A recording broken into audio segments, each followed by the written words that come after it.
Transmigrated into One Piece world with a gift pack. Power level spoiler alert. I classified Haki into various levels based on Blaze's attribute points. 10-20 basic. 20-30 intermediate. 30-40 advanced. 40-50 Yonko commander. 50-60 admiral level. 60-70 Yonko 4 emperors, fleet admiral. 70-80 pirate king Whitebeard, Roger, and Garp. 80-90. It can also be used as a reference for one's physical strength and devil fruit. A person's strength differs when both his strength and devil fruit is taken into account. For example, Kaido, even if his Haki is only at the level of Yonko, combined with his mighty physique and powerful devil fruit he can fight someone above his level. Another example is Kizaru, he's good at using his devil fruit while slightly weaker in terms of Haki. This is not definite. The above levels may change as the story progress. And, if you have any better ideas please comment below. 1. Transmigration. Fuke. Heavens, are you trying to mock me? I am the MC, here. Blaze cursed and roared at the top of his lungs, gaping at the terrifying storm gathering before him. As if answering his curse, a heavy downpour happened.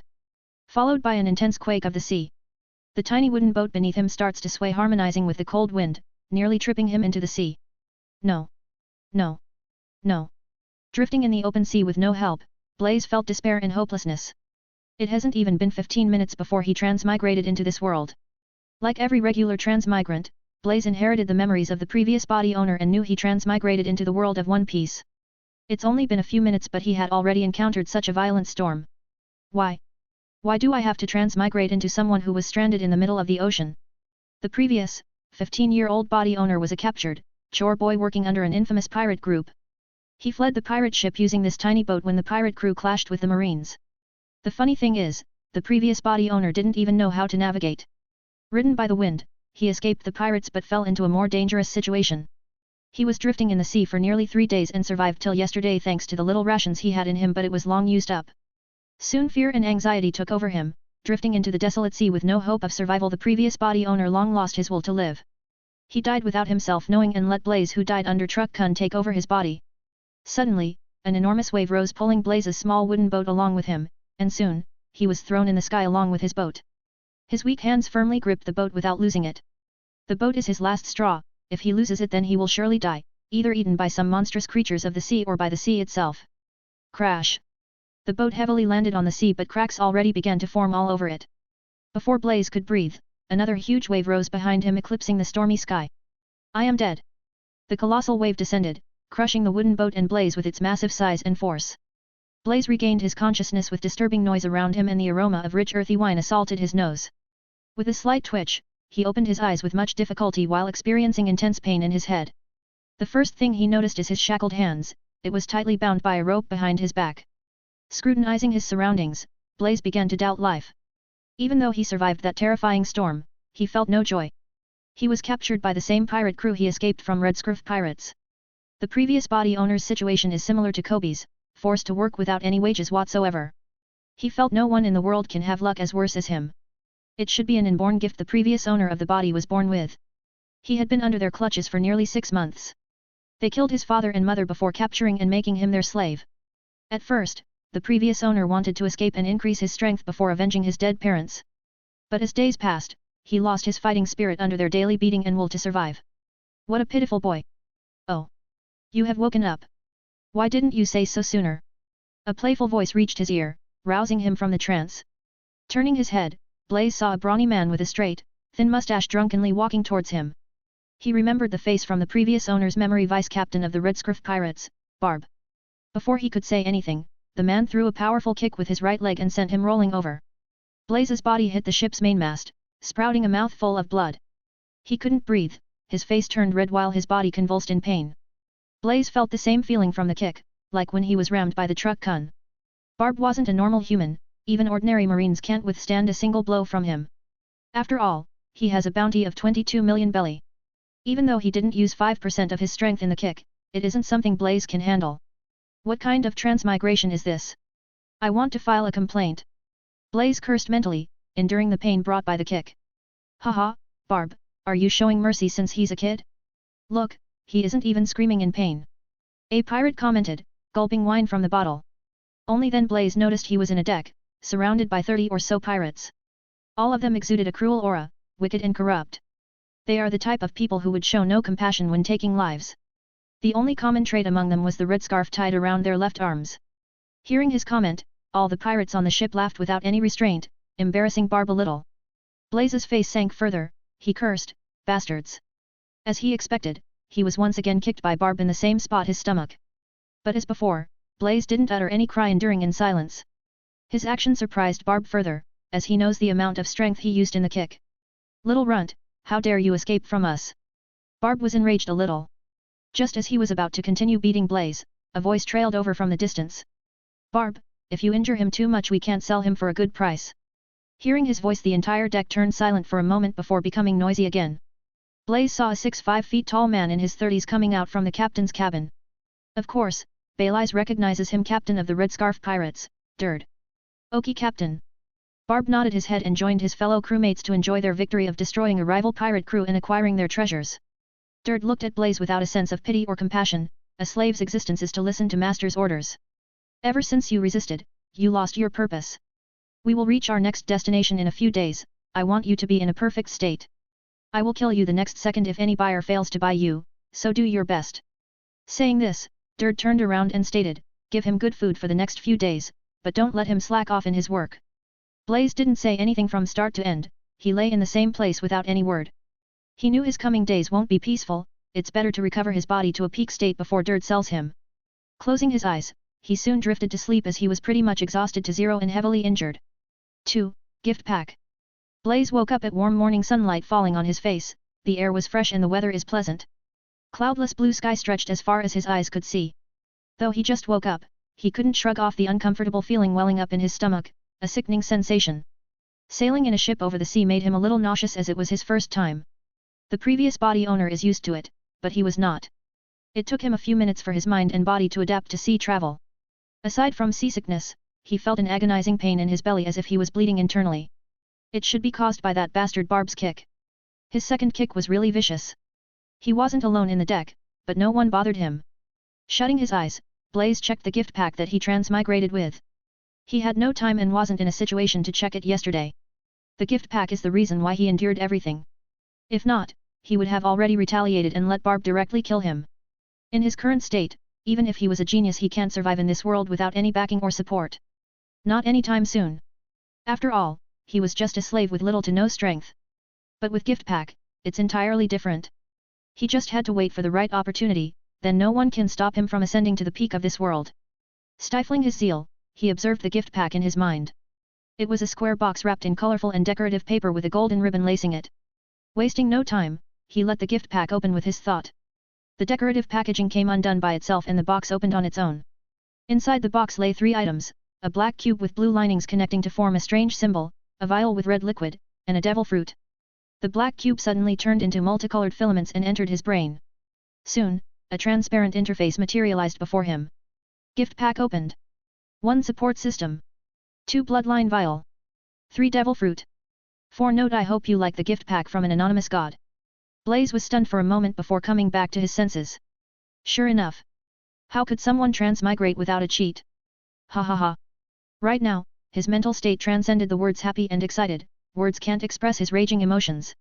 Suppressing his excitement, Blaze touched the bloodline vial. Soon rows of information appeared in the interface, stunning him once again. Refined Senju bloodline, produced from the bloodline essence of Azura Otsutsuki. Taste it, and you will possess the bloodline of Senju. Note, this world doesn't have any chakra. So, none of the skills related to chakra can be achieved in this world. It's what I am talking about. Blaze knew very well how powerful a Senju can be. Immense physical strength, powerful regenerative abilities, even lost limbs can be recovered, strong life force, stamina, and so on. Resisting the urge to swallow the vial with all his willpower, he switched his attention to the last item. Soon, a new row of information emerged before him. Modified Devil Fruit, AMA no Mi, Sun Fruit. Description: it's a special paramecia that allows the user to draw strength from the sun and also grants them the ability to manipulate the energies of the sun. This devil fruit is modified and the inherent weakness is minimized as much as possible. Fall in the sea, you will lose the effect of your devil fruit, but you can still swim. Handcuff with the sea stone, you will lose the power of your devil fruit, but it won't weaken your strength or haki. Warning: this devil fruit should only be consumed after the Constitution attribute caps 5 bar point. Otherwise, you will burn to ashes. As soon as he finished reading the information, the gift box disappeared along with the vial and devil fruit on its own, and a new row of information flashed in the interface. Initializing support system, loading. The support system has been successfully initialized. System introduction, like its name, the support system's sole objective is to assist the host to achieve his dream. The system has no consciousness, so you can't interact with it. Name, Blaze Hunt. Race, ordinary human.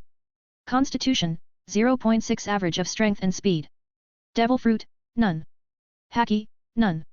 Items, bloodline vial and devil fruit. Tasks, currently none. Note, here all the attributes are relevant to One Piece world. An ordinary civilian would have an attribute of 1 and the strongest being 100. Your attributes aren't limited to the number 100. You can even go beyond that. A word from the anonymous god, anything related to the gift pack can't be shared or told to others. Otherwise, you will face the consequence. Closing the interface, Blaze opened his eyes only to meet with Barb's cold brown eyes which matched with his hair. What are you daydreaming about right after sleep? Here, eat your fill, and wipe the entire ship. If I see any dirt, I will make you lick it clean. Barb left, leaving behind the half plate of meat and indifferent words. As soon as he left, Blaze looked around him and noticed apart from 2 pirates who are busy watching the sea for any threats, the others went to have their breakfast. Interface Blaze thought and it appeared. He clicked on the bloodline vial and a small vial magically appeared in his hands. Opening the lid, Blaze emptied the contents into his mouth which had neither taste nor smell. As soon as he did so, he felt a burning sensation rising in his body. It was bearable. The burning sensation soon turned itch, followed by warm currents coursing through every part of his body. His constitution starts to change from the cellular level. He knew it will be a long time process, so Blaze didn't dwell on it and soon began to greedily devour the meat slices that disappeared into his stomach in a few bites. Letting out a small burp, Blaze began to mop the ship. While his hands cleaned the floor, his consciousness assimilated the memory he inherited from the previous body owner and arranged it in an orderly manner. Within a few minutes, he learned everything he wanted to know. He's currently in North Blue, which is currently ruled by the Germa Kingdom. And the current timeline is 1509 in the Great Age of Pirates. Only 3 months have passed since the start of this year. Without a doubt, Blaze was excited thinking of all the legendary characters he saw in the anime and manga. He desires to meet all the characters and have a good fight with them. Especially Whitebeard, Kaido, Dragon, and so on. A strong feeling rose from his heart. Without his awareness, a strong fighting intent surged out of his body but it was soon suppressed by his thoughts before it was noticed by Dirt and others. If I can fight with them, no, thinking so far is useless. If I want to achieve all that, I have to escape from my current predicament and increase my strength. 3. Auctioned. In the next few days, Blaze's skinny body gained little weight and his pale skin regained some color. It wasn't due to the good food provided by the Red Scruff pirates but because of his new sensual constitution. Unlike his previous weak self, he now felt invigorated and could feel the mysterious power coursing beneath his skin. His previous constitution attribute changed from 0.6 to 0.9. He understood the sensual bloodline didn't increase his strength but it provided him an opportunity to enhance his physical trait. Many characters in One Piece world possess an abnormal physique which promotes their strength, speed, and healing abilities to another level. With his sensual constitution, he can stand on par with them by proper training and practice. Now he can't be said as a normal human too. As for Sun fruit, he can't eat it yet. He has to wait for his constitution attribute to reach 5. It won't be anytime soon considering his present situation. He can't confirm the extent of Sun fruit abilities without eating it. The system also didn't provide him with any detailed description of this devil fruit, but it couldn't stop his imagination from running wild. Though there's no weak devil fruit, compared to tremor fruit, magma fruit, and other powerful devil fruits, he doesn't know how strong his devil fruit is. Strangely, the support system didn't give him any tasks in the last few days. As if it is waiting for something. Next day. The pirate ship of Red Scruff pirates docked at the island called Little Cage, located somewhere in the North Blue. This island has quite an infamous reputation and it's a resting place for many pirates, criminals, and other ill-famed people. The entire North Blue is ruled by the Vinsmoke family, likewise, this Little Cage island is also under the Germa Empire. Furthermore, this island has quite a few slave trading markets. Dirt and Barb directly led Blaze and other 20-some chain slaves captured from various villages and islands off the ship. Outside the ship, a wealthy merchant welcomed them dressed in rich attire, adorned in gold chains and bracelets. He was surrounded by a few bodyguards whose presence and strength is no less than Dirt and Barb. Haha, Dirt, long time no see. It looks like you have a lot of goods this time. Good. Good. The middle-aged smiled, while a few of his gold teeth gleamed in the sunlight. Not sparing a glance at male slaves, he directly checked the few female ones who were crying with their heads lowered. He touched them all around lewdly, showing no sympathy. He even tore some of their dresses to check the body shape. Before such an atrocious display, Blaze's heart throbbed a little, but he can't do anything with his meager strength. It's only been a few days since he came to One Piece world, this type of inhuman display is intolerable to him who was from modern Earth. Even though such things are present in the modern world too, he hadn't witnessed anything in person. But now, beholding everything in person, his heart turned cold. It reminds him of the fact that he transmigrated to a world where pirates run amok, where murder and slaughter happen every second. Here, human lives are the least valuable, and justice is nothing but a tool to others. Clenching his fist, Blaze took a deep breath and remained silent. My priority is improving the strength, now's not the time to do something foolish. What do you think, Sir Stephen? Good. They can fetch for a good price. Let's go, we can't be late for the auction. The middle-aged merchant Stephen grinned and waved his hand. Along with the other slaves, Blaze was dragged by his bodyguards for a few minutes and transferred to what seems like a warehouse where many other slaves were held in chains. No one resisted and they don't dare to. Soon, a few people came by and attached a bomb collar around all of the slave necks. As soon as Blaze saw the collar, he knew he was going to be auctioned off. Shortly after, all of the slaves were auctioned and sold to buyers.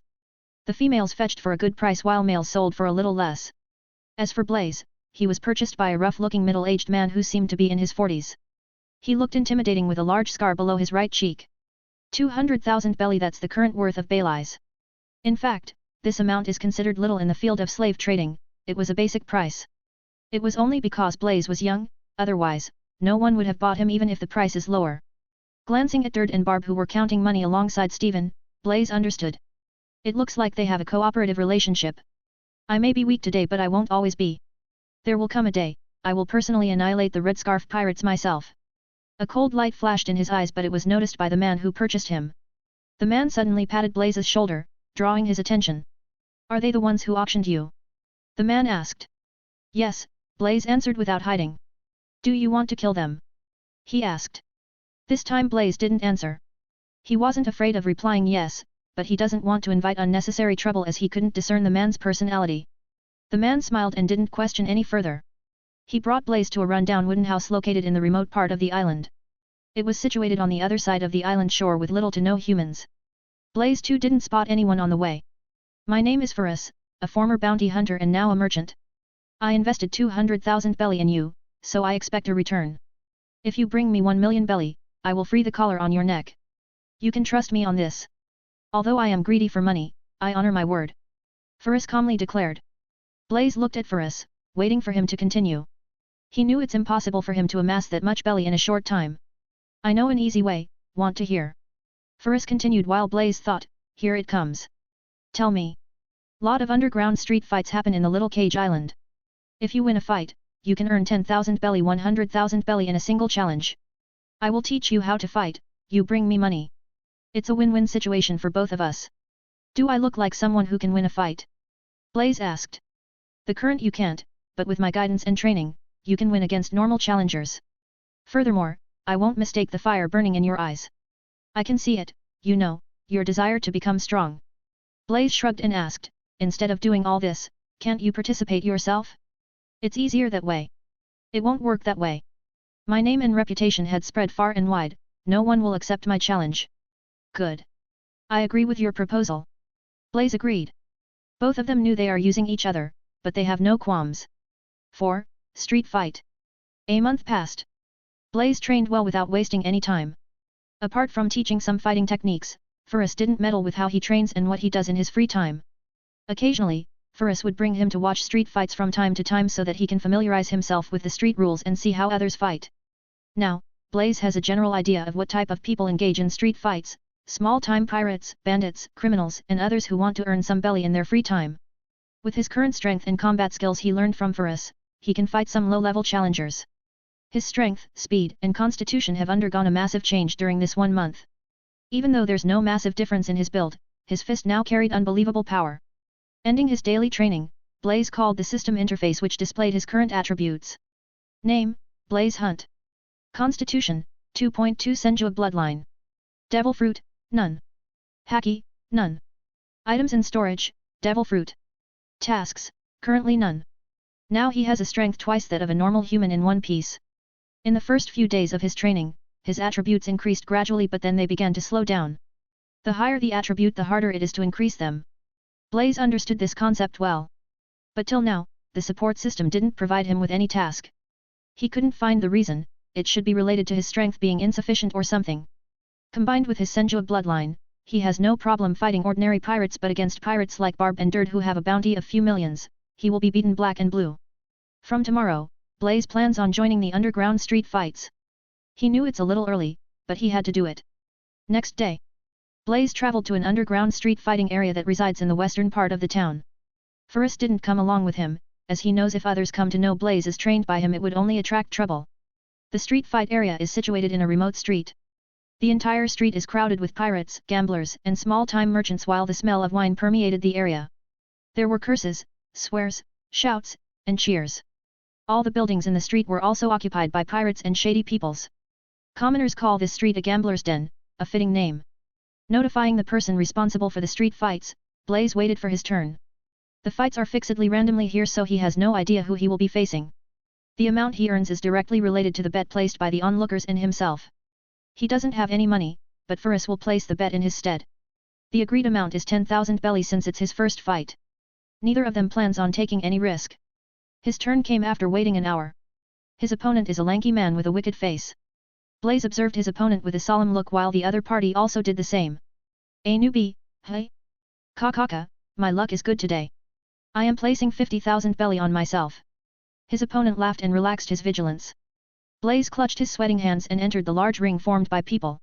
Naturally, he is a little nervous, it's his first fight after all. Apart from weapon prohibition, street fights don't have a lot of rules. Even killing the opponent is nothing but an everyday occurrence. Ferris watched Blaze from distance, enjoying his cigar. In fact, he was shocked by Blaze's rate of progress and how he mastered all the combat skills he taught him. He couldn't relate to how such a monster of a kid was caught by pirates. He was sure if the latter didn't die prematurely, he will one day shock the world. If not for Blaze's lack of experience, only a few can defeat him in underground street fights. Ferris was sure of this fact, it's just he didn't inform the latter. Seeing he was a newbie, the surrounding pirates placed their bet on the lanky man without any further thought. Crafty dog, crush the newbie. I am placing my entire savings on you. The newbie kid is dead, Crafty dog has a bounty of 120,000 belly. I bet he can't even survive a punch. I bet he will survive. Craft dog, kill him in a single move, I will give you half my earning. All sorts of shouts could be heard from the encircling spectators. Crafty dog laughed and rushed at Blaze without any alertness. He was sure he can overwhelm his opponent who's nothing but a kid. Closing his opponent, he threw a punch that overflows with strength aiming at Bailey's head planning on crushing it in a single blow. What nobody expected is, Blaze easily dodging the move by tilting his head. Even Blaze himself was astonished, how can his punch be so slow? Is he trying to play me? What? Crafty dog was shocked a little but it didn't stop him from trying again. Once again, Blaze easily evaded the Carf-Tie dog's sweeping kick. He isn't a fool, he understood. His opponent is weak, but he's stronger. The fact itself surprised him a little as he heard about Crafty dog before and seen his fights. Evading his opponent's another punch, Blaze clenched his right fist and delivered a clean uppercut without holding his strength. The strike broke Crafty dog's front teeth and knocked his opponent unconscious to the ground. Oh! The entire noisy street suddenly became deadly quiet. None of them expected this outcome. What the fuck? How could Crafty dog lose in a single hit? It's set up. I want my money back. The gamblers began to curse and circled the person responsible for arranging the match. A single blow from me took him out. Blaze looked at his fist and found it hard to believe. At that moment he knew, he's no longer the same young man who was sold as a slave. As a die-hard fan of Whitebeard and Garp, his dream isn't about obtaining One Piece or becoming Pirate King but to become the strongest man in the world. Gripping his fist, it's not enough to face the big shots of this world. But a 1,000-mile journey begins with a single step. I have taken the first step, now I need to persevere and survive in this cruel world. One day, I will eventually stand at the top of this world. Ignoring the gambler's glare and yells, Blaze collected the belly he won and left the street fight area. He then walked towards the wooden hut. After exiting the town and walking for a few minutes, he saw Ferris standing there leaning against a tree biting the apple in his hand. Unmistakably, he was waiting for Blaze. You fought well. Here. Ferris commented and tossed a fresh apple at him. Grabbing the fruit, Blaze asked, how much did you earn? 100,000 belly. Ferris' answer startled him a little. Didn't we agree for 10,000, why did you risk 50,000? What if I had lost the challenge? I know you won't lose. I didn't know you had so much trust in me, Blaze chuckled, taking a bite. 5. Leaving Little Cage Island. Another 3 months flew by. Blaze's appearance underwent a massive transformation in these few months thanks to his Senjua bloodline. His height reached 5'8", his body began to show signs of an athletic figure with toned muscles, while his raven black hair reached his neck. Wearing a sleeveless grey shirt and white trousers, Blaze practiced and experimented with his dagger skills taught by Ferris. His previous immature and childish look had long disappeared from his face. He looked neither tough nor cold type of guy, but his nonchalant gaze is capable of keeping others at bay as if he isn't your normal human. His hands skillfully danced with the dagger, exhibiting a thread-like trail in the air. A single swing from his dagger can easily take a life without much difficulty. His strength underwent a huge transformation in these 3 months, and the Senjua bloodline also perfectly integrated within him. With a thought, the system interface appeared before him. Name, Blaze Hunt. Constitution, 4.8 Strength, 4.8, Speed, 4.7. Devil Fruit, none. Haki, none. Items in storage, Sun Fruit. Tasks, currently none. His Constitution attribute reached 4.8, just a little away from breaking through the 5-bar limit. Then, he can eat his devil fruit. The problem is, his steady improvement recently declined as if he reached a bottleneck. It's also the reason why his Constitution attribute stopped raising in recent days.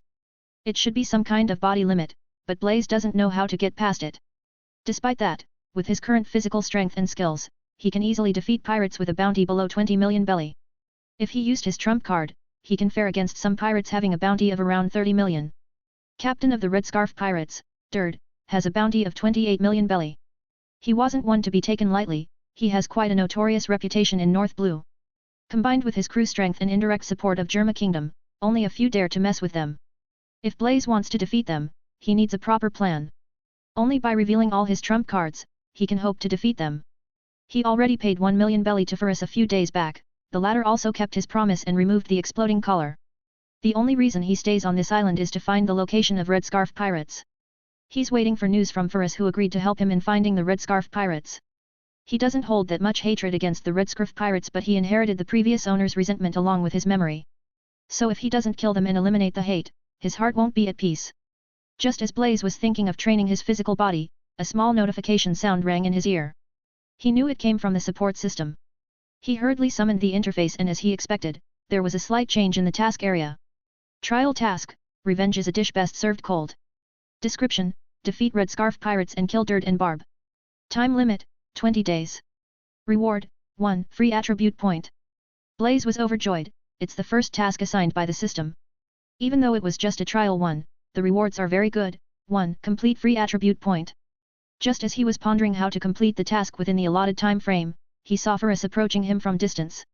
Did you discover their location? Blaze asked soon as the latter arrived. Yes. A few days back Red Scarf Pirates destroyed a patrolling marine ship, angering a marine captain from the headquarters.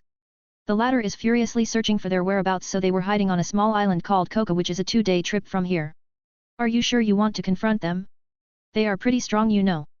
Even I have to use a few tricks to defeat Dird in one-on-one. Ferris stated. Yes. Only destroying them I can move forward. Okay then. I know a merchant ship that leaves today evening. They are traveling in the same direction, you can board their ship. Ferris said. Thank you. Blaze nodded his head and thanked. Even though he was bought as a slave, Ferris took good care of him in the last few months. What do you plan on doing after destroying Red Scarf Pirates? Ferris asked, inhaling the cigar. I intend on joining the Marines. I have seen and experienced a lot of cruel things the pirates and wealthy merchants had done in these few months. If I want to eradicate them all and bring justice to innocent people, joining Marines is the only way. Then you will become a world government's lapdog. In this world, no one is qualified enough to command me. I am joining Marines, not the world government. Blaze firmly replied. Even before crossing over to this world, he hated the world government, now even more so. When he transmigrated, he just wants to become strong enough to fight some strong people. His goal is still the same, to become the strongest man in the world, but a new thought sprouted in his heart. Why not change the world along the way? If his action can change the life of a few innocent people, he's happy with that. Pity. If all the pirates are like Luffy's crew, then it won't be a problem, but the reality is different. Hearing his answer, Ferris sighed, thinking of all the achievements Blaze had done from the day he met, from a weak kid to how he earned the title King of Street Fight. Now, no one in the Little Cage Island mess with Blaze, as his reputation even exceeds the latter. Even a pirate with a bounty of 20 million belly fell under Blaze's hand. Ferris couldn't help but wonder how strong he will become in the future. Where he will stand in this cruel world. For the first time, he began to anticipate someone's future. In the evening, Blaze boarded a small-scale ship that is used to transport goods and left Little Cage Island. 6. Blow Dart. Coca Island. Boss, how many days do we have to be stranded in this god-forsaken place? I feel bored. A red scarf pirate with spiky hair complained to his captain Dird. Barb irritatedly replied. We wouldn't be in this situation if not for you guys sinking the marine ship in the first place. Hee, Barb, we didn't think the cannons we bought would have such explosive firepower. Yet. The entire marine ship was destroyed in 2 cannonballs. Shut up! Dird shouted, silencing the noisy bunch. Do you bunch think it's some kind of joke? The one pursuing us is a captain from Marine Headquarters who's well-trained, skilled, and powerful. He isn't your ordinary Marine captain that we encounter in West Blue. If he catches us, then it's over for us. We will be shipped straight to the Impel Down with no hope of escaping. The 30-some pirates silently listened with gulping actions. They knew they are in trouble for this time. If even their captain with a bounty of 28 million is afraid of a marine, then what are they? The good thing is, he's from headquarters, he won't stay in North Blue for a long time. He will soon leave, then we can sail the sea as usual. Dirt said. He's been sailing the sea for nearly 20 years, he knew things that ordinary pirates aren't privy to. He even sailed the Grand Line when he was younger, so he knows how strong the marine and real pirates are. It's also the reason he decided to stay in North Blue, plundering the town, destroying weaker pirates, and such. On the other side of the shore, Blaze reached Coca Island with the small lifeboat provided by the merchant ship that dropped him far away from the island. Fastening one end of the rope to a large rock, he jumped out of the lifeboat carrying a small string bag in his hand. Blaze scrutinized his surrounding, stepping foot on the island. He heard the Coca Island is a remote one with no human visiting. Apart from a few pirates who would stumble onto this island, no one comes here. Wasting no time, Blaze began to search for the Red Scarf pirates and found them on the other side of the coast. With his current strength, confronting them head-on is a foolish act, so he decided to wait and attack when they least expect. It was already evening, they will definitely get drunk before they go to sleep. After 2 hours, the Red Scarf pirates started their party and got sloshed after an hour. Baelize watched everything from the distance. He noticed 3 pirates didn't drink wine. Without a doubt, they are on the watch for today. Dird went to sleep in the pirate ship docked near the shore while the Barb and other pirates slept where they got drunk. Blaze needs to knock the 3 undrunk pirates without alerting others. Even though the pirates are wasted, a call is enough to wake and sober them up. Blaze came prepared as he knew he can't defeat 20-some pirates by himself. He then took out a small blow weapon and several needle-like darts from the bag. He dipped the darts with a powerful venom he bought in the Little Cage Island. The venom was said to be extracted from a powerful sea creature, it's capable of knocking the target in a minute. Placing one of the poison-coated darts inside the long narrow tube, Blaze aimed at a sleeping pirate and blew the other end of the tube using his entire breath. Instead of dealing with the conscious pirates, it's easy to knock out the snoring ones. With little to no noise, the dart shot and directly pierced the pirate's leg. His noiseless action failed to attract the 3 watching pirates' attention. Even so, he was extra careful in his actions so as not to alert them. Blaze repeated the steps to other pirates who were already drunk and wasted. Since the potency of the venom is too high, they can forget about opening their eyes for the next 2 days. He waited a few minutes for the poison to take effect, only then he relaxed. Aside from the 3 watching pirates, all the others were knocked out. Unknowing of the predicament, the trio rested around a fire pit, chatting. Blaze then emerged out of the dark, alarming the 3 still conscious pirates. Unsheathing a sword from his waist, a blonde pirate asked, "Who are you? How did you get here? Aren't you little runt Blaze? You look different." Another pirate who was familiar with Blaze said. Blaze didn't let them continue, he dashed forward with a dagger in his hand. His move stunned the 3 watching pirates, they all wondered. Is he trying to attack us? Who in a sane mind would attack 30-some pirates single-handedly? They found this notion ridiculous. But they soon discovered the problem, none of the pirates snoring around them woke up. "Hey guys, wake up!" The 3rd pirate panicked seeing Blaze's cold eyes. Even before the trio could react, a figure streaked past them and blood gushed from their throat. The trio tried to stop the bleed with their hands but it was in vain. They soon collapsed to the ground, lifeless. Their face displayed incredulous expressions in death as if they couldn't understand why none of their mates woke up and how a cut appeared on their neck. Taking a random sword kept by a knocked pirate, Blaze walked towards poisoned Barb. This guy deserves special attention. He won't forget the vicious kick dealt by the former when he first transmigrated. Barb, who was dreaming and snoring loudly, doesn't know his death is approaching. Standing directly above him, Blaze drove his sword down at Barb's heart. Ah! Barb let out a shrill cry of pain, but no matter how much he struggled he couldn't get up. Only then he noticed his body was impaled by a long sword. He couldn't get up because he could muster the strength from neither his hands nor legs. Even his actions were sluggish as he was poisoned. Unlike normal pirates, his body was able to restrict poison to some level. His eyes searched for the assaulter's appearance but were shocked to find a familiar face. Barb couldn't believe his eyes. "You bast! You!" He couldn't even speak as he struggled to breathe with his heart penetrated. Blaze's eyes were devoid of emotions, there were no anger, resentment, pity, and so on. Because he felt neither joy nor fulfillment when he stabbed Barb. He killed Barb for two things, for the previous body owner and completing the system task. Barb died with his eyes wide open. Even in death, he couldn't understand why Blaze. He would have accepted if it was anyone else, but never in his dreams he thought he would die by a slave's hand that they sold. Barb's shrill cry alerted Dird, who came out of his cabin just to see his friend breathe his last under Blaze's hand. 7. Killing Dird. Barb. Dird cried with red eyes. Barb isn't the same as the unruly bunch of pirates he recruits, he is his friend from a small age. He's a man Dird can trust his life with, but now he's gone. His ice-cold eyes were filled with endless killing intent as he looked at the assaulter, but like Barb, he was shocked to see Blaze's face. "You little bastard, I should have killed you along with your parents." Jumping from the ship, Dird roared and shot towards Blaze. Nearing Blaze, he wielded his sword and waved at the latter with full power.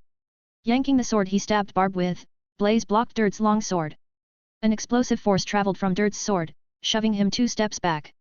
The sword he held vibrated intensely, meeting the latter's sword. "He's strong." Just a single strike, Blaze knew Dird is a tad stronger than he anticipated. He wasn't a skilled sword expert and wasn't interested in it either, but his knowledge is enough to judge Dird's sword skills. Not giving any chance for him to relax, Dird swung his sword again. His slashes were powerful, rampant, and wild. Furthermore, his physical strength has also far exceeded what Blaze expected. Is he hiding his strength the entire time? Blaze isn't a greenhorn too. He trained and honed his combat skills in these few months by battling countless peoples. Even so, Blaze found Dird is different from all the people he fought with before. The murderous aura emanating from Dird pressured him to the ground, limiting his strength. Dird is far more experienced and his combat techniques are refined after killing countless living beings. Furthermore, all his strikes are delivered with an intention to kill. Blaze knew he was being drawn into his opponent's pace, he has to do something. With 3 backflips, he created some distance between him and Dird.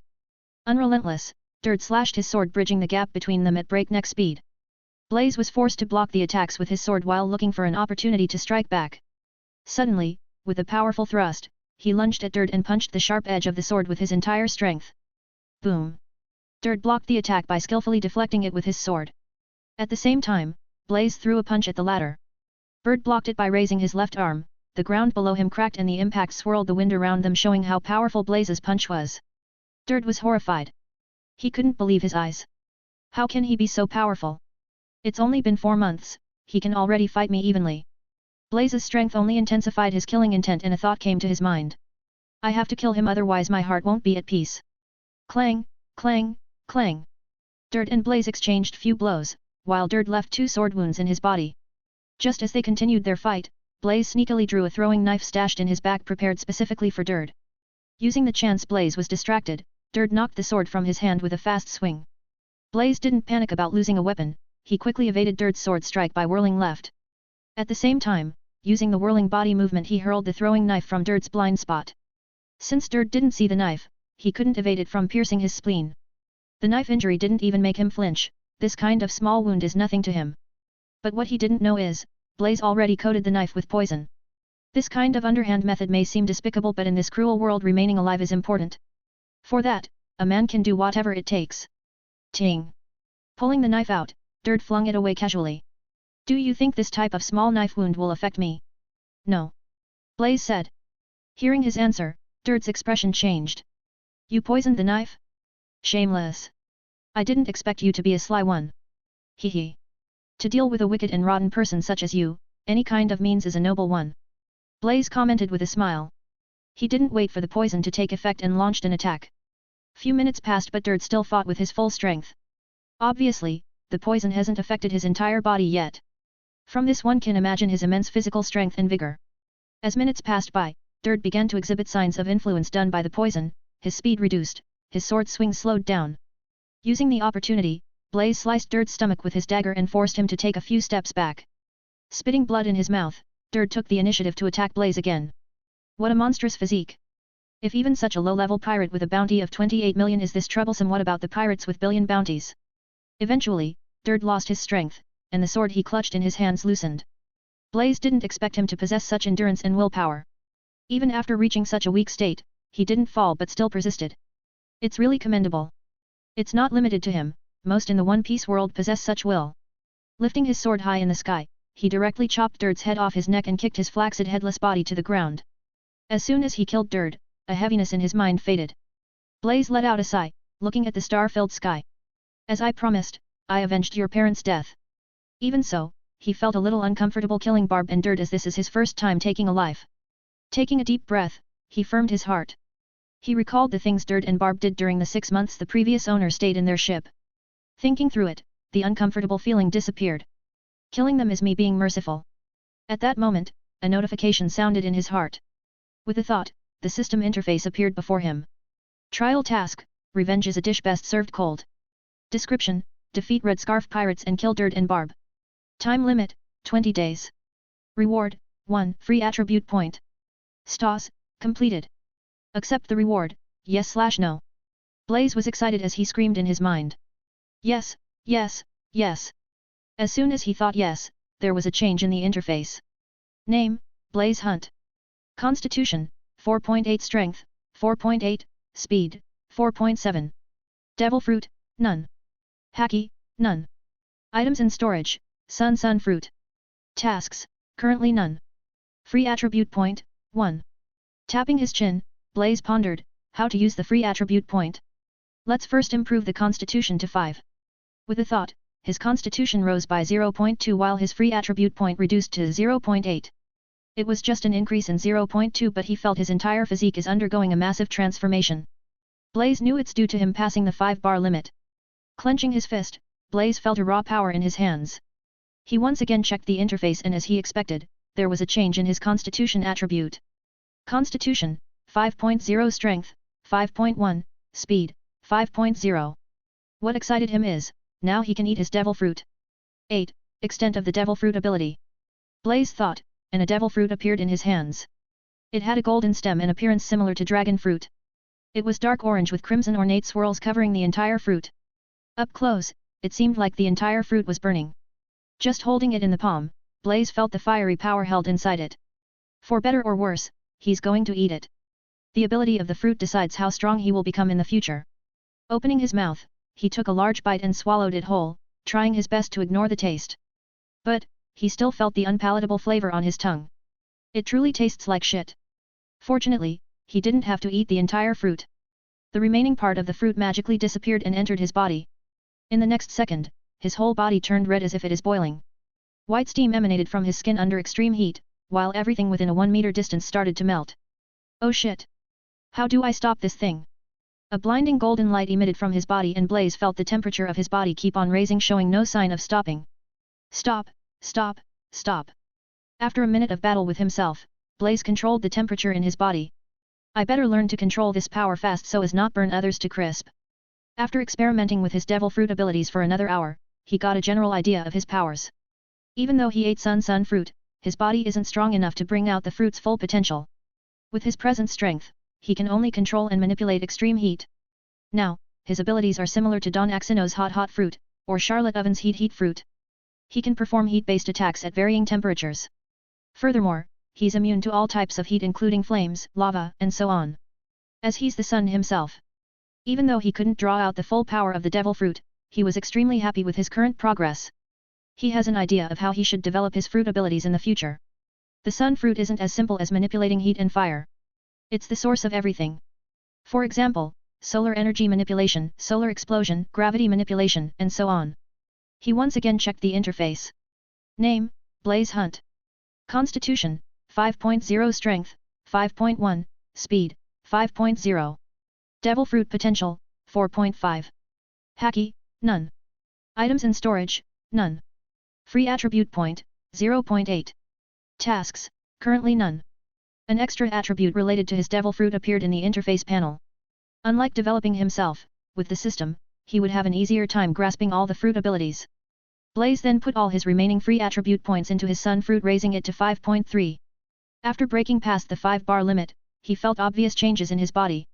His control over the devil fruit increased, so was his ability to manipulate the heat. After a night of experimentation, he can command the heat in his body without any difficulty. Unknowingly night passed and sun rose from the faraway horizon. It's then the shocking thing happened. When the sun rays descended on his body, he felt the change. Something inside his body absorbed the warm energy from the sun, dumbfounding him. The energy from the sun harmonized with his sensual bloodline, enhancing his constitution and devil fruit powers every second. It wasn't obvious to human eyes, but he could feel it. He didn't foresee such an incredible development. Only then he realized, his devil fruit is an overpowered one. Blaze was overjoyed. With his newfound ability he can improve his strength faster. Just as he plans on experimenting some more, he spotted a marine battleship in the distance sailing towards Coca Island. The battleship anchored few kilometers away and 100 some marines approached the island in lifeboat. Leading the marines is a muscular, broad-chested man decked in a captain coat. Blaze recognized the marine, Maynard the Pursuer. He was introduced in Dress Rosa Arc as Vice Admiral but now he was just a captain. Even so, he wasn't one to be trifled with as he's from headquarters. Since the current timeline is only 1509, Maynard looked young and fierce with a cigarette in his mouth. Just a look, Blaze knows he isn't the latter's opponent. The marines behind Maynard looked at one another in confusion. Aside from the dead ones, the other pirates were still sleeping without any care in the world. This is the first time they encountered such a weird situation.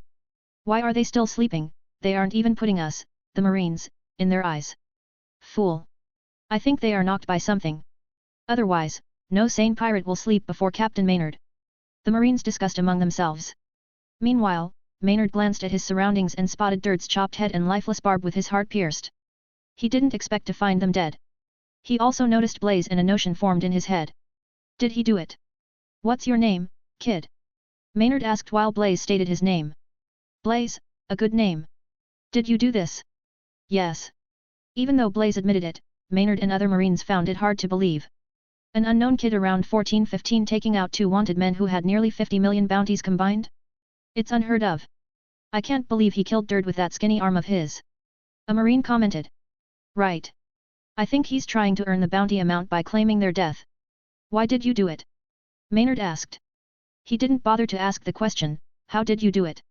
Because it doesn't matter to him. What matters is why. They killed my parents, forced me to work in their pirate ship for a few months, and sold me as a slave. Blaze stated his reason. Since he plans on joining the Marines, he didn't hide anything. Even if he did, the Marines will find the truth sooner or later with their intelligence network. Maynard nodded his head in understanding. He didn't ask any other question. This type of thing is pretty common to him. In fact, half of the Marines in the world were hurt by pirates one way or another. Maynard then ordered the lower-ranking Marines to clear the area and apprehend the knocked pirates. In a few minutes, the Marines transferred the snoring pirates to the battleship and destroyed the Red Scruff pirates' ship by burning the entire ship along with the Dirt, Barb, and 3 dead pirate corpses. Are you interested in joining the Marines? Maynard, who took care of the things on his end, came to Blaze and asked. Yes. Blaze agreed. Good. Come with us. Maynard considered how the battle went and that's what intrigued him. Blaze's strength and wits piqued his interest. 9. Marine Ford. After Blaze and other Marines boarded the battleship, it cruised towards the nearest North Blue Marine base to hand over the captured pirates. Since this Marine ship is from headquarters and commanded by Maynard, they don't need to arrange everything by themselves. On the deck, a Marine challenged Blaze.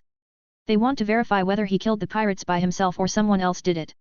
Since this batch of Marines is from headquarters, they are naturally stronger than ordinary Marines. Even though they won't be able to defeat characters like Dirt by themselves, they are more than capable of taking him down using their numbers and coordination. Furthermore, their conviction and determination are also far stronger. What kind of pirates they hadn't seen in Grand Line? Blaze didn't reject their challenge. With both his attributes crossing 5, he isn't an ordinary human anymore. There were many ensigns in the Marine ship but none of them could defeat Blaze. Blaze also didn't have it easy either, he was only able to defeat them by draining their stamina. If not for his sensual constitution, he would have been easily overwhelmed by them. Let me fight him. A lieutenant-ranked Marine came forward while the other Marines cheered for him. Meanwhile, Maynard and another Marine officer watched the bout from the helm of the ship. Captain, that kid is good. He has excellent strength, stamina, and decent fighting skills. If guided properly, he will become a wonderful Marine. MN. I forwarded his profile to the Marine headquarters. They will decide what to do. Maynard agreed. Leaving him in the 4 seas is a waste of his talent. Nowadays pirates are becoming more rampant in the Grand Line, it's really a great age of pirates. Higher-ups are also finding it hard to cope with the surging number of pirates. The number of Marines is limited after all. Maynard spoke, smoking his cigar. Next day. Blaze, headquarters decided to enlist you as a seaman recruit. And you will be directly entering a training camp organized by the headquarters. Maynard announced. What? Blaze was surprised a little. He thought it would take time and he needs to gather huge merits before enrolling in training camp, but he didn't expect that he will be directly given the opportunity. Our ship is sailing towards the headquarters, so you will be accompanying us till we reach there. I didn't expect you to be so lucky. Saying this, Maynard left. Blaze was so excited that he couldn't sit still. Who wouldn't be? In the current timeline, Black Arm Zephyr is the Marine instructor and in charge of training the Marine recruits. If he trains under him, his strength will progress fast and he will also have a good backing in Marine. Just as he was fired up, he heard a notification in his mind. Please wait, support system is being updated. A row of information appeared in the interface. What triggered the update? Blaze wondered. It didn't take long for the support system to finish updating. As soon as the system was updated, a new interface with a slight change appeared. Name, Blaze Hunt. Occupation, Marine. Constitution, 5.0. Strength, 5.1, Speed, 5.0. Devil Fruit Potential, 5.3. Haki, none. Items in storage, none. Free Attribute Point, 0. Tasks, currently none. Ding, occupation determined. Since the host chooses to be a Marine, all your tasks in the future will be related to the profession of Marines. Generating task. Task 1, do 3000 push-ups daily for a week. Time, 7 days. Reward, 0.1 Constitution 0.1 Devil Fruit Potential. Task 2, do 3000 squats daily for a week. Time, 7 days. Reward, 0.1 Constitution 0.1 Devil Fruit Potential. After seeing the interface, Blaze understood the support system is linked to the profession he chose. If he had chosen to become a pirate, the tasks will be related to that. Without wasting any time, Blaze began his push-up. It won't be easy as 3000 is quite a large number even to him. And, it's the easiest way for him to increase his strength. It would take a few days for them to reach the Marine headquarters and he doesn't plan on wasting his time by sitting still. Apart from training his body, Blaze also trained his mind through meditation. The development of Devil Fruit abilities is directly linked to his mind and imagination. A week passed by. The Marine ship finally reached the Marine headquarters Marine Ford. In Blaze's eyes, it's a legendary location where the world's strongest man fell, but now, before him it was still intact without any damage. When he was on Earth, he often dreams about Marine Ford and what it's like to be in the center of the location. Just hearing the name War of the Best always excites him to the core. Clenching his fist, Blaze roared in his mind, One Piece world is the best. From the ship, he noticed countless Marines in white uniforms rushing here and there. What to say? Blaze felt this place is alive with full of energy. Even the air surrounding this place is fresh and full of spirit. Just looking at Marine Ford, a strange feeling of justice arose in his heart. I will change the fact of Marine being a world government's lapdog and let Marine become the strongest power in the world. Haha, Blaze, are you shocked to see the Marine headquarters? Maynard noticed his excited expression and asked. Haha. You should be. We are the greatest power in the world, safeguarding ordinary people and bringing justice to all who commit atrocities in the name of pirates. As a Marine, you should feel excited, firm, and responsible, bearing the word justice behind our backs. Patting his shoulder, Maynard said. Let's go. Just as he got off the Marine ship, he saw Monkey D. Garp, a legendary One Piece character. Even though he likes him very much, the fact he let Ace die made Blaze hate him a little. But now, the old man had the carefree expression just as he had before the war, while a part of his hair is still black. The Garp of now is relishing the prime of his life. A man who can fight on pair with Pirate King Gold Roger. Seeing Garp so close, Blaze couldn't control his emotion and unknowingly a strong fighting intent rose from him, startling Maynard and other Marines in the vicinity. As the target of the fighting spirit, Garp naturally knew it was aimed at him. In fact, he was shocked when he noticed it's coming from a young boy. The fighting intent disappeared as fast as it appeared. It was an unconscious act from Blaze. If it was on Earth, no one could sense his intentions and understand what he was thinking, but here it's different. In the One Piece world, a person with little strength can easily perceive other parties' intentions with their extreme sense and haki. Grinning, Garp made his way towards Blaze. Gripping his fist, Blaze faced Garp's towering figure that stood before him. Strangely, he wasn't the least bit nervous. 10. Fighting Garp. Boy, you want to fight me? Garp asked, biting a rice cracker in his hand. Seemingly amused by his young face. Yes. Blaze nodded his head while looking at Garp with reverence. It's a form of respect that one shows when meeting a person stronger than oneself and they admire. Wahaha. You are pretty courageous for a little brat. Garp laughed and punched Blaze straight in his face without any notice. Blaze flew back a few meters before crashing onto the ground. Strangely, he didn't feel any pain from his broken nose, but an indiscernible feeling surged from his heart. I have to strike back. I need to strike back. Jumping back to his feet, Blaze's entire body emanated scorching vapor.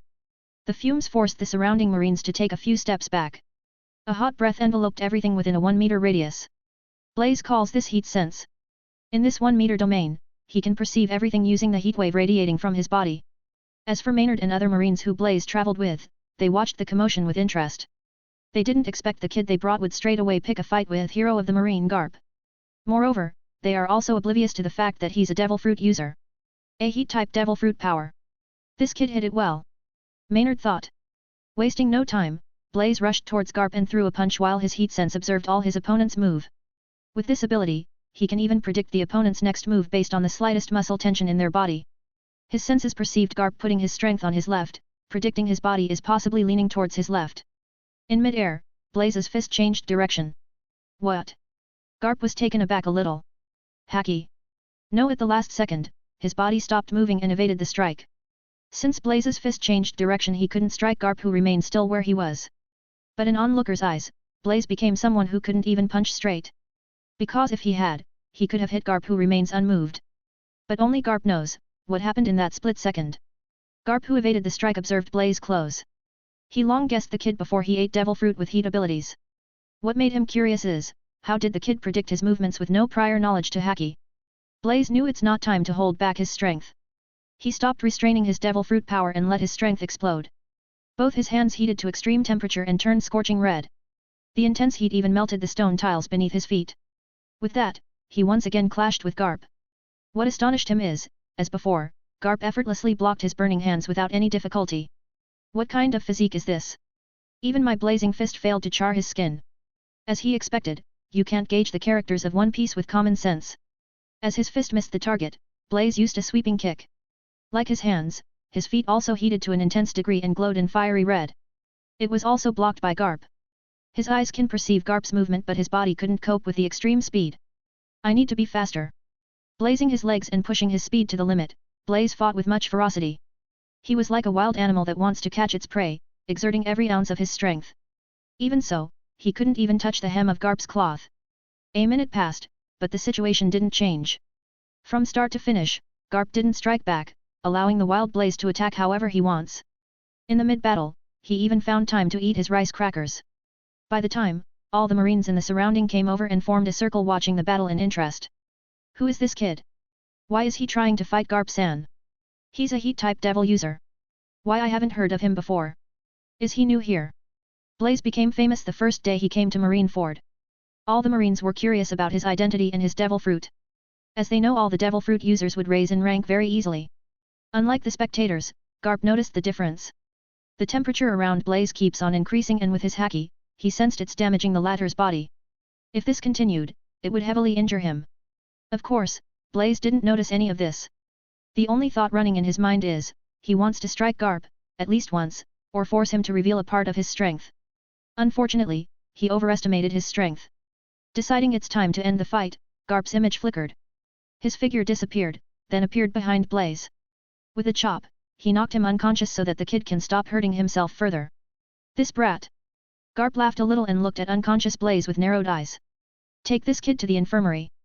Notify me after he wakes up. Tossing a few rice crackers into his mouth, Garp left the area mumbling to himself. Interesting. Blaze aroused his interest. He liked his personality and the spark he saw in the latter's eyes. He won't mistake it, the kid has the heart of the strong. Besides, he noticed Blaze's mind is pure. Maynard grabbed Blaze's unconscious body and moved towards the infirmary. He didn't expect Blaze to pick a fight as soon as he landed on the Marineford. You are pretty bold, kid. Maynard mumbled. Admiral Sengoku's office. Garp recounted what happened in the square to Sengoku while cackling aloud. It's been years since I met such a fine brat. He will be a fine marine in the future. Hearing his statement, Sengoku asked, devil fruit power related to heat? A year ago, I heard one of Big Mom's sons named Charlotte Oven ate a devil fruit which is confirmed as heat fruit. So that youth couldn't have eaten the same devil fruit. Is it related to temperature fruit? I don't know, we can ask him once he wakes up. Garp said and carefully asked, why don't you leave that kid to me? I will make him a wonderful marine. No way. Sengoku rejected outrightly by slamming his hands on the table. Who knows what kind of justice you will teach him? Kyuzan is a good example. You don't understand Sengoku.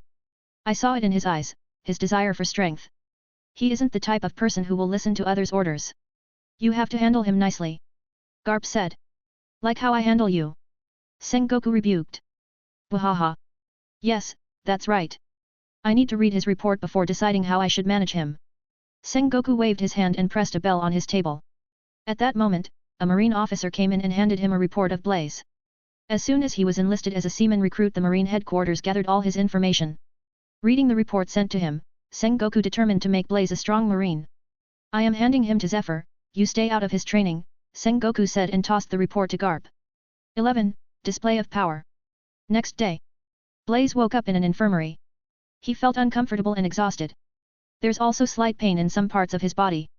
Cracking his head, he recalled yesterday's events. The consequence of overusing the devil fruit power is too great. My strength isn't strong enough to handle the repercussion, I better refrain from rashly using the devil fruit powers. Blaze thought. Even so, he felt some changes in his body. With the thought, the system interface appeared before him. Name, Blaze Hunt. Occupation, Marine. Constitution, 5.4 Strength, 5.5, Speed, 5.4. Devil Fruit Potential, 5.5. Haki, none. Items in storage, none. Free attribute point, 0. Tasks, currently none. His attributes have increased. Even though it's just 0.1, the change was there. Fighting Garp without holding back had possibly unlocked some of his potentials. It confirmed Blaze's previous guess, battling is a good way to enhance his strength faster. At that moment, a tall, broad man wearing a doctor coat, chewing a fishbone arrived.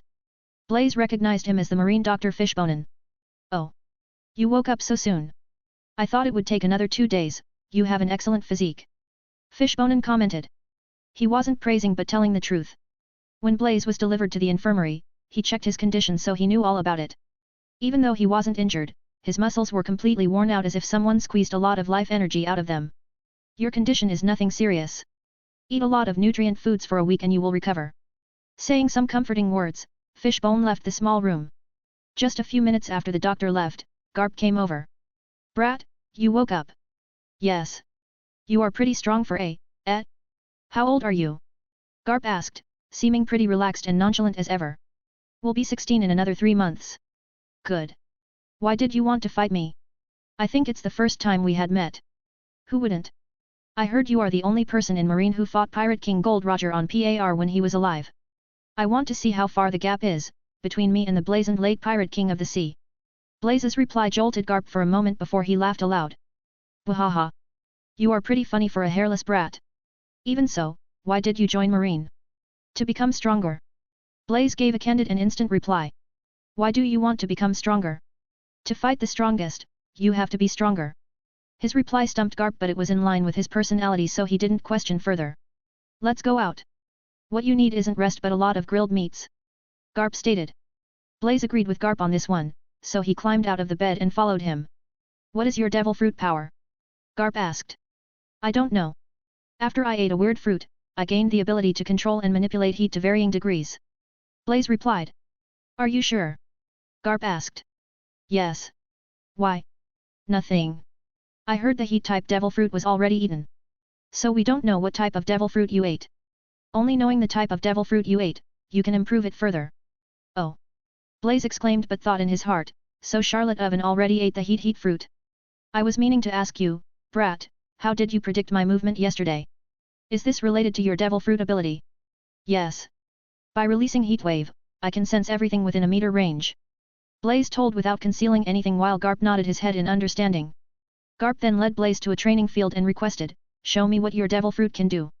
But, don't overuse it like the last time, just a simple demonstration will do. No problem. But first, I need to recover my physical strength. I haven't fully recovered yet. There's still exhaustion in his body. With that, he won't be able to display his might. Okay. You go and fill your stomach. I will call Sengoku, I have a nagging feeling your devil fruit isn't as simple as you portray. Garp told. This old man possesses a terrifying instinct. Blaze silently mused. He wants to keep his devil fruit ability mysterious, otherwise, he wouldn't mind revealing the name of the devil fruit.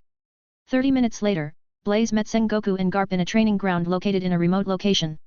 He could tell the two of them want to keep whatever he's going to show as a secret. It coincides with his intention. Admiral Sengoku. Blaze saluted the latter with respect while Sengoku nodded his head with a slight smile. Sengoku liked Blaze's personality and disposition as soon as he met him. He's calm, confident, and energetic with a trace of a smile on his lips. From him, he felt a strong positive feeling. I heard about your devil fruit power from Garp. Let's find out how yours different from the heat fruit. Sengoku stated as he's also curious about the unknown devil fruit. Walking to the center of the training field, Blaze explained the abilities of heat manipulation, blazing fist, heat sense, heat blast, heat breath, heat beam, and so on. Just as he finished, he raised his right hand. It glowed in fiery red, and the color slowly changed from bright red to pure gold. At that moment, even the temperature around them began to rise and affect the surrounding. Blaze quickly controlled his heat ability and reduced the temperature of his hand to normal. He then showed the ability of heat blast. A strong, scorching heat wave discharged from his body and spread in all directions. This kind of ability won't help him in fighting against stronger opponents, but it can take out a group of weaker ones. I'm experimenting with the extent of the fruit powers, so I still don't know for sure. Blaze shared his thoughts. After 10 minutes of presentation, Garp and Sengoku also came to a conclusion. His fruit isn't as powerful as they thought, but it has limitless potential. It's in Blaze's hand how he improves it in the future. It's clear your devil fruit is different from heat fruit. I think it's some kind of special paramecia that's unknown to others. Sengoku stated. It's a good devil fruit ability. Thank you, Admiral Sengoku. I too think my devil fruit ability can get stronger with me. Blaze told and vaguely revealed some of the fruit's abilities, explosion and fire manipulation. I am fortunate to be transmigrated in my favorite One Piece world. 12. Black Arm Zephyr. As you said yourself, you can only bring the full potential of your devil fruit by growing stronger. But you are pretty weak, right now. And, you know that well. I plan on sending you to a location where young Marines with good potentials are trained. Marine Special Training Camp. Some of the strongest admirals, vice admirals, and rear admirals of Marine headquarters came out of that training camp. I think it's a perfect place for you. Sengoku stated. I have high hopes for you. Blaze nodded his head. He knew Admiral Sengoku started to value his potential, and devil fruit power ability. It's what he needs right now, strong support. Furthermore, Sengoku also needs strong marine officers to maintain the peace of the world and stop rampaging pirates of the sea. Lately, the pressure on Marines is huge since various new, strong pirates arise to sail the sea every day.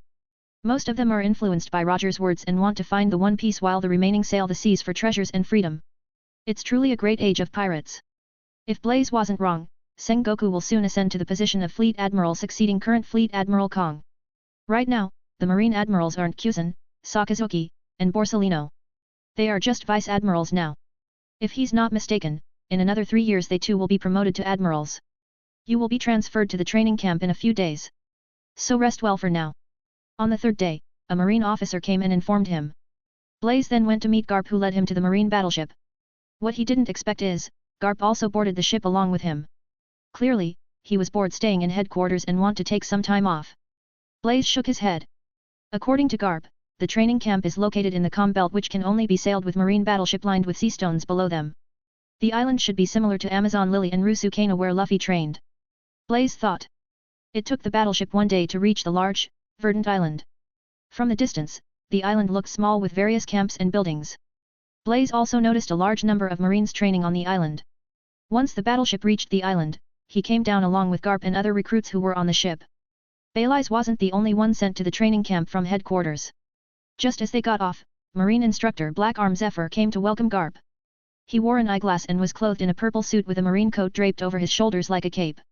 Zephyr, long time no see. Garp, you look as carefree as always. Instructor Zephyr. Blaze went forward and gave him a respectful salute he deserved. He admired this person for producing so many powerful characters for Marines. One of the heroic and noble characters he has ever seen. Unlike in the One Piece film, the Zephyr of now looked rather vigorous with trimmed hair and a stern look. He hasn't lost his arm yet. The current him is truly strong. Zephyr was taken back, receiving a sudden salute from a person whom he hadn't met before. From Blaze, he sensed respect and admiration directed at him, which further perplexed him. Many people respect and admire him, but it's the first time he sensed such an intense one. He is? Zephyr asked Garp. Wahaha. He's the one Sengoku mentioned. How is he? Garp laughed. He's weak. Zephyr openly said, and it's the truth. If not for his devil fruit, many people can defeat him with ease as his physical power hasn't matured yet. Don't underestimate him, he has the potential to become admiral in the future. Garp reminded. Oh. Let's test it then. Zephyr said and ordered recruits to wait in the nearest building. Then, he led Blaze and Garp to a training field located in the distance. Blaze's body steamed and his hands heated to blazing red. Applying his heat sense, he rushed forward and attacked Zephyr. He didn't hold back his abilities. As he knows only by showing his talent, he will gain the latter's favorability. But Zephyr evaded the strikes with ease. It's within his expectation. Blaze didn't stop his attack. His hands rained a barrage of blazing fist endlessly against Zephyr, and suddenly, he blew a scorching heat beam from his mouth, forcing Zephyr to use Soru. As for Z, he was not that shocked since he heard about Blaze's devil fruit power from Sengoku. With a swift movement technique, he appeared before him and sent a kick. His moves were casual and without any power, so Blaze was easily able to predict his attack with his heatwave and dodge it by bouncing back. You can stop now. Your weak physical strength limits your devil fruit abilities. And, your combat techniques are also very clumsy with no style. You have to train from the basics. Blaze nodded his head in agreement as he knew his shortcoming well. What do you think of his devil fruit? Any idea? Garp asked. His devil fruit ability doesn't look anything different from heat fruit mentioned in the devil fruit encyclopedia. We don't have to dwell on the fruit name, I think it's quite a helpful fruit in combat. Zephyr explained. 13. Series of Task. After an hour. Blaze, dressed in a low-ranking marine uniform, consisting of a white short-sleeved shirt and dark blue trousers, stood in the training ground. His shirt was emblazoned with the marine emblem. Not just him, every marine trainee, nearly 300 standing in the training ground, was decked in the same attire. All of them are new to the training camp like Blaze, picked from various areas of the sea. Zephyr glanced at them with a stern expression and spoke. Let me introduce myself first. I am Zephyr, a former admiral. I currently serve the Marines as instructor, training new Marine recruits like yourself. The duty of the Marines is to maintain a law and order throughout the world while eliminating any kind of existence that disrupts the peace of the world. In our cases, it's mostly pirates and some criminals. Carve my words in your heart, anyone in the world can run facing undefeatable opponents, but not us. If you do, countless innocent lives behind you will die. A Marine should never run, regardless of who your opponent is. Understood? Yes. All the recruits cried in unison. The word justice in our back carries more weight than you can imagine. You will understand it in the future as you sail the sea. Now, let's start with your training. Zephyr stated. The word justice differs from person to person.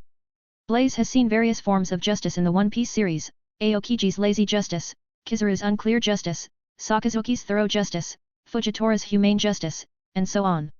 As for Blaze, he believes in the strongest justice.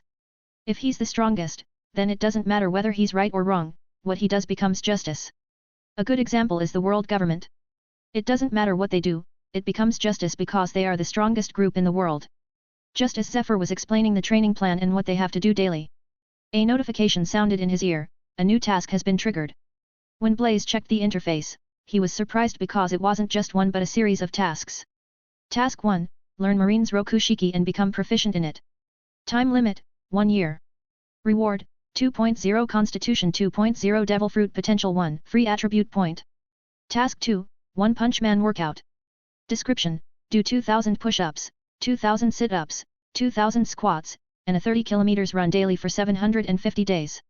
Time, 750 days. It isn't mandatory to do the tasks daily, you can take a rest in between.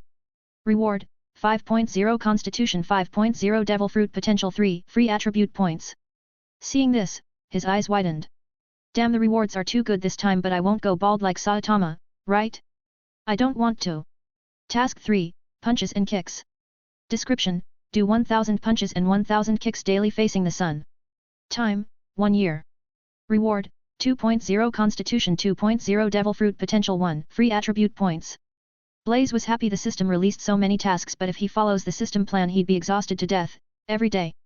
Zephyr explained about various sessions that happen daily, from physical exercise, combat training, strategies to general knowledge class. Blaze didn't expect these many things to be taught in the training camp. I'm sure the following year is going to be hell for me. Next day. All the Marine recruits were called by the Marine officer early morning, even before the sunrise. None of them complained as they knew the cruelness of the world. Arriving at the training ground, they were told to run the kilometer-long training ground 20 times. Meaning, they have to complete a 20 km run. In fact, it's just a small distance in One Piece world, but the crux is, they have to finish the run in under 30 minutes. It's a little tough for ordinary recruits. Under Zephyr's watchful eyes, they began the training. Along with the others, Blaze also started to run. At first, everyone was energetic and ran at an even pace. But gradually the weaker ones start to slow down, while the stronger ones overhauled them and continue to run. After the 15th round, most of them slowed down and just trotted their way through. Fewer than 20 recruits maintained their speed and ran at the same pace. Blaze was also in the small group, but suddenly his eyes noticed a familiar figure in the group. At first, he couldn't believe his eyes and he checked again to confirm the person's identity. He's none other than Virgo. What is he doing here?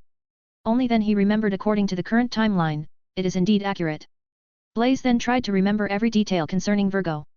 Demon Bamboo Virgo was one of the 4 elite officers and the first to occupy the heart seat of the Dongquixote pirates under the code name Corazon. At age 26, he enlisted in the Marines under Doflamingo's orders. I didn't expect he would also enter the training camp. 1 year after becoming a Marine, he asked Sengoku to transfer him to G5. He then reached the rank of captain by the time Doflamingo took over Dressrosa, and eventually became a vice admiral. He did all this while keeping his true identity hidden from everyone outside of his affiliates. He's truly a terrifying person. In the original work, Virgo was in Marine for 15 years and without a doubt, he's very strong. If I am not wrong, he already knows how to use Haki by now. I thought the training camp will be pretty boring, but with him, it's going to be fun. True, Virgo is strong, but he's in Marine training camp. If he reveals the real strength, it will blow his cover. It's his current weakness. Blaze smirked, he will serve as a good punching bag. Then he glanced at other Marine officers to find any familiar figures and noticed Jun and Shuzo. Both of them looked very young, around 20, unlike in the series. In the original work, Jun was even considered for the admiral position, while Shuzo was able to easily fight post-time skip Luffy. Meeting all these characters made Blaze excited. Suppressing his thoughts, he continued his training. First, he should increase his strength before trying to fight others. Aside from Virgo, he has the confidence to beat other recruits of the same year, but it would be a little challenging with his current strength. After running 20 rounds, they were asked to perform other body training like push-ups, sit-ups, squats, weightlifting, and many more. By the time they finished the training, breakfast time came. It was the only good thing in the training camp, as various kinds of highly nutritious meats were given. Just eating 2 large meat pieces, Blaze felt the exhaustion from the training fade away and once again re-energizing the physical body. His physique absorbed the energy from all the food he ate and strengthened his muscles, bones, and he even felt the change in his cellular level. After breakfast, they were once again ordered to arrive at the training ground. The next training session is Combat Assessment. 14. Training. Instructor Zephyr stood before them and explained the details. The next task is Combat Assessment. Since it's the first day, I have to assess your combat skills, strength, and standards before designing a combat method tailor-made for you. Just as Zephyr finished his speech, a few Marine officers came forward and told them to form a line. Then, all the recruits were asked to fight them. Unquestionably, the officers were quite strong, trained personally by Instructor Zephyr. They began to test the recruits' combat strength by fighting against them. Blaze and Jun were able to fight the officer as equal and it was considered as good, but Virgo and Shuzo was able to defeat the officers. After the assessment, the recruits were divided into 3 groups: Guard 1, Grade 2, and Grade 3 from strong to weak. Blaze was placed in Grade 1 along with Virgo, Shuzo, Jun, and other recruits. All the 20 recruits in Grade 1 looked at each other, memorizing the faces. Days passed by, every day intense training followed to strengthen their physical body while they were beaten daily by stronger Marine officers. No one was an exception, even Blaze, Virgo, Jun were also included. 6 months passed by. Garp left the island just after a week they arrived and Blaze hadn't seen him ever since. Finishing his daily One Punch Man workout in the training ground, he panted a little while sweat covered his face. Next, he has to complete 1000 punches and kicks. At first, they were difficult to complete, but gradually it became routine for him. Name: Blaze Hunt. Occupation: Marine. Constitution: 14.8, Strength: 14.9, Speed: 14.7. Devil Fruit Potential: 14.7. Haki: none. Items in storage: none. Free attribute point: 0. His strength reached a bottleneck for quite few days. Now he regrets not keeping some free attribute points. If he had, he could have easily got past this limit. In fact, he completed quite a number of tasks in this period of 6 months. For example, when he first challenged Virgo, Jun, Shuzo, and other recruits.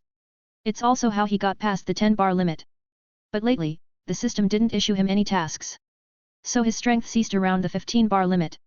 Aside from training his body, he also studied his devil fruit ability. He has a prenomination, his devil fruit powers will reach a new stage once he gets past the 20-bar limit. At that moment, Jun walked towards him finishing her daily training. They became friends since they are in the same grade and fight one another in the combat class. Not just Jun, Blaze was familiar with everyone in the same grade, even Virgo. In fact, Virgo is a kind of leader in their grade with his friendly and approachable character.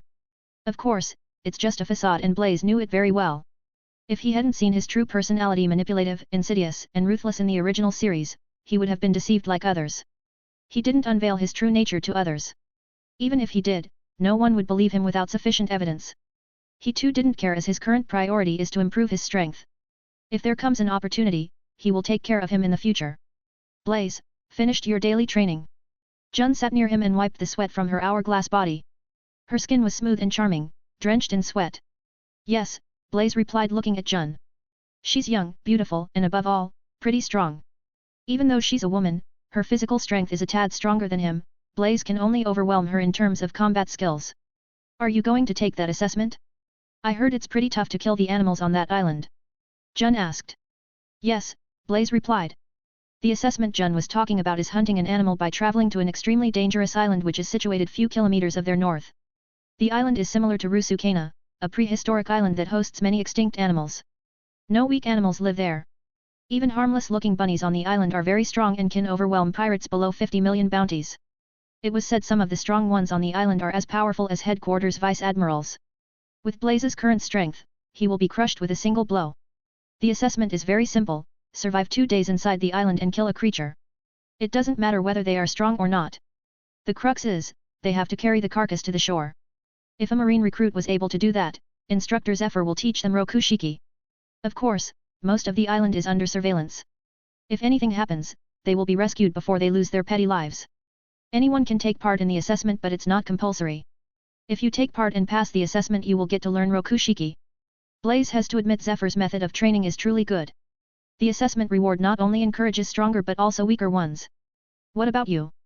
Blaze asked Jun. I will participate. I think everyone in our grade will join. Yes. With your strength, it won't be a problem for you to survive and kill a creature. Blaze chuckled. Don't flatter me. In our group, only Virgo and Shuzo can battle you on equal ground. Blaze shook his head and said, even so, I am very weak. Why do you want to become stronger? Jun asked, curious. She's been noticing Blaze from the start, he trains 2 times harder than others, he's talented with good combat skills but he still says he's weak. So that I can do whatever I want. Only the strong decide the rules in the world.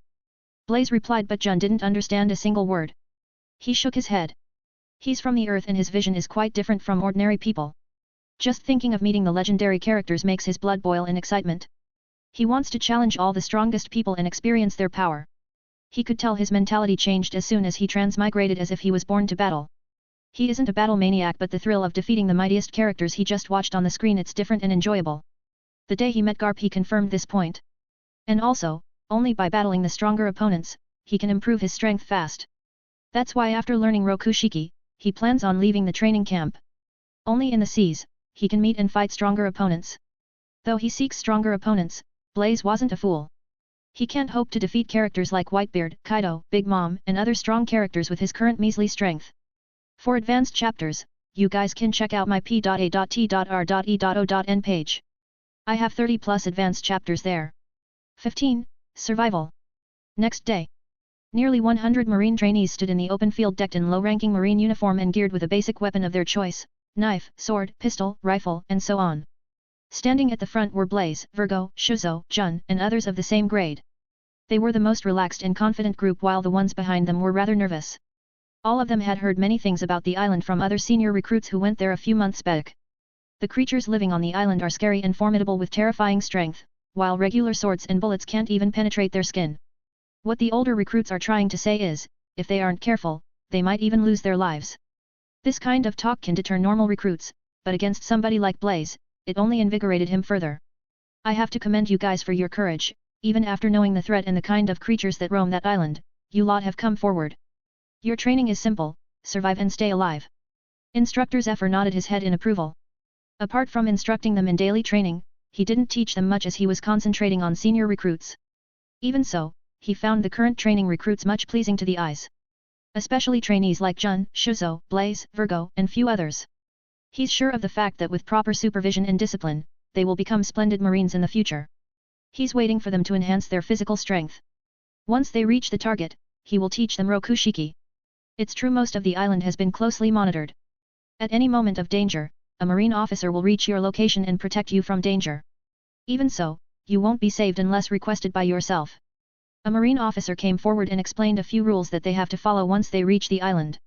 Soon, the 100 marine recruits along with few marine officers and instructors reached the island in rowboats coated in sea stone. Setting foot on the island, Blaze found the air here is so fresh and pure. The island looked quiet and serene as if what they heard from the senior recruits were nothing but hearsay. On the beach part of the area, a two-storied building with a marine symbol was constructed and shielded by special wooden spikes. Blaze saw some strong marine officers patrolling the sandy area of the island with an alert expression. He heard even marines who train their Haki come here to practice it. All the recruits stood in the beach area staring at the densely grown forest before them. The tall and thick trees with several protruding branches blocked them from any kind of sounds that may have given them an impression about this place. Go. Survive and stay alive. Instructor Zephyr said. Some eager ones dashed into the forest-covered region as soon as Zephyr finished his speech. Blaze, Jun, and others also followed suit. Since forming groups isn't allowed, all the recruits split up and sprinted in different directions. Even if one another meets inside the island, they have to part their ways after 5 minutes. Blaze sprinted for 15 minutes before meeting a strong creature that sneaks attacked him from a blind spot. With ultra-quick reflex, channeling his strength to his legs, he dodged the strike by leaping back. The attacker is a huge black tiger spread with yellow stripes. Unlike regular tiger, it had a shiny saber tooth and club-like tail as weapons. Its electric blue eyes looked threatening and wild. Growling. Failing to kill its target in a single pounce, it circled Blaze looking for an opportunity, a weakness. Likewise, Blaze also scrutinized his assailant and calculated his next move. He figured the beast isn't a normal one from its attack. Its glittering claws are more than capable of ripping his flesh and heavily injure him. In the next moment, both the tiger and Blaze clashed. Blaze refrained from using his devil fruit powers so that he can enhance his combat ability. The tiger aimed to finish off the prey by sweeping its sharp claw at the target's neck. Blaze skillfully evaded the strike in mid-air by wheeling his body and threw a punch. Bang! His fist connected with the tiger's head, blasting it a few meters back. It hit the ground with a heavy thud, but in the next moment, it instinctually jumped back to its feet. Glaring at Blaze, it shook his head a few times before once again leaping at him. It didn't shrink back, even after knowing its prey is stronger than it thought and may lose its life in the process. It's how life on the island is like. In order to survive, they have to eat. If they want to eat, they have to kill. Otherwise, they will get killed. Undaunted by the fearlessness and wild nature exuded by the tiger, Blaze faced it head-on. He didn't rush to kill the tiger, as it's a perfect target to hone his skills.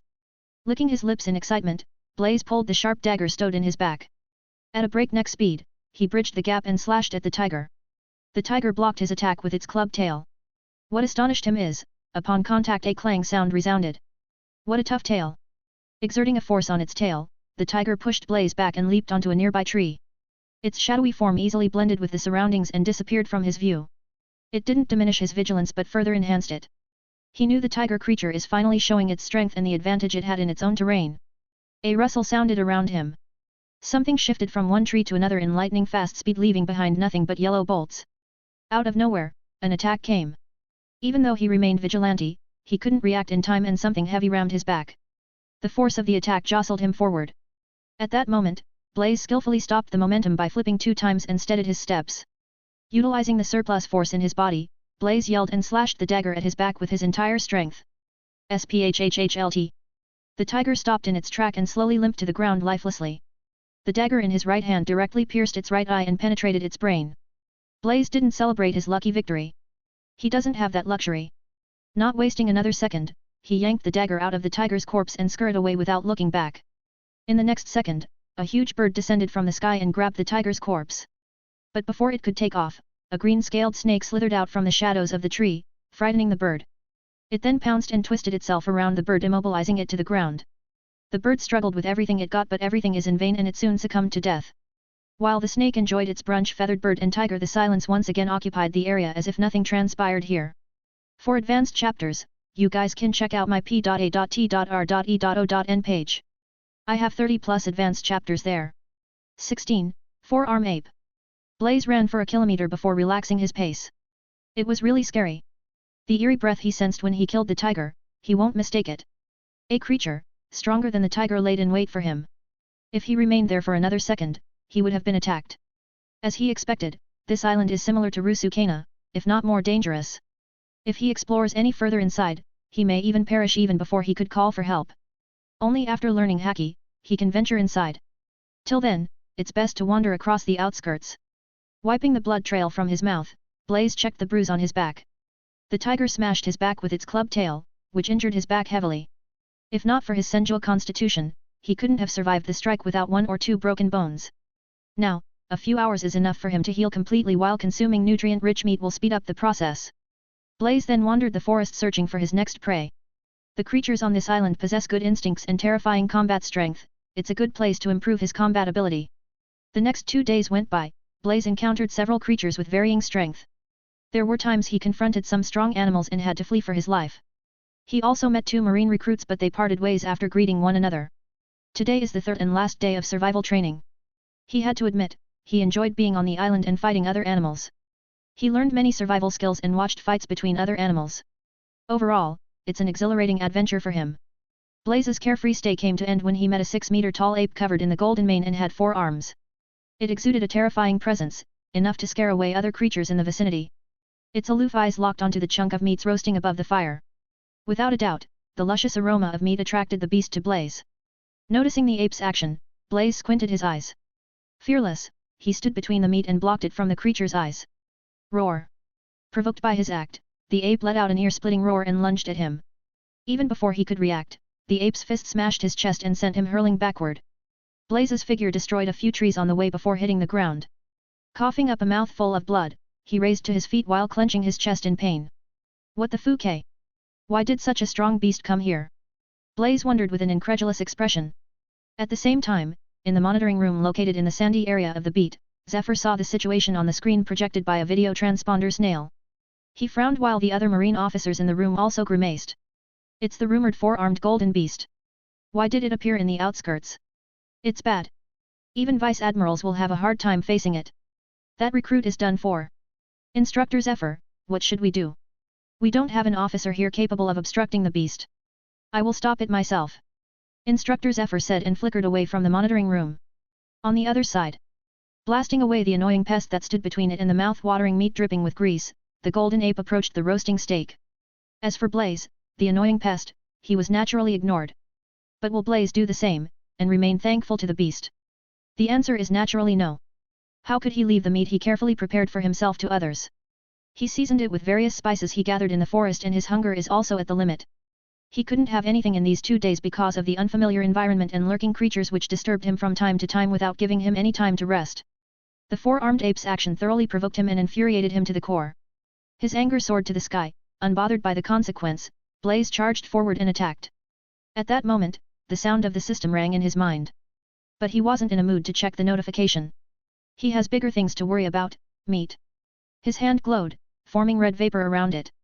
Aiming at the ape, Blaze shouted mentally, "Heat beam." A scorching beam of high temperature struck the ape's face, which was inches away from savoring his steak. Boom! It's a beautiful golden mane charred to black, but the beast remains uninjured. And the attack thoroughly provoked it. In the monitoring room, the marine officers watched the confrontation with open mouth. At first, they breathed a sigh of relief observing the ape disregarding the trainee and concentrating on the food. When they believed the trainee would escape using this chance, he attacked the beast, seething in rage. They all thought, "Brother, what are you being angry for? You should have been happy the beast ignored you." It's the first time for them to witness a fight for food. The concept thoroughly perplexed them. The 4-armed ape's eye turned fiery red, its rage tore open the sky. Roar! Hammering its chest, the ape jumped high and dropped straight at Blaze. 2 of its upper arms clenched into that of a fist and aimed at his head. Meanwhile, Blaze released high heat and coated his right arm with fiery filaments like heat armor. He blocked the beast's attack with his heat-clad arm, but he underestimated the 4-armed ape's strength and impervious defense. Boom! The impact caused his legs to sink into the solid ground while a meter-long crater formed around him. A booming shockwave blasted the air around them along with the dust and dirt. The powerful force traveled from his arms to the body, causing him to split another mouthful of blood. It's too strong. His legs weakened and his entire figure nearly squashed to the ground. At the last second, Blaze opened his mouth and blew a hot breath aiming at the ape's eyes. Alarmed, the ape withdrew its hand and sprang back. Cold sweat drenched his back. If he hadn't reacted in time, the ape's arm would have mashed his body into blood and gore. Strangely, he laughed wildly. Even he didn't understand why he was laughing at the face of death. There was no fear in his heart, only excitement. Engaging such a strong opponent didn't deter him in any way, it only surged his fighting intent to another level. Ha ha ha. Come. Yelling, Blaze raised his boiling arm to the sky and threw a punch at the ape. The strike pushed the ape a few steps back, scorching its mane, but it failed to inflict any injury. Blaze felt as if he was striking a steel plate. It's as if the golden ape practiced a Tekai skill and hardened its skin and muscles to another level. His heat manipulation reached another level after his devil fruit potential attribute neared 15. Even so, his attacks failed to injure the ape. From this, one can tell how strong the ape is.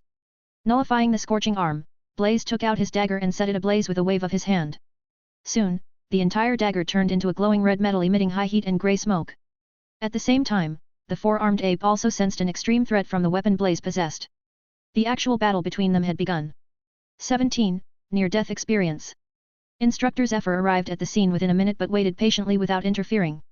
He wants to see how Blaze would fare against an opponent stronger than him. As his instructor, he requires to find the extent of his fruit abilities so that he can help Blaze better in the future. It would also give him an idea in which direction the devil fruit could be developed. The four-armed ape and Blaze clashed. The glowing red dagger strived to sever the creature's insides, but the ape's defense is too good, or to be precise, Blaze's dagger skills aren't that formidable. Otherwise, with the burning dagger, he could have easily cut the ape's tough defense. But his attack only left a burning, shallow cut wound on its skin. Blaze's heat sense captured every minute detail the ape made and conveyed it to his brain. But against overwhelming strength, all plans are just parlor tricks. One of the four-armed ape's arms seized Blaze from the ground and lifted him like a chicken. Its electric blue eyes looked into the latter's eyes, and with a quick spin, it flung him across the forest. The toss carried the ape's complete strength. The throw was so powerful, Blaze's figure transformed into a shooting star, and before tossing him, the ape's arm also squashed his body. The crushing strength cracked his skin and deformed his internal organs. His back smashed against countless trees and ruined everything in its trajectory. Blood dyed his entire body while some sharp branches penetrated his skin. Zephyr appeared next to Blaze and caught his sorry figure. He could have saved him before the ape could strike, but he wanted the latter to remember the near-death experience. Still, the ape shouldn't have hurt his student. It overstepped its boundary. Zephyr looked at Blaze, who lost his consciousness after he caught him, and then at the four-armed ape. The ape munching on the roasted meat happily suddenly shivered, as if it was eyed by a powerful predator. Turning his head, it scanned the vicinity and spotted Zephyr carrying Blaze in one hand. Letting out a false threatening roar, the ape took a step back, recalling a painful memory it once experienced. Scarm. Zephyr uttered the cold word, but the tone pressed the ape with oppressive pressure, frightening it to the core. Whimpering, the ape scurried away and vanished into the shadows of the forest. When Blaze opened his eyes again, he laid in an infirmary bed, and to his shock, he was bandaged like a mummy. Fortunately, they left his face bare. Hi, I was transferred back to the training island. When he tried to move, prickling pain spread throughout his body. Even so, it's somewhat bearable to him. He lost his consciousness only after Instructor Zephyr caught him, and he remembers everything clearly. That damn ape. I am going to beat it black and blue the next time we meet. Blaze silently muttered. Tearing away the bandage on the hands using his mouth, he then removed it from his legs. What he needs most now is, not rest but meat. Dragging his injured body out of the infirmary, Blaze then moved towards the cooking area. The air was fresh outside, and from the way sunlight directly hit his face, he knew it's around breakfast time. On the way, other recruits and officers scrutinized him with weird expressions because of his mummified appearance. Unbothered, he walked forward. Along the way, he checked the system interface in his mind. He remembered the notification and wanted to check what it's about. There was a change in his attributes, a joyous matter. Name, Blaze Hunt. Occupation, Marine. Constitution, 15.1 Strength, 15.1, Speed, 15.1. Devil Fruit Potential, 15.2. Haki, none. Items in storage, none. Free Attribute Point, 0. Task Reward, defend against the Type A creature the Golden Beast for a minute. Reward, 1.0 Constitution 1.0 Devil Fruit Potential 0.5 Free Attribute Point. Status, complete. Do you want to collect the reward now, yes/no? A rich reward. Blaze silently thought and accepted it. Though he was injured heavily, he felt the strength coursing through his body. He broke past the 15-bar limit that hindered him for a month. The pleasant thing is, he broke the limit on his own. He didn't expect the system to release a last-minute task. Now, he can raise his attributes once again. After collecting the reward, his attributes changed. Constitution, 16.1. Devil Fruit Potential, 16.2. Examining his attributes, Blaze unknowingly reached the cafeteria where he met the other trainees of the same grade, Jun, Virgo, Shuzo, and others. Blaze, when did you wake up? You were unconscious for an entire day, you know. Are you all right?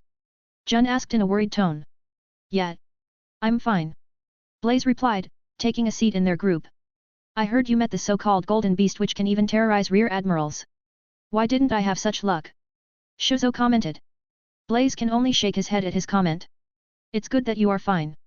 You should taste the wild bear meat and seafood fried rice, they are delicious. That's strange, where's the fried rice? Virgo spoke. Virgo, there wasn't any fried rice today.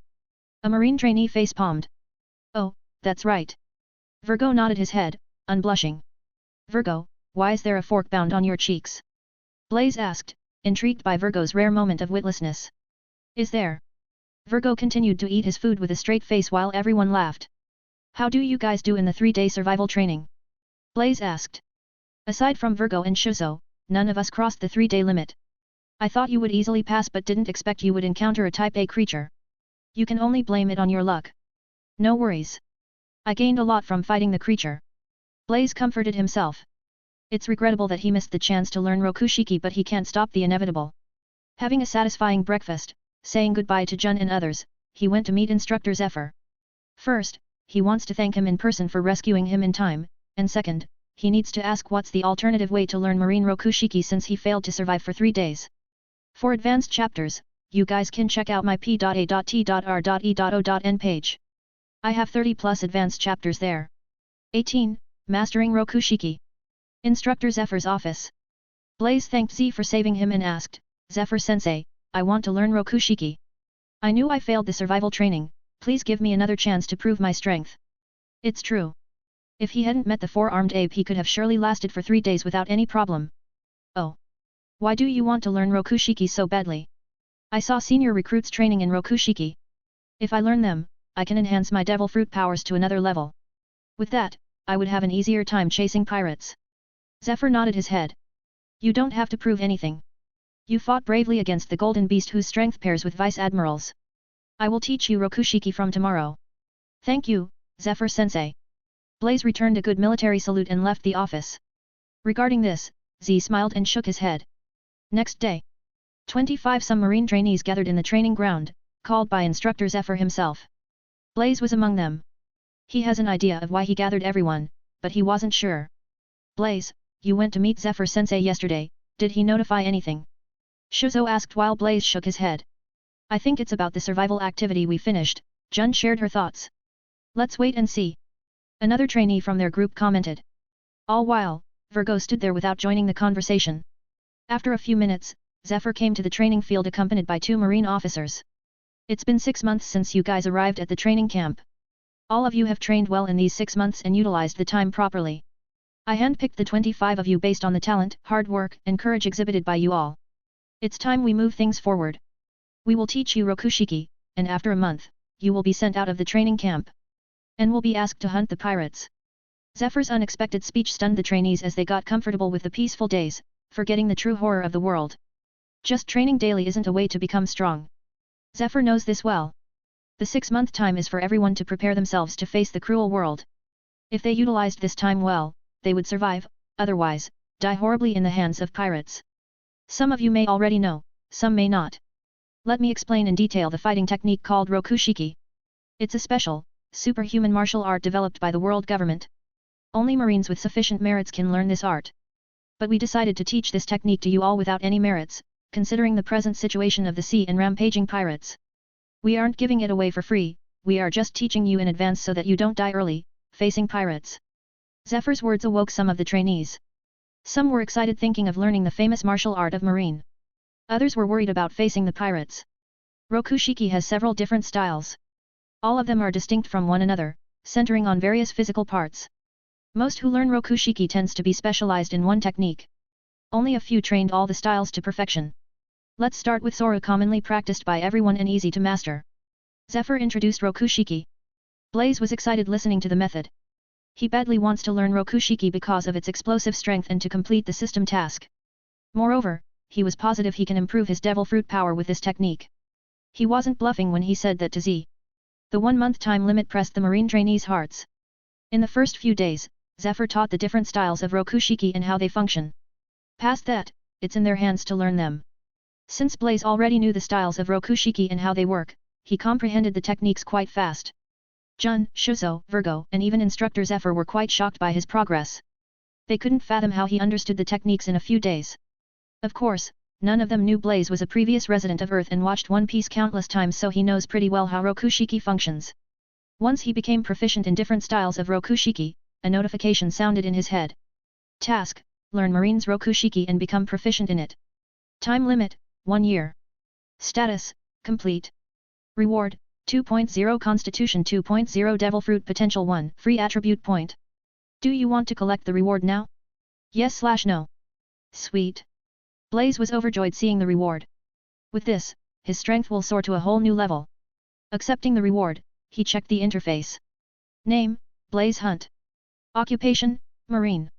Constitution: 18.2 Strength, 18.2, Speed, 18.1. Devil Fruit Potential, 18.3. Haki: none. Free Attribute Point, 1.5.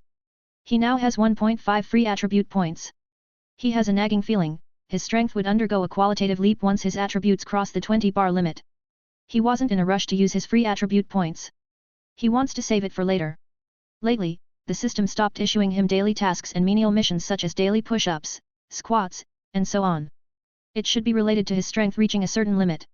Anyhow, Blaze is happy with the system rewards and the missions released by it. One shouldn't be too greedy. Days passed, the 1-month limit neared. Only 3 days remain. Strangely, Virgo proposed a challenge to him on his own accord, today. Blaze doesn't know whether it's to test his devil fruit powers or because of this stunning growth. It doesn't matter to him, anyway. He was also interested in testing Virgo's combat strength. He happily accepted the challenge. Naturally, their fight attracted the entire training camp as the two of them are one of the best marine recruits of this year. Even though Blaze hadn't revealed his devil fruit powers to others, somehow, everyone in the training camp learned he's a devil fruit user. He too wasn't bothered by it. Their fight became the topic of the island. For advanced chapters, you guys can check out my p.a.t.r.e.o.n page. I have 30 plus advanced chapters there. 19. Fighting Virgo. Next day. Virgo and Blaze stood in a combat field, surrounded by nearly 200 people, marine officers, recruits, and even the ones working on the island. Their fight grabbed attention, and instructor Zephyr's appearance was the best proof. Jun and Shuzo supported him, even though they are friends with Virgo too. Blaze knew Virgo is strong. After all, he's one of Doflamingo's elite officers with a highly manipulative and insidious character. He doesn't show his true nature here as he keeps his true identity a secret. But it's a truth that he's a powerful, intelligent, and knowledgeable man. Furthermore, he's the type of person who's confident of his ability and thinks he's superior to others. If Blaze wasn't wrong, his strength is already close to Vice Admiral's. After all, he already knows how to use Haki. The good thing is, Virgo won't reveal his full strength, so as not to jeopardize his cover. Instructor Zephyr gestured with his hands to start, and the fight began. Blaze took the initiative and dashed forward with incredible speed. Virgo welcomed his punch with bare hands. It's a known fact in the camp that Virgo possesses an enviable physique with powerful explosive strength. Blaze's fist collided with Virgo, sending a powerful shockwave and swirling the wind around them. The onlooking marine screamed in thrill. Oh! Watching fighting between others is great entertainment to most. Virgo, your strength had improved from the last time we sparred. Blaze casually commented and threw another punch which Virgo blocked with ease. Yes, yours too. Virgo answered and countered with a punch. The two of them didn't utilize any fighting techniques, they just compared their strength with fists, a straightforward approach. After a few bouts of exchange, they gauged each other's strength and began to fight seriously. Blaze's attributes reached 18, if he's not wrong, his physical strength is close to Headquarters Rear Admiral's. If he broke past the 20-bar limit, then his combat strength can even rival Rear Admiral's. With his current strength, fighting Virgo who's hiding his strength is a piece of cake for him. Both of them fought to a standstill for a minute and Blaze decided it's time to take the fight to another level. What he doesn't know is, Virgo was also shocked by his strength. He didn't expect Blaze's physical strength will advance to such a level in a few months. Will he be a threat to Daffy in the future? Virgo thought. He thought of killing him secretly but he soon rejected the notion as it's too risky and he wasn't confident in eliminating Blaze. There are too many variables. He knew Blaze is a devil fruit user who had abilities similar to heat fruit. It's also why Virgo challenged him. He wanted to find the devil fruit powers of Blaze and to what extent he can use them. Yes, he's gathering intelligence. And, Blaze satisfied his wish by exhibiting his devil fruit powers. In truth, his action has a deeper meaning. He wants the Marines to know his existence and his superior strength. Only by gaining others' respect and reverence, he can gain a solid foothold among the Marine ranks. If he wants to confront the world government in the future, he can't do it alone. He needs the power of Marines. Blaze wasn't a scheming person in nature, but he's a person with great vision. Sora, Blaze muttered. His figure disappeared and appeared behind Virgo, startling the onlookers. Even before Virgo could react, a punch slammed his back and sent him hurtling forward.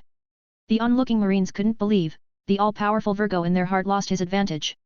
Sure enough, you mastered Sora to such perfection, Virgo spoke and vanished from Blaze's sight. Let's compete to see whose Sora is better. A voice sounded behind his ear. Blaze's lips curved a little, and his figure vanished before Virgo could launch an attack. The Sora martial style allows the users to move at extremely high speed. The principle behind the move was to kick off the ground at least 10 times in the blink of an eye. It's an explosive strength released from one's leg. The stronger the physique, the faster the users will be. In Virgo's case, he hadn't mastered the Sora yet. But, he compensated for the lack of mastery with brute strength. As for Blaze, he achieved slight mastery over the Sora style, but unlike Virgo, his explosive strength stems from his devil fruit power. Every cell in his legs pumped high heat and pushed his speed to another level. No one aside from Instructor Zephyr noticed this, as his control over the heat manipulation reached another level. Virgo and Blaze's form flickered all over the combat field, agitating the viewers with another great zeal. At some point, the eyes of the recruits failed to catch the fighting figures. Oh my god! These two are monsters, their strength is close to rear admirals trained by Zephyr Sensei. A senior recruit commented. How did they improve their strength so fast? It's inconceivable. Jun, Shuzo, and other recruits familiar with Blaze and Virgo were the most shocked ones. Especially, Blaze, they didn't expect him to fight Virgo as equal. When did he become so strong? Jun mumbled. The memories of Blaze flashed in her eyes and how he worked twice harder than others. Without her knowing, he surpassed her. An inexplicable feeling arose from the innermost part of her soul, her heart kindled with the desire to get strong. Not just her, other recruits also resolved their heart watching the fight between them. At the spectator stand, a precious smile appeared on Instructor Zephyr's face. It's what he hoped from the fight between Blaze and Virgo, the two hadn't disappointed him. After a minute, Virgo's figure emerged some distance away from Blaze. He panted a little, as continuous use of Sora's style drained him to a certain extent.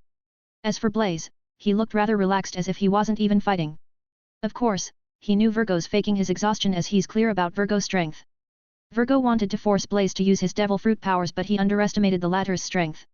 He narrowed his eyes a little and he admitted defeat. If he showed any more of his strength, there's a possibility of his cover being blown. It's better to stop now. If there's a chance in the future, he will eliminate Blaze. Just as they ended the fight, Zephyr came forward and gave them rare praise. You two fought well and grasped the nature of Sora quite well. With repeated practice, your Sora will attain perfection. Work hard. 20. Back to Marineford. 2 days later.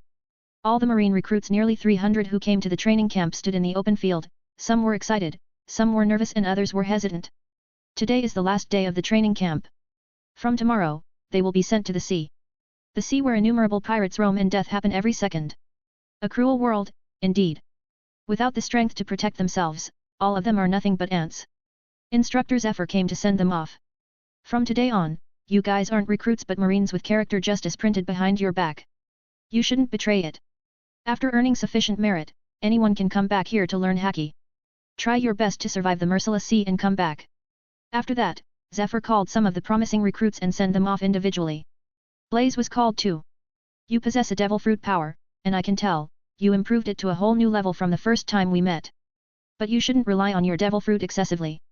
Your individual strength is what matters the most. Now go and discover the world. And, do what your heart says. Thank you, Zephyr Sensei. I won't let you down. Blaze saluted and boarded the marine ship docked on the shore. The next day, Blaze along with Jun, Virgo, Shuzo, and other recruits reached the Marineford. After staying on the secluded island for more than 7 months, Blaze finally came back.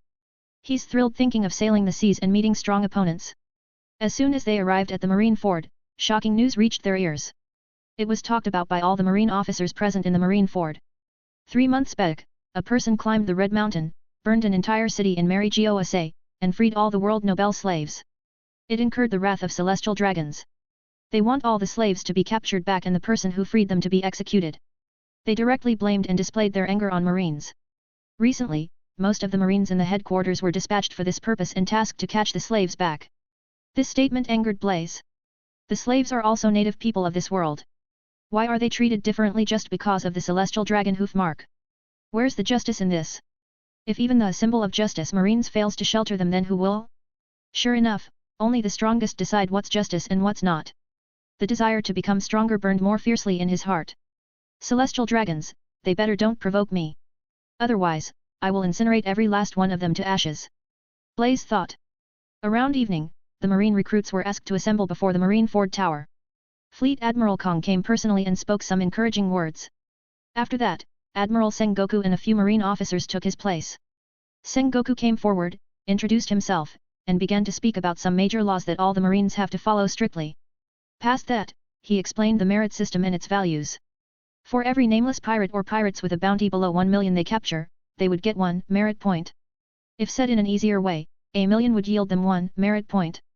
For example, capturing or killing a pirate with 25 million bounties will yield them 25 merits. Past 100 million bounty, the merit point differs from pirate to pirate.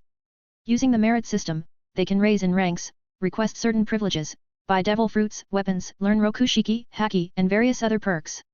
Hearing the merit system invigorated the recruits. Their eyes gleamed.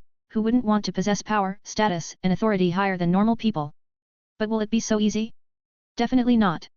Blaze was sure of that, otherwise, Marine headquarters would have birthed many strong characters. Then, the recruits were assigned under Marine officers holding captain and above ranks. Except for Blaze, Virgo, Jun, Shuzo, and few other Marine recruits who showed potential in training camp. All of them are the ones who learned rokushiki in training camp. Without a doubt, instructor Zephyr's evaluation was taken into account. Once the other recruits left the area, Sengoku once again spoke. You guys are the future pillars of Marine. Countless new pirates were emerging every day and we can't deal with every one of them with our limited strength. So, it's up to young Marines like you to stop the pirates. It's also why I didn't assign any ranks to the 25 of you. Because you will pick your own rank. Marines need strong officers, so I am going to conduct a small test to measure your strength, courage, and will. Speaking up to this point, Sengoku exuded a strong demeanor. For an entire month, you will act alone and hunt the pirates. You won't receive any sort of help from the Marines. You will act as a pirate hunter and wander the first half of the Grand Line, companionless. The number of pirates you either capture or kill this month will determine your Marine rank. Your process will be closely monitored by a secret unit. Make no mistake, they won't interfere with what you do. Likewise, they won't bother even if you are killed. Sengoku's words agitated the recruits. How will they hunt the entire pirate crew alone? It's absurd. Even Blaze was shocked a little. The others are not like him, possessing a system and strong devil fruit powers. With a slight mishap, they will lose their life. Not all the pirates are like Luffy, they won't show a hint of mercy. But none of them raised their opinions, affected by Sengoku's solemn bearing. At that moment, boisterous laughter came from a distance. Wahahaha, you are scaring the brats, Sengoku. Garp approached the group from behind.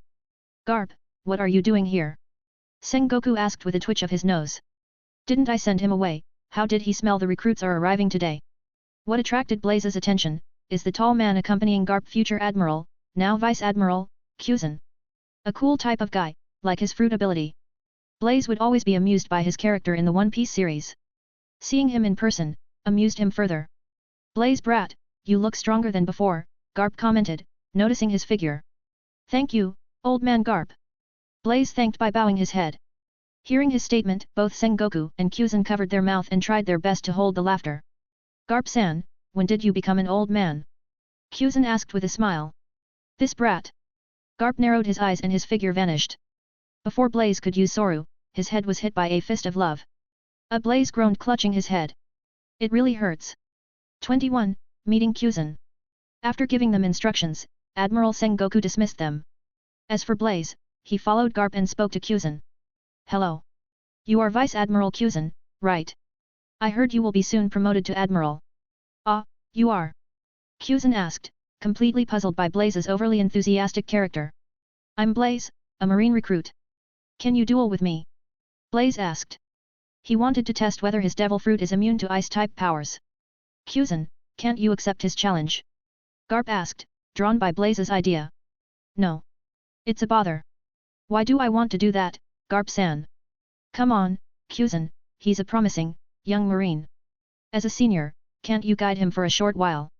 Garp persuaded but Kuzan rejected him, showing his lazy attitude.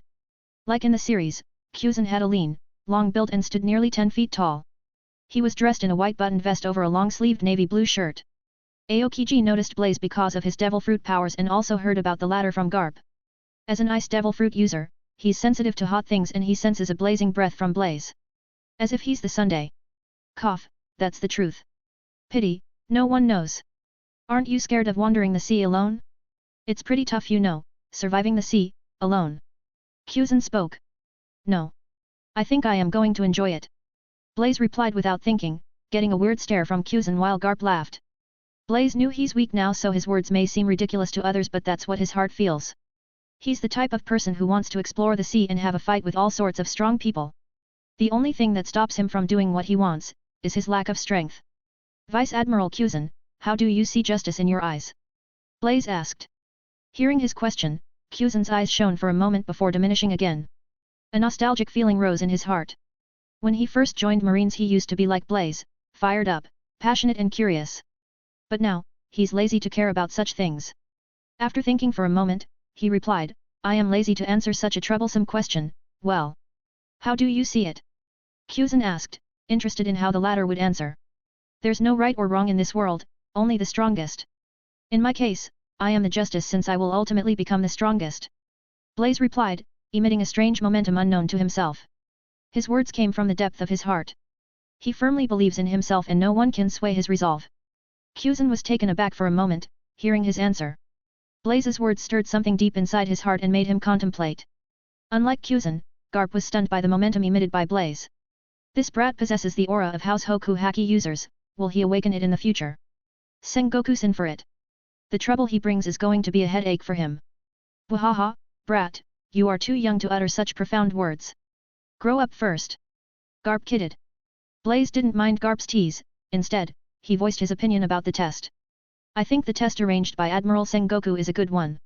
It grants the young marines like us, a chance to temper ourselves and view the world as it is. Wahaha, your words keep on amusing me. The first half of Grand Line won't pose a threat to you, but it will be a test to your heart. Traveling the world alone isn't easy. Don't die brat, we will meet after a month.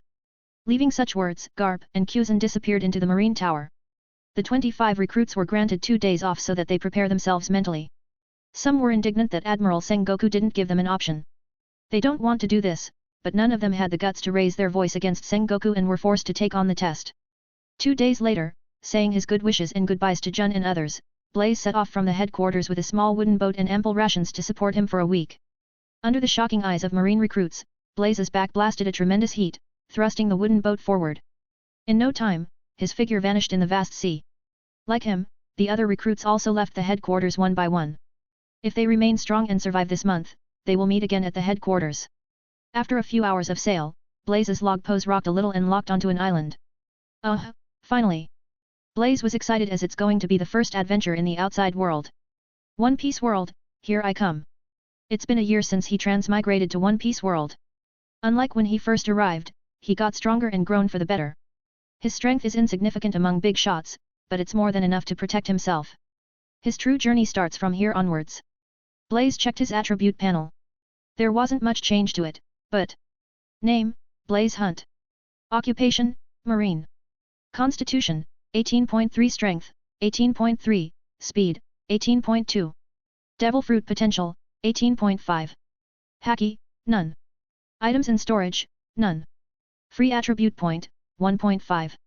Unlike before, regular training fails to raise his attributes. He has a Senju bloodline, but to bring out its full potential he needs to improve his Constitution attribute. His Constitution attribute is directly related to his strength and speed. The only way to increase them quickly is via the system. It's true, basking in the sun enhances his physique but it's a slow and gradual process that can't be accelerated using external means like training. He saves the free attribute point for later use, to break past the 20 bar limit. Currently, he has 2 tasks in the system task panel. Task, 1 Punch Man Workout. Description, do 2000 push-ups, 2000 sit-ups, 2000 squats, and a 30 km run daily for 750 days. Time, 750 days. It isn't mandatory to fulfill the tasks daily, you can take rests in between. Reward, 5.0 Constitution 5.0 Devil Fruit Potential 3 Free Attribute Points. Task, Punches and Kicks.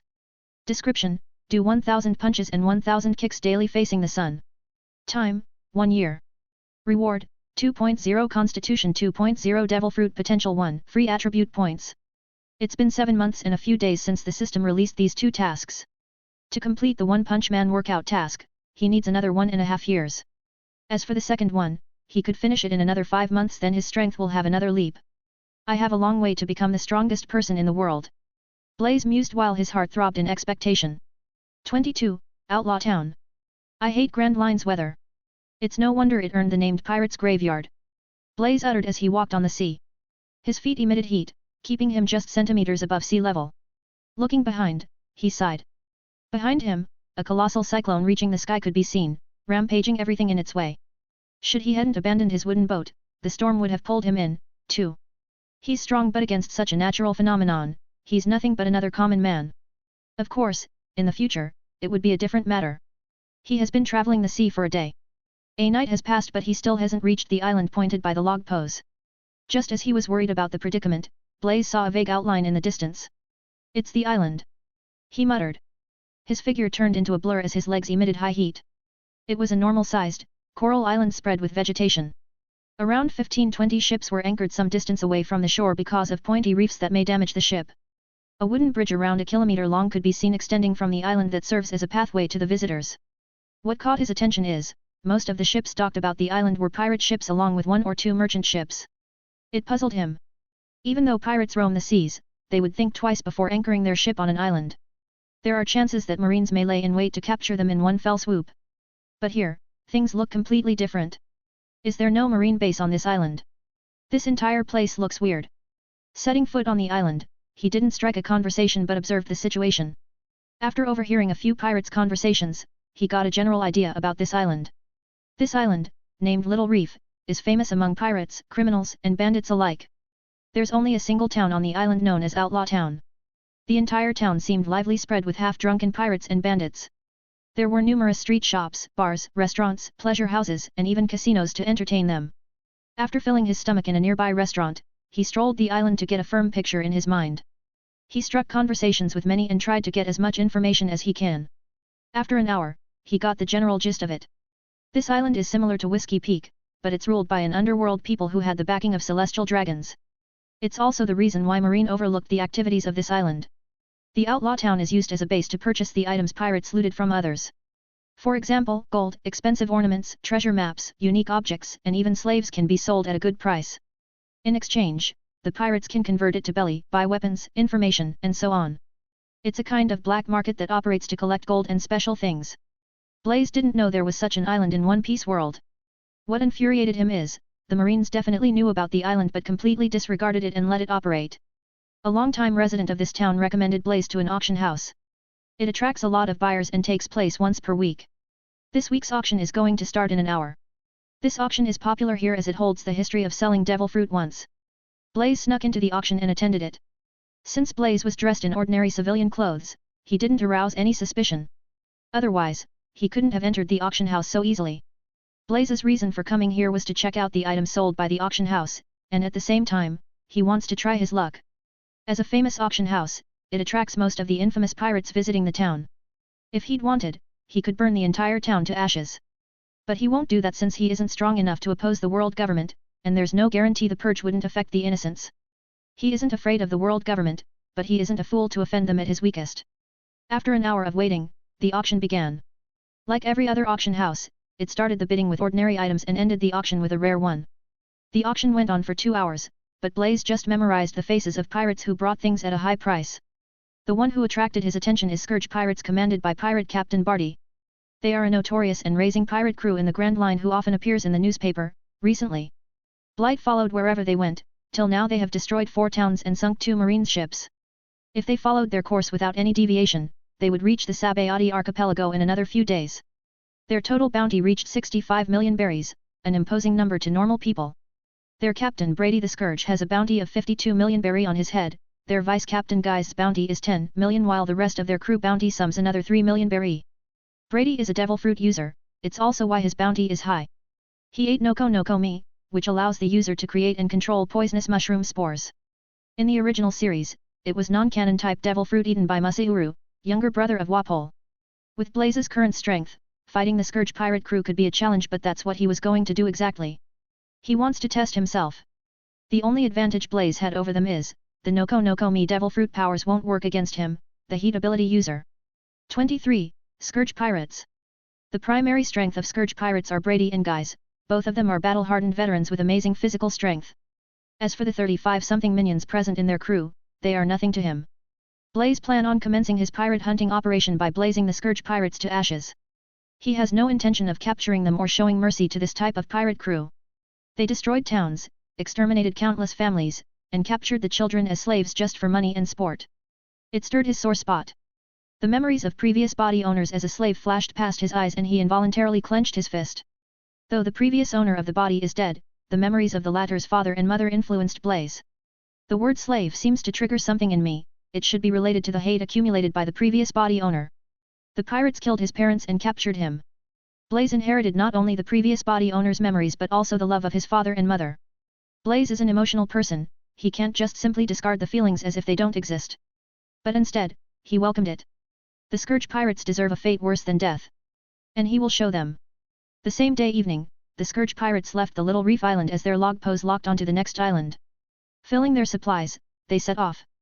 Blaze followed them by walking high in the air. After a few minutes, the island disappeared from his eyes as the pirate ship sailed the Grand Line. He then directly landed on their shipmast and listened to their conversation. From what we heard from the residents of Outlaw Town, we will reach the final island of the first half of Grand Line in another few days. It's worth celebrating, don't you think so, Captain? A pirate with a huge scar on his left side of the face spoke. Yes, we definitely need to party. The rest of the pirates also agreed with him. Only Brady and Guys remained stoic as if the bunch before them isn't their own crew. Brady's face even had a tinge of disdain in them. Clowns? He muttered inwardly while gulping a bottle of wine. He has no sense of comradeship towards them except Guys, as they are pretty weak in his eyes. He knew, with such weaklings he has no hope of crossing the red line and enter the new world. Once he reaches Sabayati, he will discard them and gather some strong underlings. At that moment a taunting voice reached his ear, startling everyone on the board to the core. Captain of the Scourge Pirates, Brady the Scourge, I think the bounty of 52 million berry is fairly high for you. Who? Brady shouted while the rest of the crew jumped to their feet and looked around them on high alert. But they were shocked to find a single figure hovering in the air. Hovering. They knew normal humans aren't capable of flight. Who is he? They all thought. Who are you? Brady asked. His posture relaxed, discerning the enemy is nothing but a single man. He isn't confident in his strength but he trusts his devil fruit ability very much. Undetectable to others, his pores released microscopic poisonous mushrooms into the air and covered the entire ship.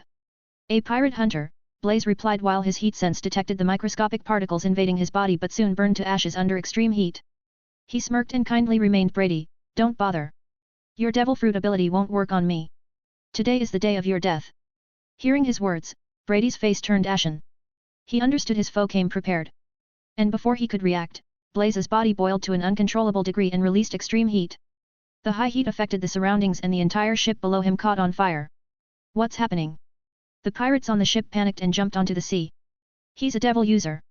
I don't understand, why did such a strong person target us? His devil fruit powers completely suppress our captain's ability. Shit. Even the sea is evaporating. The pirates were filled with fear confronting someone countless times above their caliber. Only 3 people remained on the burning ship. Brady and Guys were able to remain on the ship because Blaze controlled his heat so that he could have a good fight. Soru. Blaze uttered and his figure vanished, alerting Guys and Brady. And before the two could react, his figure reappeared behind Guys. Blaze threw a simple punch. A blazing heat compressed in a straight line pierced Guys and created a fist-sized hole in his body.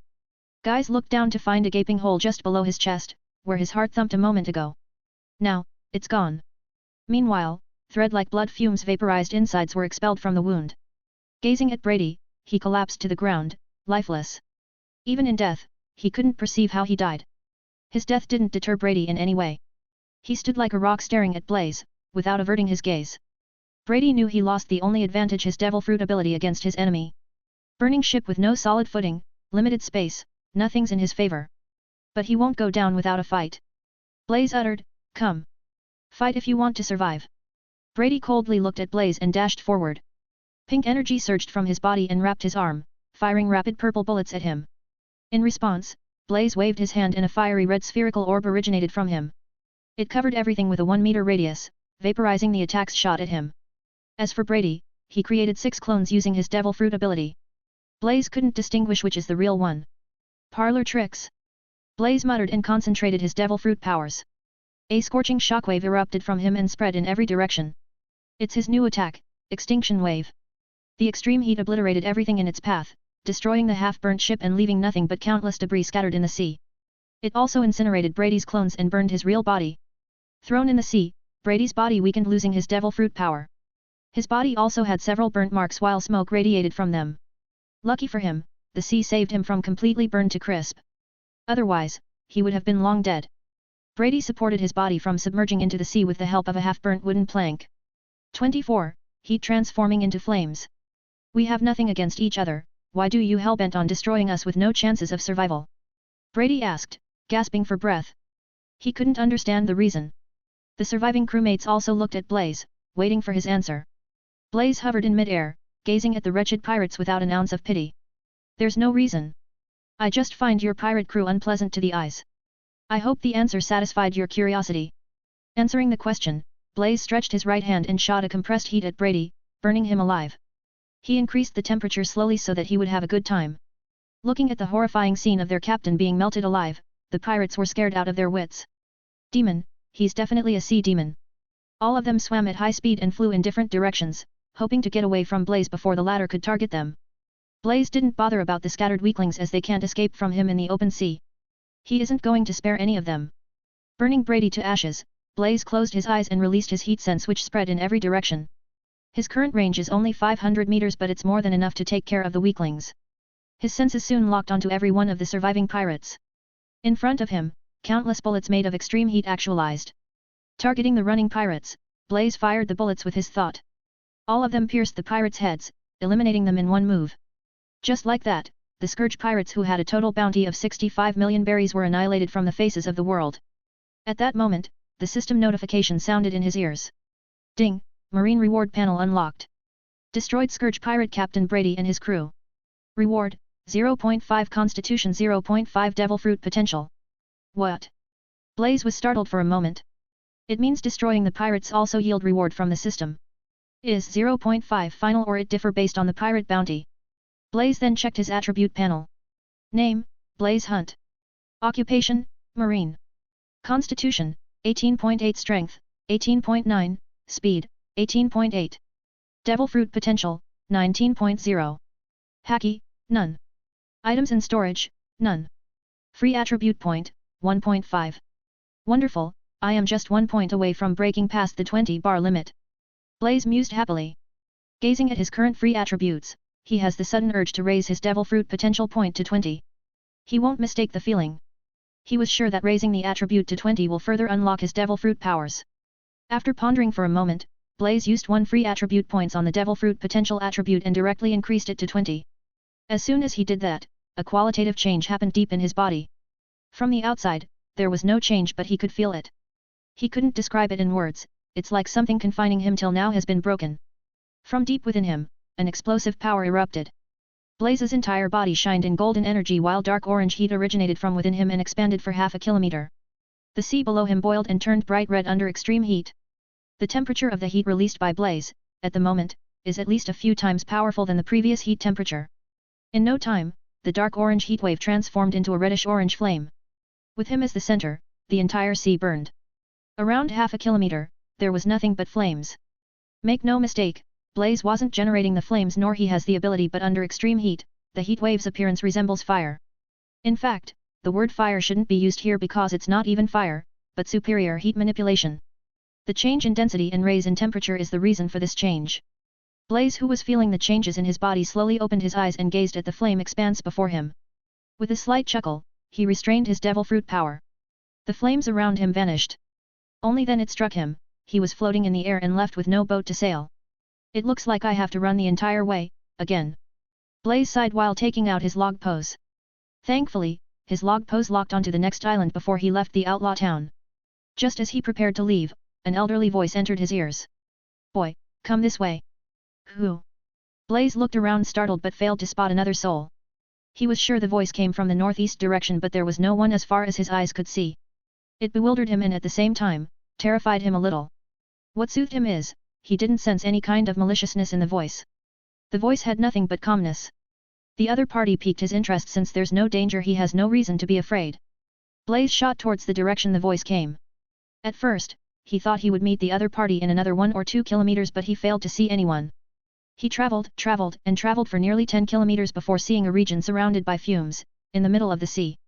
Don't tell me, the owner of the voice is staying inside the fumes? But how can he communicate with someone 10 kilometers away from him? Is it related to his devil fruit? Blaze thought and moved forward. High temperature assaulted him once he neared the island. What startled him is, the further he traveled the greater the temperature became. Blaze is an exception.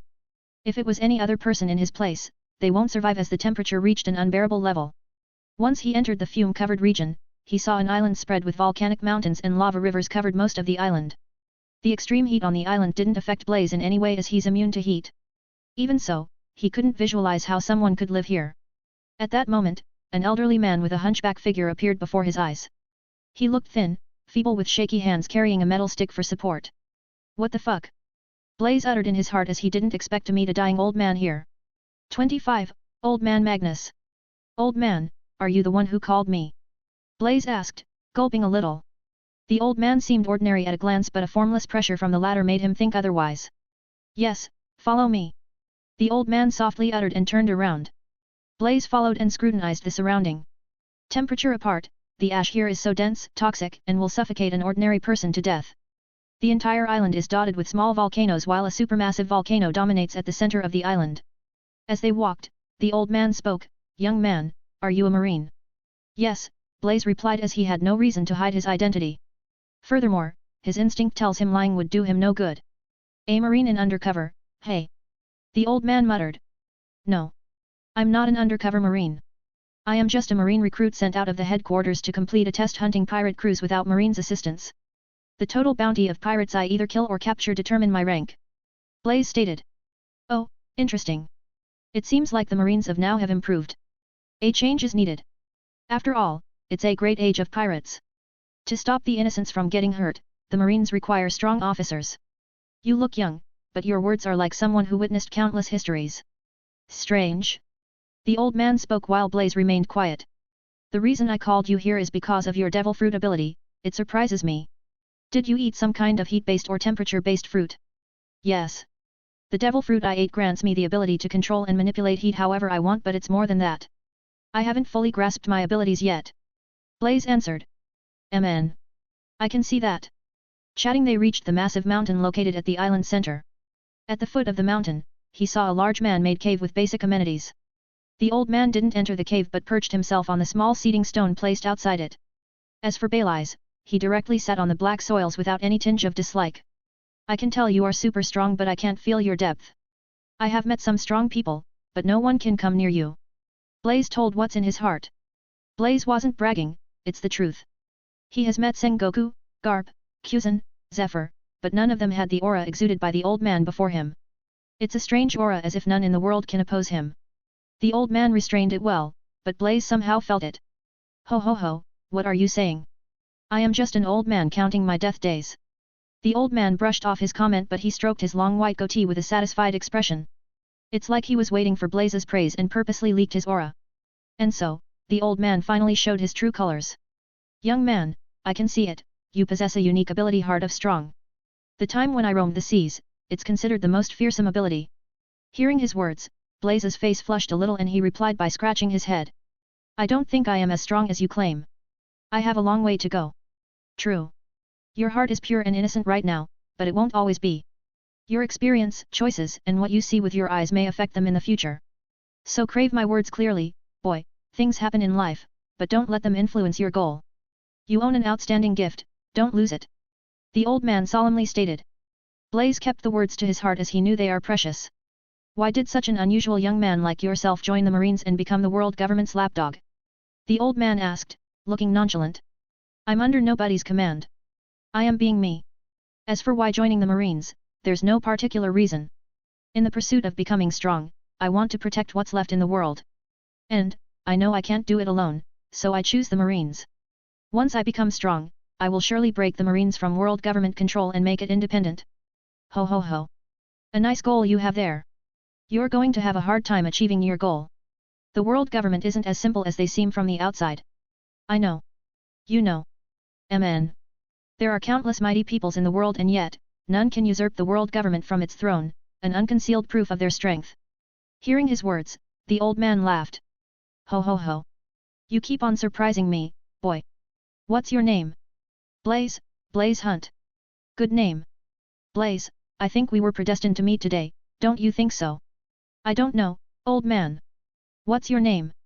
My name is Black D. Magnus. I'm pretty sure my name's foreign to you as the world government destroyed whatever traces left of me and made sure no one discovers our history. It looks like you did something that threatened the world government. Ha ha ha, you can say so. I am not the first and I won't be the last. Most of the pirates who reach the end of their adventure will eventually have to confront the world government. Even if you don't, they will come looking for you in the name of cleansing the world or something like maintaining world peace. What a load of bullshit. When his speech reached this point, the temperature around the island rose uncontrollably, affecting the surrounding. The temperature is at least a few times stronger than what Blaze can unleash with his fruit abilities. It's not the end. Aside from the temperature, an overpowering pressure erupted from the old man affecting Blaze. The sudden change frightened him a little. Facing the intense pressure, a feeling of powerlessness and dizziness overcame him. At that moment, a mysterious power exploded from his own body as if they were provoked by something and confronted the pressure released by the old man. The two forces, one red and one golden, clashed in mid-air, splitting the air and wrecking everything in its path. It shocked Blaze. It's the clash of House Hoku Haki, that means I awakened my House Hoku Haki. Oh my god! When did I awaken it? Who is this, old man? What is his story? Blaze wondered, gazing at the two clashing forces. At that moment, the old man suddenly retrieved his Haki and the temperature too returned to normal. 26. New task. Looking at the smiling old man, Blaze asked. Old man Magnus, did you do it intentionally? Furthermore, you also ate devil fruit related to temperature. I just triggered the House Hoku Haki slumbering within you, nothing much. As for the devil fruit, yes, I ate the Mara no Mi fire fruit when I was younger. Mara no Mi, the powerful Logia fruit described in Devil Fruit Encyclopedia. A fruit that's capable of mass destruction. Blaze uttered. No wonder. There isn't Mara no Mi user in the current timeline since it was eaten by old man Magnus long ago. Could it be only after he died, Ace found the fruit? What a coincidence. Blaze mused. I personally think your devil fruit is far stronger than mine. It's different from hot fruit, heat fruit, temperature fruit that I have seen. It should be some kind of rare devil fruit that's never been eaten by others. Can you demonstrate your devil fruit powers for me? Old man Magnus asked. Sure, Blaze said and displayed his supreme heat manipulation which had a red-orange flame-like appearance. Fascinating. Your ability isn't fire but pure heat that seems like fire. It has a temperature of the normal flame, but with repeated usage, you can raise the temperature higher. Look at my flame, it may give you an idea. Old man Magnus said. A bluish flame materialized and swirled around his form. How to say this? In Blaze's eyes, the flame looked beautiful and captivating to behold. It lacked the natural ferociousness of fire, but the temperature exuded by it countless times stronger than your average flame. What amazed him is, the old man neither stretched his hands nor commanded anything but the flames naturally materialized with just his thought. Meaning, he awakened his devil fruit power. After all, awakening a Logia devil fruit is countless times harder than paramecia. Who are you, old man? Blaze asked, completely piqued. Ho ho ho, I'm just your ordinary old man who once roamed the seas. Around which time did you sail the sea? It's been 60 years, I forgot many things. I was a pirate for around 30 years, I think it was around 1420 to 1450. Old man Magnus replied, reminiscing his past. It means, you are over 100 years old. Blaze asked, somewhat shocked. He knew the average lifespan in One Piece world is 140 but it was his first time meeting someone so old. Yes. I am around 115 years old. If nothing goes awry, I can live for another 5 or 6 years. Old man, can you teach me Haki? Blaze suddenly asked. If the old man taught him, he's sure his Haki will improve faster. I don't mind teaching you, but you are too green and lack experience. Roam the sea for another 1 or 2 years, then come back I will teach you. Old man Magnus didn't decline Blaze's request but set a condition. Blaze understood. If his understanding of Haki isn't wrong, it's a supreme chi present in all living creatures but needs further practice to master them. But one's fighting spirit, resolve, and willpower determine how strong one Haki can become. Okay then. After that, Blaze chatted with the old man Magnus and learned many things from him. The latter even gave him pointers regarding the devil fruit abilities he developed. Conversing with him really opened his eyes. When Blaze asked why he was living here alone, the old man said it's related to his crewmates and his promise to them. Even though he lives alone here, he occasionally visits the nearby islands to buy things and learn what's happening in the world. Blaze asked, then, do you know about Pirate King Gold Roger? He conquered the whole Grand Line and even reached the final island. MN. I know. Pity, he was born too early. Old man Magnus shook his head but he didn't mention the reason. He's the best proof the times are shifting, and a new dawn will eventually be born. Resting on the island for a night, Blaze departed the next day after saying goodbye to old man Magnus. Meeting him was a kind of fortune to Blaze. He learned so many things from him and some of the latter's experiences inspired him further to become strong. A wider world is waiting for him to explore and only with strength, he can savor them and experience blood-arousing battles. Old man Magnus stood at the island shore and stared at Blaze's black with a complex expression. Is it fate? If it's not, then what is? It seems like we were predestined to meet. Only time will tell. Blaze traveled in the direction pointed by his log pose. He hopes at least the next island would be a normal one. He then checked his system interface. There was no change in the attribute section but new tasks had popped up in the task section. Task: Learn Haki Basics Kanbunshoku Busos Hoku. Time limit: 2 years. Reward: 10.0 Haki points 2.0 free attribute points. Task: Completely master House Hoku no Haki. Time limit: 2 years. Status: Half awakened. Reward: 5.0 Constitution 5.0 Devil Fruit Potential 5.0 Haki Points 5.0 Free Attribute Points. Wow! What generous rewards! Blaze can't help but get excited. Once he masters Haki, he can fearlessly go and challenge some strong people. And he knows well enough, only by fighting strong people he can improve himself. 27. Boyne Archipelago. After a few hours of continuous sprinting, Blaze finally saw a vague outline of a star-shaped island. Isn't it the Boyne Archipelago? When he neared the island, he got a clear view which is a series of flower-shaped islands. Stomach Baron is the name of this large flower-shaped plant. It's home to various gigantic bugs and vicious man-eating plants. Usopp was sent to one of these islands by Bartholomew Kuma during the events of the Sabayati Archipelago and spent 2 years on the island honing his skills. It is said that anyone who enters this island has no chance of leaving it again, though both Usopp and Heracles managed the feat. Of course, to someone like Blaze, this island holds little to no threat. What attracts him is the numerous naturally made foods such as ramen, ham fruits, chocolate rocks, delicious fruits, etc. Licking his lips, he rushed forward and landed on the island. As soon as he landed, a sun-shaped flower plant attempted to eat him but was incinerated to ash by the heat released from his body. Marching forward, Blaze met different kinds of animals and carnivorous plants. As a man who transmigrated from the earth, he was fascinated by these things. It's only because he was strong, if not, he can only run like Usopp. Making use of the environment, he experimented with his newfound devil fruit abilities. Heat Smash golden-colored fist actualized purely out of extreme temperature. Bang! With a slight motion from his hand, the phantom fist blasted through the hard shell of the giant beetle and pulverized it entirely. Only blood and gore remained of the beetle. Ray of the Sun. Orange-red glow surged from his hand and beamed in a straight line, melting everything in its way. Energy Shock. Blaze's favorite skill. A golden spherical bubble coated around his fist similar to Whitebeard's Gura Gura no Mi power. Boom!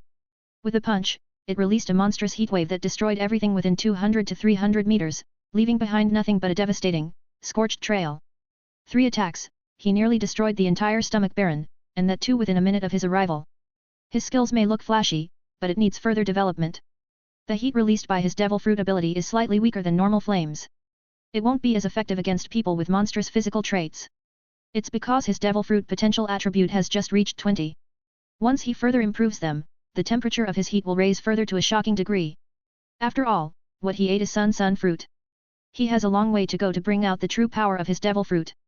At that moment, the man-eating plants in the distance swayed and a human dressed in beetle-styled armor appeared before his eyes.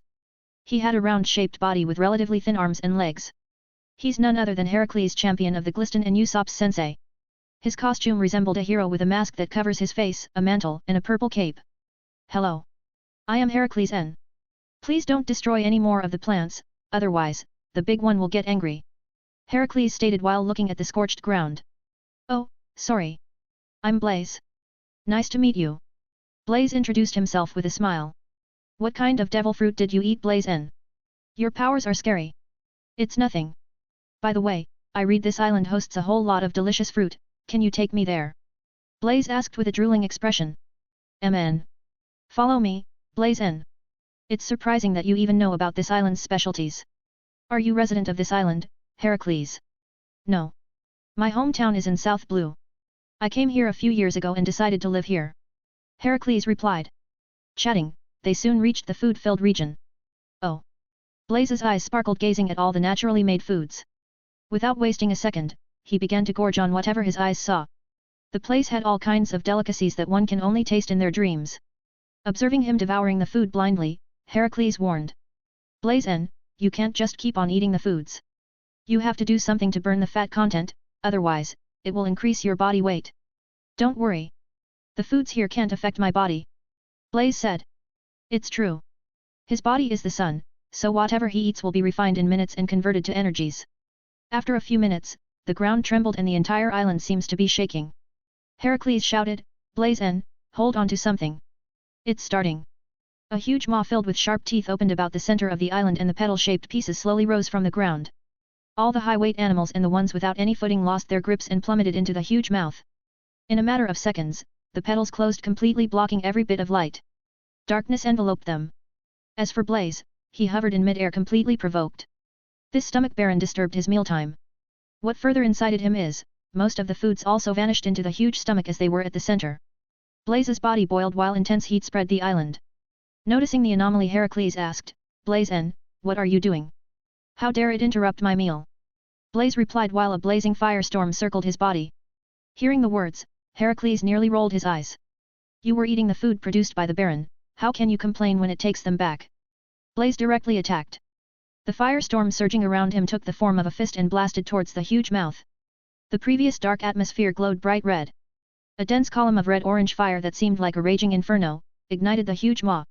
Since the stomach baron kept its mouth open, the column of fire burned its inside and then bang, the intense heat exploded once it hit something solid. Shriek K. Followed by a loud screech, the entire archipelago quaked intensely for a few seconds, swaying left and right. I will forgive you this time, if it happens again, I will burn you to ashes. Blaze snorted. Soon, the petals opened on their own and the island returned to normal. The only difference is the center of the island, it was charred completely with purple blood gushing from the surface. Who are you, Blaze N? You are definitely not an ordinary person possessing such a heaven-defying strength. 28. Sabayati. A week passed since he arrived at Boyne Archipelago. Blaze was enjoying his time here, training, eating, and sleeping. The stomach baron didn't disturb him again, it remained still without closing its petals.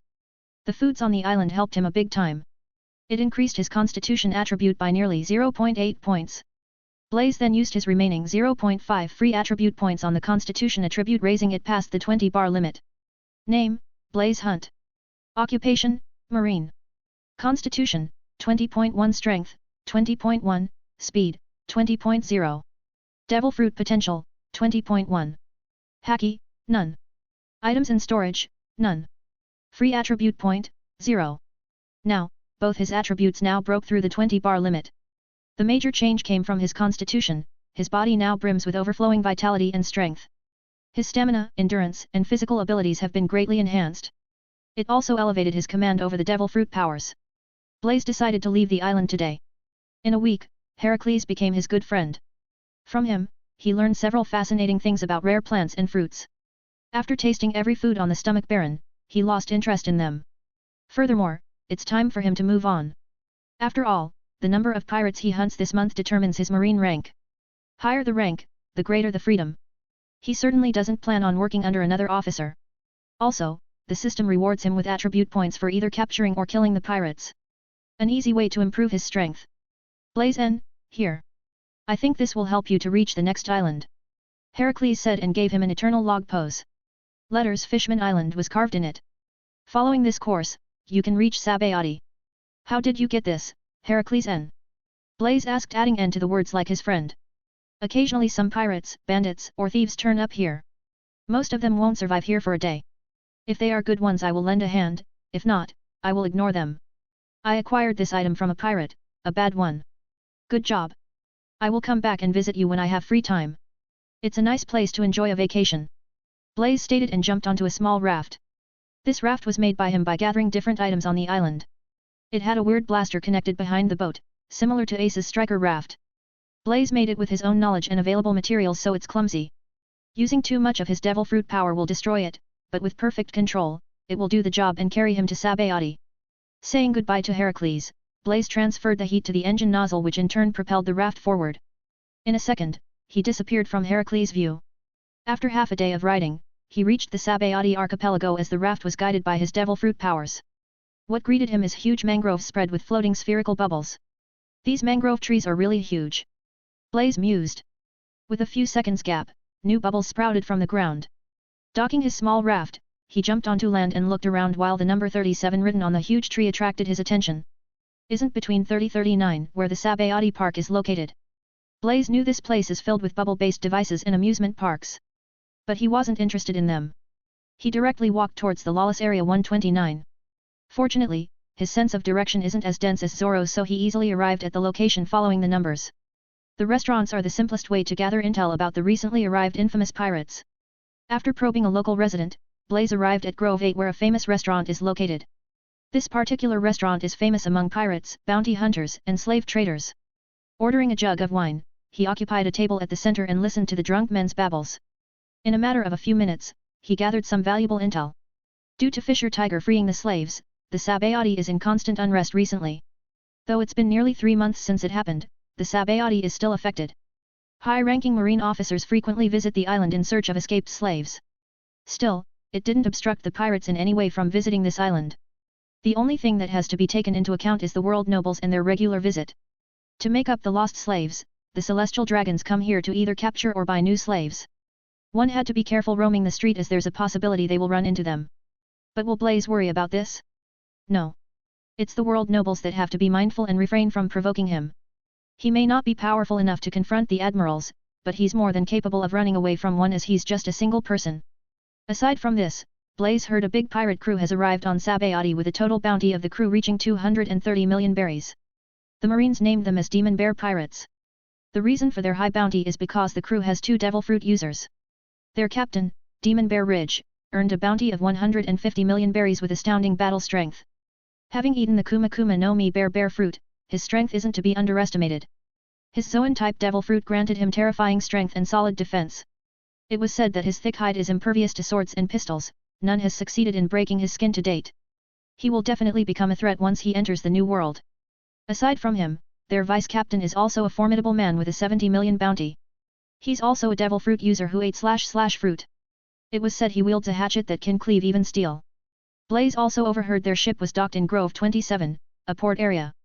In the original series, it's where Kizaru began his attack. Without a doubt, they are waiting for their ship to be coated before setting sail. Well, now they can forget about it since they are targeted by Blaze. 29. Encountering world nobles. Deciding his next course of action, Blaze settled the bill and set off from the restaurant. Sabayati's a splendid island, it had sunny weather, excellent landscapes with a fresh and cool breeze. The atmosphere itself revigorated his spirit. Relishing the scenery, Blaze wandered the groves and walked towards Grove 27. His travel wasn't pleasant as he bumped into a slave trading group at Grove 23. What happened next? It's obvious. He burned every one of them and freed the slaves. They ruined his happy mood. To make the matter worse, he came across a world noble within the next few minutes of a walk. Blaze cursed his bad luck. He noticed 2 world nobles and recognized one, Saint Mjasgard. And the other one seems to be his family as he shared some of the latter's facial features. Like in the original work, they wore a white robe that resembles a spacesuit and resin bubbles over their heads to prevent them from breathing the air of the common people. There were 2 guards and a world government agent dressed in a black suit accompanied them. The people in the vicinity were all in a kneeling position with their heads bowed. Just looking at them incited Blaze. Tisk. Annoyed, he decided to take a different route. He's afraid he would kill them if remain here for another minute.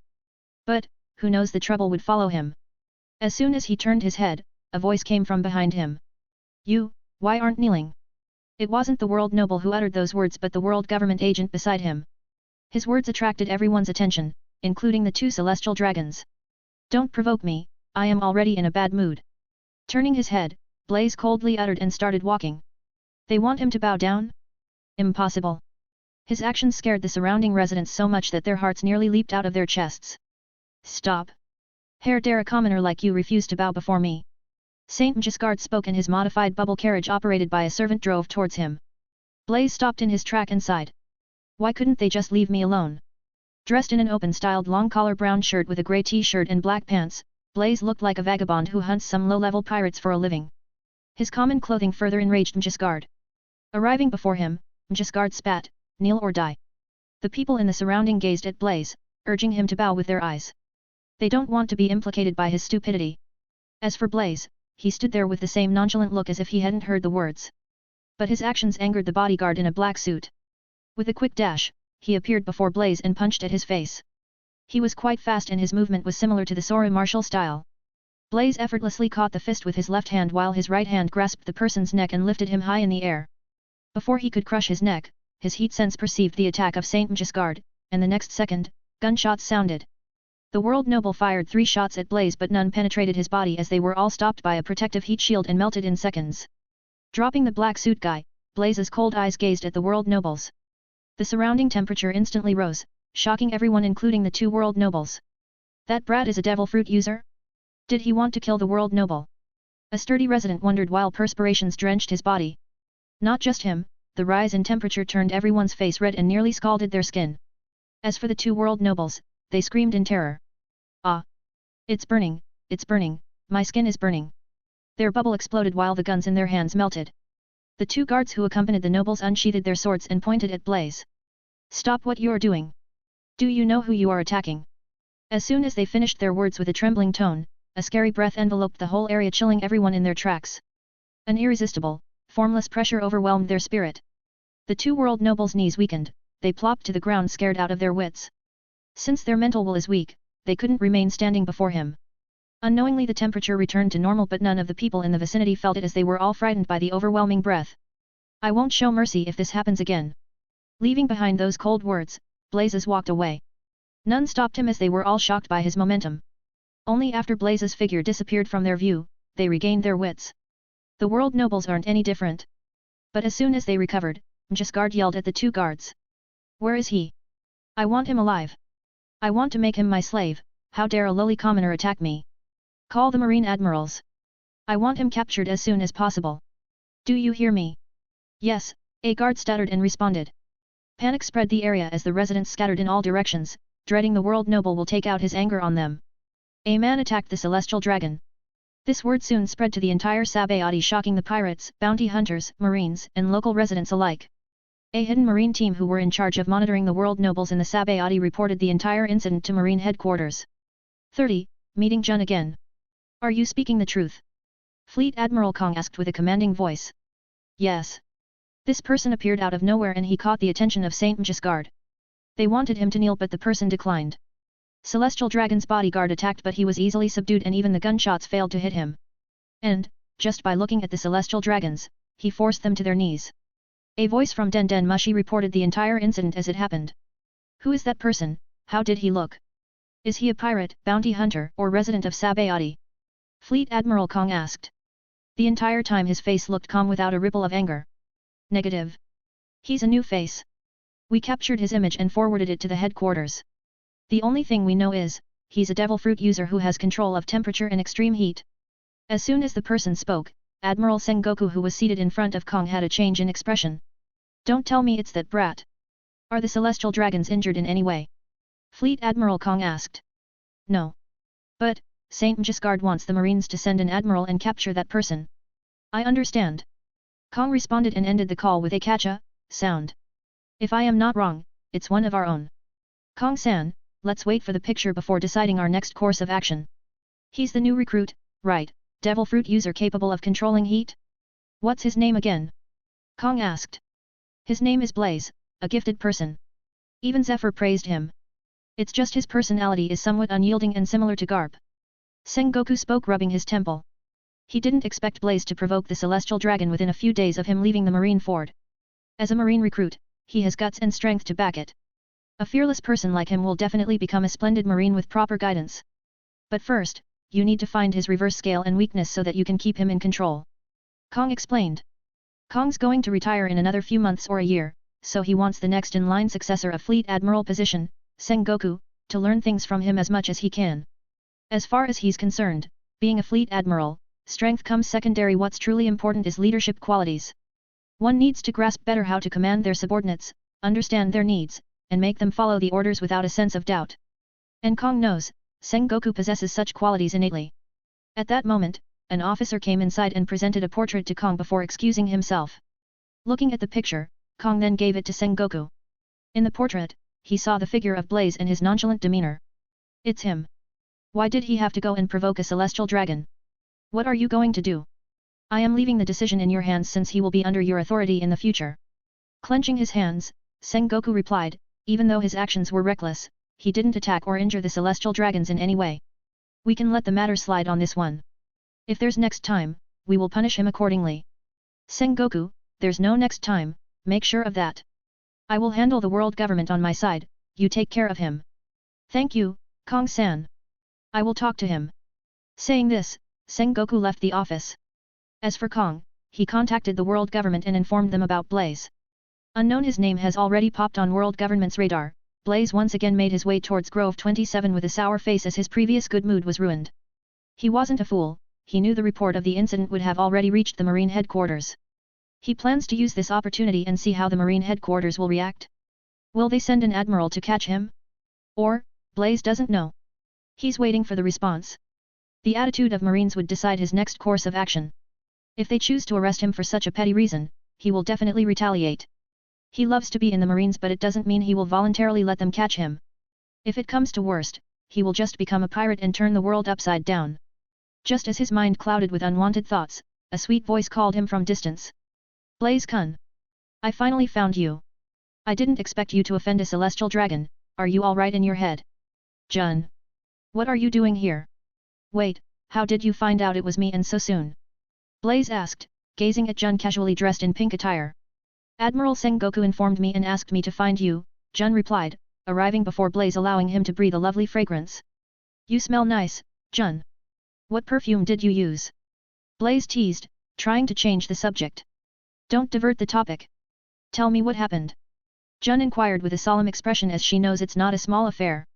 Sighing, Blaze recounted what happened. Tell me, Jun, do I have to kneel just because they say so and let them shoot me?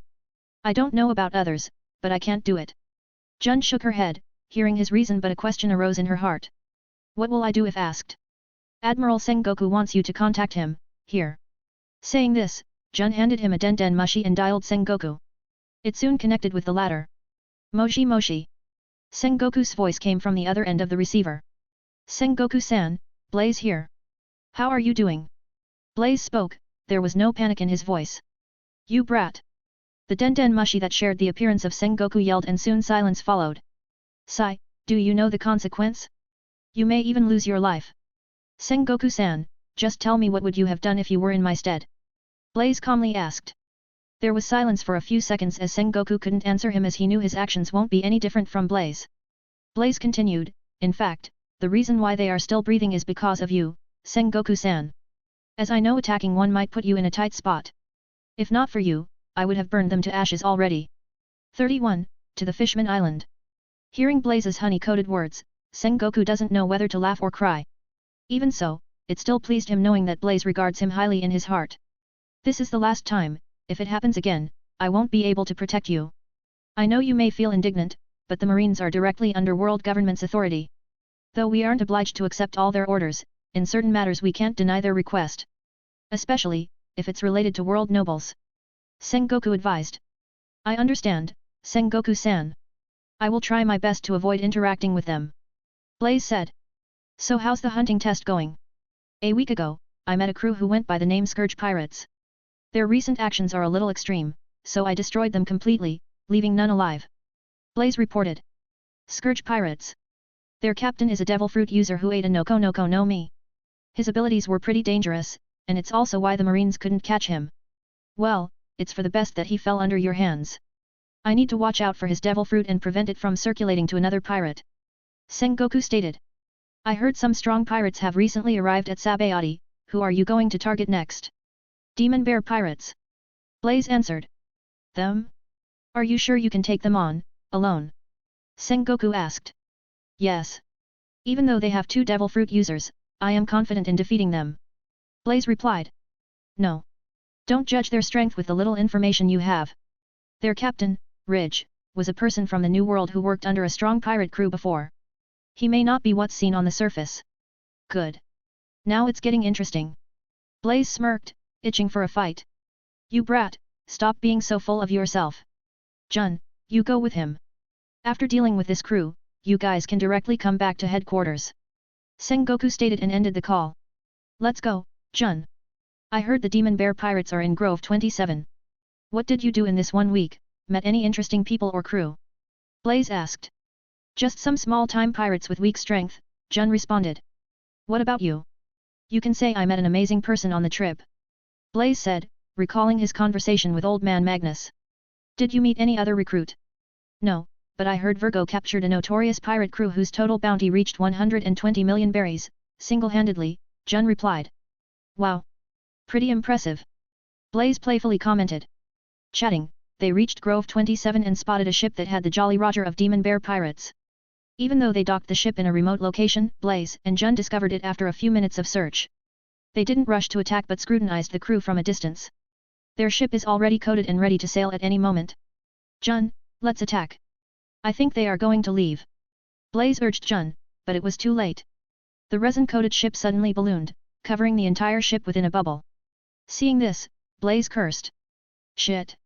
With a quick dash, Blaze raced towards the ship while Jun followed and commented. It's too late. As she said, the entire ship sank below the sea, disappearing from their view. Gazing at the sea, Blaze balled his fist and uttered, Jun, we are following them. What? No way.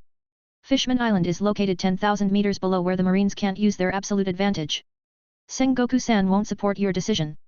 Jun denied his idea with a frown upon her face. Then it's all the more reason why we should go, Blaze spoke, looking around. You are crazy. I am going to notify the headquarters. Whatever. I will look for another pirate ship that's ready to enter Fishman Island. There should be one near us. Saying this, Blaze searched along the shore.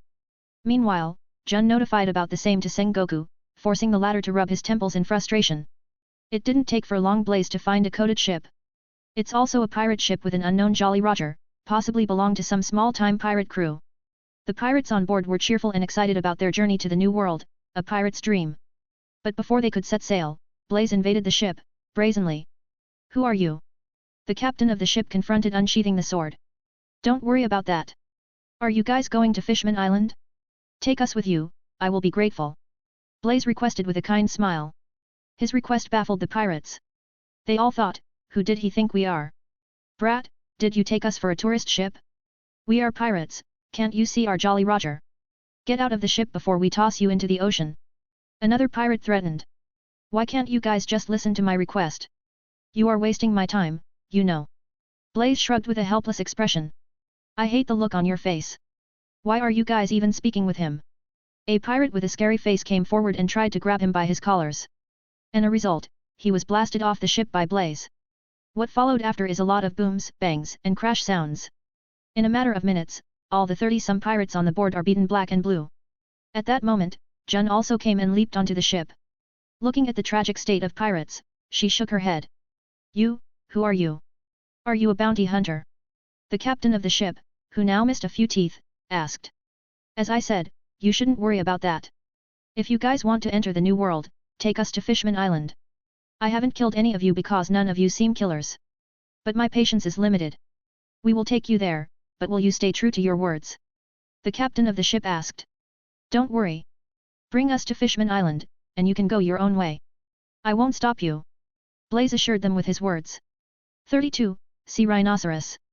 Somewhat believing in Blaze's words, the Bullseye pirate captain commanded his crew to depart. A pirate jumped into the water to open the valve connecting the resin bubble. As soon as he had done that, the bubble ballooned, enveloping the entire ship. The ship soon sank into the water completely. Unlike before, none in the Bullseye crew showed excitement. Only stifling silence ensued. Unbothered by the silent atmosphere, Blaze explored the beautiful scenery with his eyes as it's his first time traveling undersea. It somewhat thrilled him, thinking of meeting the exotic monsters that roam the sea. Furthermore, there are also fishmen and merfolk who live underwater.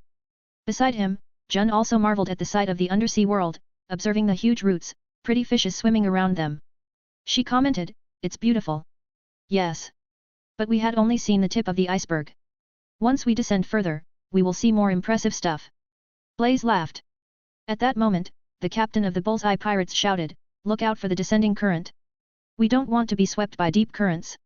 Clearly, the captain is also the navigator of the ship, and he seems good at that. As for Blaze, he knew about the currents from the original series. Remembering something, Blaze looked around. Noticing this, Jun asked, "What are you searching for?" "I heard the simplest way to travel undersea is to capture a sea monster and let them tow a ship. So I am looking for a monster that's strong enough to tow this ship." Blaze nonchalantly replied as if it was an effortless thing. But the pirates who heard the sentence shivered in fright. "He's crazy." As for Jun, she reprimanded. "Blaze-kun, why are you always looking for an absurd way to achieve a task? Furthermore, we are underwater, it's a fatal weakness of devil fruit users. Don't worry about it. Look around for a large monster, I will take care of the rest." Blaze waved his hand. They come across a few sea monsters, but none of them are to his liking, as they were either small or not good looking. Just as he was frustrated by this, a giant sea rhinoceros crossed their ship whose size is smaller than Kraken tamed by Luffy during their journey. "That will do," Blaze excitedly cried. "Oi, you guys know how to prepare a flutter kick coating, right?" "Yes," a pirate replied and began to arrange one for him. Flutter kick coating is a type of coating used on people instead of ships. When a person is coated, the bubble forms a spherical shape around the person from the knees up, with a thin coating from the leg down. Just like with ship coating, the people are able to withstand great pressure as long as they are in the bubble. It even allows people to leave the ship, to do things like engaging someone or something in combat. This coating can benefit devil fruit users by enabling them to move and fight underwater, although this may be somewhat compromised if the ability user's combat style requires a part of their body to leave the bubble. In the meantime, Blaze stretched his hand and a red-orange spear materialized out of intense heat, twirling at incredible speed. As soon as he used his devil fruit powers, the intense heat affected the surroundings, and thawed the cold temperature around the ship, reversing it to normal. The pirates on board were once again stunned by Blaze's display of power. They all wondered, who is he? Why we haven't heard of him before? Go! With a command, the spear shot forward in lightning speed and pierced the rhino's leg. Thankfully, the resin bubble didn't pop. The attack wounded the beast, but it didn't deal any damage aside from irritating it. The giant rhinoceros set its sight on the ship and let out a thunderous roar. It then stormed towards the ship. With a huge body, a single attack is enough to destroy the entire ship and pop the bubble coating. Having his hip tied to the rope, Blaze left the ship coating and faced the huge rhino in the sea under the dumbfounded eyes of pirates. Encountering such a freak of a person, they even began to doubt whether their decision of entering the new world is correct or not. A brave pirate gathered his courage and asked Jun, "Miss, who are you two? With such abnormal strength, there's no way you guys are some nameless individuals. We are marine recruits without any rank." Jun replied with a smirk while her lips curled a little, making her even more attractive. The brave pirate nodded his head in understanding and turned to his captain, "Captain." Before he could express his thoughts, the captain of the Bullseye's pirate interrupted, "You don't have to say anything. After dropping them off at Fishman Island, we are returning to our hometown." Strangely, the pirates joyfully accepted the plan with a loud cheer. Witnessing their performance, Jun was speechless. Should I also follow Blaze's method? It seems to work well with the pirates. She considered. The pirates admitted their defeat without even a fight, it gave her a strange sense of enjoyment. Coming back to the fight, the sea rhinoceros sped towards Blaze while trying to attack him with its huge horn. It was like trying to kill an ant with a long sword. But Blaze confronted the attack with nothing but a fist. He hardened his body with Tekai and punched at the incoming horn. Bang! When the two attacks collided, it generated a huge sound and shockwave spread in every direction, even rocking the pirate ship along with its residents. He's crazy. What is he trying to achieve by confronting it head-on? He's going to get himself killed. Bullseye Captain yelled, supporting himself.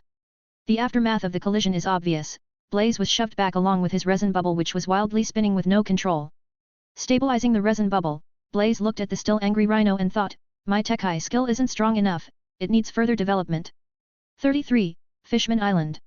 Shaking the pain in his fist, Blaze grinned. As expected of a sea monster, it is strong. If not, it would be too boring. "Here I come!" Blaze shouted, "Soru!" His figure vanished from the resin bubble and appeared above Sea Rhinoceros's head. This move startled Jun and the pirates alike, as they knew very well about the devil fruit weakness. Did he lost his mind? Leaving the resin bubble at this moment is sure death. A pirate screamed. They can't help but show concern since all their lives depend on Blaze. If he loses, the sea monster will definitely crush their ship. Jun squinted her eyes, but she remained calm as she knows he isn't someone who acts without a plan. Heat smash. His hand fired a fist-sized, sharp, compressed air shockwave. It works under the same principle as the Rokushiki's Shigen martial style. Instead of finger, Blaze uses his fist combined with his devil fruit power. This technique utilizes his devil fruit powers from within his body so he wasn't affected by the sea. Since the standard weakness won't work on him, he was perfectly alright fighting in the sea. The fist-shaped phantom struck the rhino's head, and the shockwave penetrated its thick hide pushing it back. Still, the attack was nowhere enough to tame the monster. Shaking its head a little, the rhino opened its huge mouth and tried to swallow him whole. But Blaze effortlessly escaped by utilizing Soru and disappeared from the original spot. What the fuck? Even such a powerful attack failed to injure the sea monster. All the pirates exclaimed with their mouths wide open while Jun gripped the sword on her waist. Blaze reappeared behind the rhino and commented mentally, "Good. I hope you are strong enough to withstand my next attack." Using Soru, his figure flickered around the rhino, creating a miniature whirlpool. Once his speed reached a certain extent, it began to produce afterimages, confounding the sea monster. After a few seconds, 5 afterimages appeared and surrounded the rhino within the whirlpool. "Take this." At the same time, the 5 afterimages punched. They didn't stop at one but repeated the process.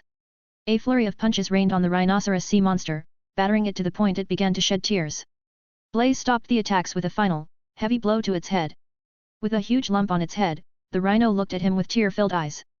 Blaze returned to his bubble coating and commented, "Good boy. I won't beat you if you listen to my orders." Saying this, he descended on its head and caressed the rhino's head with his hands affectionately. The rhino roared a little as if answering to him. On the ship, the pirates were once again shocked. They all thought, he really tamed a sea monster. Shortly, Blaze returned to the ship and ordered the pirates to chain something to the rhino's horn so that the ship can be towed. With the rhinoceros sea monster towing the ship, it became easy for them to sail underwater. Even so, Blaze couldn't find the demon bear pirates on the way. There's a possibility they also used the same method as him. Well, it doesn't matter since he will reach Fishman Island in another hour or so. He will catch them there. Though he had already seen it in the anime, Blaze still marveled at the sight of Fishman Island, an island wrapped in a gigantic bubble, illuminated by a sunlight tree eve. The pirates were dumbstruck by the stunning scenery. Jun was no better as this is her first time visiting Fishman Island. Marveling for a minute, Blaze ordered the sea rhino to take them inside via the front entrance. Guards of the Fishman Island stopped the ship at the entrance and let them pass after inquiring their crew name. Most of the pirates are violent in nature, the only thing stopping them from acting wildly is the Jolly Roger of Whitebeard pirates painted at the entrance. Entering Fishman Island, they docked the ship at the port where many other pirate ships are docked. Unfortunately, Blaze and Jun failed to spot the ship of Demon Bear pirates even after searching the entire dock area. "Where did they go?" Blaze muttered. "They may have sailed to a different port." Sengoku-san already said the crew captain is from the New World, it's not surprising that he's familiar with the different Fishman Island regions. Jun commented. As for Bullseye pirates, they decided to return to their homeland after touring Fishman Island once, as they won't get another opportunity to visit this place. Blaze has no qualms about them, he left the port along with Jun. Left with no choice, Blaze and Jun decided to find the Demon Bear pirates by themselves. After probing a few passers-by, they found the nearest town to them is Coral Hill. Blaze knew about this town as it's famous for the Mermaid Cafe. Since Charlie is a child now, he doesn't know whether there are other cafes. As soon as they entered the town, Blaze noticed the entire place is filled with fishermen of various races. True, their appearance differs but apart from that, he couldn't see anything unusual. Like any other normal town, it was lively with happy residents. It's just some pirates make trouble occasionally, but the Fishman guards will take care of them. I don't know why humans discriminate against the Fishman race, they look all the same to me, Jun spoke as she had seen things in Sabayati. Humans fear the unknown and consider themselves as a superior race, so they will naturally look down on other races, Blaze replied with a profound look. Fishman Island's situation is a tragic one. If possible he wants to stop things that may happen in the future. For example, Queen's death, Hody Jones's rise, and Fisher Tiger's death. Especially Fisher Tiger, he admires him for scaling the Red Line and liberating the Celestial Dragon slaves from Mary Gosa. Since Fishman Island is so huge, Blaze and Jun couldn't find the trace of Demon Bear pirates and where they disappeared. After an hour of search, Blaze finally decided to cease his hunt for a while. Jun, I heard the foods in Fishman Island are so good, why don't we fill our stomach before searching again? Blaze said, licking his lips, sniffing a luscious aroma wafting from a nearby restaurant. Jun instantly got angry, Blaze-kun, we came here to capture a pirate crew, not to enjoy a vacation. As for Blaze, he already disappeared from his original position and directly entered the restaurant before them. After transmigrating to One Piece, his desire to enjoy different kinds of food reached a whole new level. Even with his firm willpower, he couldn't fight the appetite.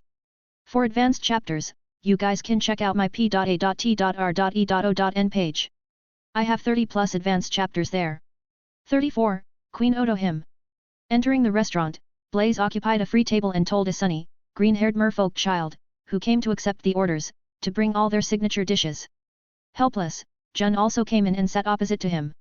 She noticed half the restaurant is occupied by human pirates who decide to cross the red line via Fishman Island. In a few minutes, the green-haired mermaid child came back bringing his dishes. With a bubble tube attached to her waist, she was able to glide without any difficulty. Before she could reach his table, a pirate stopped her. "Oi fish girl, where are you taking the orders? Place it here." "I am extremely sorry, sir. This order is for a different customer, your order is being prepared and it will be ready in a few minutes." The green-haired mermaid stammered and replied. "I said to place it here, why are you speaking nonsense?" The pirate seized the plate full of food and kicked the merfolk child. Seeing his order was being forcibly taken, a gloomy look spread Blaze's face. The mermaid child didn't fight back, but came to him with tears in her eyes and said, "I am sorry, sir. I will order your food once again." "Haha, what are you being sorry for, little girl? It's not your fault." Blaze smiled, playfully brushing her hair. The green-haired mermaid looked at Blaze in astonishment as he's the first human that ever treated kindly without any discrimination. Under her startling eyes, Blaze then stood up from his chair and walked towards the pirate who seized his food.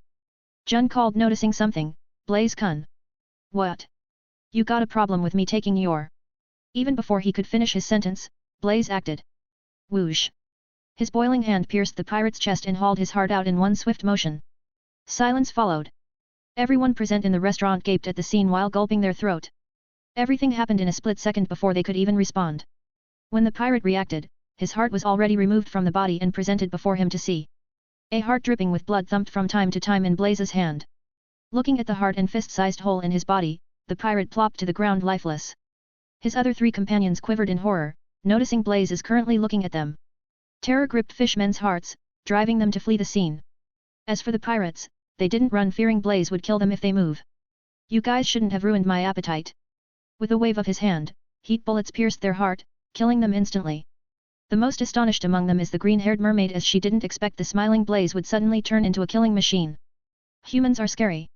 Blaze then returned to his seat after washing his hands a few times. "Little girl, what are you waiting for? Go and order the foods again." Only then he noticed, all the customers of the restaurant fled, leaving Blaze and Jun alone. With no one to disturb, Blaze left the restaurant after having a satisfying meal. Lot of pirates roam Fishman Island. If not for Whitebeard Pirate's Jolly Roger, I doubt the Fishman Island will cease to exist till now. Jun commented as they walked along the street and continued, "It's supposed to be the job of us, Marines, to protect the citizens of the world. Without sufficient strength, you can do nothing to help them." Blaze causally replied. "Where could the demon bear pirates have gone?" Blaze pondered for a moment before replying.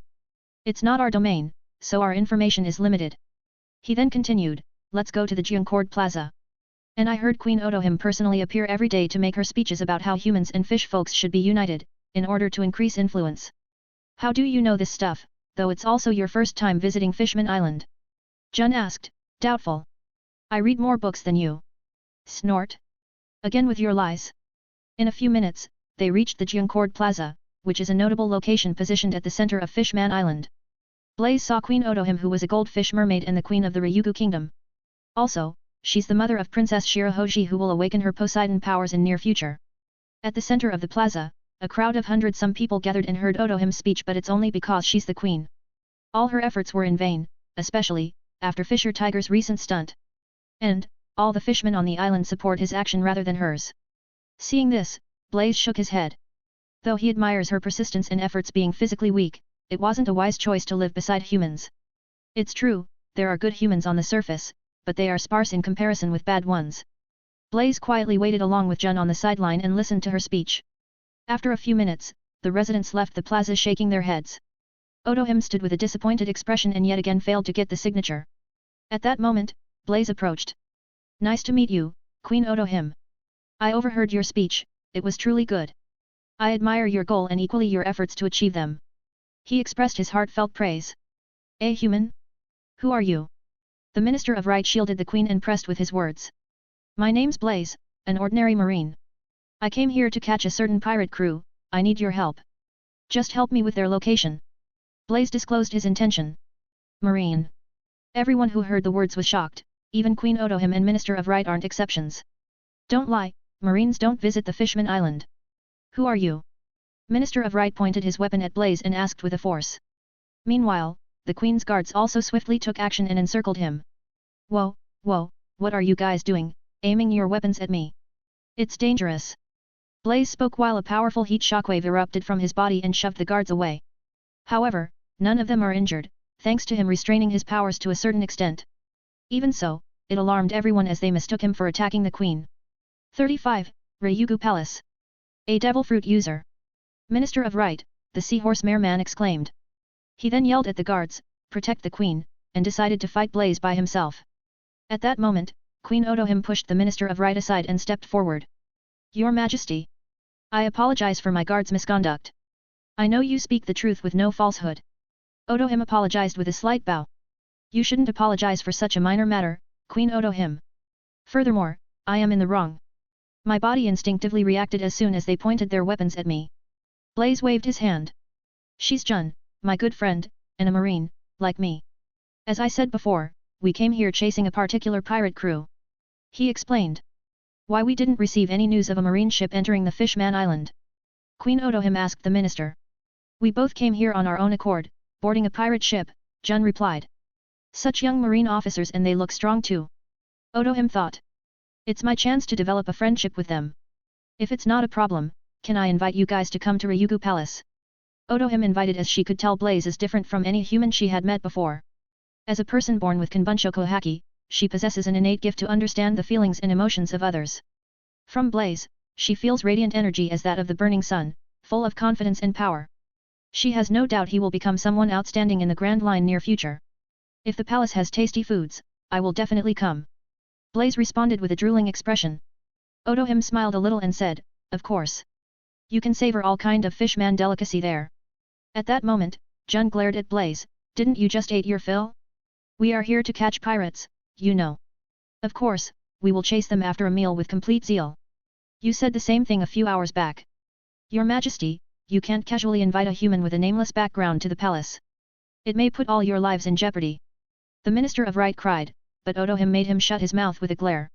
Even the surrounding fishmen discussed, I can't believe they are invited to the Ryugu Palace, who are these two?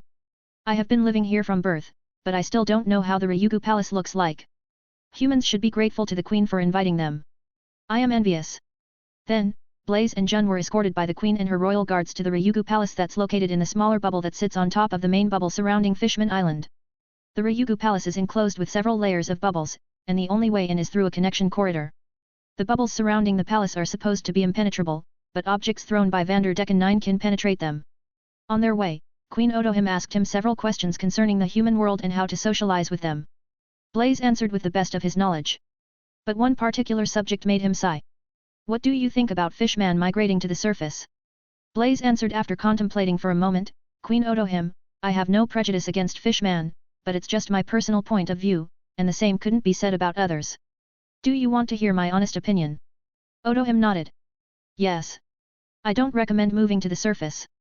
At least, not for now. If you ask me why? I would say it's not the right time yet, and secondly, the fishmen are too weak. Even if you somehow convince your citizens and drove them to live on the surface, what you may experience will shatter your very ideal. Take me, for example, the pirates killed my parents, captured me as a chore boy, and later auctioned me as a slave. No one came to my rescue.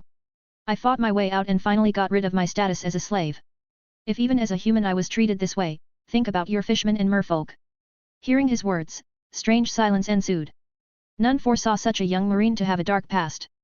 Only Jun knew about this since he told her during their time training camp.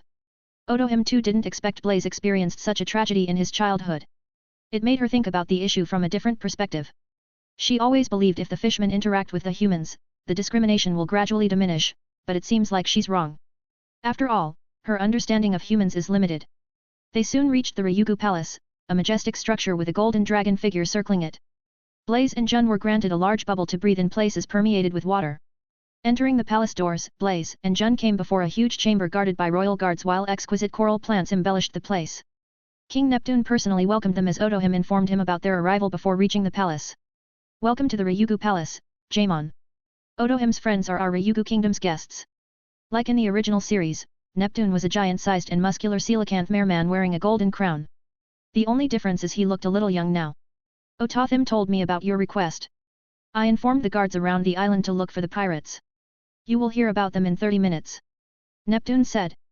Until then, please enjoy the foods prepared for you. Shortly after, Blaze enjoyed a feast that's different than anything he experienced before. Even the foods he ate in Boyne Archipelago paled in comparison to Fishman delicacies. 36. Fishman District.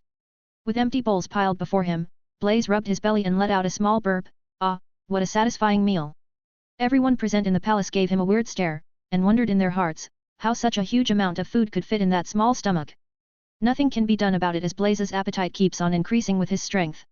His sun fruit powers refine everything that enters his stomach in minutes and use them to nourish his body. At that moment, a guard came to King Neptune's side and reported something in low voice, but with Blaze's keen perception, he heard everything. It's the whereabouts of the Demon Bear Pirates. No wonder there's no news of them inside Fishman Island, so they went to the Fishman district.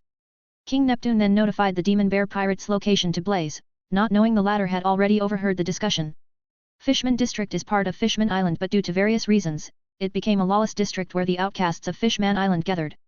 Do you need any help from us, the Ryugu Kingdom?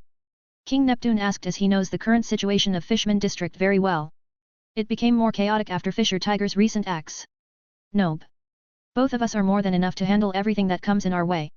As soon as we capture the pirates, we will return to the surface. We will meet again, King Neptune, Queen Otohim. Till then, farewell. Blaze stood up from his seat and spoke. After saying their goodbyes, Blaze and Jun left the Ryugu Palace under the guidance of 2 guards. Watching Blaze's departing figure disappearing from their view, Otohim spoke, that young marine is special, he possesses a strong heart and surrounded with a positive vibe. Me too, Jaemon. There's something extraordinary about him, his disposition is somewhat similar to Roger and Whitebeard, except for the fact that he's a marine.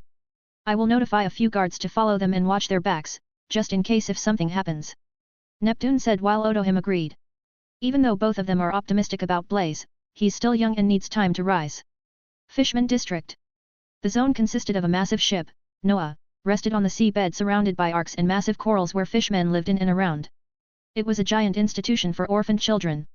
Since the Fishman District was not part of Fishman Island and was located somewhere outside, it became a lawless district where the outcasts of Fishman Island gathered. In the original series, it was closed off after the rise of the new Fishman pirates. Unlike Fishman Island, the Fishman District isn't wrapped in a bubble. So, the human can only roam the area with the help of flutter kick coating or bubbly coral. Right now, a huge commotion is happening at the Fishman District. Fishmen and merfolks were running along the streets in horror with a fear-stricken grimace. 20 or so human pirates covered in bubbles were pursuing them with a playful expression and laughter. Already few fishmen were captured in their nets. After all, every captured fishman is worth a lot of berries, no sober pirate will miss such a great chance. It may seem cruel but for fishmen living in the Fishman District, it's a regular occurrence. With no one to protect them, weak and helpless, they can only run for their lives. Since Fishman auctions for a luxurious price, many pirate crews visit this place to fish a share of their own. A rather intimidating man with an imposing presence flashed past the pirates and captured 2 merfolks who were just the size of his hands. He's none other than the captain of the Demon Bear Pirates, Demon Bear Ridge. He was an exceptionally large human, with a broad and muscular physique. Captain's coat hung from his shoulders like a cape over his open grey shirt and black pants. Just his appearance terrorized all the fishmen and merfolks. Towering over 15 feet, beefy in shape, he looked nothing like a human but a barbarian. Throwing the 2 merfolks to a pirate behind him, he sternly reprimanded, "What are you guys doing playing around? I told you all to finish the job within half an hour." He hates it when the crew members fail to heed his orders seriously.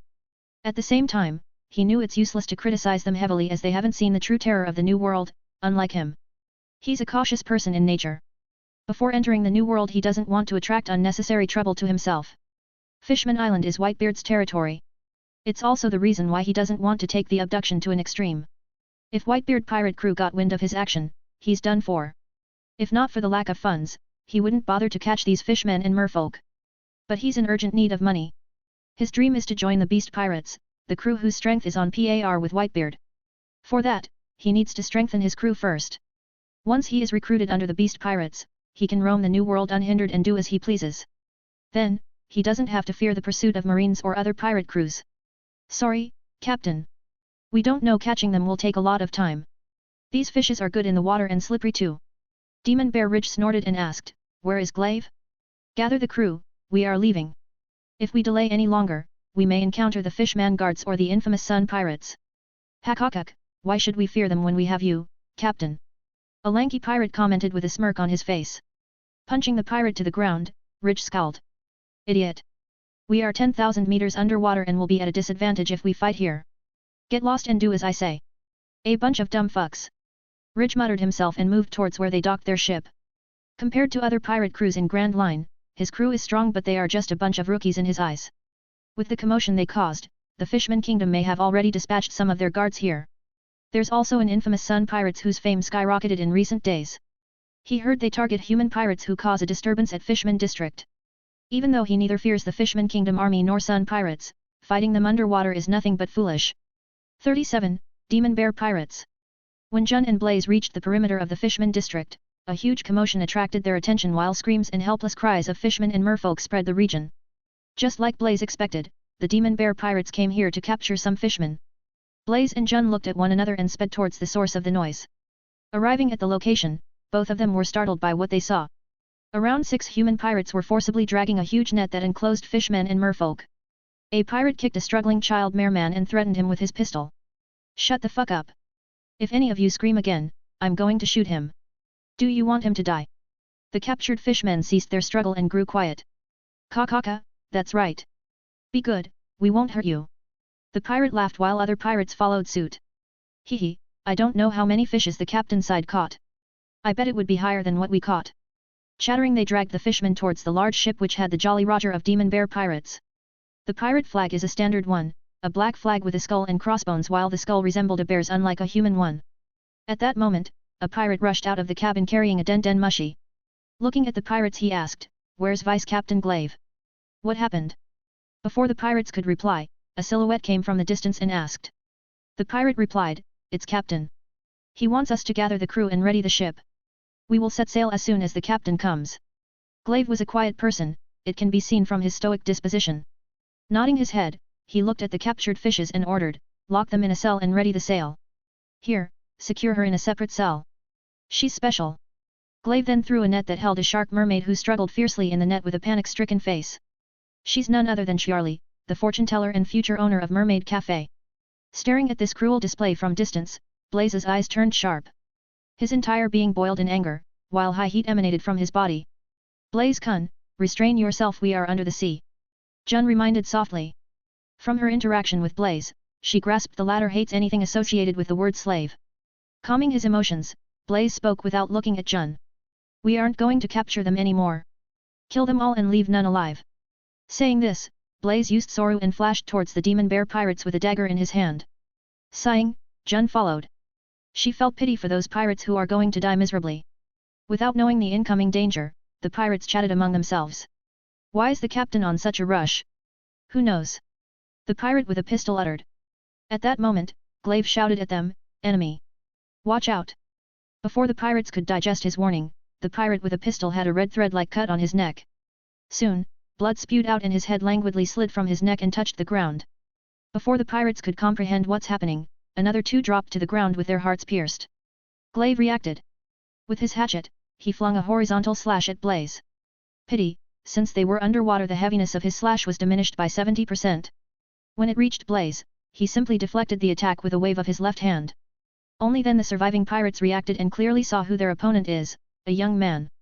Discerning his attack is neutralized with just a wave of a hand, Glaive tightened the grip of his hatchet. Though the intensity of his attack weakened, Glaive knew how powerful it can be. If truth to be told, he isn't the young man's opponent. Glaive knew in his heart, facing such an opponent running isn't an option. He can only confront head-on. Why did you attack us? Blaze simply stretched his hands and beckoned, come. Glaive the Cleaver. Let's see whether you are as strong as your bounty claims. Provoked by his scornful gesture, the surrounding Demon Bear Pirates lunged at Blaze with their weapons raised without heeding Glaive's warning. Extinction Wave.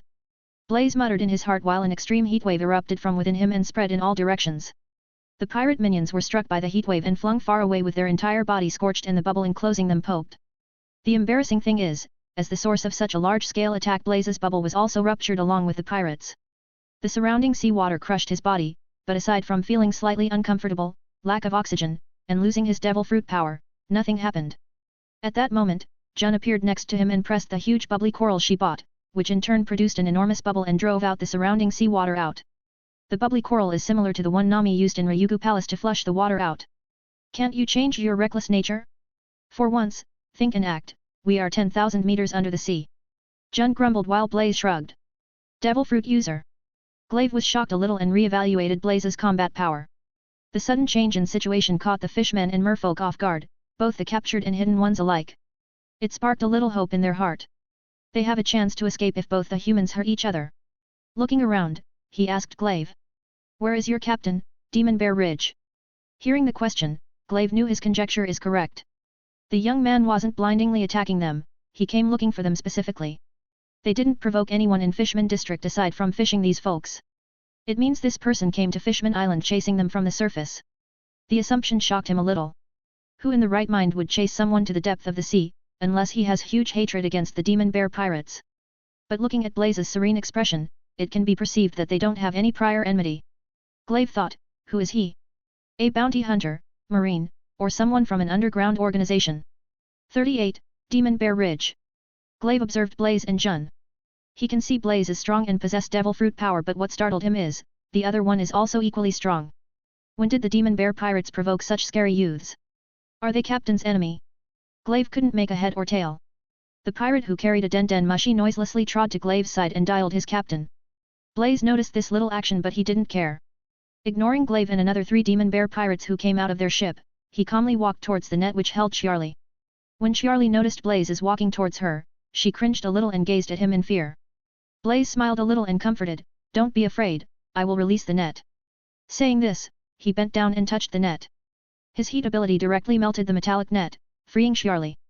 As soon as she was freed from the net, Charlie without even thanking Blaze fled from the area and slipped into the dilapidated wooden house in the distance, disappearing from his view. Chuckling, Blaze then freed the other slaves who all fled in different directions. During the whole process, Glaive just stood in his spot without interfering while his eyes followed Blaze's every move in vigilance. A stifling silence ensued the whole area while the fleeing fishmen and merfolk became spectators. Freeing the slaves, Blaze turned towards Glaive and said, "Well, let's get down to business, shall we? Entertain me till your captain arrive." As soon as Glaive heard the words, he instinctively gripped the hatchets in his hands. His eyes were on full alert as that of a wild animal, ready to pounce. Blaze clenched his fist while reddish-orange flames formed around them. Standing in the same spot, he punched Glaive who was some distance away from him. As soon as he punched, a dense column of fire erupted from his fist and blazed towards Glaive. His move isn't as flashy or as big as Ace's fire fist, but it's enough to shock the onlookers. As the target of the attack, Glaive quickly whirled his body in fast motion, creating a mini tornado around him. With his body in spin, he utilized his slash-fruit ability. His hatchets flung multiple slashes at the incoming fist of fire. His slashes were sharp and powerful, but they were easily devoured by the fire. Ah! Failing to stop the momentum of the attack, Glaive screamed and projected his entire strength into his arms. With both his arms bulged a little, he positioned them in a spot such that both his hatchets graze against each other. Frictional crescent. A ferocious, half-moon-shaped wind hurled towards the fire and cleanly sliced them into 2 sections. Finally, Blaze's fire fist was cut off and scattered across the area. Glaive gasped for breath. There wasn't an ounce of accomplishment in his heart for stopping such an overpowering attack. There was a sense of defeat in his heart. Just to stop a casual attack from his opponent, he was forced to utilize his entire strength. If the attack was a little bit more powerful, he would have been injured. His deep blue eyes looked at Blaze with a heavy expression. Too strong. How can he be this powerful at such young age? Ignoring Glaive's heavy expression, Blaze focused his eyes on his fist. Weak. My attack is nowhere near Ace's Haki. Is it because my devil fruit attribute is too low? Jun stood still in her spot with her mouth wide open. Blaze's fire-based strike astonished her. Sprinting next to him, she asked in a doubtful voice, "Blaze-kun, isn't your devil fruit abilities related to heat? How can you use flames? It's not flame. What you saw is the next level of heat manipulation. Once the temperature of heat reaches a certain degree, it will look like a flame." Blaze answered with a smile. Is it? Jun gave him a dubious look. Don't know why she couldn't believe his words. Before she could refute his words, they both sensed something powerful with violent breath heading towards them from the distance at breakneck speed. Blaze's expression turned grave. Jun, you care of Glaive and the minions. I don't think it will be an easy fight.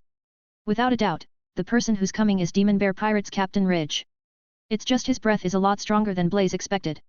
Even so, there wasn't a trace of fear in his face but only exhilaration. Drawing her sword, Jun braced herself for the battle. Be careful. Uttering these words, she went to face Glaive. In the time of heartbeat, a huge figure appeared before them. The spectating fishmen and merfolks in the vicinity were terrified by Ridge's scary breath and backed away unconsciously. With a gloomy face, Ridge looked around and saw nearly exhausted Glaive. He also noticed the injured and dead pirates. His voice thundered through the whole region, who is it? It's me. What took you so long to arrive here, Captain Ridge? I got tired of waiting. Blaze cracked his knuckles with an excited face. You. Ridge scrutinized Blaze. With a bounty of 150 million, Ridge is definitely a terrifying foe, having eaten Zoan-type devil fruit and possessing explosive strength. As for Blaze, he wasn't sure of his current strength. After his attributes broke through the 20-bar limit, he hadn't fought a worthy opponent yet. Ridge is the perfect opponent to gauge his current strength. A strong fighting intent burst out of him, confronting Ridge. Facing Blaze's vigorous fighting intent, Ridge chuckled, "A brat who's wet behind the ears wants to pick a fight with me, pretty brave for a youth." Ridge's leg bulged a little, the ground below him cracked like spider webs. The next moment, his figure shot at Blaze at blinding speed. In the blink of an eye, he arrived before Blaze and roared in anger, "But, who gave you the courage, hey?" while his fist targeted the latter's face. The punch prompted a booming noise as it was aggressive and carried overwhelming strength. Anyone below 100 million bounties would be pulverized to meat paste if they confront it head-on. But Blaze calmly responded to the strike by throwing a punch of his own, utilizing his entire strength and Tekai skill. Bang! Both their fists collied against each other in mid-air, producing a deafening sound while shockwaves spread in all directions, sweeping everything within few meters. For advanced chapters, you guys can check out my p.a.t.r.e.o.n page. I have 30 plus advanced chapters there. 39, Showdown. The impact reeled Blaze back, while his legs slid along the floor, struggling to stop the momentum. As for Ridge, he stood like a mountain, unaffected. Steadying himself, Blaze looked at his now bruised hand, which is trembling in pain. He mentally commented, "Formidable." At the same time, he ascertained something. Ridge's physical strength is impressive, but it's not strong enough to fend off his attack and push him back. What Blaze found is, he wasn't overwhelmed by physical might but by a strange energy. A thought crossed his mind while he muttered aloud, "Haki." As soon as he uttered this word, Ridge's face showed a tinge of surprise. He then spoke with a smirk, "You even know about Haki, you are knowledgeable for a brat. But it's too late to chicken out." Chicken out? Come on, you haven't even grasped the basic concept of Haki. With your skill level, you can scare off a kid, not me. You had your turn, now it's mine. Saying this, Blaze went all out. Extreme heat flared from his body and spread in all directions, even affecting the surrounding temperature. His fist turned bright red, emitting blistering heat and white fumes. Blaze's ability to manipulate heat reached another level after his attributes exceeded 20. Devil Fruit User. Ridge's countenance turned solemn while his previous arrogance faded. Adjusting his body posture into a perfect stance to counter any attack, he studied Blaze's every single movement. In the meantime, Blaze put his strength in his right foot and leaped high in the air towards Ridge. He let his strength flow to his right arm. Pulling his fist back, he punched at Ridge while muttering, "Heat smash."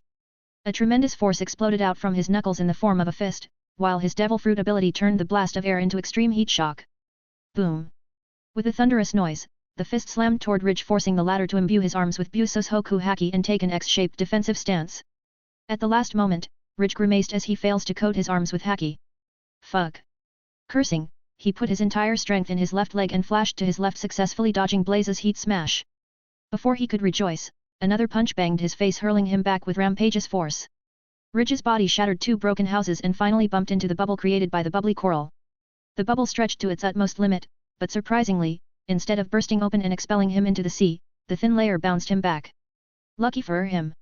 The Demon Bear Pirates couldn't believe their eyes. Their all-powerful captain lost in a frontal confrontation which never happened before. Meanwhile, the residents of Fishman district, whether it's fishmen or merfolks, watched the battle with their eyes wide open and mouths ajar. It's really an eye-opener for them. And at the same time, they couldn't fathom why the two humans are so powerful. Oh! A perfect hit! Blaze cried in joy like a child while grinning from ear to ear. His victory cry brought back everyone from their stupor. Ridge quickly sprang to his feet and looked back with lingering fear. His heart pounded. If the strike had a little bit of extra power, he would have been thrown into the sea and lost his combat ability. The disgraceful way to lose a fight. The attack dealt him little to no damage, but the scalding heat charred his skin to some degree. It should be blamed on him. He took his opponent too lightly because of the latter's age. A dangerous, chilling gleam flashed across his eyes as he gazed at Blaze. He wants to finish off his opponent as soon as possible. If he stays in the Fishman district any longer, he may bump into more trouble. But first, he needs to take care of the brat before him. He underestimated him before, but no more. He plans to take out his opponent in one blow with crushing strength. Shattering the ground beneath him, Ridge dashed forward and appeared before Blaze. He brandished his right arm, which took shape of a claw at Blaze's face. Swoosh! His claw-shaped arms tore the air, striving to rip some flesh out of his face. Blaze parried the blow with his left arm while his right threw a punch. It was easily caught by Ridge. Both of them looked at each other in the eyes while sparks flared between them.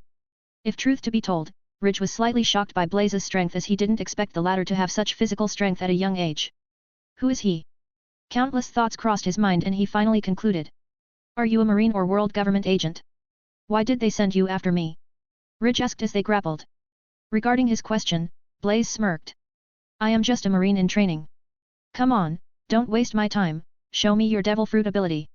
Otherwise, I am going to end you soon. You are too weak to utter such words. Ridge distanced himself and once again pounced forward. This time he tries to imbue his arms with Haki and succeeds. Next, a barrage of punches launched at Blaze with much ferocity and power. Blaze instantly utilized his devil fruit ability and created a shield made of extreme heat. But it couldn't stop Ridge's Haki-coated blows. Soon, cracks emerged in the transparent orange shield, but Blaze promptly mended the cracks by infusing more heat. He's worthy of a 150 million bounty. His strength has reached the level of headquarters rear admirals. With Haki and devil fruit ability, it won't be a problem for him to fight and win some weak vice admirals.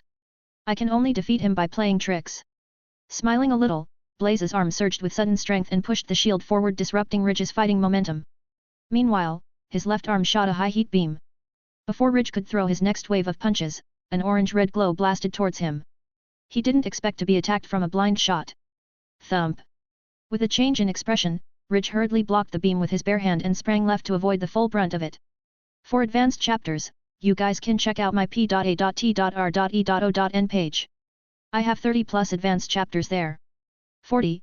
Bear fruit. The extreme heat beam melted the skin on Ridge's left arm, but they still failed to breach his muscles. Blaze clicked his tongue in surprise. Such impervious hide, his muscles are probably as thick as experienced Tech-High users. What can be done to tear it? Meanwhile, Ridge gazed at his melted skin and suppressed the burning ache. His devil fruit hardened his skin to some degree, but he still suffered an injury. That brat is still hiding his true strength. I can't ascertain his exact limit. Without a doubt, he met a powerful opponent, and it seems he can't escape anytime soon. It frustrates him a little. Throwing caution to the wind, Ridge swiftly rushed towards Blaze and confronted him once again. Both of them held part of their strength and probed one another. The commotion brought many spectators, fishmen, merfolk, and other pirate crews visiting the Fishman district. At the same time, the remaining demon bear pirates also came and encircled the area. Without interfering, they watched the battle. It's not they don't want to help, they couldn't. Interfering in the fight of this level, their only outcome would be death. Meanwhile, Jun and Glaive fought intensely some distance away from Blaze. They battled by putting their lives on the line. Jun is an expert in sword with exceptional skills and strength. Even though Glaive's not as skilled as Jun in using weapons, he compensates for his lack of skill with his devil fruit ability. What Blaze afraid of, is the demon bear pirates sneakily assailing Jun when she least expects. In the fight of their level, a slight mishap may result in heavy injury or even death. So, Blaze kept an eye on their battle with his heat sense. In case if something happens, he can respond instantly. Doing this, Blaze can't fight Ridge with his full strength, but he won't lose at the same time. Just as both sides clashed vigorously, far away from them, 5 fishmen children observed the battle with hatred and anger. The 5 children are none other than Hody, Zo, Daruma, Dosan, and Igarus, the future new Fishman pirates. Especially Hody, he followed the battle with loathing and vengeful eyes. Filthy humans. The very existence of them angers me. Hody commented. Yes. Recently, more fishmen began missing. It should be the humans who caught them to sell. Dosan said. Damn. They are the worst. But that young human is really strong. With our current ability, we can't even withstand one blow from him. Snort. No matter how strong they are, they grew weak underwater. It doesn't matter who wins between them, we can take advantage of their exhaustion and finish them off. Hody snickered. Moreover, Long San and others will be here soon. Once they get here, the humans are doomed. Ha ha ha, the others laughed hearing the Sun Pirates will be here soon. Back to the fight, Blaze and Ridge exchanged several bouts but their fight got nowhere. Without a doubt, Ridge is tough both physically and mentally. From time to time, he was able to coat his arms with Buso's Hoku Haki but out of 5 times, he fails 4 times and succeeds once. Fortunately, his Haki is not that strong and Blaze was able to persevere with his Tekai and brute force. Even so, his arms were bruised entirely below his elbow. His mastery over Tekai isn't as good as Sora but with his superior constitution, he can last for another few exchanges. He has to do something sooner, otherwise, he may lose his ability to fight. The fortunate thing is, Ridge is not in good shape either. The repeated usage of Haki drained his spiritual power which in turn fatigued his body to some degree. Both of them are waiting for a perfect moment to strike. Blaze held back his strength a little as he knew Ridge is a tad bit stronger than him. The fact he could use Haki shocked Blaze a little and put him in a defenseless spot. A misjudgment on his part. His recent promotion in strength blinded his thinking process to some degree and made him a little arrogant and proud of himself. He began to think he's special and above everyone else. But this encounter with Ridge woke him from the dream. Never be complacent. Bang! Blaze's fist covered in extreme heat collided against Ridge's Haki-coated arms. As a result, Blaze was once again forced back while his arms quivered in pain. Unfazed by the injury, Blaze concentrated his strength to his arms and punched again. A high heat blasted from his fist towards Ridge. Ridge wasn't foolish enough to confront it head-on once again, he simply evaded the strike and flashed before Blaze launching a high-speed kick to his face. Thinking it's time to go all out, Blaze nimbly avoided the kick by whirling his body and whooshed in front of Ridge. Zzz. Inhale. Blaze's chest expanded a little and then he blew. Fire breath. A scorching stream of fire fanned from his mouth and blazed Ridge's face. As Ridge was extremely close to Blaze, he couldn't even react to the sudden strike. Besides, it was extremely quick for him to evade. The flame was extremely destructive with reddish-orange in appearance, it blazed Ridge's entire face and set them on fire. Ah! The fire melted his face and began to scorch his inner tissues. Furthermore, the flame charred his eyelids and would have blinded him if he hadn't closed his eyes on time. Furious, Ridge screamed at the top of his lungs. His scream soon turned into a roar as his entire physique underwent a huge transformation. In no time Ridge transformed and in his place stood a giant grey bear nearly 20 feet tall. It had a ferocious appearance while the fire burning his face subsided on its own and soon faded away. For advanced chapters, you guys can check out my p.a.t.r.e.o.n page. I have 30+ advanced chapters there. 41. Defeat. Here it comes, the power of Zoan Fruit. A pirate of Demon Bear Pirates crew exclaimed. It's rare to see Captain utilize his devil fruit. That brat is done for, he shouldn't have messed with us, the Demon Bear Pirates. Humph. Once Captain transforms his defense is impenetrable, no one can harm him. The mood of Demon Bear Pirates was instantly lifted while they cheered their captain making loud noises. Ridge's scary breath enveloped the surrounding area while his 20 feet tall, ferocious appearance terrified the residents of Fishman district. I am going to kill you punk. Ridge roared and attacked with his glistening sharp claws. A powerful swipe split through the air and reached Blaze intending to shred his body to pieces. But will it be so easy? Of course not.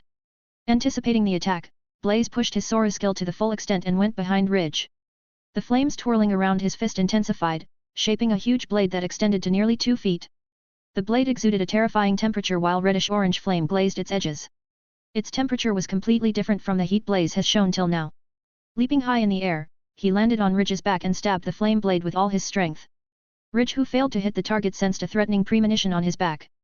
Before he could react, a sharp thing pierced his back. Screaming in pain, he tried to reach his back with claws but to no avail. It's because after stabbing Ridge, Blaze didn't recover the blade but left it on his back to burn his inner organs. Ridge couldn't believe that he was injured but the unbearable pain conveys him, his impervious hide was torn open. What's more, the flame blade continues to burn his inner organs as it was impaled on his back. But to his horror, it's not the end. From the edge of his vision, he saw Blaze placing his right foot on the blade. Seeing this, Ridge roared in anger and fear. He tried to get rid of Blaze from his back by scratching his back with claws and by rocking his body but everything ended in vain. Blaze stabbed the blade in a position that is not accessible to Ridge with his hand. Besides, he's in a transformed state which made it impossible. No. Ridge shrieked mentally. None of this stopped Blaze from stomping the blade heavily and thrusting the entirety of it into Ridge's back. After that, he calmly escaped from Ridge's rear. Thud. The huge bear, the transformed Ridge, fell to the ground and strived his best to get on his feet. But Blaze's blade heavily injured his spine region. The pain Ridge currently experiencing can't be expressed in words as the flame blade continues to burn his inner organs every passing second. Spitting a mouthful of blood, Ridge cancelled his transformation and returned to his human form. A stab wound could be seen on his back which emitted red fumes. Even though the process may seem lengthy, everything happened in the time of heartbeat. When the surrounding onlookers and demon bear pirates reacted, it already ended. Silence. Absolute silence. At one moment, Ridge transformed into a huge, scary bear intimidating them to the core, but before they could come out of their terror he already collapsed to the ground. As for the demon bear pirates, they are the most alarmed. They all thought, who the hell can explain what happened? Their invincible, impenetrable captain was defeated in the blink of an eye. All of them stood rooted on the spot with an inconceivable expression. I think my eyes are playing tricks on me. Haha, that's right, otherwise, how could our captain be defeated? A pirate laughed with a crazed expression. On the side, Jun and Glaive also stopped their fight. It's not like they couldn't fight anymore. Glaive lost his fighting spirit as soon as Ridge was defeated. He knew it's over for them. Without Ridge, the demon bear pirates are nothing but an empty shell. You. At that moment, Ridge rose to his feet with just pure willpower and unbelievable tenacity. What a strong vitality. Incredible. None of the characters in One Piece are to be underestimated. Even Blaze was shocked by his tenacious spirit. Ridge couldn't digest the fact that he was defeated by an unknown person. My ambition is New World, I won't fall here. Roaring, he lunged at Blaze with his injured body. There was no power in his fist, only his eyes showed the firmness of his heart. Blaze calmly evaded the strike by whirling his body to the right. Failing to launch a blow, Ridge lost his balance and once again fell to the ground. Lion-hearted, he rose to his feet and faced Blaze while his face was scraped with dirt from the fall. It was a tragic and unbearable sight for the demon bear pirates. I have to say, I am impressed. At first, I thought of killing you but not anymore. Blaze commented seeing Ridge's indomitable spirit. I don't need anyone's pity. Come, I haven't fallen yet. Ha ha ha. Rejecting Blaze's goodwill, Ridge laughed crazily. Seeing this scene, Glaive tightened the grip on his hatchet while the demon bear pirates drew their weapons, ready to fight at any moment. The atmosphere was tense, the onlooking fishmen felt suffocated and nervous about what's going to happen next. As you wish.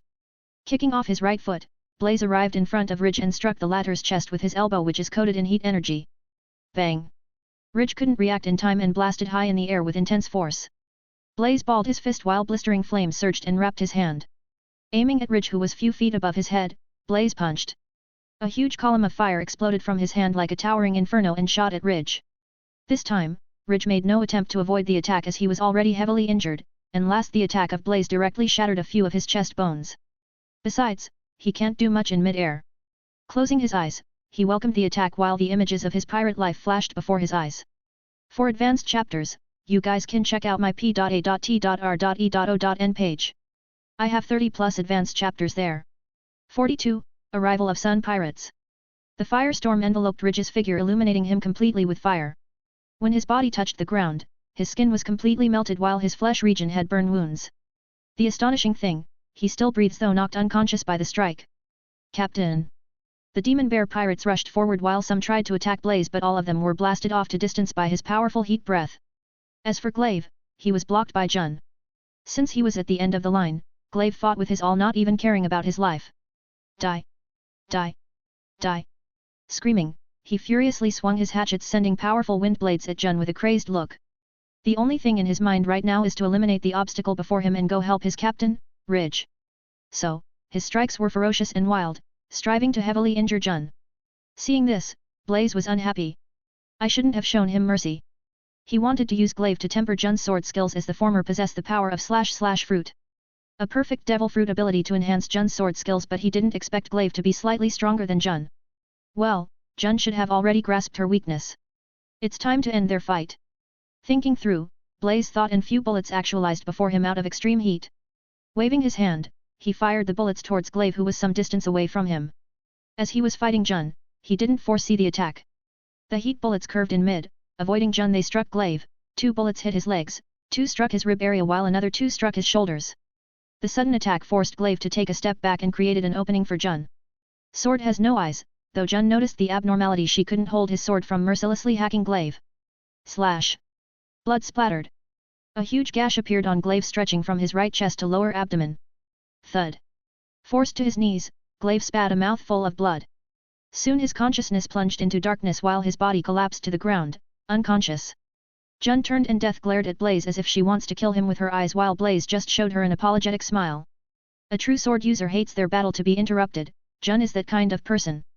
But Blaze can't let her drag this battle any longer. At that moment, the system notification sounded in his ears. Ding! Destroyed Demon Bear Pirates, Captain Ridge and his crew. Reward, 1.0 Constitution 1.0 Devil Fruit Potential 1.0 Free Attribute Point. Blaze's lips curved a little seeing the reward. As I thought, the reward varies according to the pirate's strength and bounty. Wasting no time, he checked his attribute panel. Name, Blaze Hunt. Occupation, Marine. Constitution, 21.1. Devil Fruit Potential, 21.3. Haki, none. Items in storage, none. Free Attribute Point, 1.0. Blaze was slightly surprised to see his Devil Fruit Potential raised by 0.2 points on their own. It looks like the attributes grow more as I use my devil power. As for the free attribute point, he saved it for future use. Blaze knew he lucked out today. If Ridge had held his ground against him without transforming, he wouldn't have beaten him easily. Unfortunately, the full bear form granted by this fruit enhanced Ridge's frame, making him an easy target. Though the devil fruit granted him unparalleled strength and solid defense, it decreased his speed and prompt reaction, leaving him unable to dodge Blaze's high-speed attack. He would have been a tough opponent in the future after he learns to use Haki perfectly. After all, his devil fruit is similar to Jack's Zozo no Mi model, Mammoth. Regrettably, he was defeated by Blaze and will be soon sent to Impel Down. Jun walked towards Blaze with an angry face and asked, "Why did you interrupt the fight? Is it because you thought I would lose?" "Of course not. I want you to conserve your strength. We have a company." Saying this, Blaze gazed in a particular direction. Following his sight, Jun saw a pirate ship with red sun hovering outside the Fishman district. The Sun Pirates, why did they come here? The Fishman district is their home, and do you think they will just stand by and watch some human pirates kidnapping their fellow brothers and sisters? Blaze replied. The arrival of Sun Pirates came as no surprise to him, as he knew they will come. In the original series, most of the human pirate crews were wiped out by their hands. Naturally, there's communication between them and residents of Fishman district. If something happens, they will be here to save the day most of the time. Even if Blaze wasn't here today, the Sun Pirates would have definitely stopped the Demon Bear Pirates from running amok. Blaze saw some familiar faces on the ship: Fisher Tiger, Jinbei, Arlong, Hachin, Aladhine, Chu, and others. Fisher Tiger. Blaze mumbled in his heart. He respects his courage and decision to free the slaves from the world nobles. Aside from having resentment against the human, he's a great character. In the original series, he will die in 3 years. Such a pity. Since I am here, let's change that for fun. Sha ha ha ha. Fishman district looks lively today. But, we don't need a human to save us. Springing up from the ship, Arlong dashed towards Blaze. Wait, Arlong. Jinbei tries to stop Arlong, but he didn't heed his words. Arlong, hey. Blaze squinted his eyes a little while his lips curved a little. He knew very well about Arlong and his character. He is an extremely confident and arrogant person in nature, while thinking Fishmen are the superior race. You human scums are the most that I hate in this world. Let me show you the terror of Fishman. Noticing Blaze's calm look, Arlong was further enraged. Your very existence is an inexcusable crime. I sentence you to death. Arlong's hatred for humans is engraved deep in his bones. He craves to instill fear in the humans and let the world know Fishmen aren't to be messed with. His ambition is great, but the path he chose is the wrong one. 43. Jinbei and Fisher Tiger. Getting past the bubble barrier, Arlong wielded his Kerbaki, a giant black pole with 6 saw-like teeth. The sheer size of the sword is quite enough to overwhelm an ordinary opponent. Combined with Arlong's natural-born strength, the blade can cause massive devastation. But in front of Blaze, it's nothing but another weapon. Swinging his Kiribaki in a frenzied manner, Arlong hacked at Blaze with his full strength. His weapon ripped through the air and appeared before Blaze's face. At that moment, Hodi and his buddies at the distance were beyond excited by the arrival of Sun Pirates. Besides, Arlong's action thrilled them to the core. Arlong-san is going to kill the human in one blow. Hodi clenched his fist and watched the confrontation with star-filled eyes. Yes. Kill that human, Arlong-san. The other brats also cheered, but what happened next stunned them. Blaze effortlessly caught the Kiribaki with his left hand while his right hand grasped Arlong's neck and lifted him high in the air. Crash! Exerting a little bit of strength, the Kiribaki he gripped in his left hand shattered into multiple fragments while his right blazed in heat, scorching Arlong's neck. I didn't quite hear your words properly, can you say it again? Blaze nonchalantly asked. Ah! Arlong screamed, feeling the searing pain from his skin while panic flashed his eyes. No matter how much he tries, he couldn't muster a tiny bit of strength and a feeling of powerlessness overwhelmed him, like a chicken ready to be slaughtered any minute. That Arlong is defeated without any effort. How powerful is that human? A Fishman uttered in disbelief. Not just him, all the fishmen and merfolk were shocked by the scene. When Blaze beat Ridge they didn't feel much as they don't know much about the latter. As for Arlong, he's a kind of boss in the Fishman district with monstrous strength. They couldn't comprehend the fact he can be defeated. Even the Sun Pirates who were familiar with Arlong were dumbfounded by the unexpected development. They didn't know what to do and how to respond, so they all looked at Jinbei and Fisher Tiger. That fool! Jinbei muttered, he isn't an ordinary human for him to eliminate the entire Demon Bear Pirates. Before Fisher Tiger could comment anything, Jinbei too jumped off the ship and dashed towards Arlong. No way! Arlong-san would never lose to the humans. Hody gritted his teeth in exasperation. Jun, you go and get Ridge and Glaive. Don't forget to bind them with a sea stone cuff. Blaze said while Jun acknowledged. Human, release him. At that moment, Jinbei charged at him at full speed and punched from a fair distance. The force of the blow transmitted a powerful wave through the water vapor in the air to release a shock wave. Fishman karate. Blaze smirked and threw a punch of his own. Like Jinbei, a powerful heat air burst from his fist propelling forward. Boom! Both their forces collided in mid-air producing a powerful explosion that sent an oppressive force in all directions alarming everyone. Tossing the wasted Arlong to a side, he faced Jinbei with a solemn face. Truth be told, he wasn't confident of handling Jinbei who can fight poor Gas D Ace on equal terms, despite Ace possessing Logia powers. Though Jinbei of now isn't as strong and hasn't learned Haki yet as he saw in the series, his proficiency in Fishman karate is enough to overwhelm Blaze. Blaze wasn't arrogant enough to think he can fight such a person on equal ground and win. Jinbei and Blaze stood face to face, looking intently at each other ready to fight any moment. Jinbei's surprised by Blaze's strength and his young age, but that's all. Facing Jinbei, Blaze was pressured a little, but he won't back off. His heart won't allow him. In fact, he's excited to fight such a strong opponent. A vigorous fighting spirit burst out of him, spreading in all directions. Blaze's entire being heated up while flames surged out of his body, entwining his arms. Blaze's sudden change and tyrannical power stunned Jinbei and Fisher Tiger as they know what it entails. Perceiving his intent, Jinbei also took a fighting stance ready to face the latter, but he was stopped by Fisher Tiger who appeared next to him. Stop it, Jinbei. His heart holds no prejudice against us, I can feel it. Besides, he defeated the pirates and protected the Fishman district. We should be thankful to him. Boss. Jinbei looked at Tiger and eventually listened to his words.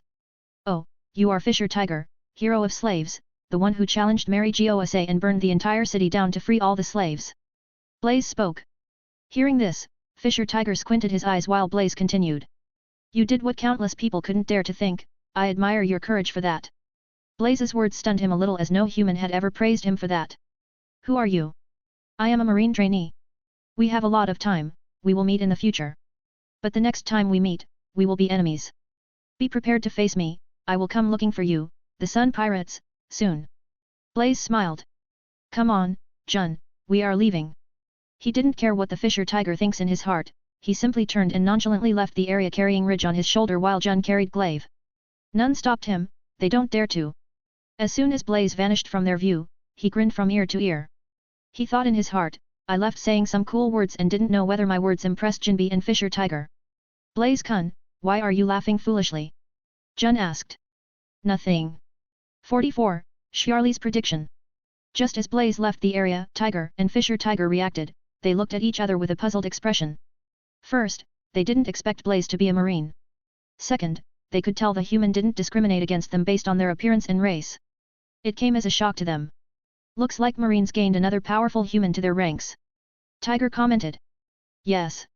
Jinbei, I feel that human youth will come after us just like he said. He's different from all the humans I encountered so far, he's going to be a tough opponent. What are you saying, boss? Though he seems powerful, he isn't strong enough to take us both. Jinbei chuckled. Tiger shook his head and looked at Arlong, let's get him to the ship. His wound looks pretty bad. Meanwhile, King Neptune and Queen Otohim also got the report of what happened in the Fishman district, which surprised them. Blaze and Jun walked towards the edge of the Fishman district looking for a coated ship to travel to the surface. Wait. A shark mermaid drifted towards them wearing a hooded purple blouse carrying a crystal ball. She's none other than Xiarli, who was saved by Blaze an hour back. Unlike in the original series, she looks quite young and the same size as normal humans. Oh, it's you. Blaze smiled. My name's Xiarli. Thanks for saving me. Thanking him, Xiarli hesitated as if she had something in her mind but don't know how to say it. Haha, don't be afraid. You can say whatever you want, I won't criticize you. Blaze reassured while thinking in his heart, is it because she had a vision? Xiarli firmed her heart and spoke, I saw your future, it doesn't look good. You are going to die soon. I'm sorry. Saying this, she lowered her head not knowing how to face him. He's the man who saved her life but she told him such disturbing news. She felt guilty and nervous. The only reason she told Blaze about her prediction was that she doesn't want him to die. Hearing it, Blaze sighed while Jun reacted differently, fuming in anger. What? How dare you say such a thing? Witnessing her outburst, Xiarli cringed back in fear. Jun, cool down. You are scaring her. Blaze held and pushed her back. But, she. I think she's telling the truth. Blaze asked Xiarli, what did you see? I don't know. It was blurry, see, flames, swords, humans, it was total destruction. You were at the center of it with gaping wounds all over your body. Xiarli cried, recounting what she saw. Blaze knew her predictions are very accurate. She predicted the dawning of the Great Age of Pirates, as well as the outcome of the Summit War of Marineford and Whitebeard's death. All of it came true. If you ask whether Blaze is afraid of the prediction? Yes, he is. He isn't afraid of death, but a death without any accomplishments. What comes will eventually come, no one can stop it. Blaze didn't show any emotions on his face. Observing this, Xiarli asked in a low voice. Aren't you afraid? Afraid? Ha ha ha. Why should I? Death comes to everyone, it doesn't matter. What matters is, how we live our life. Blaze laughed, shocking Xiarli and Jun. Both of them thought, he has gone crazy knowing his days are numbered. Stretching his hands towards the sky, Blaze uttered his heartfelt words. I am going to live a colorful and exciting life. My dream is to become the strongest man in the world and stand at the peak. So what if I die in the process? I won't shrink away. His words stunned Jun as she didn't expect Blaze had such a passion in his heart. She always wonders why he works so hard to become strong, now she knew the answer. Jun admires his goal and his determination to achieve it. The path to the strong isn't an easy one. Before she could come out of his daze, an overwhelming breath burst out of Blaze, pushing Jun and Xiarli to a distance, startling them both. Still, if someone wants to take my life, it won't be easy. I am not the type of person who welcomes death with open arms. If someone wants to draw my blood, they should be ready to shed theirs. Blaze smirked. Xiarli's words didn't affect his frame of mind, in fact, it strengthened them further. His desire to become strong burned fiercer than ever. He's a person who already lived well and died once, so his heart holds no place for insignificant life.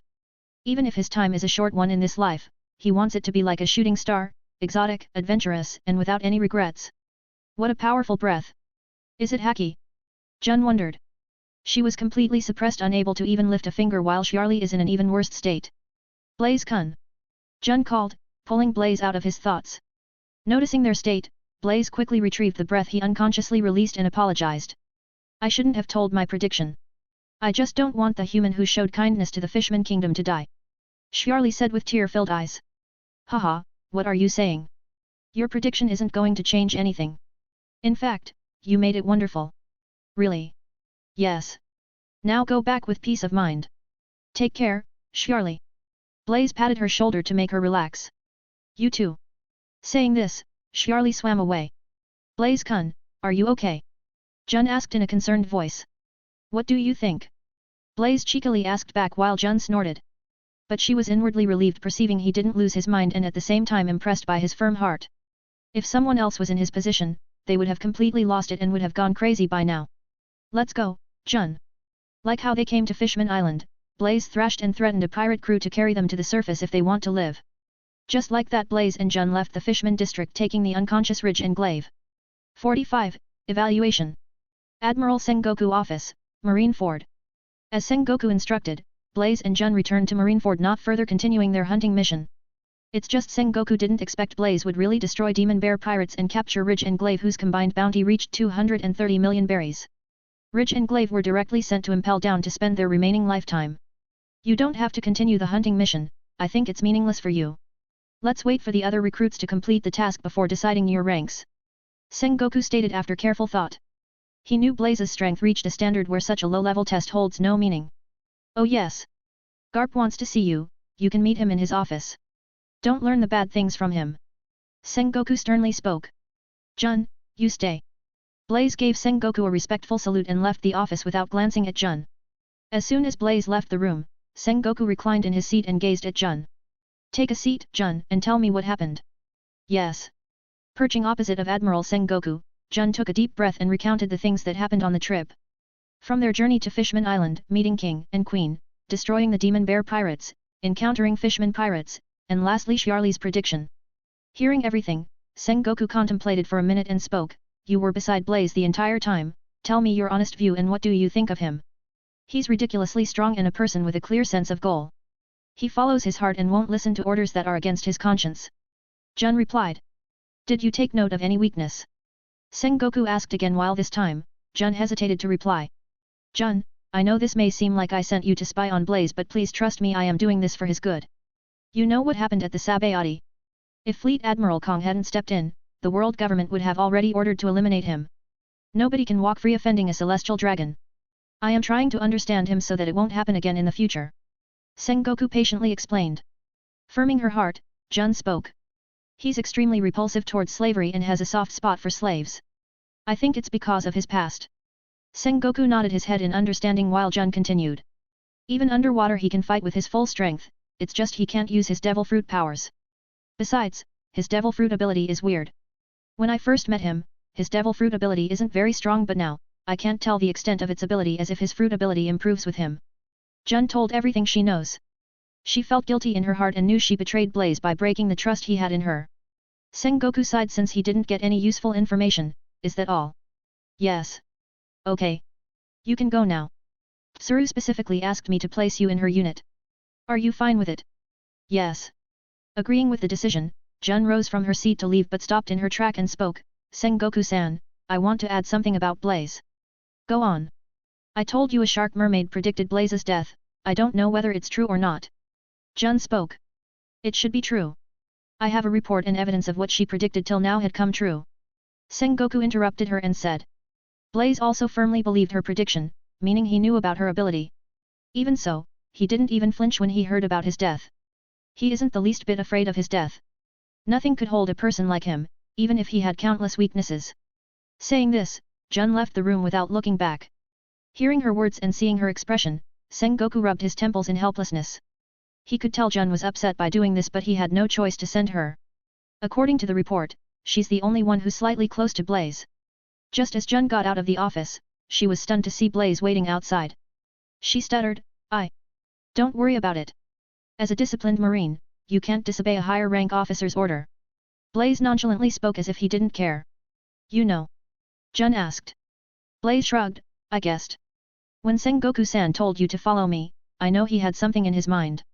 Hearing this, Jun smiled bitterly. I am feeling hungry. I am going for a meal, wanna come? Blaze called but Jun politely declined. Okay then. Blaze left the place. As for Jun, she clenched her fists and held the tears back. Why did I do that? Did I do the right thing? She felt disappointed in herself and questioned her own actions. At first, she didn't think much when Sengoku told her to watch and report his actions but after following Blaze she had a change of heart. Anyway, she can't reverse what she had done. She knew Blaze was displeased, she saw it in his eyes. Their friendship won't be the same anymore. As for Blaze, he didn't go and meet Garp. He made his way to a restaurant located near and ordered a bottle of wine and meat. Pouring a mouthful of wine, Blaze reminisced the things that transpired after he transmigrated into the One Piece world. He doesn't blame Jun as she's still a young woman, inexperienced and naive. Even so, he felt disheartened a little as he's also a human being with emotions. Hi. Gulping the entire bottle, Blaze smiled thinking about Xiarli's prediction, and felt invigorated. Getting stronger is the only way I can change my fate. I can't let my heart be affected by small things. Thinking through, Blaze went to meet Garp in his office. Without bothering to knock, he made his way in. Just like he imagined, Garp was napping sitting behind the desk with his mouth open and snoring aloud. It didn't take long for him to wake up and see Blaze sitting opposite him with a smile plastered on his face. Vice Admiral Garp. As the hero of the Marine, you are the admiration for countless young Marines like me, you should be the role model for all of us, not the other way around. You cheeky brat, when did you come back? Garp asked, yawning. Just now. I heard you were after the Demon Bear pirates, what happened? Blaze smirked and replied, since I Great Blaze took the job, do you think they can escape from me? I sent them to impel down. Looks like your strength had improved. A little. Sengoku-san said you called me, what is it?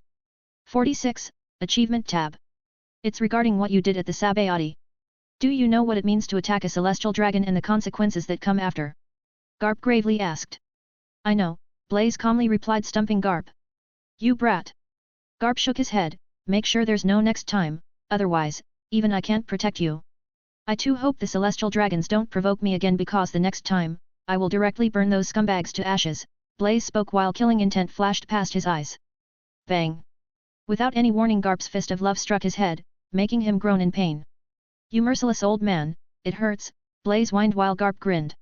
What a big words for a brat who haven't come out of mother's embrace. You aren't even a fledgling in the real world. Get out. Use your time and train well. Garp waved his hand and shooed him away. Days went by, just like that more than 20 days passed. Blaze trained well in this 20 days time frame and polished his Rokushiki skills well, especially his Tekai and Soru. His attributes also improved, albeit a little. Name, Blaze Hunt. Occupation, Marine. Constitution, 21.6. Devil Fruit Potential, 21.5. Haki, none. Items in storage, none. Free attribute point, 1.0. Most of the recruits who went for the hunting mission came back aside from a few. Virgo came 3 days back while Shuzo arrived yesterday. Today they will be assigned a marine rank based on their 1-month performance and strength. Around evening they were called to a meeting room to discuss their ranks. As Blaze reached the venue, he saw Virgo, Shuzo, Jun, and others he knew from the training ground. It's just the atmosphere is grim while everyone had a solemn expression. Blaze went and sat beside Shuzo, who already reserved a seat for him. Blaze, I heard you defeated a strong pirate whose total bounty reached 230 million berries. When did you get so strong? Shuzo patted his shoulder and asked. I am always strong, it's you guys failed to see it, Blaze beamed, giving a smug look. Shuzo snickered and asked, did you know? 4 recruits lost their lives fighting pirates. Oh. Blaze was surprised a little and also knew it's inevitable. Facing fierce pirates who fight with intentions to kill, the recruits with weak hearts will have a tough time. Only those who are strong both physically and mentally survive the sea. After 10 minutes or so, Admiral Sengoku entered the meeting room along with Garp and Vice Admiral Tsuru. Congratulations! All of you have performed very well and some of you have exceeded my expectation. Let me list the accomplishments of top achievers in this hunting mission. First, Blaze, he destroyed Scourge pirates and Demon Bear pirates whose total bounty added together is 300 million berries. He gets 500 merit points as both the crew captains were formidable devil fruit users. Hearing this, the recruits exclaimed and clapped while discussing huskily with the person next to them. Sengoku continued after silencing them. Second, Virgo, the bounties of the pirates he defeated equal to 200 million berries. His achievement earned him 300 merit points. Third, Jun, the bounties of the pirates she defeated equal to 120 million berries. Her achievement earned 220 merit points as she defeated a devil user along with Blaze. Next, Shuzo, the bounties. Sengoku continued and listed the first 10 achievements of the recruits. With the merit points, you guys can purchase anything, devil fruits, weapons, learn Haki, get a promotion, and so on. Next, we will talk about your ranks. The top 5 recruits will be promoted to a captain rank while the others will be given a rank of commander, commander, or lieutenant based on their performance. From today onwards, you guys aren't just recruits but marine officers with rank and carrying justice behind your backs. Sengoku stopped for a moment and continued again, to the inhabitants of this world, who fear the prevalence of criminals and pirates, we are the sole support. We will bring justice to all the criminals and anyone who disrupt the peace, even if it means dying in the process. Yes. All the recruits, no. Officers let out a fierce cry filled with passion and justice. Good. All of you can now note down the commanding officer you are placed under and hereafter, you will report everything to them. You guys can take a 1-day break and report to the duty from the day after tomorrow. Saying this, Sengoku dismissed them. As for Blaze, he didn't listen to Sengoku's speech as something got his full attention. A new feature has been introduced to the system which completely stunned Blaze. Ding! Achievement, become a captain of the Marines. Status, complete. Reward, 1.0 Constitution 1.0 Devil Fruit Potential 1.0 Free Attribute Point. Receive the reward, yes/no. Ding! The Achievement tab is unlocked. The host can check the tab to see the list of achievements displayed in the system. Wasting no time, Blaze checked the Achievement tab that emerged beside the Task tab. Clicking it, he saw a list of achievements that completely caught him off guard and dumbfounding him to some degree. There are countless jobs listed in the Achievement tab and most of them are weird as far as he's concerned. There are other achievements related to his occupation as a Marine. Some of them are: Achievement, become a Rear Admiral. Status, incomplete. Reward, 2.0 Constitution 2.0 Devil Fruit Potential 2.0 Free Attribute Point. Achievement, become a Vice Admiral. Status, incomplete. Reward, 3.0 Constitution 3.0 Devil Fruit Potential 3.0 Haki 3.0 Free Attribute Point. Achievement, become an Admiral. Status, incomplete. Reward, 5.0 Constitution 5.0 Devil Fruit Potential 5.0 Haki 5.0 Free Attribute Point. There are also rewards for becoming Fleet Admiral and Commander-in-Chief. Some of the weird achievements he had seen are: punching a celestial dragon will get him 2 constitutions and 1 free attribute point. At the same time, if he kills a celestial dragon, he will get 5 constitution and 3 free attribute points. Some other achievements are like defeat Garp, defeat Sengoku, defeat Akainu, defeat Kuzan, and so on. Seeing these achievements, Blaze nearly had a headache. But, inwardly he was happy. Completing the achievement means, he can increase his strength much faster. His thoughts were interrupted by Shuzo, who shook his shoulder and said, "Come on Blaze, let's go. What are you daydreaming about?" "Nothing." 47, Sakazuki. A day quickly passed by. Today, Blaze took the position of captain. He was given a standard marine ship and nearly 50 marines for him to command. His marine ship has 3 masts and 6 cannons on each side of its hull, while the marine symbol and name were depicted on the sides. As today is a special occasion, he wore a suit that was prepared before. Blaze specially requested and designed how they should look. It was an olive green suit with a black inner tailor-made for him. He also wore his captain coat, like a cape draped over his shoulders with justice emblazoned on its back. But some things don't go as one wants. His marine unit was placed under Vice Admiral Sakazuki. He's Blaze's superior and reporting officer. He's not a child and he can't just simply go and complain. It's not in his nature. Blaze accepted his fate and went to meet Sakazuki, the future fleet admiral of the Marines. Sakazuki's office. Knocking the door, Blaze heard a stern voice from the inside. "Come in." Stepping inside, he saw a rigid man with a dead serious disposition, grim and expressionless. There he is, Sakazuki, the most ruthless Marine in the series. Sakazuki was dressed in a crimson, double-breasted suit, decorated with what appears to be a pink rose on his left buttonhole. He looked the same as Blaze saw it in the series before time skip, just a little younger. He's a muscular man and incredibly tall, standing close to 10 feet in height. He's strong. Blaze discerned it with a glance. While he is a strong and capable Marine, Sakazuki would be best categorized as an extremist and highly dogmatic. He is an adamant believer in absolute justice and he will go to any length to maintain through justice. His personality and Blaze's are completely contradictory to one another. Blaze hates Sakazuki's character and his way of handling things. He could guess why Sengoku intentionally put him under Sakazuki. He wants him to learn something from Sakazuki and at the same time, he believes Sakazuki will be able to command him. Maybe if it's someone else, they will fear and try their best to complete his order. But in his case, it won't happen. He isn't afraid of Sakazuki's prestige and authority. Sakazuki stared at him and asked in his stern voice, "You are Blaze?" "Yes, Vice Admiral Sakazuki. I heard what you did in Sabayati. We, the Marines, exist to eliminate the very possibility of threat that endangers the world. If all the Marines were like you, running around doing what one pleases, then what's the difference between pirates and us? I don't care how you were till now, but from today onwards I expect you to listen to all my orders unconditionally," Sakazuki said. "I don't think I can do that," Blaze replied without a tinge of fear. "What did you say?" The temperature of the room increased by several folds. Sakazuki's face boiled, showing signs of his devil fruit ability.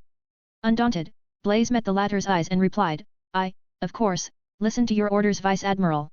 What I am trying to say is, I won't do anything that's against my conscience." Hearing this, Sakazuki erupted as Blaze expected and blasted him out of his office with his magma-covered punch. Since Blaze is immune to heat-based attack, his magma didn't injure him anyway, but he felt tightness in his chest because of the force behind the punch. The sudden commotion attracted everyone's attention present in the vicinity. "Oi, isn't he the new recruit who came first in the training? I heard he's going to take charge as captain today." "I too heard. But what happened? Why was he blasted out of Vice Admiral Sakazuki's office?" A recruit inquired in a puzzled tone. All the high-ranking Marine officers stationed in the Marine headquarters showed up to see what's happening, Rear Admirals, Vice Admirals, and even Admirals. Sengoku and Garp also came out but watched everything from the distance, showing no signs of interfering. Wiping the drops of blood at the corner of his lips, Blaze stood up and faced Sakazuki, who furiously charged forward and kicked him in the face. Once again rising to his feet, Blaze laughed. "Haha, Vice Admiral Sakazuki, are you going to beat me to death? Will you kill every single Marine who doesn't share your opinion or fails to complete your orders? This is how I am." If you can't put up with me, complain or transfer me to another unit. You. Enraged, Sakazuki transformed his fist into magma ready to punch through Blaze and kill him in a single blow. Sakazuki, stop it. Look around.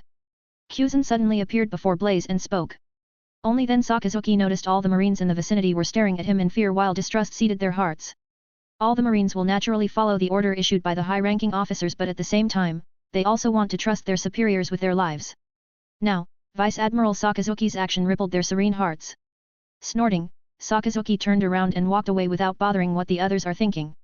As for Blaze, he patted the dust off his shoulder and thanked Kyuzan. Thank you, Vice Admiral Kyuzan. Kyuzan just shook his head and vanished from the spot. What a bother. He didn't know why Sengoku-san placed Blaze under Sakazuki, knowing both their personalities. Soon, the surrounding marines dispersed from the place discussing among themselves. I told you, Sengoku, it won't work. You want to control Blaze's way of doing things with force, it won't end well. Garp spoke in a casual tone, but one could tell he's serious. I know, but I don't have a choice. I don't need another one like you in the marine rank. Wahahaha. 48, Captain Blaze. The disturbing encounter with Sakazuki didn't affect Blaze in any way. He was still carefree and energetic as always. Today, he's taking charge as Marine Headquarters Captain and has a unit of his own. Currently, he's marching towards his ship to meet the marine officers under his command. Like him, the other recruits were also taken charge and went their own way. Jun followed Tsuru and was on her way to the new world. Before leaving, she came to meet him and said sorry. Blaze didn't mind and had a clear chat with her. She left with peace of mind as if a weight had been lifted off her shoulders.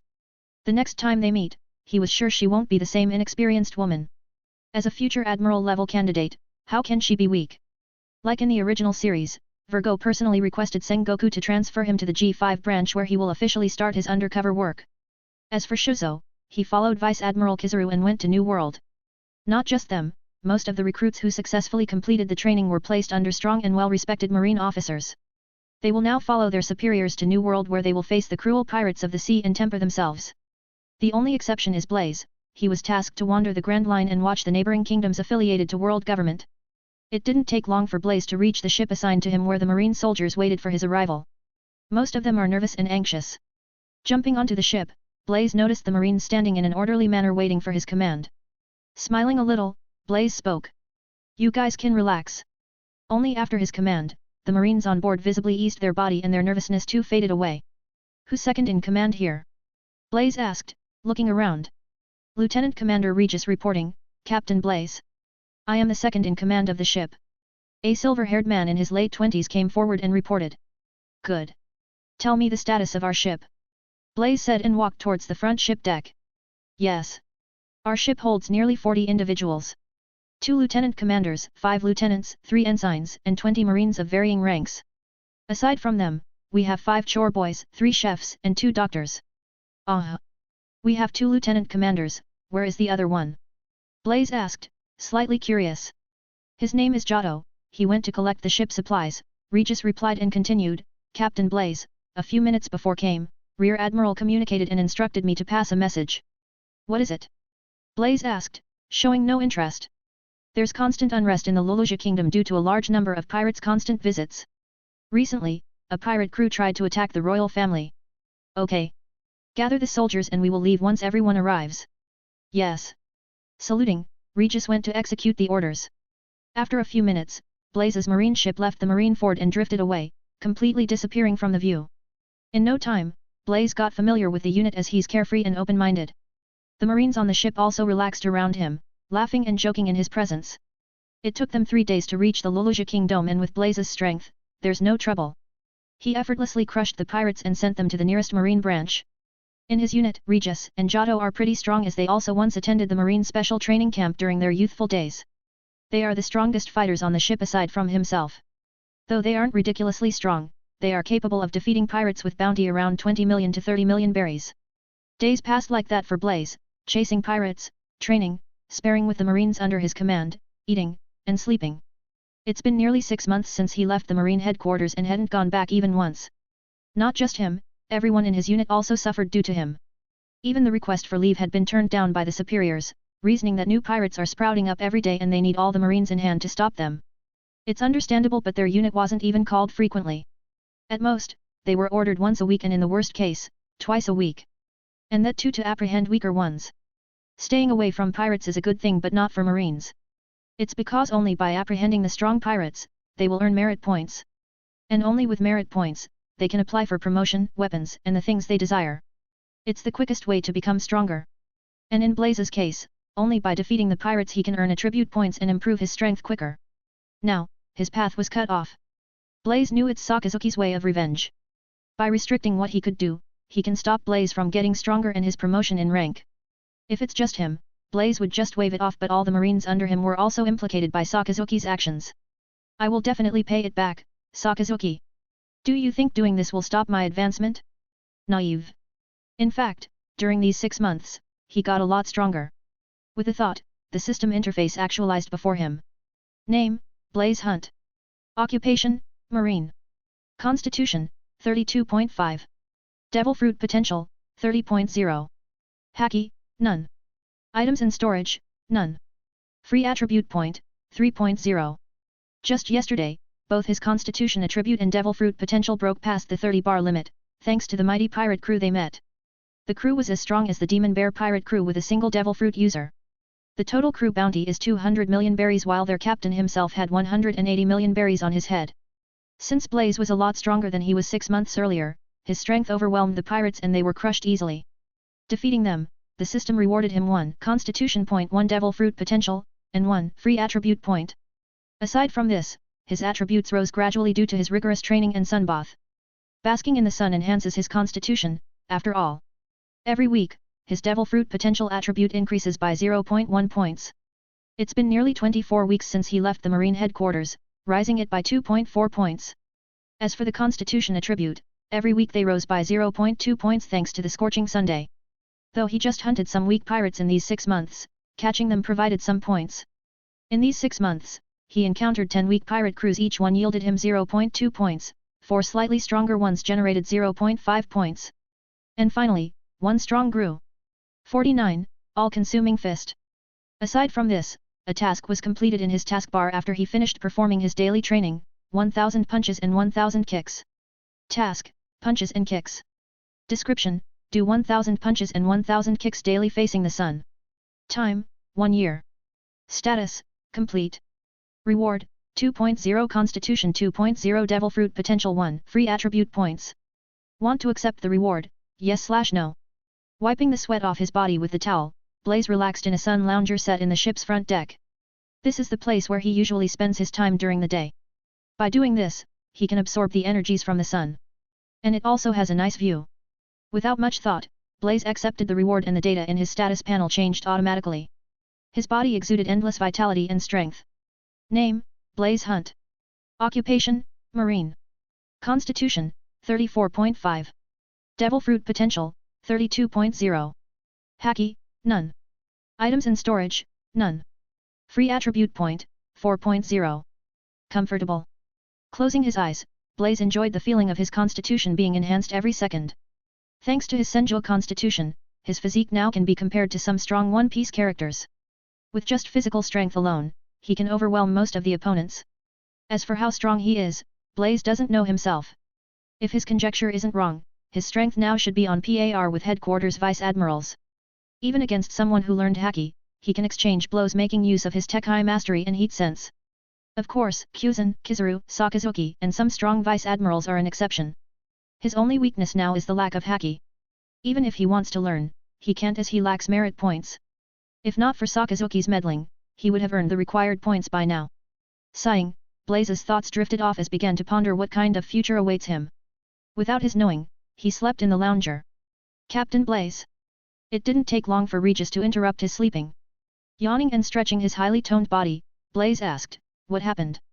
"Captain, a pirate ship was spotted to our north and they are coming towards us," Regis replied, but there was no panic in his voice. As he knew, the pirates are seeking their death sailing towards them. He mentally commented. What an unlucky pirate crew. Rising to his feet, Blaze gazed at the pirate ship, which is at least twice larger than the standard marine ship. They were sailing towards them at full speed.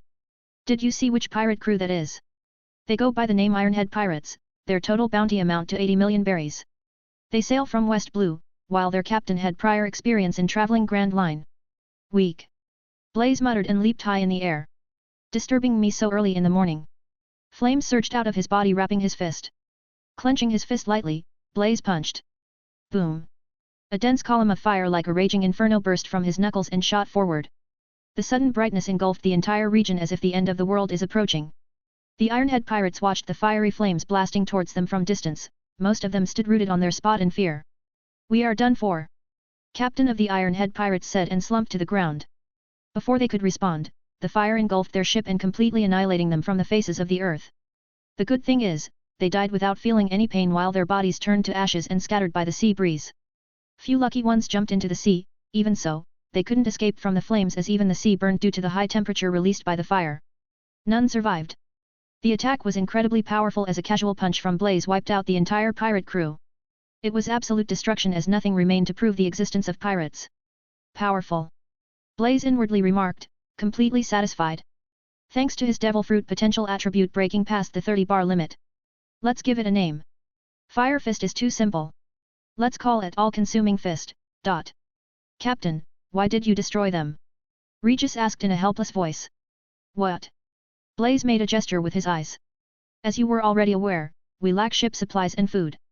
If you had refrained from destroying the ship, sigh. You could have said it sooner, Regis. Blaze shook his head and silently slipped away. It's not my fault. The situation of his ship can be said in one word, pathetic. Since they were in the sea for nearly 6 months, most of the marine soldiers in the ship are exhausted mentally. Though there aren't any life-threatening dangers because of his presence, sailing the Grand Line itself is one tough task. His unit needs a good vacation and rest, but the headquarters declines their request for insignificant reasons. The circumstance of his unit is worse than pirates roaming the seas. Captain, there's an island to our left. Thankfully, a marine ensign on the lookout spotted an island.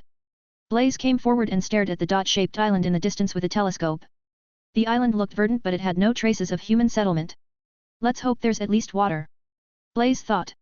After his command, the ship steered towards it.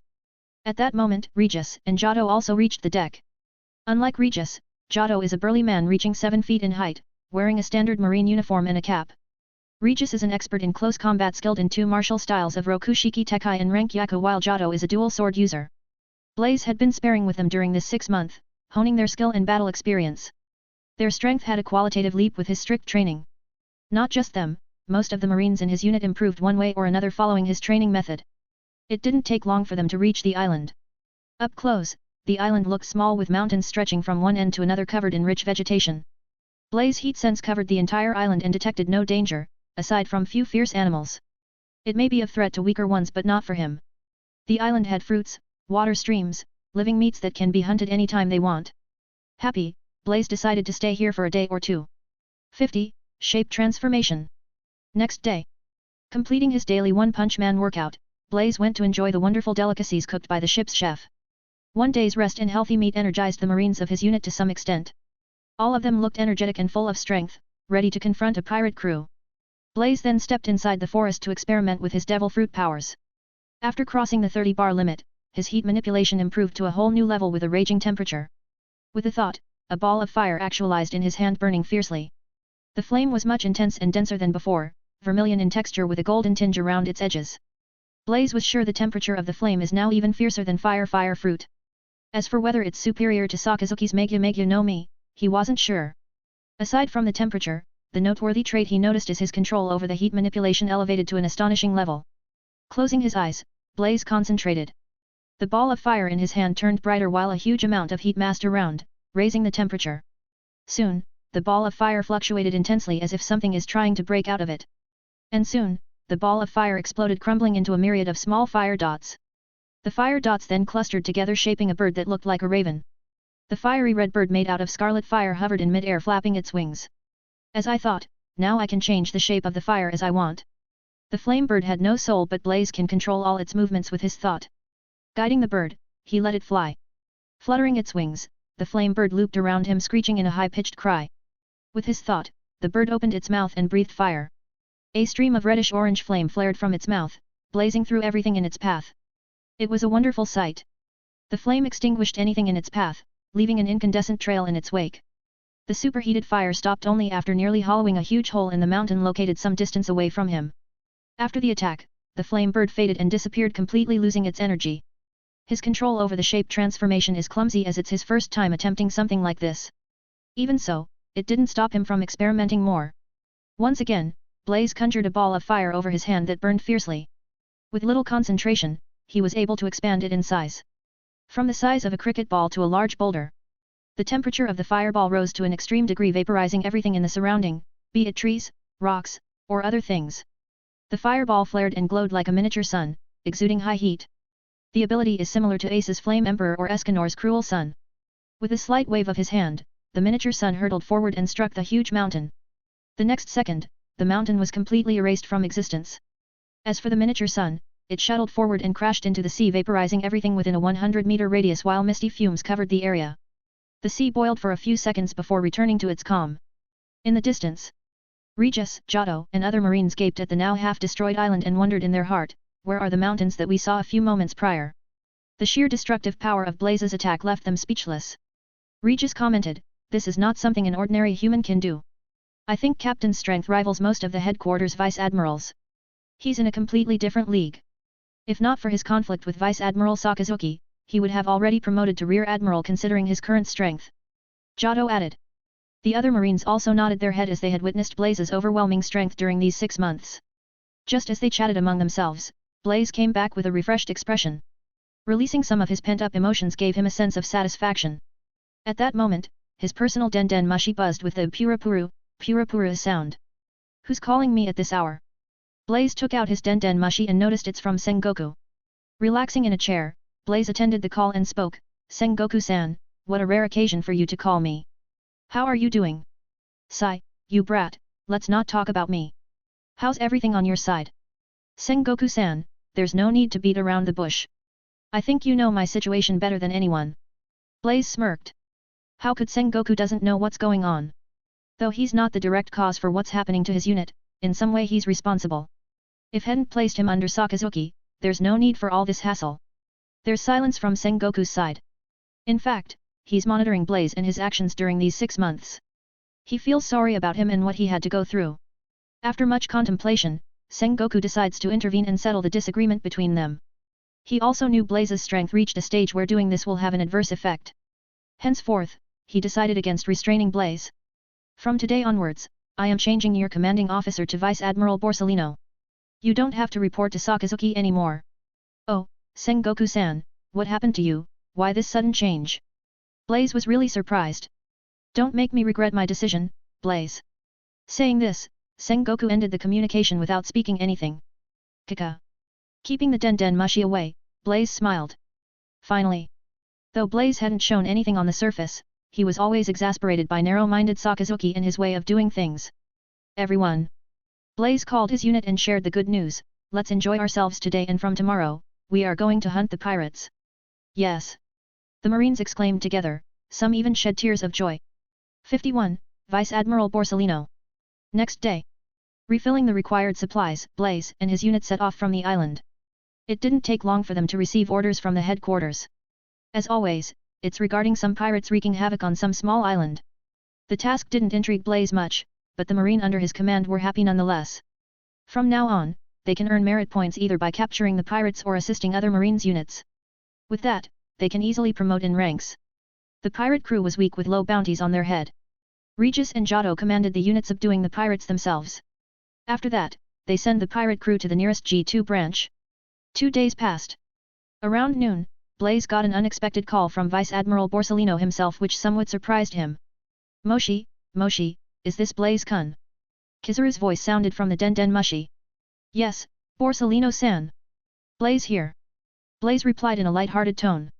He likes Kizaru's personality as he's a very laid-back, easy-going man who takes most things lightly no matter the severity of the situation. On the other side, Borsellino was perplexed for a moment because Blaze conversed in a way as if he knew him very well. A strange notion indeed since he's pretty sure that it's his first time speaking with Blaze and he hadn't even seen him before. "Well, you were suddenly transferred under my command. I read your file, so I think you won't have any difficulty facing pirates in the first half of the Grand Line." "Yes. You have to take care of me from now on, Borsellino-san. I heard you had a little encounter with Fishman pirates, what do you think of them?" Kizaru asked in a calm voice suiting this demeanor. It's just his manner of speech is slow. Their crew is notably strong, that's because the sea is their turf. But in my opinion, there are two persons we need to be careful about, Fisher Tiger and Jinbi. Both of them are powerful, possessing vast combat experience and skilled in Fishman karate. Ooh, you seem to know quite a lot about them. Kizuru stretched his words. He. It's nothing. I just read a lot of books. Blaze chuckled. The world nobles are pressuring us to find the criminal who freed the slaves. It's been nearly 10 months since that incident happened. But, the sun pirates are slippery in the sea. Catching them is no easy thing as they seem to know our moves beforehand. It should be the special ability of fishmen, communicating with the marine beings. Pursuing them in the sea is indeed a challenging task. Blaze nodded his head. What do you think? Can you catch them since you seem to have read more books? Kizuru spoke in a sarcastic tone. Blaze's face twitched hearing his words were used against him. He replied, I will try. Okay then, from now onwards your unit will be in charge of pursuing the sun pirates. I don't care about others, but it would be better if you catch Fisher Tiger alive. Okay, Blaze replied, while the communication ended with a kaka sound. Just an hour later, his unit received a report from the headquarters intelligence department about the sun pirates' location. They were spotted near Leafbite, an uninhabited island spread with strange leaf plants that can attack anyone who intrudes upon their territory. It was located near Red Line. It verified his conjecture, sun pirates mostly roam near the Fishman Island location. After getting an eternal log posed to Leafbite from a nearby marine branch, his unit set off. Here I come, Fishman pirates. When Blaze first encountered them at the Fishman district, he wasn't their match. But now, his strength had been multiplied to an astonishing degree. With his current strength, even if it's Jinbi and Fisher Tiger he has the confidence to beat them. Blaze then checked his status panel. Name, Blaze Hunt. Occupation, Marine. Constitution, 34.7. Devil Fruit Potential, 32.2. Haki, none. Items in storage, none. Free Attribute Point, 4.0. Satisfied with the attribute points, he smiled. He's keeping the 4 free attribute points as they may come Indiana handy when needed most. After having a satisfying breakfast, Blaze started his training on the front deck of the ship while Regis and Giotto watched over the ship's course. Half a day passed. Blaze and his unit reached Leafbite but there's no trace of Fishman pirates. They already left the island but Blaze had his doubts. Did they left knowing Marines are coming? Blaze mused while the Marine soldiers under his searched the island in and out. Captain Blaze, there's no hint of them even being here. Could the intelligence be wrong? Regis came over and reported. After pondering for a moment, Blaze replied, no. The information we got from the headquarters can't be wrong. I think they left after resting here for some time. What should we do? We can't chase them blindly, unknown which direction they went, Blaze replied. Report it to the intelligence department, we will leave after their response. Far away from Leafbite, the Sun Pirates' ship Snapperhead could be seen cruising the sea. A blue-skinned fishman suddenly leaped from the sea and landed on the ship facing Fisher Tiger and Jinbi while other fishmen like Arlong, Aladdin also came over. What happened? A fishman inquired. It's the Marines. If we stayed there for another hour, we might have encountered them. The blue-skinned fishman replied. How did the Marines find our whereabouts when we don't even visit the human-inhabited towns? Kurubi of Arlong Pirates commented. Don't underestimate Marines' intelligence and world government's power. Everything is possible for them. Jinbi stated. Did you see who was in command of the marine ship that came to Leafbite? Fisher Tiger asked with his arms folded. Yes, Boss Ti. It's the same human we encountered at the Fishman district 6 months back. The ship he commanded is a standard one among the Marines. I don't think his rank is high, probably captain or commodore. The blue-skinned fishman replied. Him. Fisher Tiger frowned. As for Arlong, he gnashed his teeth in anger. How could he forget the human who crushed him? It was the biggest humiliation of his life. From that day onward, he couldn't even face the people of Fishman district. He wants to kill him, but is it possible? Boss Ti. Jinbi called. Jinbi, that human is formidable. I believe in our strength but if possible it's better to avoid him than head-on confrontation. Fisher Tiger said. Jinbi was reluctant but he acknowledged with Fisher Tiger's words. Boss, why do we have to fear a human? Arlong bellowed. We should kill him to make a good example. Arlong. Tiger raised his voice, shouting louder. Arlong grunted and left the place in disapproval. 52, Emergency Signal. 15 days passed. Blaze's unit and Fishman pirates were playing the game of cat and mouse. Every time, he will miss them by few minutes to an hour. Even he was frustrated by repeated failures. Though he was strong, he could neither catch nor reach them in time. How ironic. He just needs one right opportunity. A sight of their ship is enough for him to get them. Furthermore, Catching Fishman pirates yield him more merit points because of what Fisher Tiger did at Mary Gosa. Blaze wants to badly learn Haki, for that, he needs at least 2,000 merit points. For now, he only has 800 something under his name. With 2,000 merit points he can once again go back to the training camp to learn Haki from instructor Zephyr. In Marine, he's the best teacher of Haki. Old man Magnus, whom he met during his hunting mission, gave his word that he will teach Haki, but the crux is he already told him that he wasn't ready yet. When he will be ready? Blaze doesn't know. That's why he decided it's best to learn Haki from Zephyr. Only by learning Haki, he can travel to the new world, a sea filled with full of wonders, great pirates, interesting people, peculiar islands, and powerful creatures. Blaze stood on the front deck of the ship to welcome a new day as golden sun slowly rises above the horizon. Basking in the morning sunlight, he felt refreshed. Golden tiny particles invisible to naked eyes gathered around him, his body shone in golden light. A sense of comfort washed over him. Morning light is the best time for Blaze to improve his constitution attribute and a perfect time to train his body. Regis and Giotto stood a few steps away from Blaze, watching the latter basking in the sunlight. I don't know why Captain always bask in the sunlight, does staying under the sun bring any benefit that we don't know? Giotto wondered aloud. Who knows? But I believe Blaze Captain won't do anything meaningless. Regis stated. Both of them are with Blaze for 6 months, and they knew about his character to a certain extent. In fact, most of the Marines on the ship were grateful to be placed under Blaze as they all developed in some way. They respect and trust Blaze very much and will follow his command unconditionally, without any questions raised. At that moment, a Marine ran towards Regis and reported, Lieutenant Commander Regis, we got another intelligence of Sun Pirates' whereabout. What? Giotto exclaimed, a little agitated. Where? Regis asked. The intelligence department from headquarters doesn't know whether it's true or not, as it was a tip-off from a merchant ship. They spotted the snapper head in the middle of the sea and it was sailing east. I looked in the map, and if I am not wrong, they are navigating towards Jerong Island. The Marine ensign replied. Good. Both Giotto and Regis exclaimed. Regis said, Giotto, notify the soldiers and ready the sail. I will inform Captain. Blaze snaps out of his training hearing someone's call. Turning around, he glanced at Regis and inquired, what is it, Regis? Captain, Snapper head was spotted near Jerong Island, Regis replied. Jerong Island. Blaze muttered, he has some impression of it. To capture the Sun Pirates, he studied most of the islands located near the Red Line. They mostly roam around this region. Knowing them will just help him a little, as the Grand Line is huge. At most, they can react instantly and pursue them before they disappear again. What about the things that I asked to prepare, is it completed? Blaze asked after thinking for a moment. Captain, you know we don't have any skilled persons in our ship. With limited materials, resources, and the design you gave, we had done our best. Don't worry about it. Blaze waved his hand. We just need them in working condition for a few minutes. Then you can take a look at yourself, Captain. Blaze and Regis walked towards the ship's back where Blaze saw a huge nozzle that's attached to a turbine designed by him. The turbine was then directly connected to a paddle wheel that was half submerged in the water. The mechanism is similar to Ace's striker raft but bigger. Blaze could see the engine is somewhat built crudely with low-level materials obtained from the pirates' ship destroyed by them.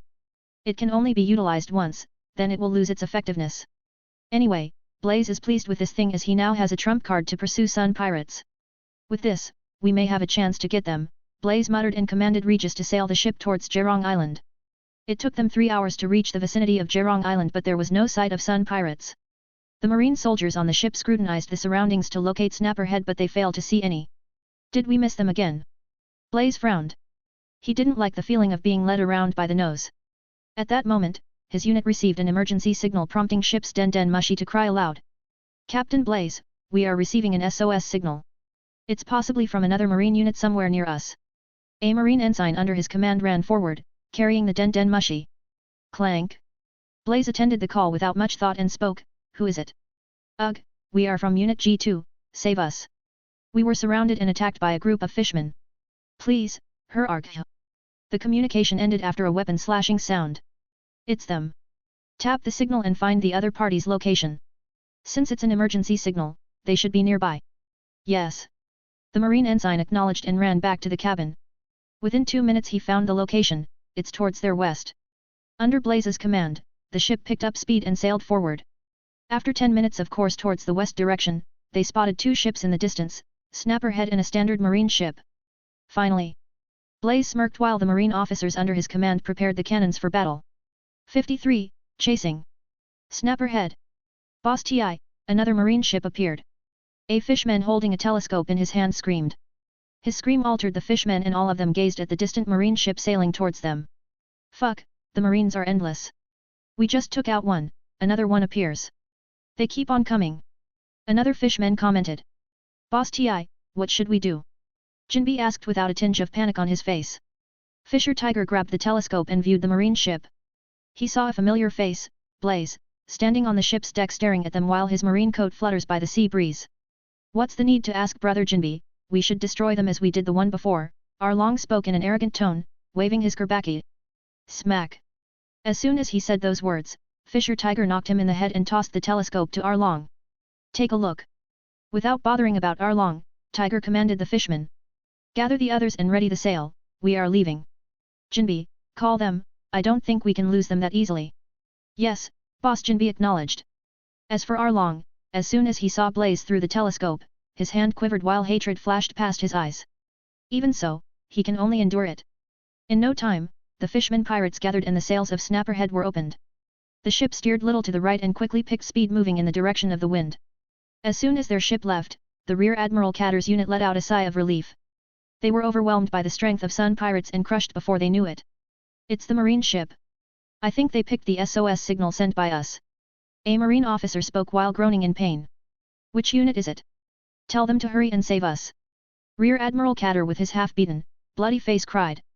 Damn the Sun Pirates, I am not letting them off. Blaze saw Sun Pirates' ship sailing against the wind and getting away. No. You guys aren't going anywhere today. After his command, his ship also steered to the right. The wind pressure from the opposite direction pushed their ship's crushing speed to another few knots. His ship reached near Catter's, but it showed no signs of stopping. The act dumbfounded Keter and the officers under him, they aren't here to save us. Their ship was destroyed beyond repair, their hulls were damaged with the seawater seeping inside the ship. In another hour or two, it will sink entirely. They only have 2 lifeboats which cannot accommodate all the marine officers. When Catter saw Blaze's ship sailing without a stop, he was enraged. You idiots! Where are you going? Save us first! Can't you see our ship is sinking? Hearing them, Blaze didn't stop the ship but leaped high and walked towards them by stepping on air. You are Rear Admiral Catter, right? Blaze asked. Yes. As a marine, you should be ashamed. Your entire unit was crushed by a pirate crew and now, you are crying for help. You are also obstructing another marine unit from doing its job. Do you know what sort of crime it is? Blaze talked in a serious tone gazing at all the marine officers. No, Catter didn't expect to be lectured by a low-ranking marine officer. He panicked when Blaze mentioned the word crime. I don't have time to waste on you all. Be good and stay here. Once I capture the Sun Pirates, I will get you all when I return. Saying this, Blaze returned to his ship. As for Catter and his unit, they were shocked, realizing they were left to float in the middle of the sea. The distance between Sun Pirates and Blaze's unit wasn't reducing. In fact, the Snapperhead seems to be cruising at greater speed. Blaze knew the reason for this, Jinbi. He's a gifted helmsman with a vast knowledge of sea currents and wind directions. With his Jeppo level, Blaze can walk on air and engage them himself. Just when he decided to confront them by himself, Snapperhead's cruising speed increased. What? Blaze and the marine officers on the deck were shocked. Only then Blaze noticed the school of whale sharks, pushing Snapperhead forward. It's Jinbi again. Jinbi has a unique ability to communicate with fish, even over long distances. The ability to speak with fish is usually unique to merfolks, but Jinbi is also capable of that. During the breakout of Impel Down, he did the same thing.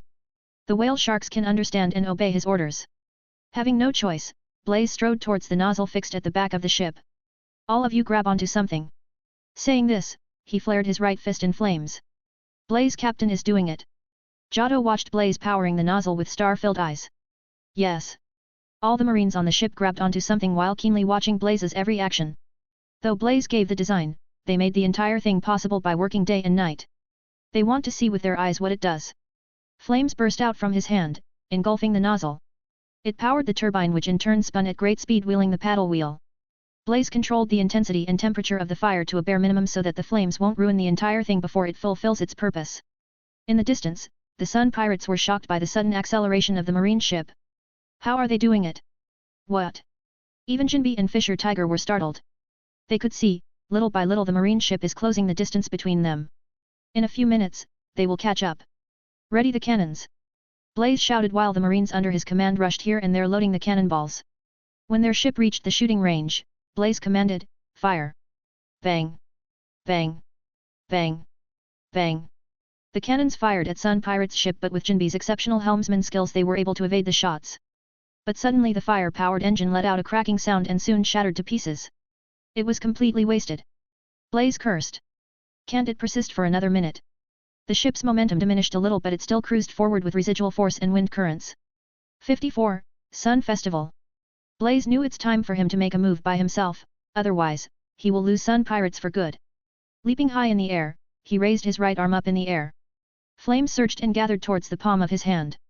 In no time, a gigantic fireball materialized in his hand. It looked like a miniature sun, golden and glowing with terrifying heat. The fireball's appearance is similar to Ace's ultimate technique Great Flame Commandment, Flame Emperor. The only difference is the raging temperature, it burns fiercely and was extremely destructive than Ace's fire ability. What's more, it's not the end. The flames spiraling around the fireball began to amass more heat. The gigantic fireball didn't increase or decrease in size, but they were compressed to the point of explosion. The glowing sun-looking ball affected the surroundings and even boiled the sea below him. The marines on the ship some distance away also began to feel the heat. So this is the captain's true strength, the full extent of his devil fruit ability. Regis spoke, staring at the gigantic fireball wide-eyed. What's Captain Blaze doing? That thing looks like it's going to explode. Giotto gulped. The Sun Pirates too gazed at the second sun that appeared out of nowhere in panic and fear-filled eyes. Even Tiger and Jinbi were dumbstruck by Blaze's display of power. It's not something a human can do.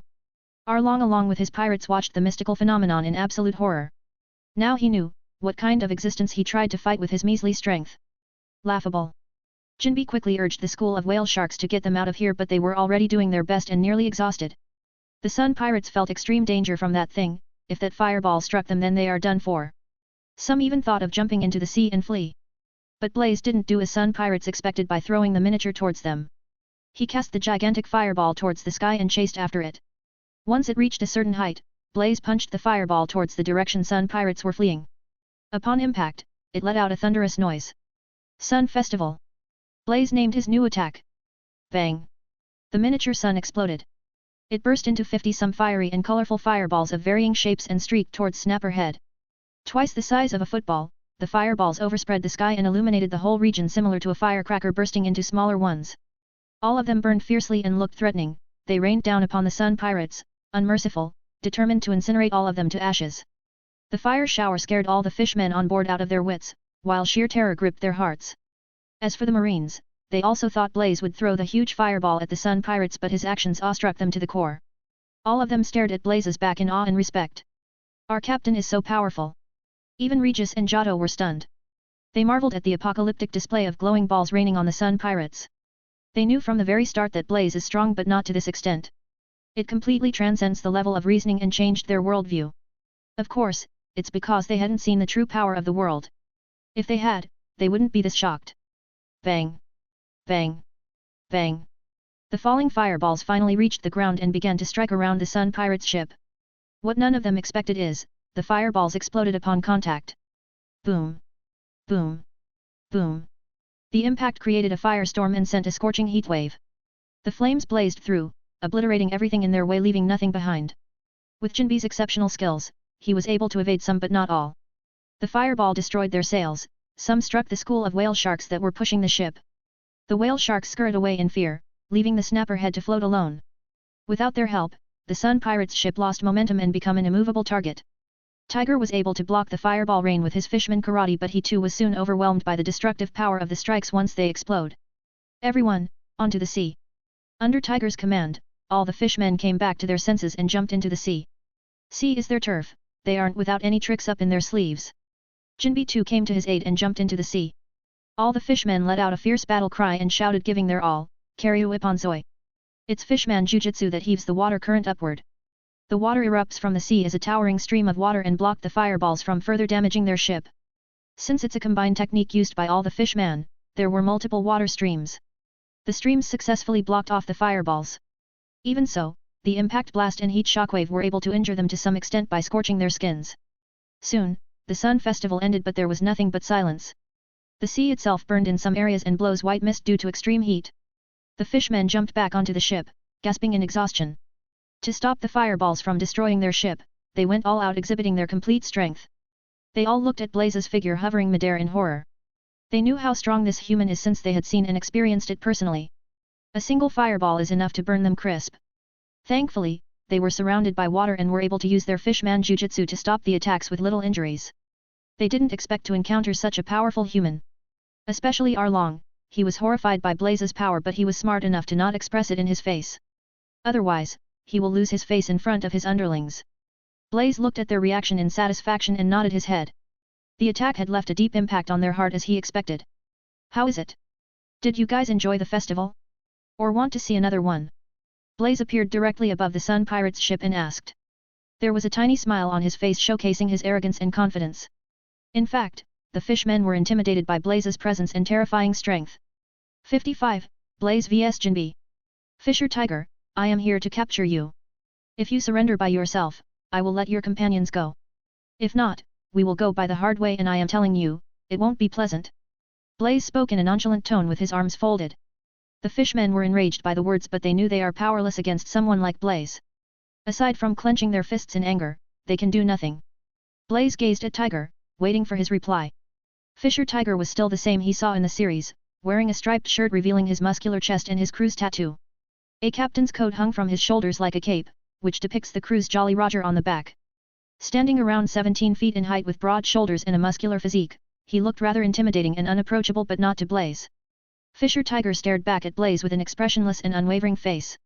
There's no need for words, his answer is clear. So be it. Blaze sighed while flames erupted like a raging inferno whirling around. Though he's strong, Fisher Tiger isn't also someone weak. In his younger days, he was able to command the Fishman district with his strength and beat Jinbe who already had a black belt in Fishman karate as a kid. If he's not wrong, the Tiger of now is stronger than Jinbe. Furthermore, they are on the sea, a natural advantage of every fishman. In the series, he was defeated by Rear Admiral Strawberry only because they have ambush and they were on land. Even so, he was able to hold the Marines till the Sun Pirates appeared. He could have lived if agreed to a blood transfusion but he refused to due to it being human blood. If the fishman decides to escape by diving into the sea, Blaze can do nothing but watch them flee. He doesn't care about others, his only target is Tiger and Jinbe, the strongest of the group. Stomping the air with his right foot, Blaze flashed towards Tiger while the flames surging around him concentrated on his fist forming a spherical bubble. It's similar to Whitebeard's ability but in Blaze's case, the bubble is boiling flames as if his fist was shrouded by a miniature sun. Just before he could reach Tiger, another figure came forward and confronted him. It's none other than Jinbe. If you want to take our boss, you should get past me. Come on then, I hope you don't disappoint me. Saying this, Blaze punched. The miniature sun-like bubble in his hand burst out a torrent of flames that stormed towards Jinbe. The flame was crimson, ferocious, and hot, capable of destroying everything. Seeing the attack, Jinbe's expression turned grim. Without wasting any time, he concentrated his strength upon his fist and punched. Arabesque Tile True Punch. His punch forced the water vapor in the air to release a powerful shock wave. Boom! Both the forces collided in mid-air generating a deafening noise. Jinbe's punch failed to extinguish the flame but was able to burst open the flames. Swoosh!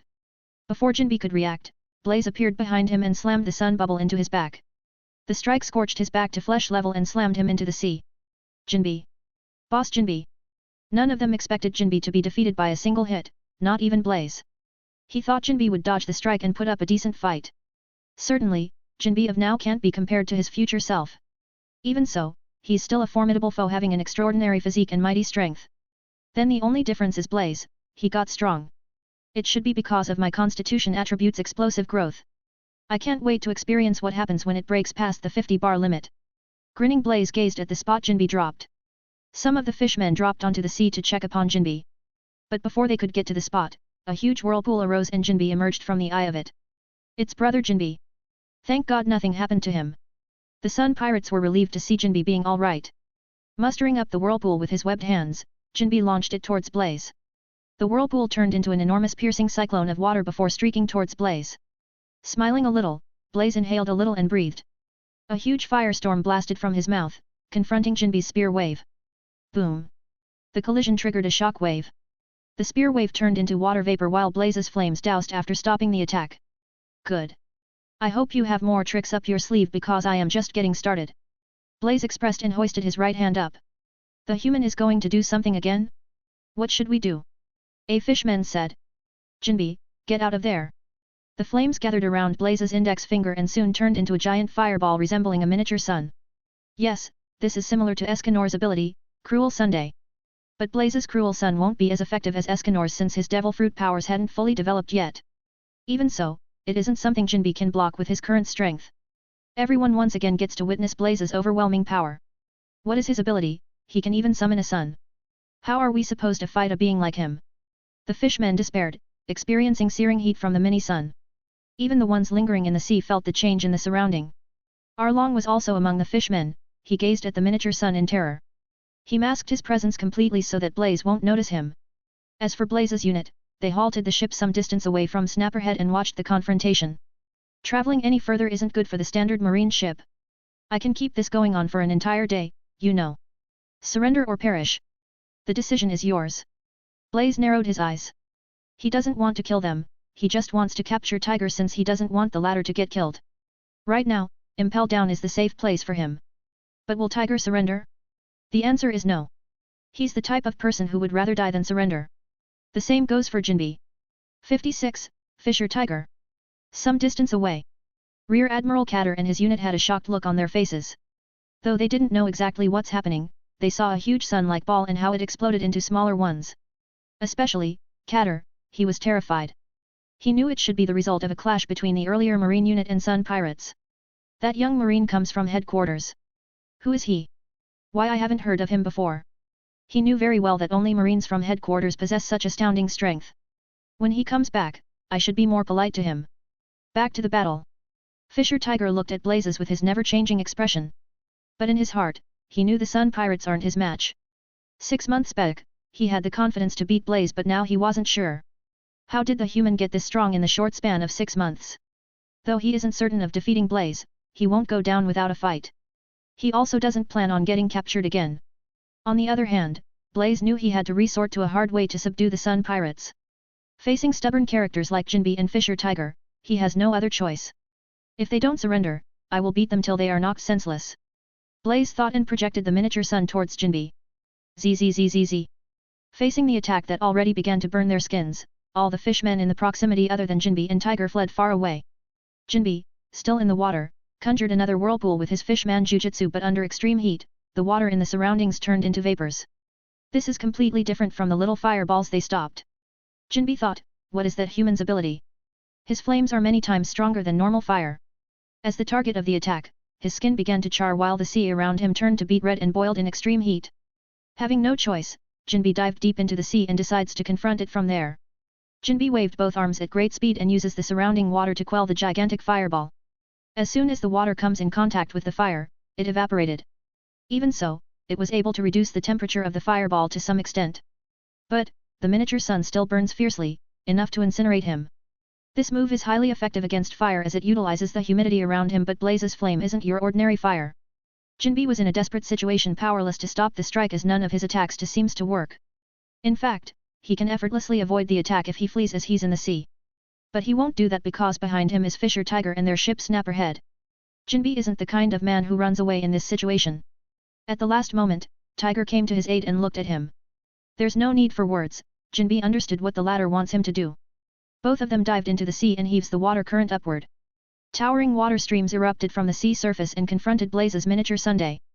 There were nearly 50 water streams, 25 stopped the gigantic fireball from falling upon them while another 25 struck from different directions. Soon, the entire region was shrouded by dense water vapors blocking others from seeing what's happening inside. What happened? Did they succeed in blocking the attack? A Fishman asked in nervousness. I hope nothing happens to them. Aladdin clenched his fist. Blaze waved his hand and a strong wind swept the region where his miniature sun had fallen. He quickly noticed the figure of Jinbe and Tiger. They succeeded in blocking the cruel sun. Blaze slightly narrowed his eyes. Jinbe had already lost his consciousness, exhausting everything he had with scorch wounds all over his body. As for Fisher Tiger, he had burnt wounds on the upper part of his body while blood trickled from the corner of his lips. Without a doubt, he's slightly stronger than Jinbe and was able to resist the attack. Impressive. Blaze mentally commented. He thought the attack would take them both out but Tiger was able to withstand it. I think he will put up a good fight if I restrain from using my devil fruit powers. Well, I too need to test the strength of my constitution. Blaze mused and decided to confront Tiger head-on with his fists. I hope you don't disappoint me, Fisher Tiger. Swish. Soru. Blaze's figure blurred and in the next second, he appeared before Tiger and lanced a sweeping head kick with his entire strength. Boom! Tiger parried the attack with his left arm and punched with his right. The 17 feet tall, broad-physiqued Fishman's punch is stronger than Blaze expected. Instead of evading Tiger's punch, Blaze blocked with his left. He wants to test the difference and the result, he was shoved back a few meters. A bruise appeared on Blaze's left hand and it hurt. What a powerful physique. Good, this is what I was expecting. On the other hand, Tiger was once again astonished by Blaze's strength. He thought the latter is strong because of his overbearing devil fruit ability, but he didn't expect him to be skilled at physical traits too. What bugs him is, why Blaze stopped using his devil fruit. On the other hand, Blaze once again dashed towards Tiger and kicked him, but this time he used the Rokushiki skill, Renkyaku. It produced a sharp compressed air blade from his leg and made its way towards Tiger. His Renkyaku isn't very strong without utilizing his devil fruit powers. Even so, it would at least give Tiger some trouble. But what happened next stunned Blaze. Fisher Tiger narrowed his eyes and he simply repelled the attack with his fist clenched and slapped it away. Aside from a skin-deep wound, the wind blade didn't inflict much damage. 57. Change in decision. Blaze understood. In terms of physical capability, both he and Tiger are almost equal. It's hard to guess who would come out as a victor. But this is what Blaze wants. He wants to push his limits, and it can only be achieved by fighting someone stronger or of equal strength. Getting thrilled, Blaze confronted Tiger again. Aside from his physical strength and Rokushiki, he refrained from using his devil fruit. Tiger also noticed this. A thought came to his mind, is he using me as a sparring partner? The battle between them intensified and kept on going for half an hour. Tiger was physically strong with rich battle experience and skilled in Fishman karate. They were evenly matched when it came to raw power, but Blaze is better than him in terms of durability. His sensual constitution provided him tremendous stamina and resilience. Tiger finally reached his limit after fighting for an hour. Slowly, Blaze's attack began to connect and was able to inflict injuries on him. Even so, Tiger insisted on fighting with his injured and exhausted body. It's like he won't stop unless he's dead. He is indirectly telling Blaze that he can only be captured dead. Blaze was impressed. He knew fighting anymore is meaningless. He only fought like this to improve his combat experience and got what he wants.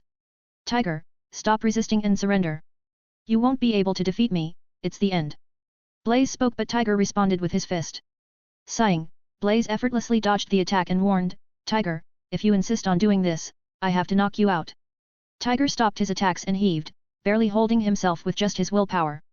It's my loss. I won't complain as I was defeated fair and square. But I can't let myself captured alive, again. I had enough of being a prisoner and slave. My wanted poster says dead or alive, right? You can hand me to the Marines, but before that kill me. Blaze gazed at Tiger, whose heart resolved to die then get captured. His initial plan was to send him to Impel Down. Once Jinbi gets the position of Warlord of the Sea, he can free Tiger. But, will everything go as he thinks? Will Marine send Tiger to Impel Down, or will they hand him over to Celestial Dragons to quench their anger? Blaze contemplated. He wants to save Tiger, but the latter isn't in a position to accept it. Maybe some things are better as they are, trying to change them will result in worse consequences.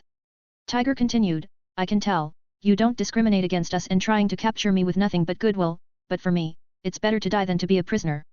Blaze thought for a moment and decided. He doesn't plan on capturing Tiger anymore. His way of thinking is too simple while the working of the world is complex. Even if you want to help someone, it doesn't mean others will accept it. Fisher Tiger, even if I don't capture you today, other Marine units will still come looking for you. We will meet again if you are alive by then. Waving his hands, Blaze turned around and simply walked away, leaving Tiger in a bewildered state. What did he mean by that? He isn't going to capture me anymore. Tiger thought. But why? No one answered his question, it will forever remain a mystery. If nothing goes wrong, in another year or so Fisher Tiger will meet Kola and lose his life under Strawberry's hand. Getting back to the ship, Blaze commanded his unit to turn around. He called Regis and spoke, report to the headquarters that Sun pirates escaped our pursuit by diving into the water, abandoning their ship. As a devil fruit user, I can't possibly chase them underwater, right? Yes, Captain Blaze. Regis's lips twitched while he kept his expression straight. He saw with his eyes how Blaze beat the Fishman pirates black and blue while the latter had no resistance against his overwhelming strength. But now, he says he fails to capture them. Who would believe it? He doesn't know why Blaze didn't apprehend them, and he won't question his decision. Not just him, all the Marines under Blaze's command also thought the same. For them, it's just a few merit points, they will earn it later. Don't forget to pick the Rear Admiral Catter's unit on our way back. Saying this, Blaze went to his cabin to rest. On the other side, the Fishmen were perplexed by the sudden change in event. They all thought Tiger would be captured by the young marine, but the latter simply walked away. Snapping out of their stupor, they rushed towards Fisher Tiger while some went to check on unconscious Jinbi. They felt relieving noticing his injuries aren't life-threatening. Boss Ti. Soon, both Tiger and Jinbi were carried to the already half-destroyed Snapper head. None of them know what to do at this moment. They were crushed by a single human, it was a hard blow to them. At that moment, Aladdin spoke, "First let's get out of here. We will discuss once Tiger and Jinbi recover." The others nodded while some jumped into the water to push the ship as their sails were completely damaged. Once Blaze got to his cabin, he checked the taskbar as he got notification from the system when he defeated Fisher Tiger. Defeat Sun Pirates. Reward, 1.0 Constitution 1.0 Devil Fruit Potential. Seeing the reward, Blaze was a little surprised when he saw there's no free attribute point this time. What happened? The Sun Pirates reward is a lot higher than Demon Bear Pirates, but it still didn't yield him any free points. It means the rewards he receives get smaller as he gets stronger. Whatever. Blaze then checked his status panel. Name, Blaze Hunt. Occupation, Marine. Constitution, 35.7. Devil Fruit Potential, 33.2. Haki, none. Items in storage, none.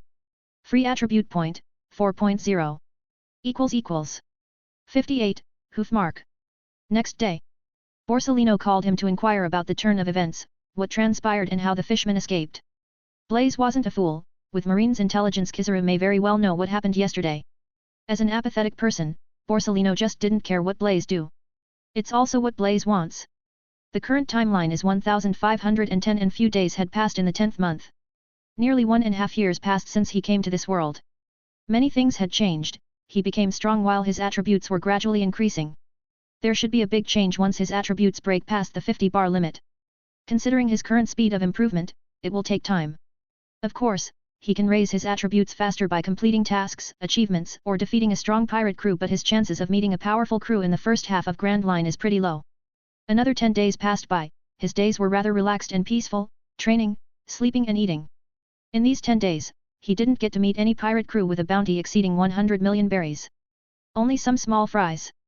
So, every day Blaze would complete his training task and pass his time by practicing his Rokushiki skills. Especially, Tekai. When mastered to perfection, one can even exchange blows against Haki users. Tekai is based on the user's physical power while Haki is spiritual energy. Both are capable of both offense and defense. A good example is future Shuzo, he can power up his punches with Tekai. He was able to overwhelm post-time skip Luffy's Busos Hoku Haki enhanced gear second form. Blaze has an advantage in this regard. If he masters Tekai to perfection, combined with his Senjo constitution, he can without a doubt fight Haki users. Since he won't be able to learn Haki anytime soon, it's the perfect time for him to practice Tekai. It's just mastering Tekai is harder than other Rokushiki skills. He has been training in Tekai for months, but he was nowhere near perfection. His forte is Jeppo and Soru, he mastered them rather quickly. In these 10 days, they weren't any obvious improvement in his attributes. It only rose by around 0.4 points. Though his attributes didn't increase, he gained few merit points by capturing the small fries. He has around 900 merit points, but it's of little use to him. To learn Haki, he needs 2000 merit points. Of course, there are other ways for him to learn Haki aside from merit points. For example, every year headquarters pick a few outstanding marines with good combat strength and send them to learn Haki. The other way is, let your superior teach you Haki. Yes, he can request Vice Admiral Borsellino, but Blaze wasn't interested in learning from him. The peaceful days continue for a long.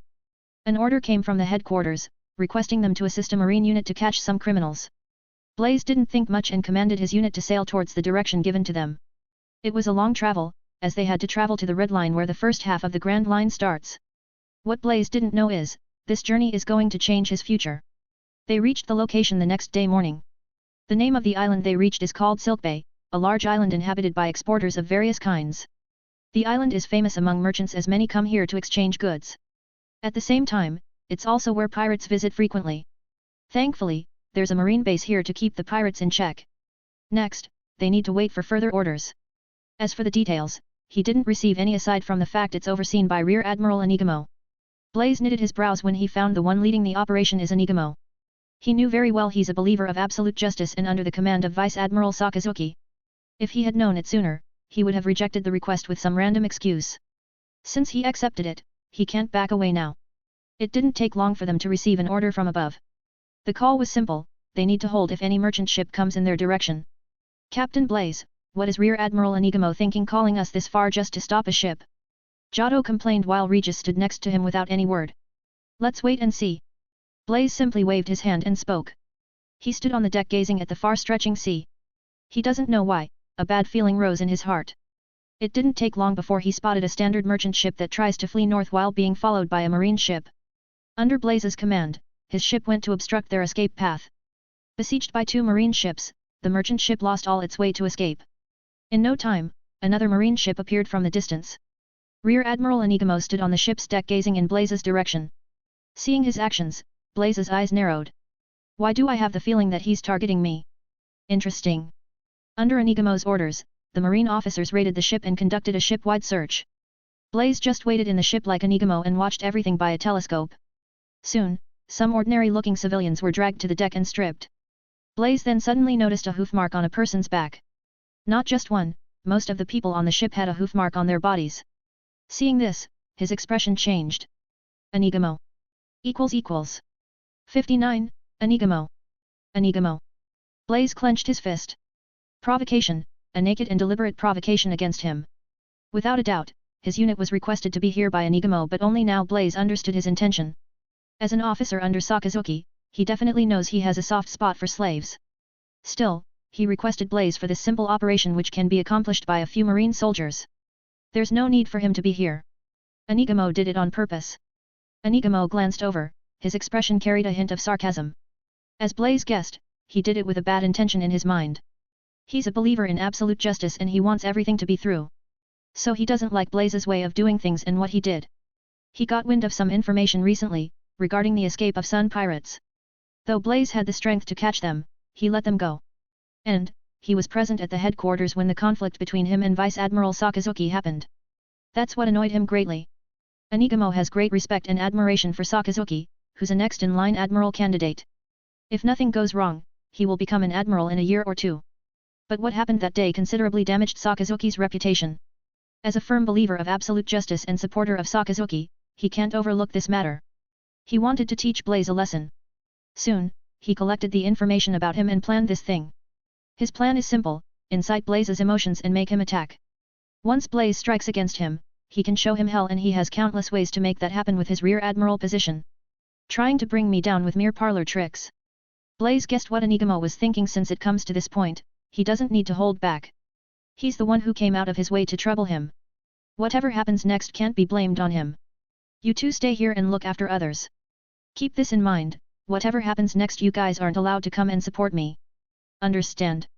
Blaze looked at Regis and Giotto. Captain Blaze, what do you plan on doing? A bad premonition struck Regis. Without replying, Blaze jumped in the air and flew towards the merchant ship. In the merchant ship, 50-some civilians with hoof marks were apprehended by the marine soldiers. Landing before the escaped World Nobel slaves, Blaze stopped the marine soldiers who were apprehending the people. What are you all doing? Blaze nonchalantly asked. A marine officer recognized his rank by his clothing and replied, Sir, we are arresting the escaped criminals. Blaze nodded his head and asked, Where are the criminals? The marine officer was stumped for words while he thought in his head, Aren't they right before us? Where? Blaze asked again in a vehement tone. The marine officer couldn't voice his words, frightened by Blaze's cold stare. Captain, I am just following the orders. Captain Blaze, why are you interfering in the operation of arresting the criminals? Enigmo arrived before him and asked, smoking a cigarette. Like in the original series, Enigmo is a tall man with a cold face and semi-closed eyes. He had long brown hair and wore an ancient war helmet with a small, traditional Japanese dragon on it, and a long red plume hanging from it. Under his marine coat, he wore a double-breasted grey suit over a dark green shirt with a silver tie. I don't care what you do, but if you don't give me a reason for trying to arrest these innocent people, I will hit you. Blaze gazed at Enigmo. His words stupefied marine soldiers on board, Enigmo, and world noble slaves alike. The slaves couldn't find the reason why a marine is opposing another one for them. Isn't marines and the world government are on the same side? They all thought. Can't you see the hoof mark on their bodies? They are criminals wanted by the world government. A marine captain under Enigmo's command scowled. But the next second, he was blasted off the ship by Blaze's kick and dropped on the sea. I'm asking what kind of crime they committed. Blaze stared at Enigmo as if he's going to hit him next. The marine on board didn't know what to do when facing two superior-ranking officers fighting each other. They simply remained silent and watched. As for the slaves, they looked at Blaze gratefully. They know this Marine young man is here to support them, it stirred their hearts. Did you know what you just did? You attacked a fellow Marine officer, which is punishable by the Marine's Code of Justice. Anigamo calmly talked. As for the Marine captain, he didn't even look. In the Nice lobby arc, when a soldier questioned his order of destroying a fellow Buster Call ship, Anigamo shoot him in cold blood. This is the type of person he is. A kind Blaze dislikes the most. If you surrender now and accept your crime. Before Anigamo could finish his sentence, a fist hit his face. Anigamo couldn't even react before he was punched squarely on the face. I was punched in the face, but how? Rising to his feet with a bloodied nose, he looked at Blaze in shock. How did he hit me? Even my observation Haki failed to sense his attack? He's strong. Yes, Anigamo recently learned Haki. Though he's only been practicing it for 3 months, he can easily crush someone who doesn't know how to use Haki. He thought he can effortlessly subdue Blaze with his strength, but he was greatly mistaken. When did he become so strong? Of course, Blaze wasn't this strong 6 months back, but now, he is. Even if he doesn't know Haki, he can make up for it with his heat sense and Tekai. It won't be effective against skillful Haki users, but against inexperienced Anigamo, it's more than enough. Blaze didn't wait, he attacked again. This time Anigamo was prepared, he utilized his observation Haki to the max and predicted Blaze's next move. But Blaze's Sora was faster, Anigamo sensed his attack, and before he could dodge, a fist hit his face once again. I am going to hit you till you give me the proper reason, so you better prepare a valid one. The surrounding Marines watched the confrontation with their mouths wide open. They couldn't believe their eyes. Rear Admiral Anigamo was getting beaten by a Marine 2 rank lower than him. On the other side, Regis and Giotto watched the dispute between 2 Marines through the telescope. Regis muttered, "Captain really punched him. Regis, what should we do? Attacking a fellow Marine is a crime, and Captain Blaze even hit a superior ranking officer. Our unit is done for." Giotto tensely paced in the deck. 60, World Noble Slaves. Punched again and again. Anigamo lost his cool. His face had a dent, broken nose, and dripped with blood. He lost whatever dignity he had in him before his subordinates. With a resounding roar, his body transformed into a spider. 3 pairs of spider-like black arms extended from his hair, as well as a spider-like abdomen. He wielded 8 sabers and faced Blaze. Coating his arms with Haki, he attacked. Not to implicate the Marines and ordinary civilians on board, Blaze leaped high in the air and distanced himself from the ship while Anigamo madly rushed at him. Facing Anigamo, Blaze didn't hold back his strength. Flames flared around his hand. Concentrating them on his fist, he punched. A dense column of raging fire burst from his fist and blazed forward. The sudden attack shocked Anigamo as he felt immense crisis from them. The intensity of Blaze's flame exceeded his expectation. If I don't dodge, I will be burned to crisp. Hastily, Anigamo covered his entire body with Haki and used Sora to get away from the attack. But what he didn't expect is, the fire fist changed direction in mid-air and targeted him. The flame is the extension of Blaze's fist, so of course, he can control and change its direction however he wants. Before Anigamo could dodge again, the flaming fist struck and engulfed him completely. "No!" he screamed, feeling the scoring temperature and power behind the fist. Thankfully, he covered himself in Haki, otherwise, he would have been incinerated to ashes. Even so, the attack burned his skin and charred his flesh while the impact smashed him straight into the ocean. "With such a measly level of strength, you want to take me down?" Blaze grunted. Returning back to the ship, Blaze freed the world noble slaves. As for the remaining Marines, they didn't dare to intervene in his actions. Soon, the Marine unit withdrew from the merchant ship and left the area, saving Anigamo, who was already unconscious and half dead. Blaze then looked at the slaves. There were all kinds of people, young, old, men, women. Among them are even some around 10 years old, the same age as Koala. Is it their crime for being a slave? Who defines this? Blaze thought.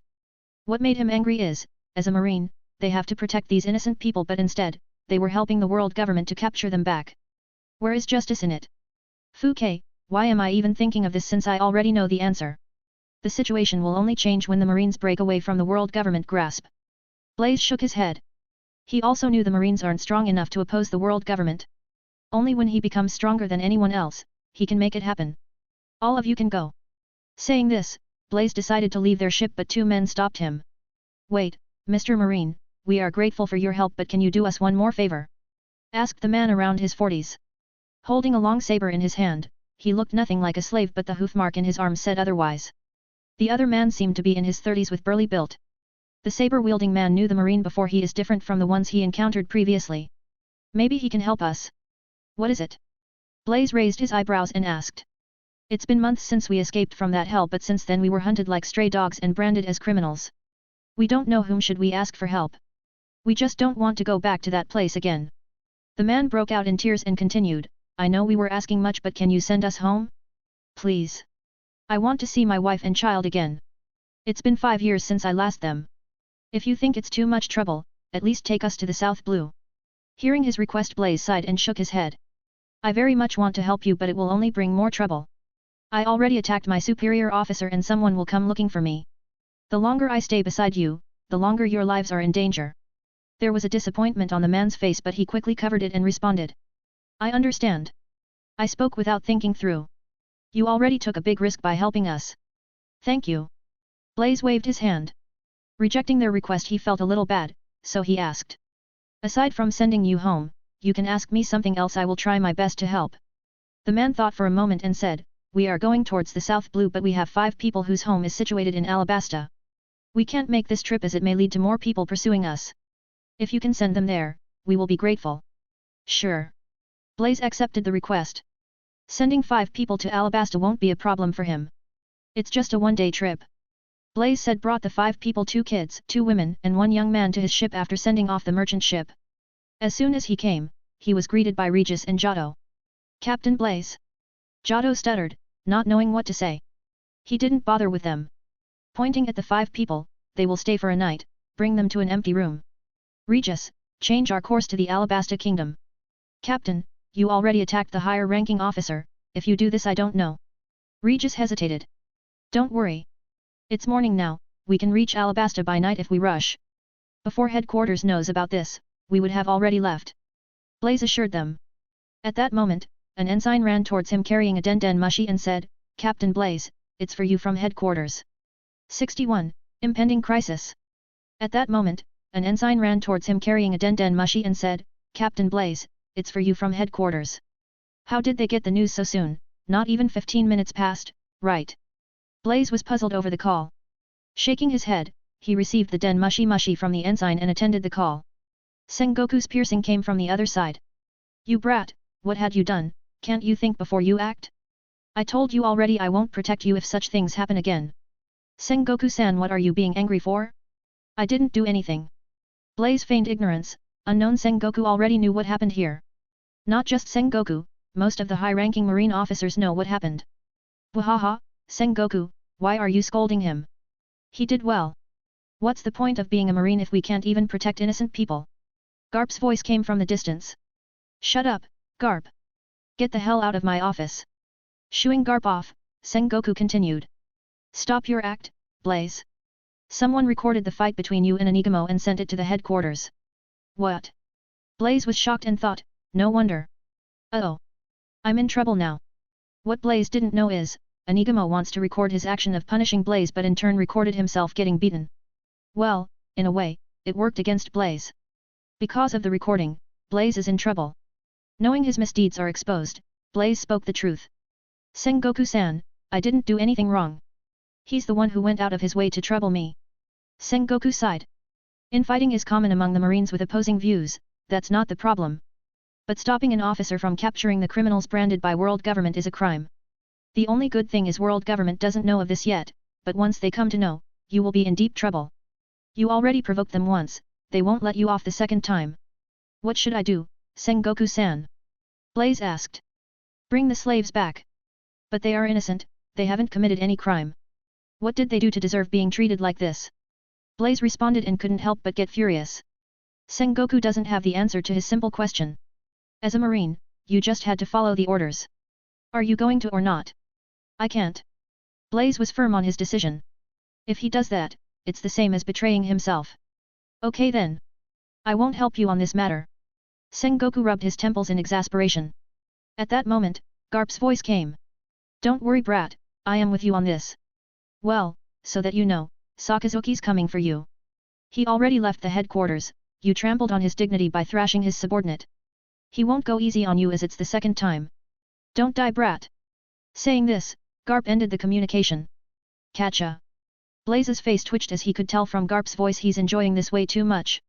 Opposite to him, Regis and Giotto were sweating heavily listening to the conversation between Blaze and the higher-ups. It's way beyond their level. In fact, their whole body is shaking hearing Sakazuki's coming after them. Regis hesitantly spoke, Captain, what are we going to do? Nothing, let's get to Alabasta before he catches up. Whatever happens, I want those 5 to reach their home, I promised the others that I will send them safely to their homes. You don't want me to go back on my words, right? Blaze asked. For the first time, Regis and Giotto sensed Blaze is serious. They responded in a sober tone. Yes, sir. Good. Blaze knew he's weaker than Sakazuki. With his present strength, fighting against him is nothing but suicide. It doesn't mean he's afraid. If the situation demands it, he will fight even if it means death. That's the type of person Blaze is. But he's not planning on fighting him. As soon as he drops those 5 people in Alabasta, he will be free without any worries. Then, he can escape from Sakazuki's pursuit and doesn't need to fight him head-on. Sakazuki is a vice-admiral carrying an important position, he can't waste days pursuing him. After 1 or 2 days of furious chasing, he will leave. He needs to be extra careful in that time frame. Once he crosses this period, there won't be any trouble from Sakazuki. But it won't be easy. He knew Sakazuki very well. He may seem like an angry guy with a stern face, but he's an extremist who's also cunning and highly manipulative. If he let his guard before him, he won't survive much longer. Knowing the predicament he is in, Blaze pondered for a moment and opened his status panel. The only thing that can save him at the critical moment is his personal strength. Name, Blaze Hunt. Occupation, Marine. Constitution, 36.1. Devil Fruit Potential, 33.4. Haki, none. Items in storage, none. Free Attribute Point, 4.0. He has A4 free attribute points. He can increase his Constitution attribute to 40 for better strength, while increasing his Devil Fruit potential won't change anything major. Even so, he's not in a hurry. After all, he can raise them anytime he wants. Saving it for the critical moment is for the best. Depressing mood surrounded the entire unit, as most of them know the type of trouble their unit is in. They believe Blaze, even so, they still couldn't calm down. In truth, Sakazuki's fame across the Marines can't be said in words. He's the most feared one among the Marines and at the same time respected because of his strength and fearsome reputation. The ship coursed the sea towards Alabasta. Blaze stood on the deck, gazing at the far-stretching sea while deep in thoughts. If only I can learn Haki without anyone's guidance. But Blaze knew it's impossible. Haki is related to one's spiritual energy, which can only be developed slowly. It's not something that can be learned overnight. 62, Ari and Sia. Evening. It's an unlucky day for Blaze. Just after few hours of sailing, their ship met a huge storm and was forced to steer away from the original course. Thanks to that, their journey to Alabasta is going to be delayed by another few hours. Considering the situation, it seems like the clash between him and Sakazuki is inevitable. Few hours is more than enough for Sakazuki's ship to shorten the distance between them. Unlike their standard ship, the latter's ship is Battle Class 1. Is it predestined? Blaze thought. Blaze is confident in his strength. He doesn't have to fear Sakazuki's magma ability, but when it comes to Haki he's helpless. Though Sakazuki may not be as strong as he was seen in the original timeline, he's undeniably a formidable opponent to face. Headquarters. Sengoku rubbed his temples in frustration, ending his call. He knew Blaze did nothing wrong, but it's a problem when he fails to listen to orders. Are you really not going to do anything? Garp asked, sitting opposite Sengoku. What can I do? I already told him, he's on his own. Sengoku uttered. Sakazuki won't hesitate to kill Blaze. Both of them are persons with extreme opposite views and unyielding personalities, they won't stop until one of them dies. Blaze will die if we don't do anything. I am planning on sending Kuzan to the rescue. Garp spoke in a rather serious tone. If you send him, what will Blaze learn? Only when he realizes his mistakes, he will understand his wrongs. Furthermore, he needs to understand that he's not above everyone else. And if he doesn't change that attitude, he won't survive even if we look after him. Sengoku spoke his inner thoughts. Even though Blaze's actions always enrage Sengoku, he knew Blaze is strong with great potential to become an admiral in the future, so he won't let him die that easily. Garp nodded his head, understanding Sengoku's words. I will tell Kuzan to save him only at the crucial moment. Both of them are veterans with countless years of experience, they knew Blaze's personality and what needs to be done to correct them. Garp was like Blaze when he first joined the Marines, so he understands his actions better than anyone. Soon, Garp called Kuzan and explained the situation. The problem is Kuzan is in New World, it will take time for him to reach Alabasta. Aside from Kuzan, the only person who can stop Sakazuki is Kizaru, but he's also not in the headquarters right now. The current admirals can stop him, but all of them are old-timers aside from Sengoku, and they won't go out of their way to save a kid. Let's hope Kuzan reaches in time. Around evening, Blaze could be seen training in the ship's deck. There wasn't any sort of nervousness or fear in his demeanor, unlike the other Marine soldiers in his unit. He understands their distress. Even so, worrying won't get them anywhere. Their only choice is to face the difficulty head-on and prevail. At that moment, two small silhouettes sneakily entered the deck where he was training. Blaze perceived them with heat sense. They are none other than the two kids who were among the 5 ordinary people. They were dressed in plain clothes and looked scrawny for their age. Both their appearance were a little similar. If Blaze is not wrong, they are twins. What are you two doing here? Blaze asked, turning around. His sudden turn stunned them and fear apparent on their faces. Brave one among the two came forward while the timid one hid behind the other. Mr. Marine, we want to thank you for sending us home. The brave one unexpectedly thanked in a sweet voice. Laughing a little, Blaze spoke, no need. As a Marine, it's my duty to protect the common people like you all. Squatting down, he asked them. What's your name? I am Eri and this is my little brother Sia. The brave one named Eri cutely responded. Oh, Blaze was surprised a little, recognizing the brave one is a girl while the timid one is her brother. Though they were world noble slaves, they haven't lost their innocence yet. If his guess isn't wrong, they were only slaves for a short period of time before they escaped. So Blaze asked them, when did you two get captured, and how? Eri thought for a moment before replying, we don't know. We just went out to play, but suddenly we lost consciousness, and when we opened our eyes we were before countless people prying eyes. It was scary. After that, we were forced to do things that I and my little brother doesn't like. But if we don't do as told, they will beat us badly. Speaking up to this point, Eri broke into tears. Blaze sighed and took her hands into his own. Don't worry. You are safe now. Whatever the circumstances, you have to be strong and courageous. Wiping away her tears, Eri spoke, yes, I won't cry. My father also said the same thing when I was little. What's your father and mother doing? Will they be at home when you reach there? Blaze asked with a curious expression. I don't know about father, as he often goes out and comes back only after a few months' gap. But we have a beautiful mother who takes care of us. It's been years since I last her, I am sure she will miss us badly. Of course. Which mother won't miss their little ones? Blaze laughingly replied. Don't know why, he finds the two kids adorable. Do you remember where's your home at? Yes. We stayed in a beautiful town named Nanohana, I have a lot of friends there. Nanohana. Blaze knew very well about this port town. It is the principal entrance to Alabasta, making it a popular target for pirate attacks. No wonder, these two were captured by the slave traders. 63. Clash. Around nightfall, Blaze and his unit reached the proximity of Alabasta Kingdom. But, a huge crisis followed them. Don't know when Sakazuki's ship caught upon them. If not for the storm, they may have dropped the 5 world noble slaves and escaped from Sakazuki's pursuit. But now, even if they want to, they can't outrun Sakazuki's battleship. They are cornered with no escape route. Sakazuki stood on the ship deck, smoking a cigar while his marine coat fluttered by the sea breeze. Wearing a standard marine cap, having a grim disposition, he resembled a typical villain. Staring at Blaze, he commanded the soldiers on his ship. Fire! Without any objections, the marines began to fire at Blaze's ship. Without bothering, Blaze called Regis and Giotto. Regis, you are responsible for sending Eri and Sia to their home. Nothing should happen to them. Can I trust you on this? Blaze stared at Regis and asked. I will safely send them to their home, even if it means I lose my job as a marine. Regis gave Blaze a military salute. He'd been following Blaze for more than 6 months, he knew what kind of person his captain is. He respects him for his beliefs and courage. Like for now, even when facing someone of higher ranking and strength, he didn't flinch. That's how a marine should be, firmly sticking to their belief. For the first time, the feeling of justice arose in his heart. He also began to understand the type of justice Blaze believes in. Giotto, you are responsible for the other 3. Do you have any opinion? Blaze asked. No, Giotto replied. In truth, he wants to reject Blaze's request, but he wasn't that brave. Blaze inwardly shook his head as he could sense Giotto's reluctance. He wasn't as firm as Regis, it's also why Blaze entrusted Eri and Sia to Regis. But other than Giotto and Regis, he can't trust other soldiers on this ship as they aren't strong enough. He glanced at Eri and Sia. He made a promise to send them home safely, but in this situation, he can only entrust them to Regis. Mr. Marine. Eri called, gazing at Blaze.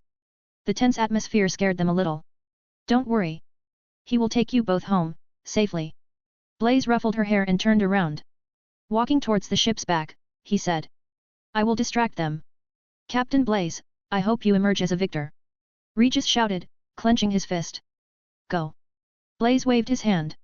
Sakazuki's ship began to fire the cannon, but none of them hit his ship as they are out of range. They wanted to deter his unit and win without a fight. Any marine unit would be frightened facing the pressure of a battle-class ship and vice admiral rank officer. It's also why Blaze decided to face them, alone. He didn't want to implicate the soldiers in his unit as he knew Sakazuki is the type of person who won't show any compassion and will be heartless even if they are marines. During the Summit War, Akainu killed any marines who contradict his beliefs, as he even executed a soldier for leaving his post in fear. If not for Shanks, Kobe would have also lost his life too. Blaze jumped from the ship and stood in mid-air while his ship proceeded to sail ahead. Blaze and Sakazuki looked at each other, there were sparkles in the air while everyone in the surrounding began to feel hot. None of them made the move but the pressure itself began to suffocate the ordinary marines. The marine soldiers on Sakazuki's ship gulped a little. They didn't expect the captain-level officer would induce fear in them. They had been in countless battles but facing Blaze's lone figure, they felt different. What are you all doing? Fire at the ship. No criminals should escape today. Sakazuki ordered and leapt from the ship. Blaze took action. Flames surged from his hands and concentrating them on his fist, he punched the sea below them. Boom! A dense column of fire burst from both his fist and hit the water below. The extreme temperature steamed the water into mist, engulfing the entire region. Since it's nightfall, the mist perfectly concealed the area and acted as a cover. Soon, Blaze's entire unit along with the ship disappeared from their view. We missed them. Target their last position and fire. Marine officers commanded the soldiers to fire blindly. Since they were near the port of Nanohana, their confrontation attracted the residents of the town. What's happening? The residents discussed but they couldn't see as the mist concealed their sight. Blaze didn't wait for Sakazuki and began to launch his best attack. As he knew wasting and stalling time isn't going to do any good. Flames erupted from his body and swirled around him in overpowering momentum. The heat is so intense, the marines present on Sakazuki's ship began to perspire heavily. Even Sakazuki creased his brows as he was surprised by Blaze's strength. He could tell the temperature of the flames is close to his magma ability. The flames around Blaze massed around a single point and began to take shape. A flame bird materialized, it was as tall as a 6 feet human with a huge wingspan. The flame bird was a fiery red with golden fumes around its edges. It doesn't look like a scary existence but more like a noble creature. This is... The marines on board were awestruck but Blaze's ability. Not just them, the onlooking residents were also stunned by the sudden appearance of a huge flame bird. Though mist shrouded their vision, it was hard to miss the fiery thing fluttering in the sky. Sakazuki. With a huge roar, Blaze commanded the fiery bird to attack Sakazuki who stood before his ship. The flame bird flew towards Sakazuki and breathed a huge blast. The flames rushed forward rapidly carrying intense force and extreme heat. Facing the attack, the marines behind Sakazuki were scared witless as if their end is coming. But Sakazuki stood in his place and countered the strike with his own dog-biting Crimson Lotus.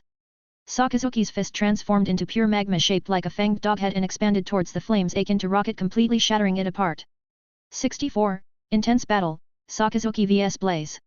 Sakazuki's attack didn't stop after blasting apart the flame breath, it continued forward and struck the fiery bird fluttering in mid-air. Bang! The impact created a shockwave that carried extreme heat.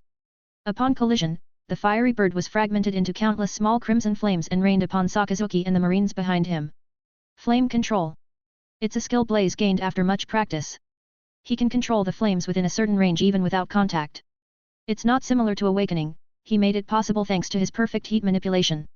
His body emits high heat that spreads around and covers a specific range. Within this range, he can control the flames but only to a certain degree. No. It's falling on us. Everyone take cover. A marine officer commanded while the marine soldiers on board escaped from the flames by running away from them. Since the flames didn't have much force, they just set everything on fire upon contact. Without bothering about the marines behind him, Sakazuki rushed towards Blaze and punched. His magma-turned fist blasted towards him in full force. Blaze countered the strike with his own, by punching a dense column of fire. The flames turned into the shape of fist and smashed against Sakazuki's magma fist. Boom!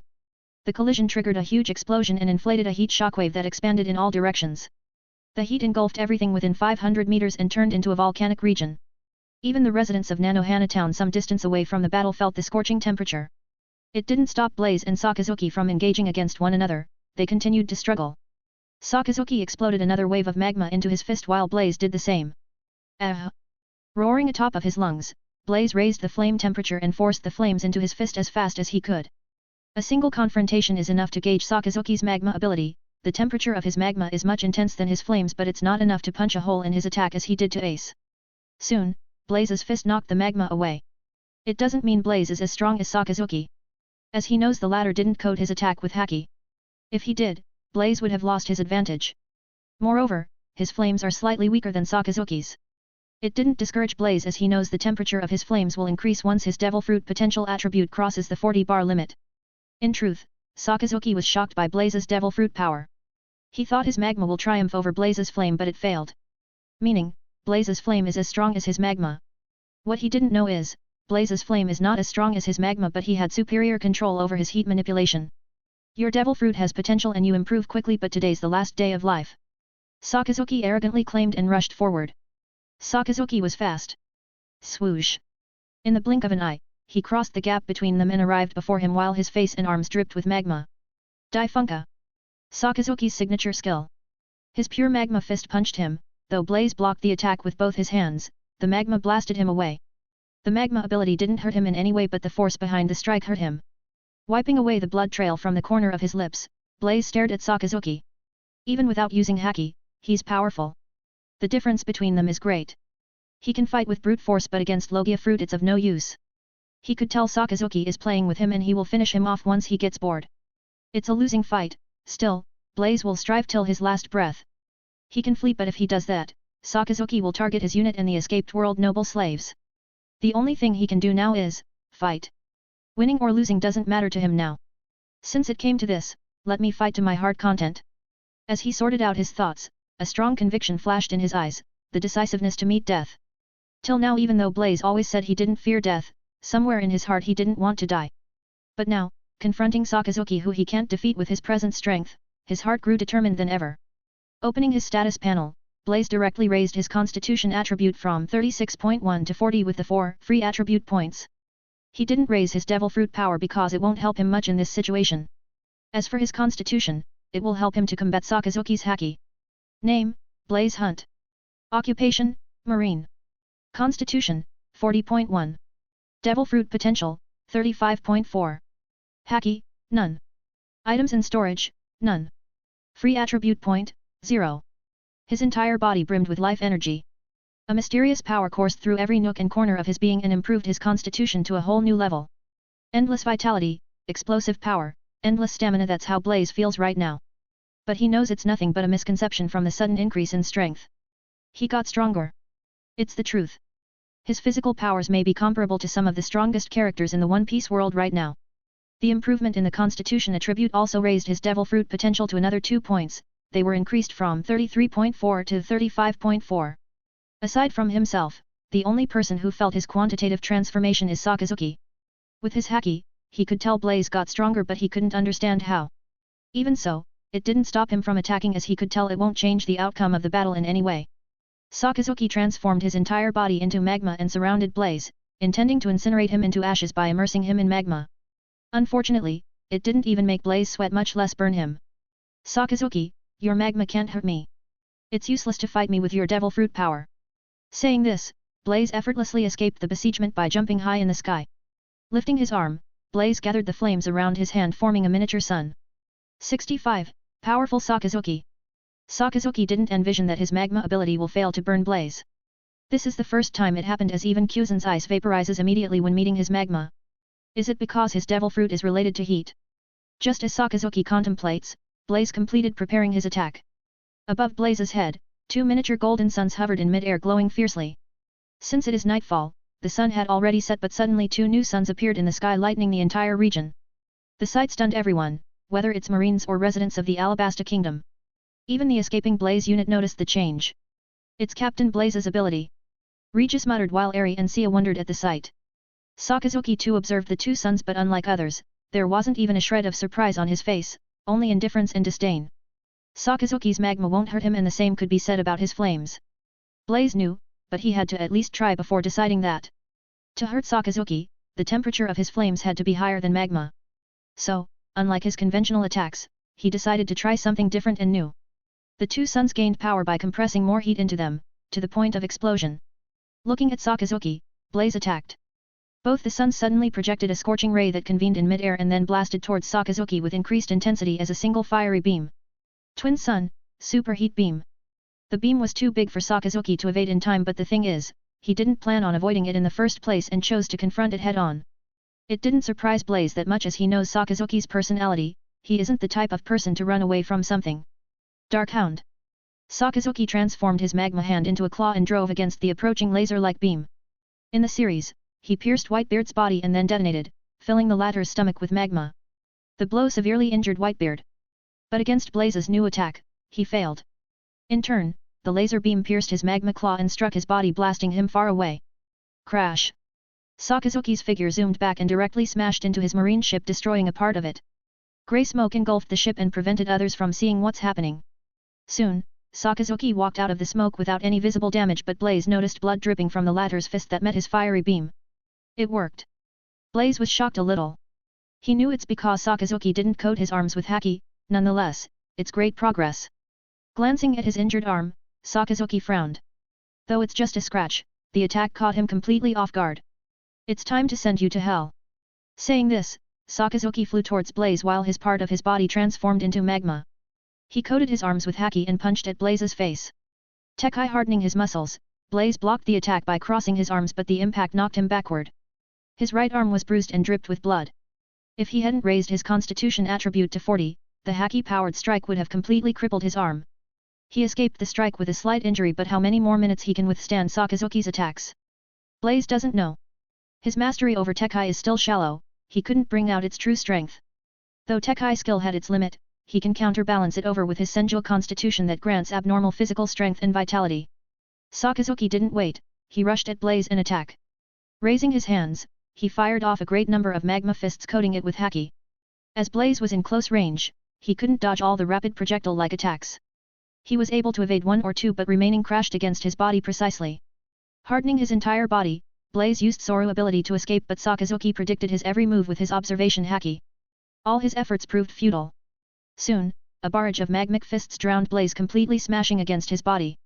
Sakazuki only stopped his attacks after continuing for a minute. The entire area is filled with mist and smoke as Sakazuki's magma and Blaze's flame ability vaporized part of the sea below them. Smoke dispersed, revealing Blaze's bloody figure. Though Blaze blocked part of the attack by forming a heat shield around him, it didn't help against Haki-powered attack. Blood trickled from all parts of his body as his skin and muscles were cracked in multiple places. Both his hands were injured beyond definition as Blaze resisted the attack by placing both his hand before him. The bones in his hands were crushed into multiple fragments. It's a miracle he still stands, only thanks to his Senju constitution. Without knowing Haki, he can't injure Sakazuki no matter how many times he attacks. It's a hopeless situation for Blaze as he can't even use his hands now. But, his gaze was still as determined as ever. Impressive. You are still alive, but won't be for long. You would have been a wonderful marine if not for your ridiculous justice. Saying this, Sakazuki decided to finish Blaze off with his signature skill Great Eruption. His right arm transformed into a pure, giant magma fist before expanding towards him like a speeding rocket. Even in the face of death, Blaze neither showed fear or panic in his face but absolute calmness and decisiveness to counter-attack. So what if I can't use my fist? Blaze flared his right leg and kicked at the incoming giant magma fist. A dense column of flames erupted from his leg and confronted Sakazuki's attack. Both the strikes clashed in mid-air, sending a heat shockwave that spread in all directions. Whether it's marines or residents of Alabasta, all of them felt the impact while heat waves burned their skins. Sakazuki's attack was imbued with Haki while Blaze put everything in the strike attack. Ah! Screaming aloud, Blaze increased the intensity of the flame and drew out every bit of strength left in his body. Flame surged from his body, endlessly enhancing the attack. To onlookers, it was a remarkable display as fiery flames and magma confronted for the best in mid-air. Without Blaze's knowing, an overpowering momentum burst out of him and expanded in every direction. Since only marines were present in the area, the weak-willed ones were directly knocked unconscious. Only a handful resisted the momentum, even they were forced to their knees. What's happening? An officer raised his doubts. I am losing my strength. This is, House Hoku no Haki, a commodore of the ship commented, before falling to his knees. 66, back to Marine headquarters. Endless flames surged from Blaze's leg without stop and engulfed everything around 500 meters, transforming into a sea of fire. He's one resilient bastard even though he's very weak. Sakazuki snorted a little and exerted much force while thrusting more magma into the attack. His magma pushed Blaze's flames away and strived forward to strike. Soon, a thunderous bang resounded while blood splattered.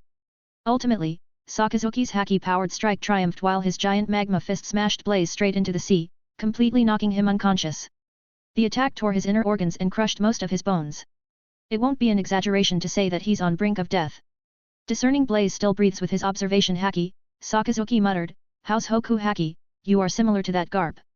Your kind of justice is a shame to the Marines who need to erase every criminal without any sympathy. You even let Fisher Tiger who freed countless criminals escape. The entirety of his arm transformed into hardened magma, something that no one had seen before. Hardened magma took the shape of a pointed spike, imbuing them with Haki. He smashed it towards where Blaze fell. Blaze's body floated in the ocean completely unconscious, unaware a strike that can take his life approaches him. At the last moment, a figure zoomed past the attack while Blaze disappeared. The one who arrived is none other than Kuzan. He wore an indigo coat with the marine emblem on the left chest and the back, as well as a dark blue bandana with a white marine symbol on it and a pair of black round sunglasses. Arara, Sakazuki, what are you doing, trying to kill a fellow marine? Kuzan held Blaze's bloody figure in his right hand and faced Sakazuki. Blaze's entire being is painted in blood, while his face had a huge dent in them. Sakazuki's last strike is truly vicious as he didn't even hold back a little. If not for Blaze's sensual constitution he would have already died. Even so, his situation is critical. Most of the bones in his body were broken while his inner organs were ripped in multiple places. Kuzan, don't intervene in my matters. He has to die today. His way of thinking is deemed as a threat to the world government. Hearing it, Kuzan frowned. Don't tell me someone from world government want Blaze dead. Shaking his head, Kuzan spoke, from what I see, he isn't a threat to anyone but you. Are you afraid of him getting stronger? Sakazuki grunted to his ridiculous question and uttered, since you decided to stand in my way, I will kill you along with him. Why don't you try it? Kuzan spoke while frost covered his hands and legs, chilling the area. Before they could confront, Sengoku's voice came from Kuzan's pocket. Kuzan then took out a den mushi that resembles Sengoku. Enough. Sakazuki, you are trying to kill a fellow marine without any orders, is this how a vice admiral acts? Get back to the headquarters. Sakazuki clenched his fist and gritted his teeth, but eventually, he turned around and walked away. He's just a vice admiral now, he can't act as he wishes. Only when he becomes an admiral, he has that power. Of course, characters like Garp and Tsuru are different. Kuzan, you bring Blaze back and send him to the infirmary. Okay. Kuzan ended the call and looked at barely breathing Blaze. Though he arrived only seconds before Sakazuki dealt his final blow, he was impressed by Blaze's actions. He was daring and courageous as he stood alone to face Sakazuki so that his unit and the world noble slaves can leave. Wasting no time, he carried Blaze and hurried towards headquarters understanding the dire state he is in. Both Kuzan and Sakazuki left. The entire sky was filled with smoke and heat, proof of the battle that happened here. The residents of the Nanohana town were the most perplexed ones as they didn't even know what happened, aside from the fact some people are fighting. The fight didn't last long since Blaze was too weak compared to Sakazuki. But, the next time they fight it will be different. Marine Headquarters. 3 days have passed since the battle between Blaze and Sakazuki, but Blaze still hadn't regained his consciousness yet. It's because of the degree of damage he sustained, his mind automatically shut his consciousness as it's too severe. Today, Blaze slowly regained his consciousness and opened his eyes. He feels as if he woke from a long dream and a thought crossed his mind. I am still alive. Then, an excruciating pain spread from various parts of his body, even with his good willpower and pain tolerance, he couldn't help but cry out a little. Especially his arms, he couldn't even feel them as if they aren't there. It somewhat frightened him a little. Only then he noticed the surroundings and his mummified appearance. Thankfully, his arms were still there. It's just they were injured critically. It didn't affect him in any way as he knew with his sensual constitution he will gradually recover and back to his full strength in a few days. It's the advantage of raising his constitution attribute to 40. Just as Blaze was feeling the injuries in his body, young medical personnel came inside and was astonished to see him up and conscious. You are awake? Good, I will call the doctor. Saying this, the young man went to call the doctor. In a few minutes, Blaze saw Fishman entering the room decked in a white coat and carries a notepad. It's surprising that you regained consciousness considering the degree of wounds. How do you feel? Fishman asked. I can't feel my arms, Blaze said looking at his fully bandaged arms fastened against his chest. Your arms are crushed completely with shattered bones. But you don't have to worry, I noticed incredible healing power in your body. They will heal if you eat and rest properly for few days. Blaze simply nodded his head. Crushing defeat against Sakazuki taught him many things and the importance of Haki. Haki stands far above the devil fruit power. Even if one had heaven-defying strength, without Haki, they won't amount much. 67. Punishment. Next day. Most of Blaze's injury healed to a certain extent that he can barely get out of his bed and walk. The only troubling thing is his arms, the recovery is quite slow. He still can't feel them. Just as he was contemplating what he should next, Garp came to visit him. The old man had a grin on his face as if he was enjoying his predicament. Wahahaha. Blaze brat, you look great. Hearing the sentence, Blaze's lips twitched. In what way I look great? I want to learn Haki, can you teach me? He asked without hiding his thoughts.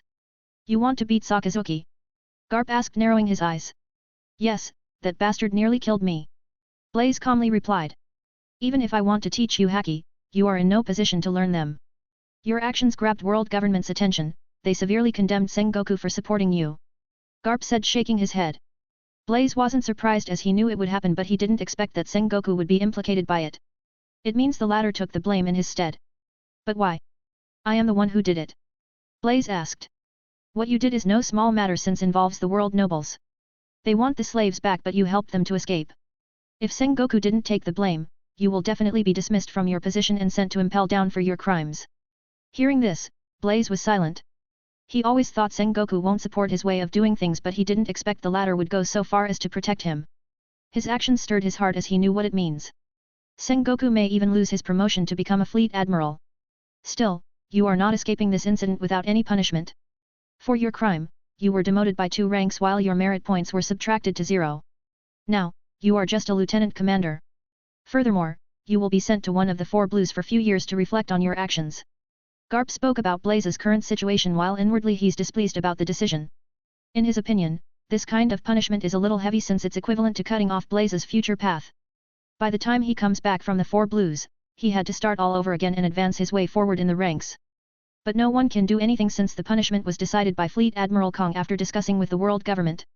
Blaze wasn't depressed by the punishment as Garp expected. To him, Marine ranks, merit points are just a way to get stronger, even without them he can become strong. Once he becomes strong, he can get them back in no time. After conversing with him for a few more minutes, Garp left the room. As for Blaze, he pondered for a minute and decided to learn Haki in his own way. Since none in the Marines plan on teaching him, he will find a way on his own. His first choice is to visit old man Magnus and ask him if the latter also rejects his request, he can only look for other ways. After Garp left, Regis came to visit him. He told him the escaped world noble salves they carried to the Alabasta kingdom were recaptured by the Marines. It enraged Blaze but Regis's next sentence somewhat calmed his heart. I safely sent Eri and Sia to their homes, after finding the Marines are searching for them, I helped them relocate to a different island. Regis then recounted what happened after Blaze was taken away from Kuzan. Unlike Regis, Giotto revealed the other 3 people's whereabouts and for his service, he was promoted by 1 rank. Blaze was disappointed by his actions but won't blame him. Since his actions saved the other Marine soldiers in his unit from any sort of punishment aside from Regis. What about you? Blaze asked. Since I didn't reveal the location of the other 2 slaves, I was naturally punished and demoted to ensign, Regis replied. Thanks, Regis. Blaze won't forget his help. Only in difficult situations, you will see the true faces of the people around you. Captain Blaze, I decided to follow you. I don't care about your rank or where you are sent. I believe in your strength and justice. Hearing this, Blaze laughed. It feels good to have a trusted comrade beside you. Blaze stayed in the healing center for another day before leaving the place against Fishman's instruction. Exiting the healing center, he headed to Sengoku's office. He didn't thank him for taking the blame but he will by his actions in the future, Blaze can't let him down after what the latter had done. What are you doing here, you haven't fully recovered yet. Go back. Sengoku frowned at his reckless action. Don't worry about them, Sengoku-san. They will heal in no time. I came to apply for a leave. For what? Personal reasons. How many days?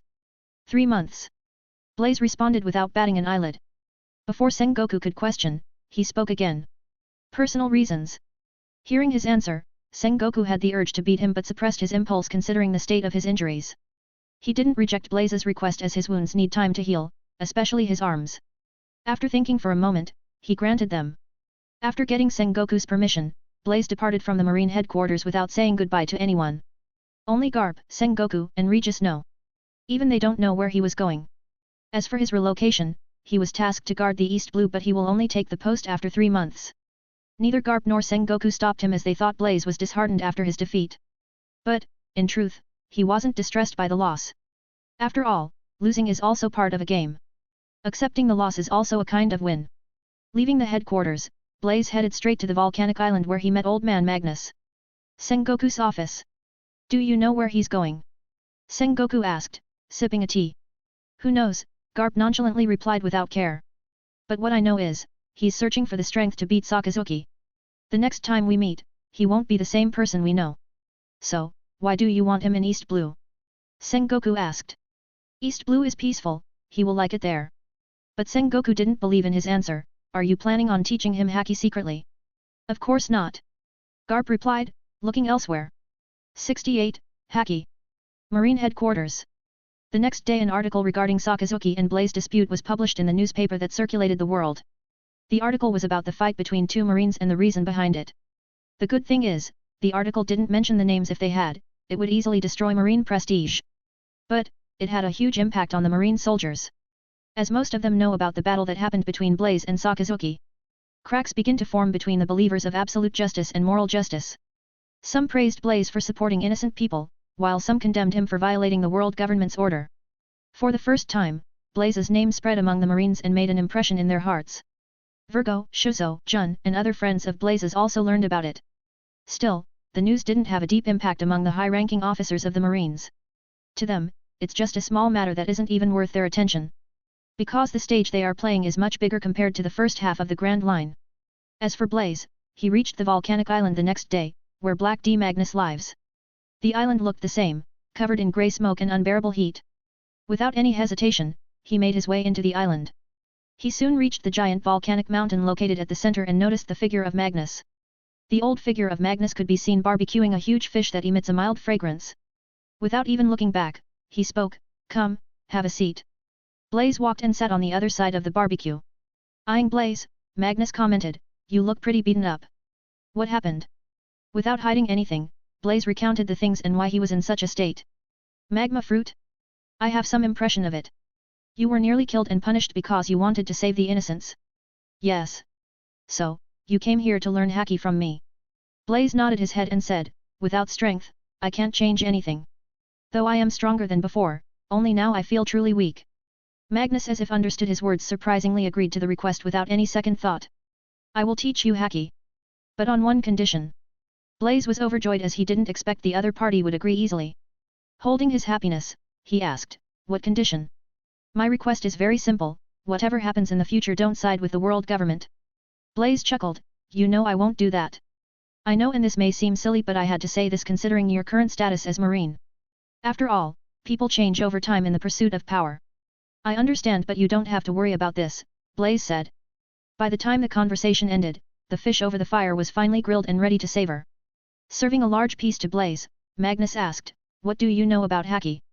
Blaze recalled everything he knew about Haki and replied, "Haki is a mysterious power that allows one to utilize their own spiritual energy for various purposes." Perfect answer.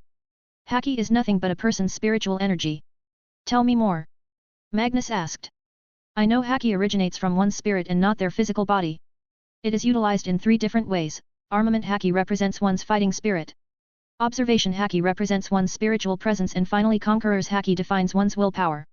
It's all I know about Haki." "Good. You already have a good grasp of what is Haki, but that's what limits your imagination.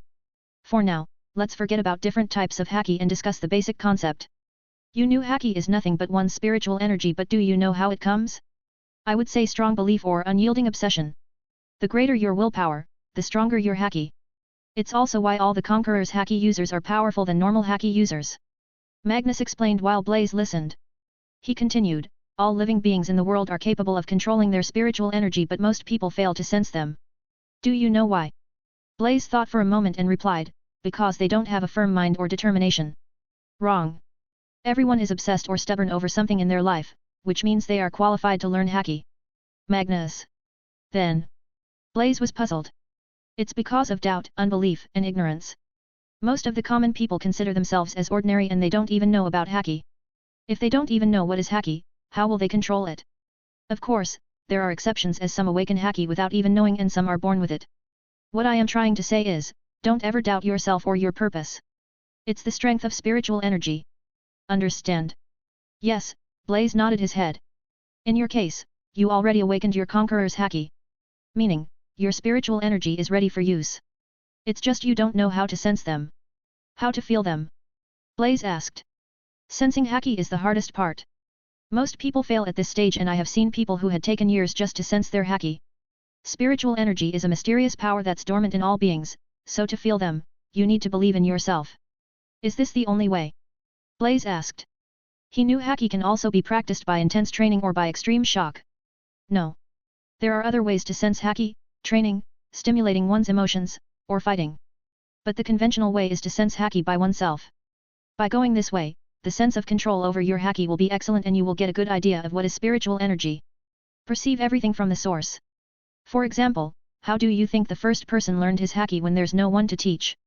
Old man Magnus explained many things about Haki that subverted Blaze's understanding. And, the next step is to sense them, but how? 69. Magnus shock. Follow my instructions. Close your eyes and sit in a position that you are most comfortable. Magnus guided. Now, relax your body. Blaze sat cross-legged, shut the eyes, and relaxed his body. Magnus carried on with his instructions while he followed suit without missing any details. Follow your breathing, try to perceive the energy within you. The energy can be anything, a feeling, color, word, image, or something similar. Blaze followed his guidance and sought to feel the energy, but he couldn't sense anything. He knew it's like meditation, it can't be achieved in a single day. You may not be able to sense the spiritual energy immediately, but it doesn't mean your talent is poor. It takes time and will get easier as you repeat the process. Magnus' voice reached Blaze's ear as he fails to sense his spiritual energy even after trying for half an hour. Take some break and then continue. Hearing it, Blaze slowly opened his eyes and reflected. He first needs to stop the wandering thoughts and should learn to focus his mind entirely on one thing. After relaxing for 15 minutes, Blaze continued and repeated the process. As he practiced, again and again, he finally touched something, but it was just for a fleeting moment. 2 days passed. Most of his injuries healed, except for his arms. If Blaze isn't wrong, they need another 5 days to completely heal. As for Magnus, he didn't give him any hint after the instructions. So, it's up to him to sense the spiritual energy. Unlike before, he would sense something every time he tries to feel his spiritual energy, but that feeling would soon disappear. He wasn't able to grasp them completely. Like every other time, Blaze closed his eyes and relaxed his body to feel the energy. Without knowing, his thoughts were completely cleared up while his mind reached the state of emptiness. It happened suddenly and it was just for a second, but that short time frame helped Blaze to feel his spiritual energy. It was a golden ball of mysterious energy with silver luster around its edges. Is this my spiritual energy? Before he could rejoice, he lost the feeling and everything returned to normal. Even so, Blaze was thrilled. Jumping to his feet, he exclaimed. Old man Magnus, I just felt my spiritual energy. It was a golden ball of energy with silver radiance. What? Magnus was shocked. Though his back was hunched and he carried a walking stick, his speed was fast as he flashed next to Blaze at breakneck speed. Tell me about the process. Blaze then recounted everything, but nothing seemed different. It somewhat mystified Magnus, as he knew it's impossible to sense the spiritual energy in such a short time. Even he, who was considered a prodigy, took a month to sense his spiritual energy. How did he do it in mere 2 days? Is something different about him? I think you are innately gifted in learning Haki. Let's proceed to the next step. Magnus' eagerness to teach Haki was one step higher than Blaze's enthusiasm to learn. He wants to see in how many days will Blaze learn the next step. Wasting no time, he spoke about the next step. Remember the feeling of sensing your spiritual energy and repeat the process. You should first understand that it's your spiritual energy and they are part of you. Only you have the power to control them. Magnus guided in the next step while Blaze listened carefully and executed according to his direction. But it wasn't easy as he couldn't sense the spiritual energy again, no matter how many times he tried. Thankfully, old man Magnus was there to guide him. During the failure, he will motivate and share some of his experiences of sensing the spiritual energy. It helped him a lot. Now he understands why it's nearly impossible to learn Haki without someone's guidance. It didn't take long for Blaze to sense and feel his spiritual energy. He was just a step away from completing the next step. According to Magnus, he should have successfully completed this step when he was able to feel his spiritual energy with a thought. Spiritual energy is a part of me, like arms and legs, it's always there. It should come naturally, feeling and controlling them. Blaze pondered upon his failures and improved quickly. Days passed, soon it's been 15 days since Blaze came to this island. His body recovered and healed with no hidden wounds, even his scars disappeared. It's the power of his sensual constitution. His strength returned to its peak while his attributes also raised slightly, thanks to the battle against Sakazuki. Blaze successfully completed the next step feeling the spiritual energy with a thought. It's only been a day since he finished this step but he got a complete hang of it. Magnus was shocked but he didn't express it in his face. After 10 days of observation, he inferred why Blaze can sense and feel his Haki in a short period. It's true Blaze is a talented person but it's not why he was able to learn Haki quickly, it's because of his strange constitution. At first, Magnus didn't notice it, but after Blaze began to feel his spiritual energy, it came to light. With his observation Haki, he could feel Blaze's surging vitality and endless power contained within his body. In this world, there are various kinds of races with strange and special physiques, so this finding didn't astound him that much. He thinks Blaze is different. Magnus didn't hide this, he directly told his findings to the latter. It came as a surprise to Blaze. No wonder, it's because of the Senju bloodline. It cleared his head and new theories popped in his head. Once you learn to control your Haki, we will be able to find the full extent of the abilities granted by your physique. Magnus expressed his thoughts. Good. Shall we proceed to the next step? Blaze asked. Yes. Magnus agreed while he inwardly shook his head. The process which would have taken a few months was completed by Blaze in few days. If this goes on like this, I won't have anything to teach him after 2 or 3 months. Magnus' intuition tells him that Blaze will become a formidable Haki user that the world hadn't seen before. His powers will soon shock the world. World government will have a hard time dealing with him once they became his enemy. It's going to be fun. 70. Haki training. The hard part is over, which is feeling your Haki. The next step is simple, harnessing the power of Haki. You already know Haki is used in 3 different forms: fighting spirit, presence, and intimidation. Usually, people learn to feel their Haki by training in any one form of Haki. Either armament or observation. It's also the reason why many people excel in one form of Haki. But, you are different. You already learned to feel your Haki. It's your advantage and it won't limit your imagination when you begin to learn the other forms. Magnus explained. Blaze was puzzled as he couldn't understand what Magnus was trying to say. How is it different, isn't it all the same? Noticing his confusion, Magnus smiled, let me demonstrate in simple terms. Haki isn't all about coding your arms or observing your opponents, it's much more. Watch me. Saying this, he closed his eyes. Suddenly, Blaze sensed a mysterious power in the surrounding, brushing past him. He can't see it but can feel it, it's old man Magnus' Haki. The next second, the stones sprawled around him rocked a little and began to float. How? Telekinesis? Old Magnus can control the objects around him with his Haki? Unbelievable. Soon, all the floating stones swirled at high speed, but halfway all of them dropped to the floor without support. Seeing this, Blaze looked at Magnus. The latter shook his head with a fatigued expression, my Haki has grown weak over the years and I still can't control the objects with just spiritual energy. This is what I want to say to you. Don't limit your Haki with the knowledge around you. Haki is nothing but belief. This time Blaze completely understands what Magnus was trying to say. He needs to believe in the impossible to make it possible. If he doesn't even believe it, nothing will change. Haki is just spiritual energy while its application is not limited to fighting and observing. It can do wonders if grasped correctly. The new finding somewhat excited Blaze very much.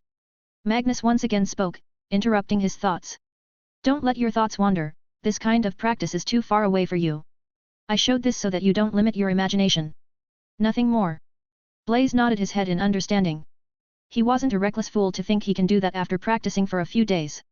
Now, let's talk about how to harness your Haki, which is a basic and foundation of controlling one's spiritual energy. First, Buso's Hoku Armament Haki, forming an invisible armor around yourself with your spiritual energy. It may seem simple, but Armament Haki is the most difficult of 3 forms. You need to consider many things since reckless use of Armament Haki drains your spiritual energy fast. Unlike Observation and Conqueror's Haki, a person's spiritual energy is limited like stamina, it will eventually run out on continuous use. To deal with that, you need to understand the term Haki Reserve. Haki Reserve is nothing but the amount of spiritual energy a person possesses. Usually, it's the same for every person at the start with a slight change, but there are some exceptions. Haki Reserve can be improved by constant practice, battle, or even emotional changes. But mostly, it's by practice one can increase their Haki Reserve. I am speaking about this Haki Reserve concept because the amount of spiritual energy you possess is at least 3 times of a normal person. It's surprising. Is it because I got transmigrated and swallowed the previous owner's soul? Blaze thought. Magnus continued his explanation. Whatever the case may be, it's your advantage. Now, let's get back to the topic of Armament Haki. To coat your body with Haki, you need to learn how to harness and channel your spiritual energy. It's the same concept as punch. When you punch, you channel your entire strength to your fist. Let's start. Try to touch your spiritual energy and let it flow. Blaze did as Magnus instructed. Time flew by, 1 month passed. After a month of rigorous training, he was finally able to harness and channel his spiritual energy. It didn't come easy, he worked hard for it. Blaze can coat his arms with Haki, but it was imperfect and unstable. In this 1 month, Magnus also taught him other 2 forms of Haki, Observation and Conqueror's Haki. Under Magnus' supervision, Blaze coated his arms with Haki and punched at the huge boulder in front of him. Just as his fist was about to strike the rock, his Haki wore off. Magnus shook his head. Watch me. Saying this, he covered his arms with Haki and showed Blaze. Did you notice anything? No. You are forcing and pressuring your spiritual energy too much, it should feel natural. You need further practice in harnessing and channeling your Haki. Magnus suggested. Next, Blaze practiced his observation Haki. The training method is similar, he closed his eyes and began to sense his surrounding with his spiritual energy. He wasn't at the stage where he can dodge the attacks while blindfolded. For that, he first needs to understand how to use his observation Haki. After 2 hours of practice in observation Haki, Magnus switched Blaze's training to Conqueror's Haki. To Blaze, it was the most relaxed training. Here, he doesn't have to control his Haki but let them all erupt at once. For now, Magnus wants him to get used to his willpower. It was fun but also a little challenging. Days flew by, another 15 days passed. Blaze's control over Haki improved every day, his terrifying growth even shocked Magnus who had become numb by now. Blaze grasped the complete basics of armament and observation Haki. He can now coat his arms with Haki but it's still stiff and needs further practice. Compared to that, his observation Haki is stable. He can sense the things and movements around him even with his eyes closed. With the basics learned, he can now proceed to the next step, battle. Only during the battle his Haki will develop, he knew it very well and Magnus also said the same thing. The problem is, there's no opponent on this barren island. And, his 3-month vacation time limit is also getting near. In a month, he has to resume his duty as a Marine. His situation is hopeless as there isn't any worthy opponent in the East Blue. Just as he was feeling low, a notification sounded in his mind. 71, Timely Reward. Task, Learn Haki Basics Kanbunshoku Busos Hoku. Time limit, 2 years. Status, completed. Reward, 10.0 Haki points 2.0 free attribute points. Viewing the notification, Blaze was beyond excited. The reward came at a perfect time just as he was feeling lost. Accepting the reward, he checked his status panel. Name, Blaze Hunt. Occupation, Marine. Constitution, 41.2. Devil Fruit Potential, 36.4. Haki, 15.3. Items in storage, none. Free attribute point, 2.0. As soon as he accepted the reward, there was a change in his spiritual level. His spiritual energy improved a little while some of his doubts regarding Haki unraveled themselves. Amazing! Blaze clenched his fist, feeling his control over Haki. The Haki attribute point improves his Haki control, reserve and strengthens his spiritual energy. But, it won't help him in unlocking the techniques. For example, he can't see the future with his observation Haki just by raising his Haki points. He can only comprehend them by himself with training. Blaze then checked his attribute panel. His Haki attribute had increased from 5.3 points to 15.3 points. Yes, before accepting the reward he had 5.3 Haki points. The sudden reward of 10 Haki points came at the right time. With this, he will have an easier time learning some advanced concepts of Haki from Magnus. The next day. How did you do it? Magnus asked with a dazed look. He couldn't believe his eyes, seeing Blaze control his Haki. His Haki control improved by a notch in just 1 day. How is it possible? Magnus racked his brain but couldn't find the answer. He finally sighed. I'm getting too old. Blaze didn't answer his question but simply scratched his head and looked clueless.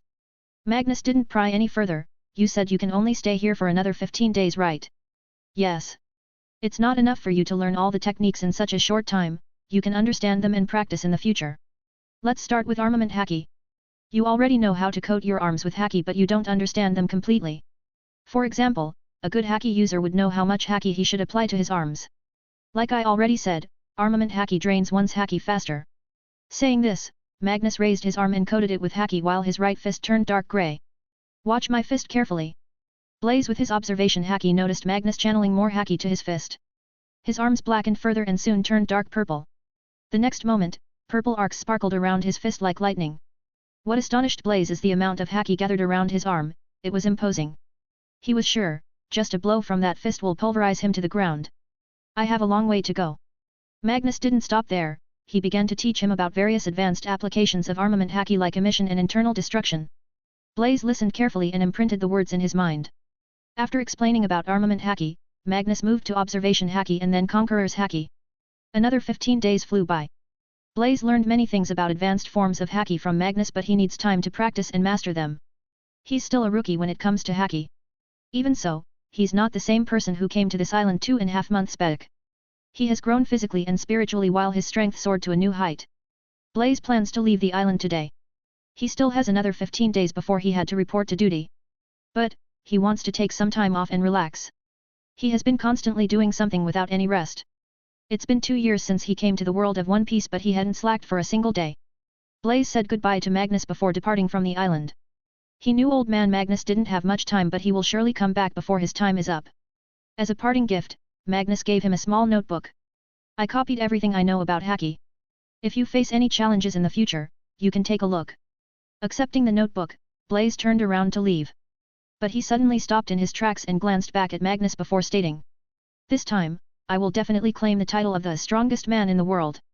After that, I will come and visit you again." Saying this, Blaze leaped high in the air and soon vanished from Magnus' sight. Hearing his statement, Magnus just shook his head. He knew how hard his goal is, it won't be easy. Still, he believes Blaze can do it as he watched him create miracles with his own eyes. He always knew Blaze is no ordinary man. "I believe, we will meet again before my time runs out." After leaving, Blaze went to the nearest human-inhabited island, and from there he boarded a merchant ship that sails towards the red line that separates East Blue and Grand Line. The journey was slow and relaxing as the ship stopped at the various islands before cruising towards the destination. It took him 10 days to reach the red line. From there, Blaze crossed the red line and reached Loguetown, which is few kilometers away from the reverse mountain. How would Blaze miss the chance of visiting the town of beginning and end? After all, it's the hometown of Pirate King Roger and where he was executed. Furthermore, he was supposed to take charge from the Loguetown Marine Base. Regis was also here in the town, waiting for him. 72, Loguetown. The year is 1511, with only 15 days past. The sky was cloudless and blue with the warm sunlight shining down at the Loguetown. The temperature is not too hot, as the occasional sea breeze kept the climate under control. Blaze aimlessly strolled along the busy streets of Loguetown. Aside from the common people, he noticed many pirates among the crowd who were stocking up supplies for the Grand Line journey. He didn't care about them since they weren't doing anything outrageous and minded his own business. He wants to buy some things of his own. Training equipment for practicing Haki, clothes, and a weapon. He had been thinking for some time now, it's time for him to pick a weapon. He's good at using his fists than weapons, but sometimes it's better to have a weapon. He would just practice in his free time, who knows, it may come in handy. Touring the town, he reached the execution platform, which is located at the center of the town. Even now, many people come from all over the world to visit this place. Gold Roger once stood at the pinnacle of this world. Without a doubt, he's the strongest person who had everything. If not for his sickness, even Whitebeard won't be his match. Blaze respects Roger's strength. He too will one day reach the pinnacle of this world. Turning around, he walked towards the arms shop owned by Ippon Matsu. It's where Zoro found the cursed sword Sandai Kaititsuo and Yubishirai. Blaze wants to try his luck there as the shop has been in business for over 200 years. There may be a good weapon to his liking. It didn't take long for him to reach the arms shop. Unlike in the original timeline, the shop had a lot of pirate customers. He also noticed Ippon Matsu greeting everyone with a fake smile. Only after Smoker was put in charge of the marine base on this island, he barely had any customers. Shaking his head, Blaze entered the store. He used to have multiple pirate customers that were looking to enter the Grand Line. However, since Smoker was put in charge of the marine base on the island, Ippon Matsu barely had any customers. The shop mainly sells swords, antique and new. But, they also sell other weapons like clubs, axes, flintlocks, rifles, armor, daggers, spears, and so on. The weapons in the East Blue definitely won't have good craftsmanship or made with fine materials, but it's more than enough for Blaze, who's buying a weapon to practice, not fight. Blaze casually strolled the store and looked at the weapons. He would pick and try a weapon if it grabs his attention. After testing all types of weapons, he liked the axes. Unlike swords that felt light and plain, he prefers axes that looked imposing and heavy.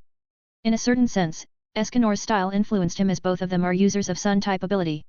So, Blaze thinks he would also look cool with an axe. But, the number of axes in the store was too few and he didn't like any of them. He called Ippon Matsu and told his requirement. He added a sentence at the end. Money doesn't matter. As soon as he said those words, Ippon Matsu's eyes shined and he quickly rushed inside the store. And, he came after a minute carrying a dark silver-colored battle axe. Blaze liked the axe as soon as he laid his eyes on it. It was a double-edged battle axe with a 3-foot-long metal arm while the hilt had a leather grip. Receiving the axe, he held it in his hand. It was heavy but holdable in one hand and had good length. It felt perfect. How much? 1 million berries. Blaze didn't waste time by bargaining, he directly placed 1 million berries in the latter's hand and walked out of the shop. Though he's not rich, he had around 1.5 million berries on him. To him who pursue the pinnacle of strength, money is worthless. If he lacks, he can exchange merit points for some berries. Right now, he has no merit points on his name, but it can be used to exchange. If he's not wrong, 1 merit point equals 1 million berries. As for Ipponmatsu, he stood stunned on the spot, clinging to the 1 million berries in his hand. He's rich. It would be wonderful if I have a lot of customers like him. Blaze then moved on to buy other necessary things. After getting all the stuff, he went to meet Regis near the port as he plans to join back from today. According to Sengoku, he needs to report to the current Marine Captain of Loguetown base before taking charge. Now, he's just a lieutenant commander. Still, he got certain privileges as he's from headquarters. Even the Marine Captain of the Loguetown base won't dare to disrespect him. He found Regis at the dock. He wore a standard marine attrite and cap while his silver hair is pretty eye-catching. Captain Blaze. As soon as he noticed Blaze, he came forward and saluted formally. Waving his hand, Blaze commented. When are you going to remove the honorifics? I am just a lieutenant commander. Just call me by my name. How's everyone in our old unit? Blaze asked. All of them are assigned to different units, while some are transferred to New World. They are doing fine. Good. Blaze-san, are you plan on joining back today? Regis inquired while Blaze nodded. You just need to report your arrival to the Marine base, then we are good to go. Regis mentioned. Oh? That easy? Blaze raised his brows in surprise. Yes. I reported your arrival to the headquarters a few days back when you contacted me. So, everything is arranged before you came, including the crew and the ship. Is that our ship? Blaze gazed past Regis and noticed a small marine ship docked behind them. The ship's even smaller than a standard marine ship. Instead of saying a ship, it should be called a caravel since it's similar to Going Merry. Yes, Regis replied. Since you are a lieutenant commander, it's what we get. Blaze-san, it's not the worst, you should have seen the crew assigned to us, they are a hopeless bunch. Don't worry about it. It's East Blue, weakest of all the blues, so it doesn't matter what kind of marine soldiers are designated to our ship. 73, Natural Energy. Next day. After formally reporting his arrival in the marine base, Blaze boarded the small marine ship assigned to him and met the hopeless bunch that Regis mentioned. Including him and Regis, they were a total of 12 members and most of them are seaman-grade soldiers. None of them had a decent physique, bare-bellied, lanky, short, lazy, and unfit. This is Blaze's first impression. Well, it doesn't matter to him anyway. He didn't intend on catching pirates with them, he's going to spend the time here in training his Haki. His unit is responsible for roaming the East Blue and report to the base if they spot any pirate crew. Blaze left the crew management and ship navigation to Regis. He just wants to peacefully train without any distraction. Blaze then recollected the memories of events matching the current timeline, especially East Blue. If he's not wrong, Shanks will arrive at Fuchsia village in 1511, but it should be around the year end and he will stay there for nearly 1 year. He knew Haki users become stronger when battling against stronger opponents. As a powerful Haki user, Shanks will be a good sparring partner. But the problem is, Blaze didn't know how strong Shanks is. He needs to be mindful of this before approaching him. He has more than 8 months in his hands before Shanks arrives at the East Blue. It's up to Blaze to decide how much stronger he will become. If he works hard, he may stand a chance against the latter. Aside from Shanks, he remembers Kuina's death. When she died in the original series, it's one of the saddest moments. He won't let her die this time with him here. Kuina's death will happen at 1513, he still has time to prevent that from happening. Next, Blaze contemplated how to increase his strength faster. The simple way is by completing system tasks or by finishing some achievements. His taskbar only had 2 tasks at the moment. Task: completely master House Hoku no Haki. Time limit: 2 years. Status: half awakened. Reward: 5.0 Constitution, 5.0 Devil Fruit Potential, 5.0 Haki Points, 5.0 Free Attribute Points. Task 2, One Punch Man Workout. Description: do 2000 push-ups, 2000 sit-ups, 2000 squats, and a 30 km run daily for 750 days. Time: 750 days, 520/750.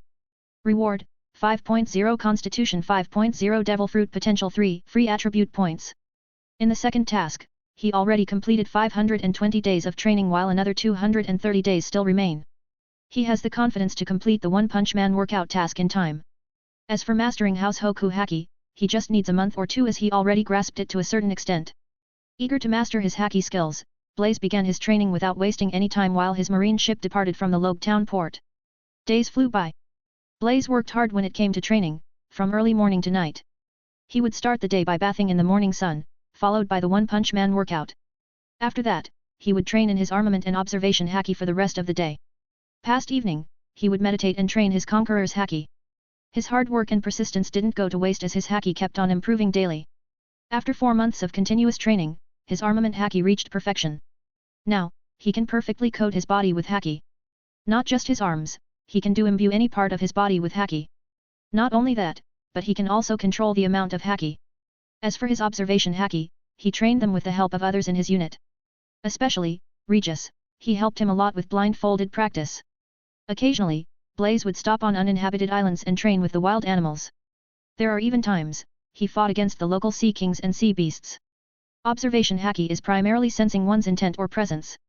Intent can only be felt when someone shows some kind of action or emotion, while sensing presence is difficult.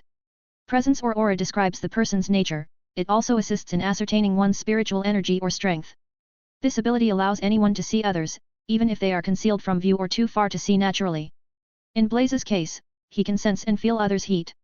His observation Haki can cover a wide range, capture and distinguish others based on heat signature. As for the House Hoku Conqueror's Haki, he only mastered them after 4 months of training. He too didn't anticipate it would take this long, as he estimated he would master it in 2 months. But the real surprise came after he mastered his observation Haki, when he suddenly sensed a different kind of energy in the surrounding during his meditation. This is natural energy. Blaze felt it. Is it because I have a sensual constitution? Natural energy is a form of energy that exists in the atmosphere, generated by the world itself. It's not just unique to Naruto world. It's just other worlds hadn't discovered or learned a way to utilize natural energy. As for Blaze, even if he wants to, he doesn't know the way to utilize the natural energy. Just as he was feeling unfortunate, there was a change around him. Without him doing anything, the natural energy in the surrounding flew towards him and entered his body. They followed his breathing pattern and Blaze too noticed it. When he inhales, the natural energy flows into his body along with the air and leaves when he exhales. Not even a strand of it remained in his body after the process. It mystified Blaze. After analyzing a few times, he found the natural energy just flows in and out of his body and it didn't bring him any benefit. No. There should be something. Blaze knew very well about natural energy, as it's a powerful energy source present in the world. After experimenting for another 2 days, he finally noticed a difference, and it's a big one, as even he couldn't believe his eyes. 74. Increase in strength. The change stems from his spiritual energy. Every time the natural energy flows in and out of his body, they influence his spiritual energy and enhances his constitution a little. It was minuscule when it comes to his constitution, but it had a tremendous impact on his spiritual energy. It may also be the reason for his abnormal Haki reserve. The reason why he was able to sense the natural energy now, should be because of meditation. He had been meditating ever since he began to train in Haki. Of course, he can't absorb natural energy and generate senjutsu chakra since he has no idea how to do it. But, the surprise brought by natural energy is enough for him to be happy for days. Because his Haki points raise by 0.1 every day when he meditates by absorbing natural energy. There was a huge change in his status panel after he mastered his House Hoku Haki and completed the task. Task: completely master House Hoku no Haki. Status: completed. Reward: 5.0 Constitution, 5.0 Devil Fruit Potential, 5.0 Haki Points, 5.0 Free Attribute Points. The reward completely changed his attributes and elevated his combat strength to another level.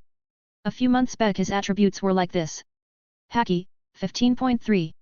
Constitution, 41.2. Devil Fruit Potential, 36.4.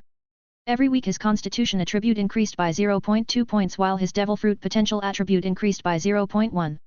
So, after 4 months, they were raised by 3.2 and 1.6 respectively. Combined with the reward, his Constitution attribute grew from 41.2 to 49.4, just a little short of reaching 50 points, while his Devil Fruit attribute increased from 36.4 to 43.0. As for his Haki, they rose by 0.5 every week in these 4 months due to his heavy training. They increased from 15.3 to 28.5, adding the reward. Blaze's current status is as follows. Name: Blaze Hunt. Occupation: Marine. Constitution: 49.4. Devil Fruit Potential: 43.0. Haki: 28.5. Free Attribute Point: 7.0. The effect brought by the natural energy is exceptional and a huge boost to him. It's just Blaze doesn't know for how many days this perk will work, as he knew this kind of thing won't be permanent. After some time, the effect natural energy had on his Haki will surely diminish. He needs to make complete use of it till it lasts. Suddenly, a notification sound buzzed in his mind, startling him completely. Blaze checked and was surprised to see a new task. The system issued a new task after a long time. Task: save Donquixote Rosinante and kill Virgo. Time: none. Reward: 1.0 Constitution 1.0 Devil Fruit Potential. Viewing the system task, Blaze was lost in thought and recalled everything he knows about Rosinante and law. With his current strength, it won't be a problem for him to save Rosinante and kill Virgo. Hell, he's not even afraid of Doflamingo. But, it's a different story if had to face all the members of Donquixote pirates. He can only complete the mission covertly, but before that, he has other things to worry about. Aside from the fact the event will occur at 1511, he doesn't know the exact month and date.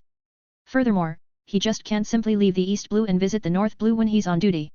If he does that, then Sengoku may get angry this time, for real.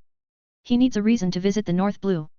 Since system released the task, there may be a reason. Let's wait. Blaze doesn't know how he would do in a real fight. After all, he hadn't fought any Haki users after learning Haki. His body is itching for a fight. So, just the thought of facing Donquixote pirates excited him. Another 2 months passed by. In these 2 months, the biggest improvement came from his spiritual energy as his Haki points rose gradually. They increased from 28.5 to 34.5. His constitution attribute stopped at 49.8, showing no signs of growth during the last 2 weeks. After pondering for days, Blaze decided to use the free attribute points and raise them to 50. Boom!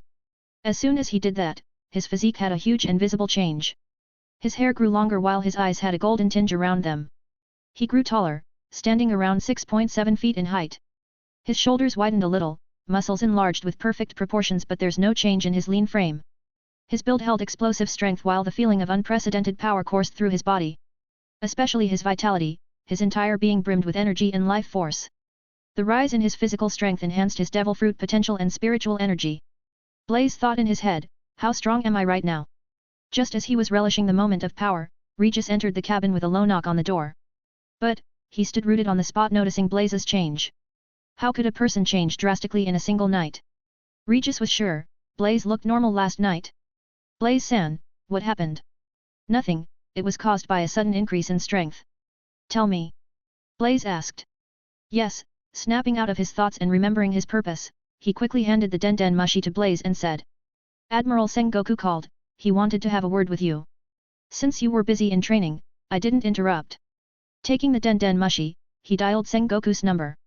Purapuru, Purapuru, Purapuru. Kaka. Sengoku-san, Blaze here. Blaze brat. How's East Blue, is it to your liking? Sengoku spoke in a relaxed tone. I am bored as hell.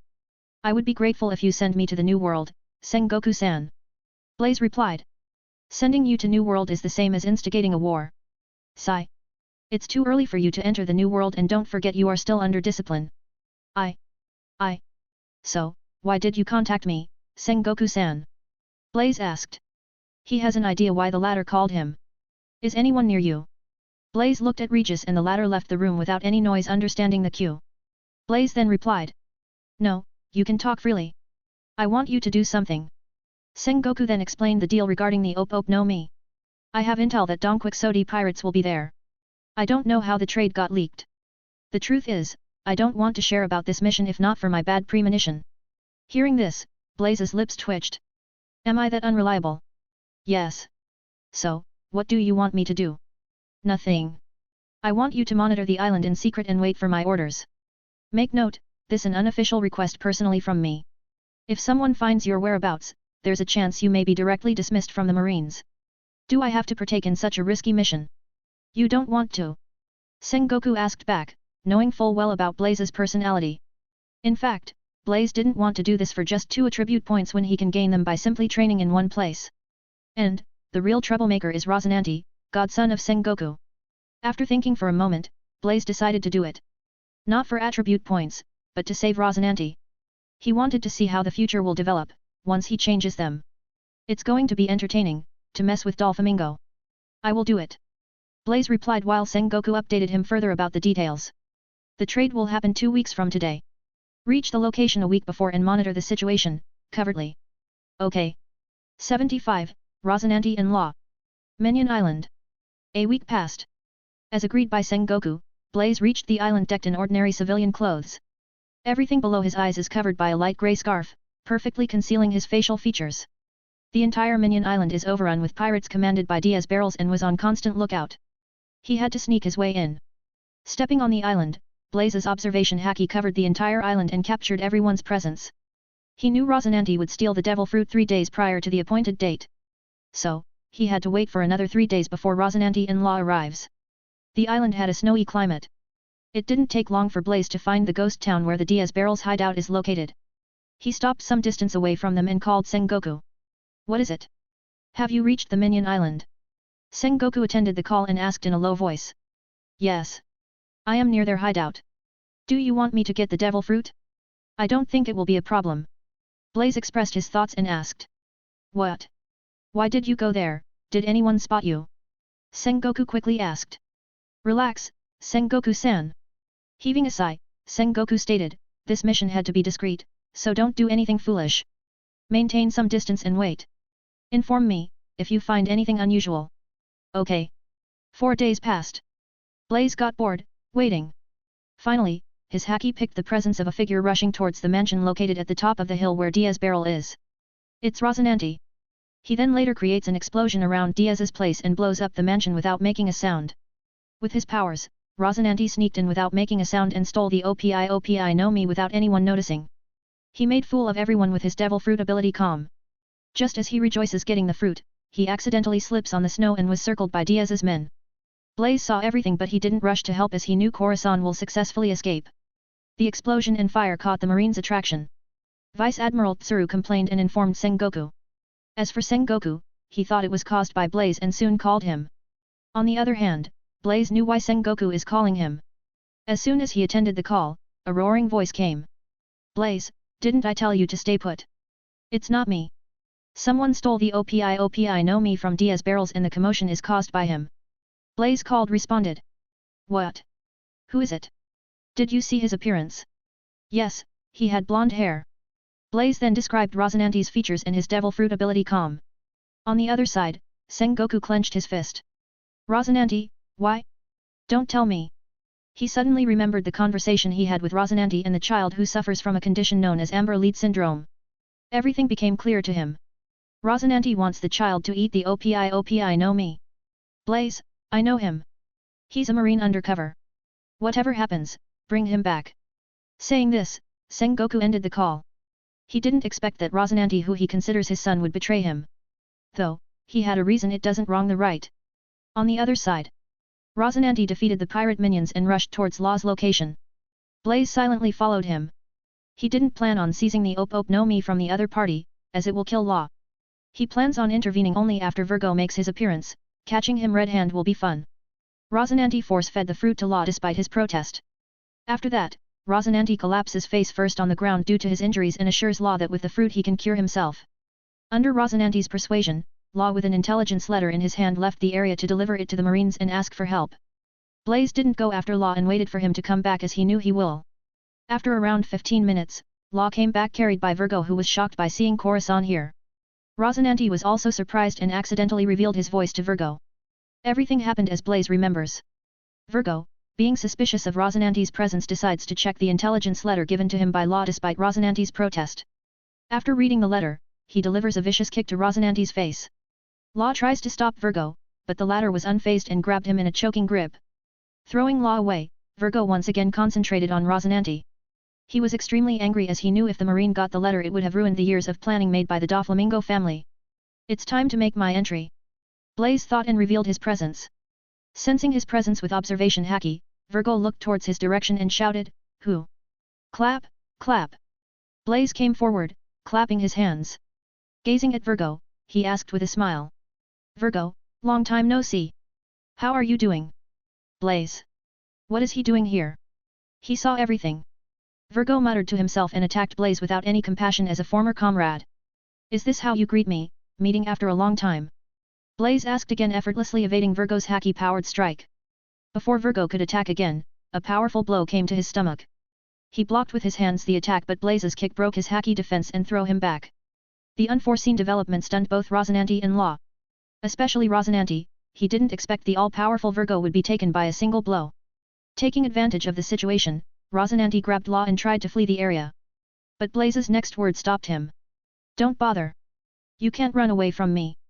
Furthermore, I was sent by Sengoku-san to bring you back. Now, create a noise field around the area. I don't want my fight to draw others' attention. Hearing the last part, Rosinante was shocked. How did he know about my devil fruit ability? Did Sengoku-san told him? Still, he did as Blaze asked since the latter is on his side. At that moment, Virgo recovered from the strike and got back to his feet. Blaze's strength completely caught him off guard and shocked him. The last strike is the best proof, his Haki was completely overwhelmed by the other party. Virgo knew he isn't the latter's match. You have become stronger. Virgo commented. Unlike me, you were always strong but hiding it. Only today I found the reason for it. Blaze lied without any change in expression. 76. Virgo's death in Doflamingo. Come. Virgo of the Donquixote Pirates, show me your full strength. Don't disappoint me. Blaze got fired up while his fighting spirit soared. It's his first fight after learning Haki, so it's understandable that he's a little excited. Disregarding the rifle, cloak, and his marine shirt, Virgo revealed his chiseled physique. Coating his entire upper body with Haki, he rushed forward. Imbuing his arms with Haki, Blaze faced Virgo punch. Both their fists collided in mid-air creating a shockwave that swirled the surrounding snow and dust. Virgo was pushed back while Blaze was disappointed. He finds Virgo very weak. No, it's that he's weak I became strong. Blaze shouldn't compare the Virgo of current to his future self that appears 13 years later. He's definitely not as strong as he was shown in the Punk Hazard, as he's still young and growing. Still, Blaze wants to enjoy his fight so he reduced the amount of Haki that he channels to his arms while his observation perceived Virgo's movements. Unlike what he feared, the application of Haki to his body came naturally. Blaze doesn't have to worry about how he will fare in a real fight. After exchanging a blow, Virgo found Blaze limited his Haki to his level and he wasn't also utilizing his devil fruit power. I couldn't precisely gauge his strength but he should be as strong as Daffy. His growth is unbelievable. I need to inform Daffy about him. I should have killed you at the training camp when I had the chance. Virgo suddenly stated. Pity. You didn't. Even if you tried, I don't think you may have succeeded. Blaze responded and punched at him. Virgo backed away from the strike and suddenly rushed off from the battle. Yes, he's trying to flee but that's not his true intention. Before he could even get out of the noise wall created by Rosinante, a scorching beam hit both his knees depriving him of his ability to walk. Virgo, when will you ever learn? All your actions are within my perception. Blaze shook his head. He then once again said, don't do it, otherwise, I will kill you. His words puzzled Rosinante-in-law as they don't understand his words but Virgo did. He was trying to reach his Den Mushi but, Blaze easily saw through him. How? How did you become so strong in a year? Virgo asked. You had mastered Haki and become proficient in such a short time. Considering your physical ability and devil fruit power, your strength is only a little short of Admiral's. Virgo, I didn't know you were a talkative person. Blaze chuckled but suddenly his eyes glowed in red while his expression changed a little. Kicking Virgo away, he noticed the Den Mushi in his place but it was already connected to Doflamingo. When did he? Blaze was sure Virgo dropped the Den Mushi when his beams hit his legs. He didn't dial any number at that time. And, he was monitoring his every move as soon as he appeared here. Then how? Blaze mused and got the answer. It should be when I first kicked him and told Rosinante to create the noise field. So, Doflamingo was overhearing the entire time. Virgo, you bastard. Blaze picked the Den Mushi from the ground and spoke, Moshi, Moshi. Rosinante-in-law were tongue-tied beholding Blaze casually attending the call. Doflamingo's voice came from the other side of the receiver, who are you? Where's Virgo? Daffy. Virgo struggled to rise to his feet. He's a marine. Before he could finish his sentence, Blaze flashed next to Virgo and kicked at his throat with Haki. As he couldn't react in time, the kick directly crushed his windpipe. Your subordinate is an unruly one, why can't he be just silent? Blaze spoke in a helpless tone. Oi, what did you do to Virgo? Doflamingo shouted. If something happens to him. Wait.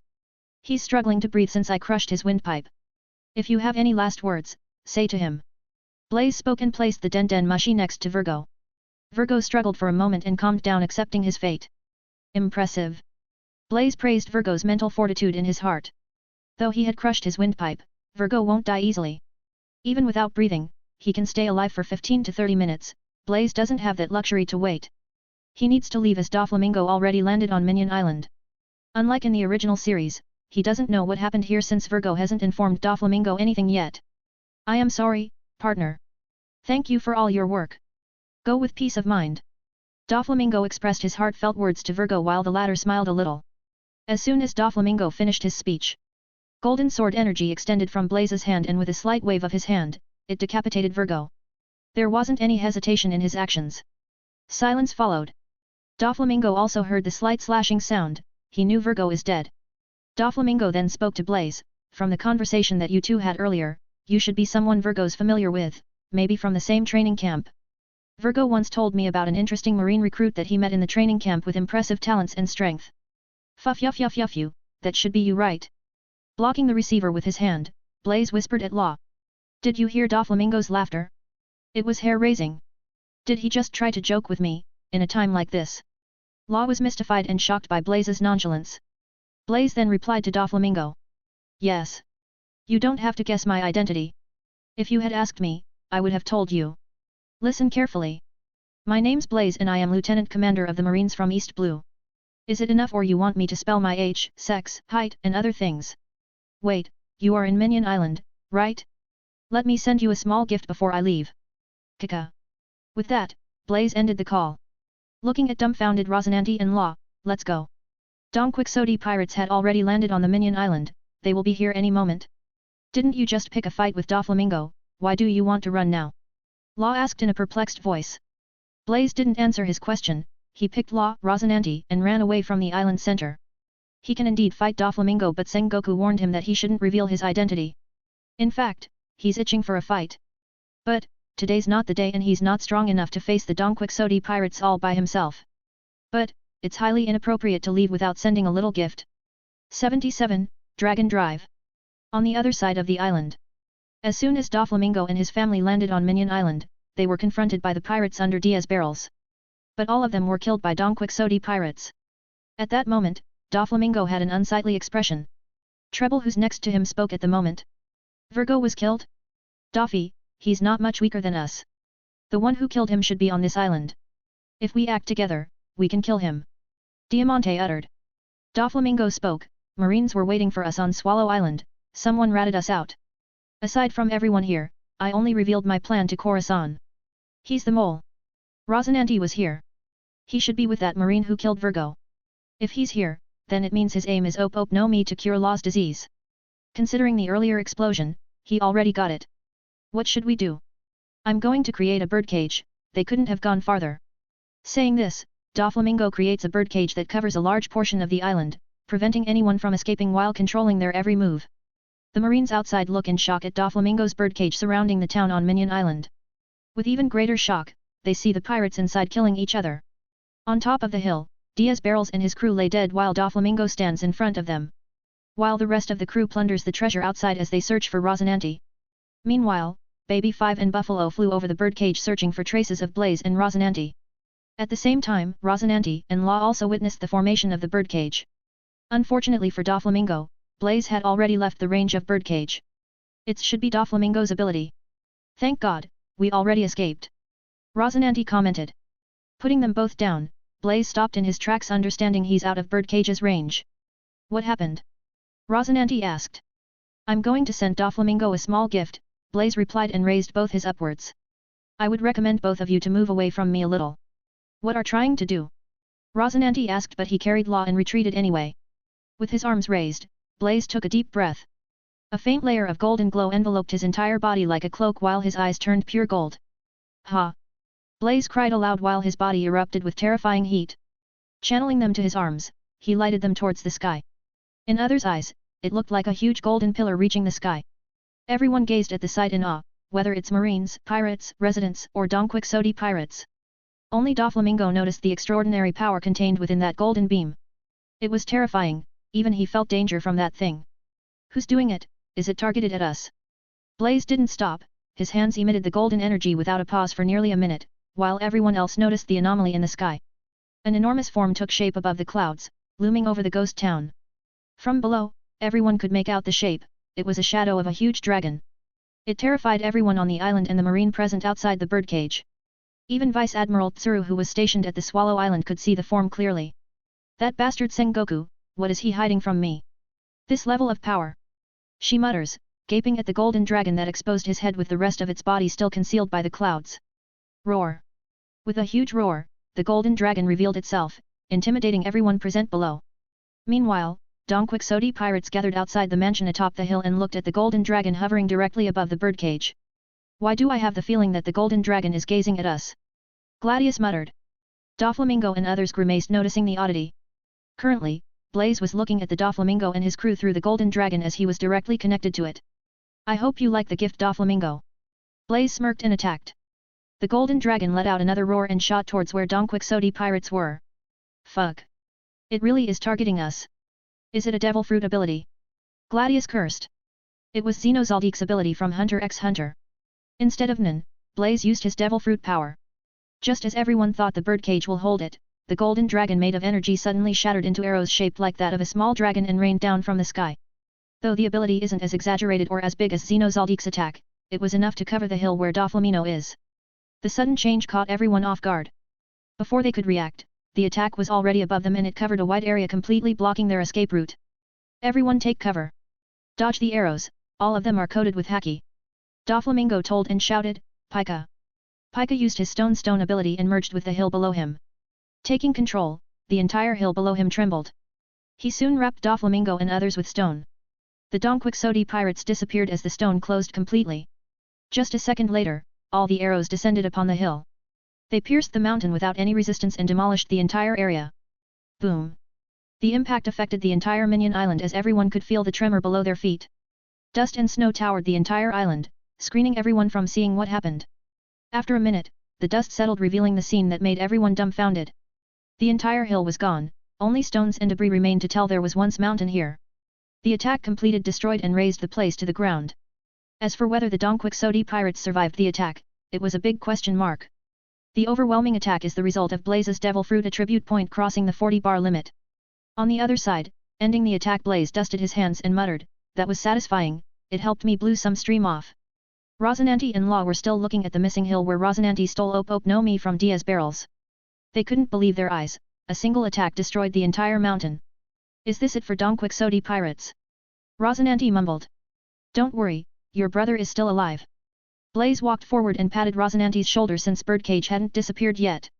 In fact, none of the Dongquixote pirates died in the attack, except for Pika who was heavily injured.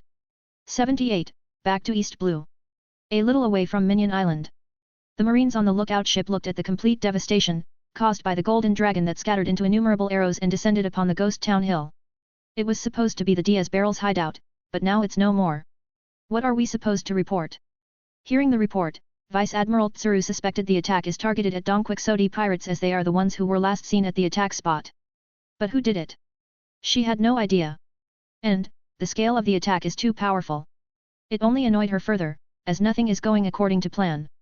It seems like Doflamingo knew about our ambush beforehand, he directly went to Minion Island. Let's go there. Tsuru muttered and ordered her subordinate to steer the ship toward Minion Island. After pondering a moment, she called Sengoku and reported the entire incident. Who are you? You aren't an ordinary marine?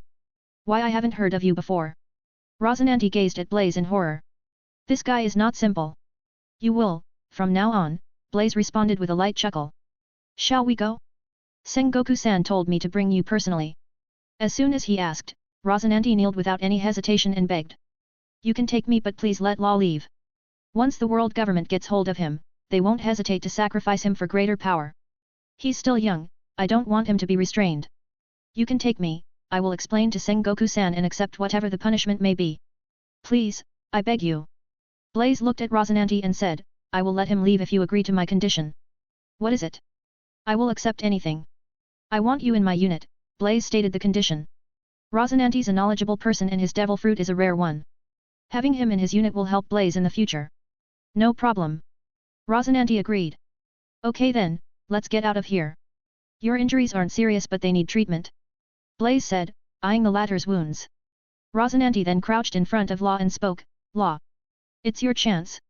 Go somewhere, far, far away, nothing will bind you anymore, not the iron borders of the White City, nor your shortened lifespan. Nothing will restrict you anymore. You are now, truly free. Live your life, we will meet again in the future. No, Corazon. I don't want to. Didn't you say we will travel the world, just the two of us? Law cried. I lied. The truth is I am a marine, I can't abandon my duty. Rosinante smiled. I know. I hate you. Law thought in his heart. Blaze knew it won't end if he doesn't take the initiative, so he picked Rosinante by his collar and flew away from the island. Law tried to chase after him but he was left in the dust. Law. Live well. Rosinante yelled and closed his eyes. If nothing goes wrong, Law will follow the original path. He will reach Swallow Island and would meet Popo. On the other side of the island, Dongquixote pirates met the Vice Admiral Tsuru unit. They were already battered badly. It's their worst day ever since the Dongquixote pirates were formed. Even now, they don't know who attacked them. If not for the fact most of them are strong and had several devil fruit users, the attack could have exterminated them. Still, to defend them from Blaze's attack, Pika was injured heavily. 2 of the arrows pierced his body, one to his leg and another to his left shoulder. To their bad luck, just after they left the area they met Tsuru. The most dangerous enemy to face at the moment. Even so, they somehow escaped the island with injuries. All this ruckus caused Vice Admiral Tsuru to grunt. She failed in her mission to ambush and annihilate the Dongquixote pirates in one fell swoop. As Doflamingo's ship disappeared from her view, she called Sengoku and recounted everything that happened there. Nothing went as they planned. Hearing the report, Sengoku had a blank look on his face. He sank back into his chair, rubbing his hands down his face in frustration. The mission failure didn't affect him as much as Rosinante's betrayal. Sighing, he dialed Blaze's Den Mushi. After a few rings, Blaze answered. Hello. Did you attack the Doflamingo pirates? Sengoku asked. Yes. It looks like your strength improved further. What happened there? Blaze patiently explained everything, from Rosinante stealing the devil fruit, Virgo's espionage, Doflamingo's plan, and so on. As for Op no Mi and Law, Rosinante said that he will explain to Sengoku himself. So, Blaze left the part to him. It's his responsibility after all. Is Rosinante there? Yes, Blaze replied. I want to have a word with him in private, Sengoku asked. Okay, I will leave the Den Mushi to him. Saying this, Blaze gave the dial and walked away. After 15 or so minutes, Rosinante came back resolving the matter with Sengoku. Blaze doesn't know what he said, but Sengoku let him off the hook. As for Blaze's request of placing Rosinante in his unit, he agreed. Blaze, be careful. Doflamingo will definitely come looking for you since you killed Virgo, one of his executives. Good. I am getting bored in East Blue. When will you learn? Doflamingo isn't your ordinary man, he has a lot of connections and influence in the new world. Sengoku lectured. Hi. Hi. Don't worry, Sengoku-san. Blaze ended the call. After treating Rosinante's wounds on the nearby island, they returned to East Blue the next day. For advanced chapters, check out my p.a.t.r.e.o.n page. I have 30 plus advanced chapters there. 79, Fuchsia Village. East Blue. The reward for saving Rosinante and killing Virgo directly improved his constitution and devil fruit attributes by 1. Blaze checked his status panel. Name, Blaze Hunt. Occupation, Marine. Constitution, 51.1. Devil fruit potential, 44.9. Haki, 35.0. Free attribute point, 6.8. He was satisfied with his attributes. Unlike anything, Blaze wants to raise his Haki points as he knew its importance better. It doesn't matter how powerful his devil fruit is if his Haki isn't strong enough, he would be easily overwhelmed by his opponent who has powerful Haki. Reaching his ship, Blaze introduced Rosinante to Regis and went to his cabin to freshen up and rest, as he hadn't slept properly for nearly a week. Next day, Blaze's marine ship was anchored near an uninhabited island. The island is a medium-sized one with dense forest and small mountains with a lot of wild animals. Blaze's powerful Haki kept the animals far away, none of them dared to approach anywhere near him. Right now, he's practicing the advanced form of armament Haki, emission. Projecting the Haki burst from his body without a medium. This method allows the Haki user to damage or repel their target without making direct contact or using brute force. But, this method is a lot harder to master than he thought. It needs training and countless years of experience in using Haki. Thanks to the notes written by Old Man Magnus, he practiced without giving up even though he failed to master it. Aside from practicing armament Haki, he focused on observation Haki too. With Rosinante's devil fruit ability, he was able to improve them further. With no sound in the surroundings, he trained to sense others' presence and intent. It helped him in developing his observation Haki to some extent. Blaze also shared different ideas of how Rosinante can develop his devil fruit ability and incorporate them in a fight. It's a wonderful ability if utilized properly. He then began to teach Haki to both Regis and Rosinante. He trained them the same way how he learned from Old Man Magnus. But, it was fruitless as they failed to sense the spiritual energy even after days of practicing. As Magnus said, not everyone is suitable to learn this method. Since they weren't able to feel the spiritual energy, Blaze then switched to a different method. To any beginner, sensing spiritual energy via observation Haki is simple. Because it's easy to awaken an observation Haki in a forced manner, unlike armament Haki. So, Blaze trained their observation Haki by blocking their vision. 10 days passed. Nothing changed. East Blue was calm as always, even sighting pirate is a rare thing. Blaze told his unit to let the ship sail towards the Dawn Island where Goa Kingdom is located. It's around this time that Shanks comes to the Fuchsia village. And, Blaze also wants to see Luffy, the future pirate king of the sea. There's also Makina and the mayor of the village, Whoop Slap. His ship reached the Fuchsia village but Blaze doesn't want the others to know that he's a marine as it would affect his plan with Shanks. So, the marine ship was docked in the remote area of Dawn Island while Blaze traveled to Fuchsia village by foot. The Fuchsia village is the same as he had seen in the series, resembling a typical rural community, with rustic wooden houses, docks, and a few windmills. It is located to the east of the Goa Kingdom capital and is unknown to many but the entire town is filled with energetic and cheerful people. Blaze sensed a lively environment around the village.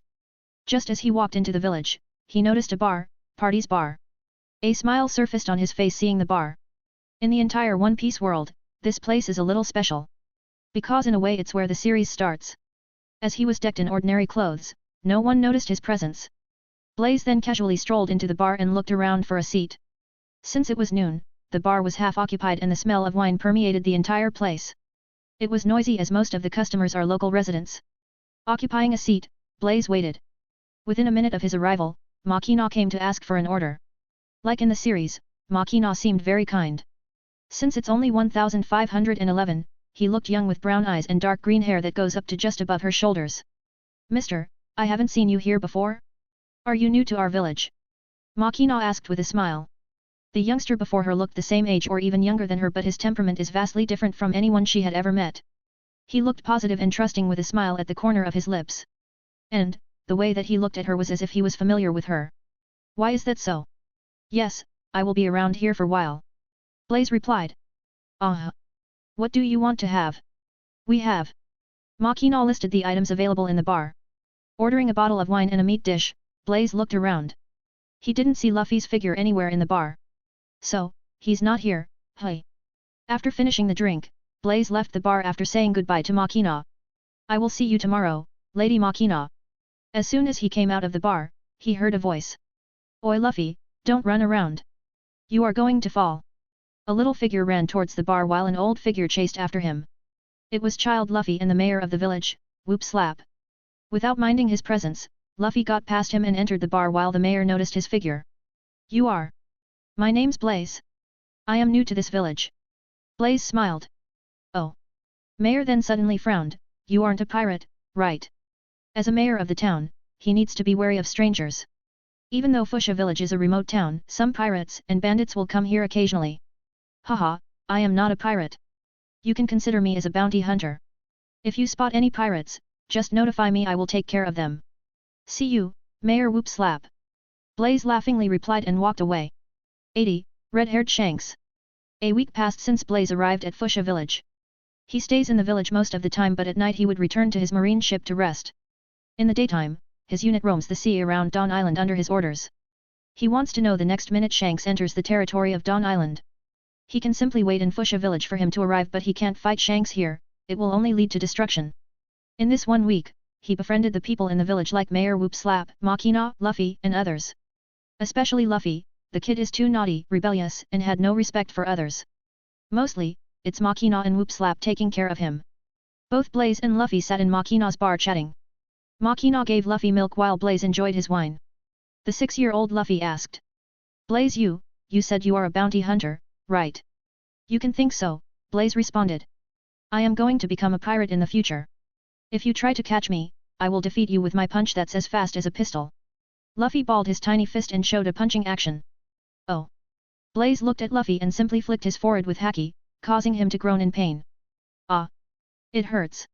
How can a flick hurt so much? You are 1,000 years too early to talk about defeating me, grow up first. Blaze snickered and gulped the remaining bottle of wine. Observing their quarrel, Makina laughed. Blaze learned one thing after interacting with Luffy for a week. His dreams of becoming a pirate didn't arise from Shanks, it was there in his heart, but Shanks losing the arm for him seems to be the trigger. At that moment, Blaze's Den Den Mushi suddenly rang, disrupting his thoughts. He noticed the call is from Regis. Picking it up, he heard the latter's voice. Blaze-san, it's the pirate ship you wanted me to watch out for. Their Jolly Roger is the same as what you described, skull with a pair of crossed swords behind it and scarred left eye socket. I can also see the red-haired Shanks in the deck along with his other members. Without a doubt, they are the infamous red-haired pirates. Regis reported. Where are you right now? Blaze asked, rising to his feet. 10 kilometers to the north of Fusha village.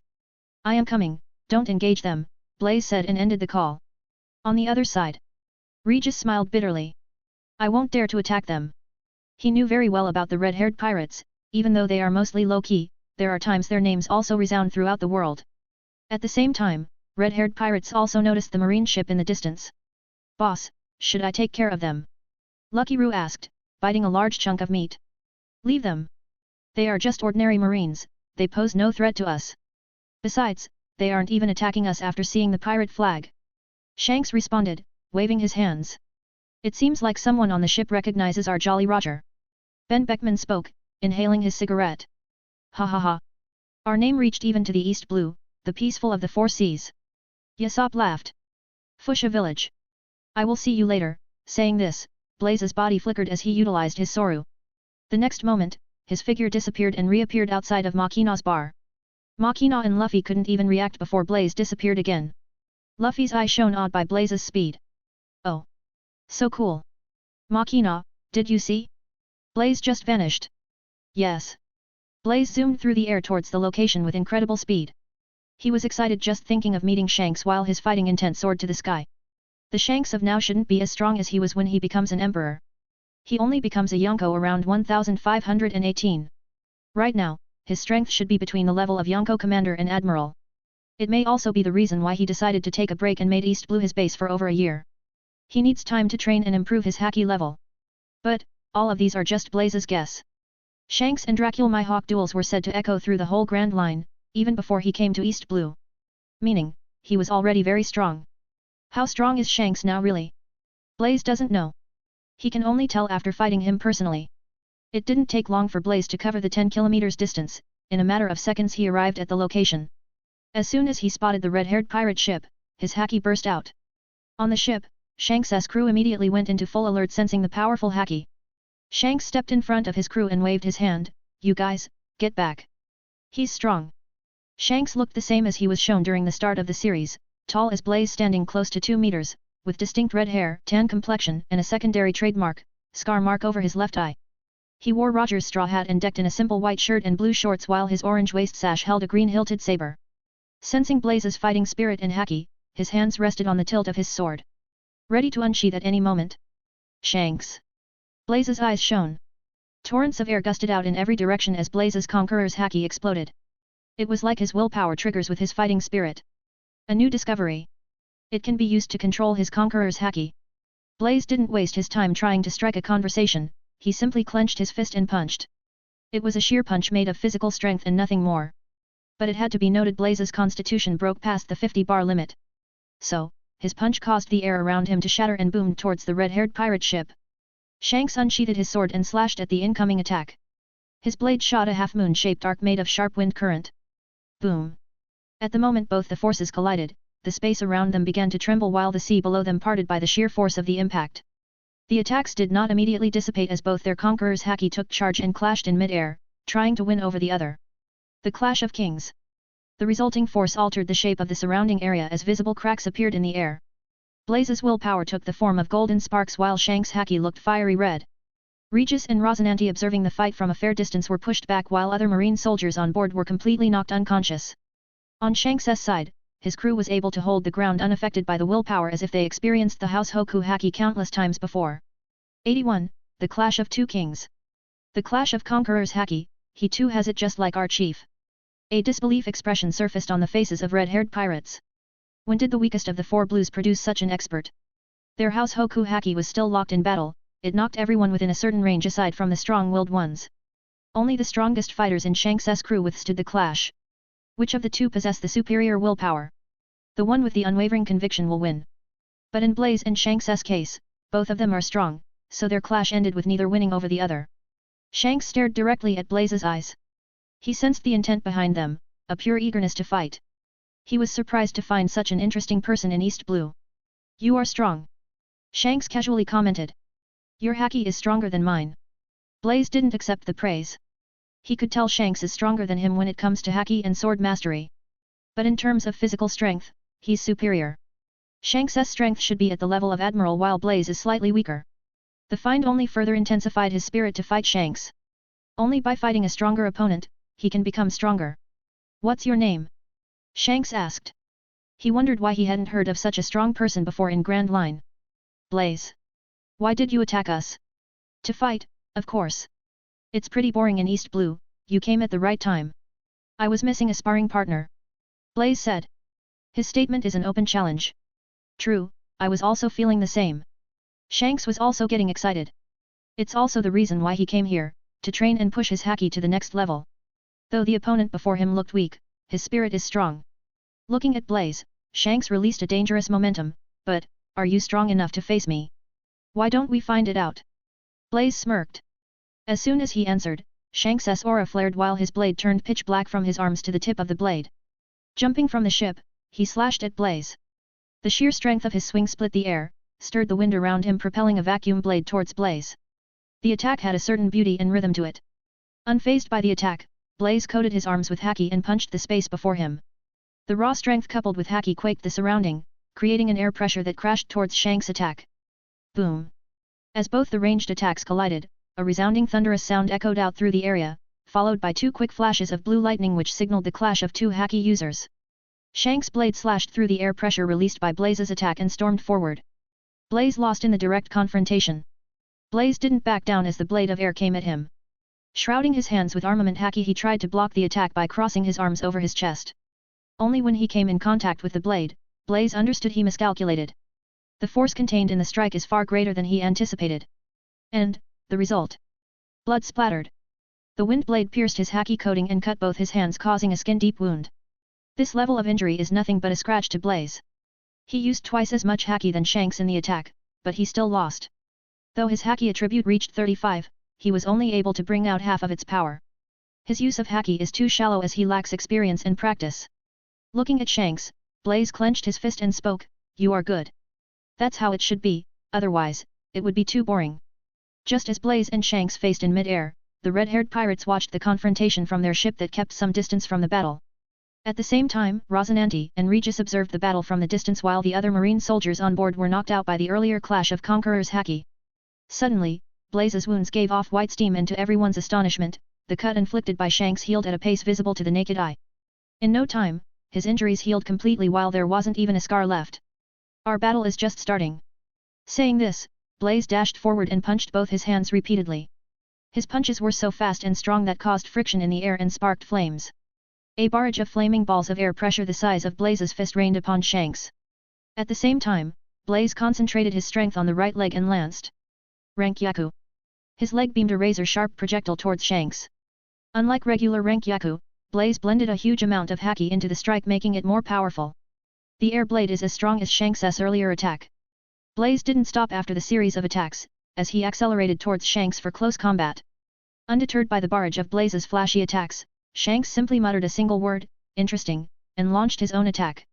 Tightening the grip, his arms bulged a little while he casually swung his blade from left to right in a manner of half-circle. Shanks' blade compressed the wind around it in the form of a tornado that moved forward in full force. The strike made contact with Blaze's barrage of punches and Rankyaku kick. Clash! As both the strikes are of equal force, they dissipated in midair. In that short time frame, Blaze bridged the gap between him and Shanks. Hardening his leg with Tekai and coating it with armament haki, he delivered a devastating kick aimed right for Shanks' face. Shanks tried to block the attack by raising his sword that's covered in haki. Bang! But, the tremendous force behind the kick reeled him back, generating a shockwave that spread in all directions. This is Blaze's strongest combination, Tekai plus haki. He can make up for his lack of haki with the Tekai skill that he had been practicing for over a year now. Even though he succeeded, he didn't rejoice. He knew Shanks too wasn't giving his all like him. Blaze refrains from using his devil fruit power so that he can enhance his haki. Similar to him, Shanks was also holding back. 82. Shanks' strength. An hour passed since both of them began to battle. Loud booms were birthed from the various clashes between Blaze and Shanks, generating sparks of lightning everywhere around the area. The sea below them trembled, blowing water, while the sky above rumbled with dark clouds and purple lightning. Even the resident of Fusha village 10 kilometers away from the battle location felt the change. The grey clouds and occasional shockwave scared them a little. What's happening? A resident wondered. Is it a storm? It seems like Chief is having fun, Yasop commented, while others in the crew also noticed the spirited expression on Shanks' face. The opponent channels too much Haki in his strike to match Shanks, it won't be long before he runs out of it. Still, he's a pretty strong fellow considering his age. Ben Beckman spoke. But if Chief gets serious, the battle won't last long. Lucy Rue said. Hearing it, Ben Beckman shook his head as he could tell Blaze is holding back. Just as the crew chatted among themselves, the fight between Blaze and Shanks intensified. Boom! A fatal strike came at Blaze. Shanks' sword thrusts got more powerful after every stroke. He seems to be testing his limits. Blaze tried to avoid taking a direct hit from the wind blade, but Shanks predicted his move as the strike found his way towards him. The attack struck his Haki-coated body and gashed his body from right shoulder to left side of the stomach. The collision and resulting force slammed his body straight into the ocean. It's true, Blaze is on verge of losing the battle. Still, his face shone in the face of a worthy challenge. Shanks' Haki and sword mastery is on a different level, but that's what he wants. His fighting techniques, Haki, physical mastery, everything needs further practice. The fight with Shanks gave him the idea of how to achieve it. There are many things he learned in the battle, he needs to reflect on them and improve himself. He had only been fighting for over an hour, but he exerted 2/3 of his Haki while Shanks' Haki hadn't depleted much. It's the difference between them. Splash! Climbing out, Blaze stood on the water and wiped the blood from his lip. The wound inflicted by the last attack is quite deep, as the injury wasn't healing fast. The other reason is, his body had been constantly renewing his injuries caused by Shanks throughout the battle. There's a limit to his healing as it directly comes from his stamina. As for Shanks, he was astonished by Blaze's tenacity and willpower. And, he found Blaze's physical body is similar to Kaido, full of power and strong life force. Unfortunately, Blaze is too young and inexperienced. If not for that, his battle would have been a tough one. You are a good opponent but already exhausted yourself. Fighting anymore is meaningless. I will be in East Blue for a while, you can challenge me anytime you want. Shanks smiled, sheathing his sword back. Blaze wasn't offended by Shanks' words. It's indisputable fact that he's weak. And, it's also the reason why he sought Shanks, to enhance his combat powers. He knew the latter won't hurt him badly since he isn't the type of person who kills for a petty reason. Looking at Shanks, he nodded. I will look for you the month later. Shanks then boarded his ship and left the area. His ship sailed towards Fusha village. Blaze knew their battle is not the end, it's just the beginning. After fighting Shanks, he found many shortcomings in the way how he fights and utilizes his strength. He needs to correct them before looking for Shanks. Today, he fought Shanks to gauge the gap between them. Shanks hadn't reached the level of Yonko, in fact, his abilities are just at the level of Admiral. But, in terms of combat power, he's unequaled in the same level. Even if he meets a Yonko, he can escape unscathed, that's how powerful he is. As for his crew, they are just learning Haki. Only Ben Beckman, Lucky Roo and Yasop looked formidable, whose Haki level reached an advanced stage. Few minutes after Shanks left, his marine ship came and picked him. On board, Regis spoke, red-haired Shanks is powerful as described in rumors. Rosinante wondered. What such a powerful person is doing in East Blue? Blaze just lay in the deck of the ship lost in thought, basking in the sunlight. Shanks' strength didn't surprise him as he isn't your ordinary man. In his younger years, he sailed the sea along with Roger and one of the most powerful pirate crew in the world. He's experienced and knew things that ordinary people don't. His knowledge is vast as he had traveled the New World and met many strong people. As for Blaze, he lacks exposure. If not for his punishment, he would have entered the New World by now. Blaze then checked his status panel. Name, Blaze Hunt. Occupation, Marine. Constitution, 51.1. Devil Fruit Potential, 44.9. Haki, 35.5. Free Attribute Point, 6.8. The battle with Shanks increased his Haki by 0.5 points. As for the natural energy buff, it already weakened. If he trains hard every day, his Haki increases by 0.2 every week. The higher his attributes, the harder it gets to increase them. If not for the system, he couldn't imagine how many years it would take him to reach the summit of the world. Forget about that, without the gift pack or system he may forever have been remained as a slave or perished by now. Luck is important. Fortunately, he's lucky to be transmigrated with a gift pack. The quickest way to improve his strength is through system rewards. For that, he needs to complete the task issued by the system or by completing achievements. Right now, he only has a single task in his taskbar. Task: One Punch Man Workout. Description: do 2000 push-ups, 2000 sit-ups, 2000 squats, and a 30 km run daily for 750 days. Time: 750 days 720/750. Reward: 5.0 Constitution 5.0 Devil Fruit Potential 3 Free Attribute Points. Only 30 days left in the One Punch Man workout task. Once he completes it, his strength will have a drastic change and his Devil Fruit attribute will also cross the 50 bar limit. Furthermore, he has 6.8 free attribute points. If he combined it with the reward that he would get from the above task, it would be 9.8. Blaze plans on allocating them to the Haki attribute. It would be a huge boost to his strength once his Haki attribute crosses the 50 bar limit. Above everything, he needs perfect training and should learn how to utilize his strength smartly. 83. Solar Energy. Shank's ship. Boss, is that man strong? You looked like having fun fighting against him. Lucky Roo asked. He's strong. His strength is only a little short of me but he's inexperienced as he's still young. In a few more years, he will definitely come to be a formidable opponent. Shanks replied, recalling the fight. What about his identity? Ben Beckman spoke. Shanks waved his hand, it doesn't matter, as long as he isn't our enemy. He then wondered in his heart. A person with such strong conqueror Haki, it seems like the stay in East Blue won't be that boring. It didn't take long for the red-haired pirate ship to reach the Fuchsia village. The official plot began. Days passed by. Occasionally, Blaze would visit the Fuchsia village to meet Makina, Luffy, and others when Shanks and his crew aren't around. It's not like he doesn't dare to visit the village when Shanks is around, it's just he doesn't want to have much interaction with the other party. Shanks' crew would leave the village now and then, as for where they go Blaze doesn't know nor care. But if he's not wrong, they go out to train. During these days, he didn't waste time by staying idle, he trained very hard from morning to night. Especially his Haki. After 30 days, he completed the last system task One Punch Man workout and obtained its reward, further increasing his strength. Greater than 5.0 Constitution, 5.0 Devil Fruit Potential, and 3 free attribute points were added to his status. As soon as his Devil Fruit Potential broke past the 50 bar limit, he sensed a major change. A feeling of overwhelming power coursed through his body as if a wave of his hand can destroy islands. Blaze even had a conception that he awakened his Devil Fruit. It's just he didn't know whether the feeling is true or not. He can only confirm it after testing. But, he didn't dare to experiment with his Devil Fruit power here as he's afraid of destroying the entire Dawn Island. But, a sudden change in his body drew others' attention. A little far away from him, Regis and Rosinante who were training their observation Haki suddenly sensed the change. When they turned their head, they noticed Blaze's entire body glowing in a golden halo. His eyes turned pure golden while a sun-shaped mark took shape on his forehead. Blaze was aware of the change but everything happened out of his control. Regis and Rosinante had puzzled looks on their faces, what's happening? Rosinante then openly commented. Impressive. He's glowing. Regis looked at Blaze and asked, Blaze-san, are you okay? Stay here. I will explain this later. Saying this, Blaze utilized his Sora technique and vanished from the spot. He then reappeared tens of kilometers away from Dawn Island. His body returned to normal but the sun-shaped mark on his forehead didn't show signs of fading away, it became permanent so were his eyes that turned golden. Without minding the changes, Blaze raised his hand that flared in golden flame. Clenching the fist, he punched at the sea below.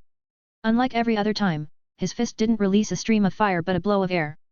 The next moment, an ethereal wave enveloped the area, similar to what one notices when the surrounding is too hot. Boom! It triggered a powerful explosion, releasing a torrent of golden flames that annihilated everything in its path. The resulting force blew a huge hole in the sea and the high temperature evaporated the water. Powerful. Blaze commented. He only used a part of his strength, still, the force of the strike exceeded his expectation. After experimenting for a few more minutes, Blaze understood a little bit about his power but it's not the full extent of his abilities, it needs further experimenting. If he's not wrong, his sun fruit ability had finally evolved from normal heat to solar energy, the true power of the sun. Using solar energy, he can perform various attacks but it's entirely up to him to uncover its true potential. For now, he can create solar heat, solar flames, and explosion. The good thing is, his explosions are not radioactive. He can harness the power of the sun but there's a limit to it. Well, it's good as his attacks won't harm the innocents. There are other aspects to his devil fruit but he can only sense them vaguely. He needs time to study them. With his current strength, he should be as strong as the admirals. Well, his Haki is weak but it won't be long before it also crosses the 50 bar limit. Blaze checked his status panel. Name, Blaze Hunt. Occupation, Marine. Constitution, 56.3. Devil Fruit Potential, 50.4. Haki, 36.2.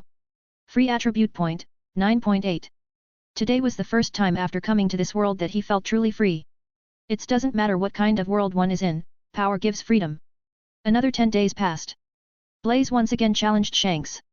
Unlike last time, he fought the latter with the weapon. Fighting with a fist is his forte, but against weapon users, it's good to have a weapon. And, battling Shanks, he can improve his weapon skills along with his Haki.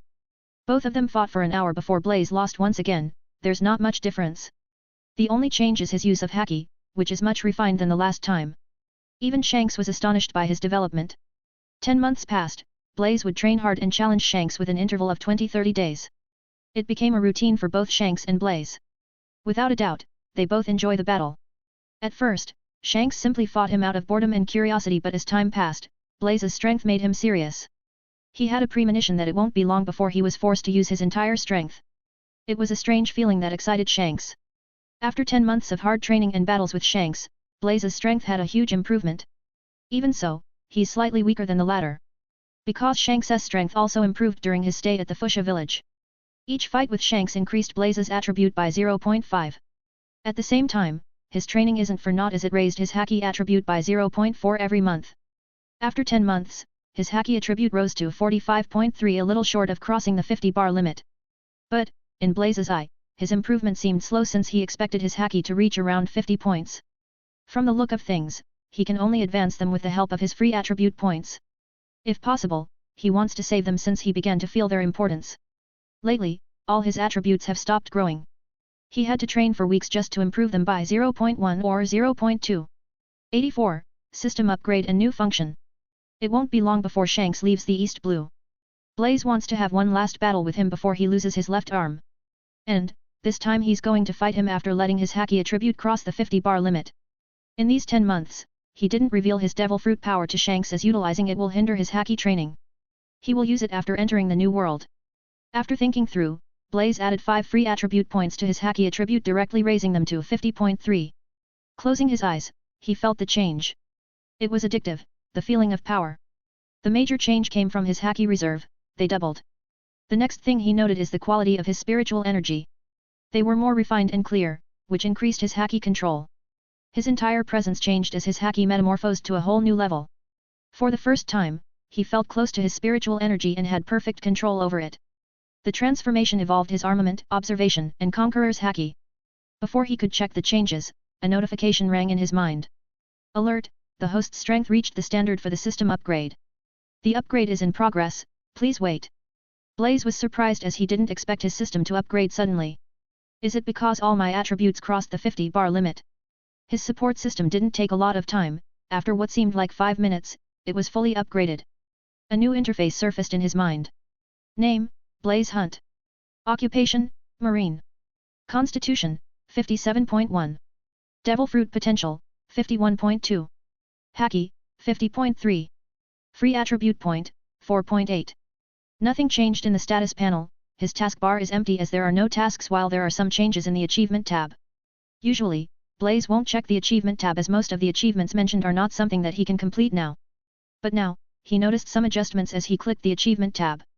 There are new achievements added with different rewarding options, while some old ones had some changes. What surprised him most is, there are even other rewards aside from attribute points. Blaze checked them one by one. The first few achievements are related to his occupation as a Marine. Some of them are: Achievement, Become a Rear Admiral. Reward, 1.0 Constitution, 1.0 Devil Fruit Potential, 1.0 Free Attribute Point. Achievement, Become a Vice Admiral. Reward, 2.0 Haki, 2.0 Free Attribute Point. Achievement, Become an Admiral. Reward, 3.0 Constitution, 3.0 Devil Fruit Potential, 3.0 Haki, 3.0 Free Attribute Point. Achievement, Become a Fleet Admiral. Reward, 5.0 Free Attribute Point, 1 Lucky Draw. The rewards were a little different from what he noticed the last time. The major change is the lucky draw, and it's also what caught his attention. There was a small note regarding the lucky draw from the system. Lucky draw, using this function, the host can obtain anything that's not limited to the host's current world. Example, weapons, abilities of other worlds, life-saving tokens, a chance to traverse another world, and so on. Wow! Blaze was on cloud 9 reading the description. So I can travel to the other anime worlds. Stifling his zeal, he looked at the other achievements to see if there are other lucky draws. Aside from the one he saw, there were 2 more. Achievement, claim the title Strongest Man in the World. Reward, 5.0 free attribute. 1 lucky draw. Achievement, dethrone the world government.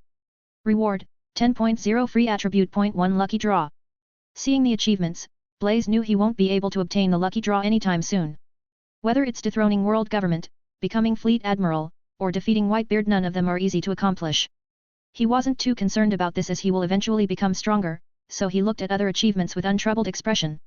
Defeating or capturing pirates above 300 million and below 1 billion bounties would yield him 0.51 free attribute points. At the same time, any pirate or pirate crew worth over 1 billion bounty gives him 2.0 free attribute points.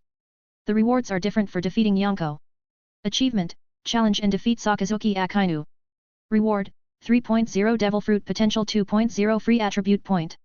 The rewards are the same for Kuzan and Borsalino. Aside from them, there are rewards for defeating Garp and Sengoku.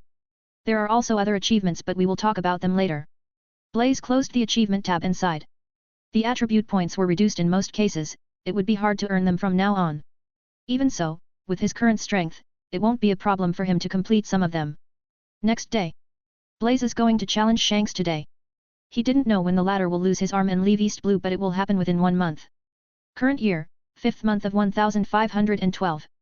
Blaze and Shanks met at the uninhabited island situated a few kilometers away from Dawn Island and battled for the last time. It was a fierce battle as Blaze used everything aside from his devil fruit power. Blaze's sudden increase in strength caught Shanks off guard. It was also the first time that he was forced to use his entire strength. Shanks' strength is overwhelming and devastating as a swing of his sword cleaved the entire island. Blaze was compelled to use his attribute points, once again. He raised his constitution attribute from 57.1 to 60.1 using 3 free attribute points. Only then he was able to barely fight on par against Shanks. Their battle lasted for an entire day and night with neither winning over the other. The entire island they fought on has been destroyed completely, nothing remained to prove their existence. It's a small island and thankfully it's uninhabited. The next day when Shanks came back to the Fuchsia village, he was in tatters with bruises and small cuts all over his body. His worn-out appearance drew everyone's attention. Especially the red-hair pirate crew, they couldn't believe their eyes. Only they know how powerful their chief is. Ben Beckman squinted his eyes while others showed a concerned look. "Boss, what happened?" Lucky Roo asked. If it was any other time, they would usually laugh, but now they couldn't. Shanks, who was silent the entire time, suddenly laughed aloud. Seeing this, the others also laughed along with him. "Boss, you really got us this time. We thought you were feeling low." Yasop commented. 85. Shanks departs. Another 15 days passed. Blaze had already witnessed Luffy stabbing under his left eye, eating Gomu Gomu no Mi, and the appearance of the bandit Higama. Everything occurred as in the original series. He watched everything like a spectator. And, the event that will trigger the One Piece story finally happened. On this particular day, Higama's gang returned and demanded alcohol in Makina's bar. Luffy tried to pick a fight with him, but he was kidnapped by Higama, instead. However, Shanks and the red-hair pirates arrived before Higama could do anything to Luffy. After that, everything transpired as happened in the series. Red-hair pirates and bandits confronted, but the bandits were single-handedly crushed by Ben Beckman. Bandit Higama managed to escape with Luffy by throwing a smoke bomb. Higama took Luffy out to sea, but he was eaten alive by Lord of the Coast. When the Sea King moved to eat Luffy, Shanks arrived in the nick of time and saved Luffy by scaring the beast with his conqueror's haki. Luffy was okay, but Shanks lost his arm. Blaze watched everything happen, but he still couldn't find an answer to why Shanks had to lose his arm, considering his strength. One thing is clear, his actions weren't deliberate. It remained a mystery to Blaze. After 2 days, the red-hair pirates were preparing to leave Fuchsia village for good. Blaze met Shanks after he lost his arm, and said only one thing. "We will meet again in the New World." In the Fuchsia village port, Luffy declared that he would form his own pirate crew stronger than Shanks and will find One Piece. "No matter what, I will become the king of the pirates." Hearing his declaration, no one laughed, all the red-hair pirates looked at Luffy in wonder. Shanks stepped forward and presented his straw hat. "Then, take care of this hat. It's very important to me. Return it once you become a great pirate and surpassed us." After that, the red-hair pirates set sail. Luffy, Makina, Whoop Slap, and other residents were present in the port to send them off while Blaze watched from distance. Shanks gave one last look at Luffy and turned his head while their ship sailed forward. A month passed since Shanks left the village. The East Blue is as calm as always, but many things happened around the world. 1512 Reverie took place and a new system was introduced: Shishibukai 7 Warlords of the Sea. The purpose of the 7 Warlords system is to balance the unstable power in the world and to deal with other great pirates. They will be a symbol of the government's strength. The world government stated they are in the process of recruiting the members and made a point that only exceptionally strong individuals will be offered the position. In return for their alliance with the world government, every member's bounty will be frozen. The new system came as a shock to the entire world, as this means pirates with ridiculous bounty can roam free once they get the position. Today, a new guest arrived at the Fuchsia village. Monkey. D. Garp, the hero of the Marines. Garp saw Blaze, who was drinking wine at Makina's bar. In truth, he was stunned to see the latter here, and what shocked him most is Blaze's presence. With his observation Haki, he saw a vibrant golden aura and it's as strong as a scorching sun. The fuck? It's not possible. How the hell did his Haki reach such a level in a short span of a year? Brat, what are you doing here? Garp asked. Enjoying my leisurely life. Blaze nonchalantly replied, unsurprised by his arrival. Before Garp could inquire about his strength, Makina's startled voice came from behind the counter. Garp-san, when did you come? Just now, Makina. Where's Luffy? Is he still going on about becoming a pirate? I have to knock some sense into him. Garp knuckled his fists. Makina laughed a little and said, Luffy isn't talking about becoming a pirate anymore. Really? Garp seems genuinely surprised. Yes, because he wants to find One Piece and become a pirate king. What? That brat. Hearing it, Garp's entire face muscles trembled in anger. Why are you concerned about a child, Garp-san? It's his dream, you should support him. Blaze gulped a mouthful of wine and spoke. I'm concerned because he's my grandson. Garp roared. I won't let him become a pirate. Luffy is your grandson. Blaze showed a shocked expression, even though he knew it already. Makina, what happened? Garp asked, without bothering about Blaze. Makina then recounted the things that happened, the arrival of Red Hair pirates, their interactions, and Shanks' sacrifice to save Luffy. Red Hair Shanks was here. Garp clenched his fist. He didn't expect them to stay at Fuchsia village for nearly a year and would influence Luffy.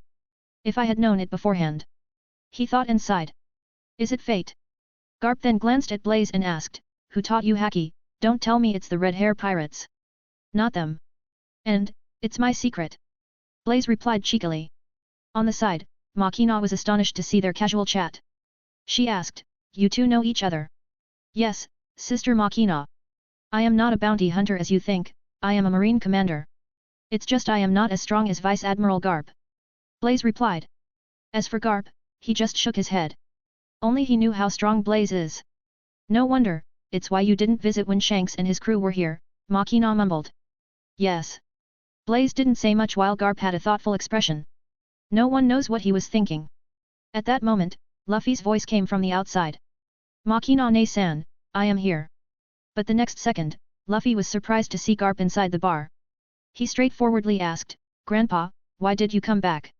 Hearing the words, Blaze laughed aloud, unable to control his laughter. Every other grandchild's first reaction will be, when you did come Grandpa, but Luffy is the complete opposite. Luffy, I came to see you after a long time. Is this how you greet your grandpa? Garp welcomed Luffy with a fist of love. Luffy cried in pain while a little bump grew on his forehead. 86, Garp and his grandsons. Next day. Right now, Blaze, Garp, and Luffy were climbing the mountain behind the Fuchsia village. It's none other than Mt. Kalyuba, where Curly Dodden and her gang of bandits live. Garp dragged Luffy by his face through the mountain path while Luffy's rubbery body dangled in mid-air while he struggled to get out of Garp's grip. Grandpa, leave me. I will become the king of pirates. Cut the Pirate King crap. Garp yelled. Let me go. Luffy struggled, but everything's in vain as he can't shake Garp. Garp reprimanded. On top of eating the devil fruit, you are talking nonsense. Luffy, both you and Ace have to become the strongest marine soldiers. Ow ow ow, damn it. My body is made of rubber, but why is it so painful? Let me go, Grandpa. It's a mistake to leave you in the Fuchsia village. Of all things, you like pirates, what a fool. You even become friends with pirates like Shanks. I want to become a great pirate, like Shanks. Garp didn't listen to Luffy's rambling. Blaze just followed them, both enjoying the scenery and funny conversation between Garp and Luffy.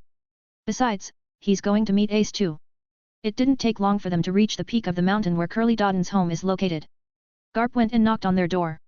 Curly Dodden opened the door while cursing, but stopped as soon as she spotted the figure outside, while bandits Dogra and Magra also came and were shocked to see Garp. The conversation went between them while Garp stated his purpose of visit and introduced Luffy and told them to take care of him. Of course, Dotun refused. But Garp's next words shut her. Here's your choice. Do you want to spend all your life in prison or raise him? We will take him in. They all agreed in unison. As for Blaze, he looked at 10-year-old Ace and Luffy quarreling because of former spitting on him. It's fun to watch the two greatest One Piece characters bickering in their childhood life. Looking at Ace's cocky look and arrogant attitude, Blaze couldn't help but laugh. But, his laughter successfully attracted Ace's attention. What are you laughing at? Ace glared. He hates when others laugh at him. Nothing. It's funny to see a child trying to act like an adult. Aren't you just a child? Blaze replied. What did you say? Ace put a fighting stance and pointed the metal pipe at him, ready to pounce any moment. Blaze beat him up. He spat on my face. Luffy cheered at him. Interesting. You want to fight me? Come. Blaze beckoned while his lips curved a little. Some distance away, Garp and the mountain bandits watched the dispute without interfering. Curly Dotun asked Garp, Garp-san, who's that young man? He's a marine. Ace was completely provoked and irritated just looking at Blaze's face, he didn't know why. He may look like a child but he experienced things that most adults hadn't. Besides, he can even beat 6 feet tall people without breaking a sweat. Gripping his metal pipe, Ace carefully treaded forward and suddenly lunged forward channeling his strength to his legs. The next moment he appeared before Blaze and swung his metal pipe at the latter's head, jumping a little. Blaze effortlessly evaded his attack and caught Ace by his collar while he forcefully took the metal pipe from him and tossed it away. As for Ace, he struggled with all his might with punches and kicks but it couldn't even tickle Blaze. See, I told you. You're just a child. Saying this, he flicked Ace's forehead with his finger imbuing a tiny amount of Haki. The flick sent him flying back. Ace's body crashed into the nearby tree before falling to the ground while a huge bump arose on the spot he struck. Ah! Ace cried clutching his head. It was just a flick but why it's paining so much and my entire body aches. What did he do? Grew up, then you can challenge me. Luffy, do you want one? Blaze asked. No. Luffy ran away as soon as he heard his words. Unlike Ace, he experienced it countless times even his rubber body couldn't lessen the pain. Ha ha ha. Blaze laughed. Don't know why, he seems to enjoy messing with these two little brats. He's a monster like Grandpa. Ace stood up, dusted his clothes, and quietly left the area. Night. Blaze rested outside before a fire pit while Garp spent time with his grandsons. After some time, Garp came to meet him. He knew the latter wants to ask about his Haki as they increased way too quickly. And, as he expected, Garp asked, how did your Haki advance so quickly? Blaze pondered with a serious expression and replied, talent, maybe. You brat, stop messing around. Tell me. I don't know. I learned Haki and trained harder, aside from that, I didn't do anything. Blaze answered. Okay. Show me your full strength, don't hold back. Garp said and rose to his feet. Let's go somewhere else. Good. Blaze also stood up. He knew Garp is strong, but not the exact depth. Now, he got the opportunity to test it. Both of them walked deep into the forest, far away from Dotun's house. Picking a good spot, Blaze faced Garp. But, the latter still seemed as carefree as he knows. Balling his fist, Blaze coated them with Haki.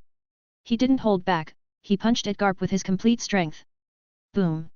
The sheer power of the attack destroyed everything in the surroundings and influenced the air itself, blasting a huge shockwave in the form of a fist. The air pressure that took the form of a fist assaulted Garp who stood in his place.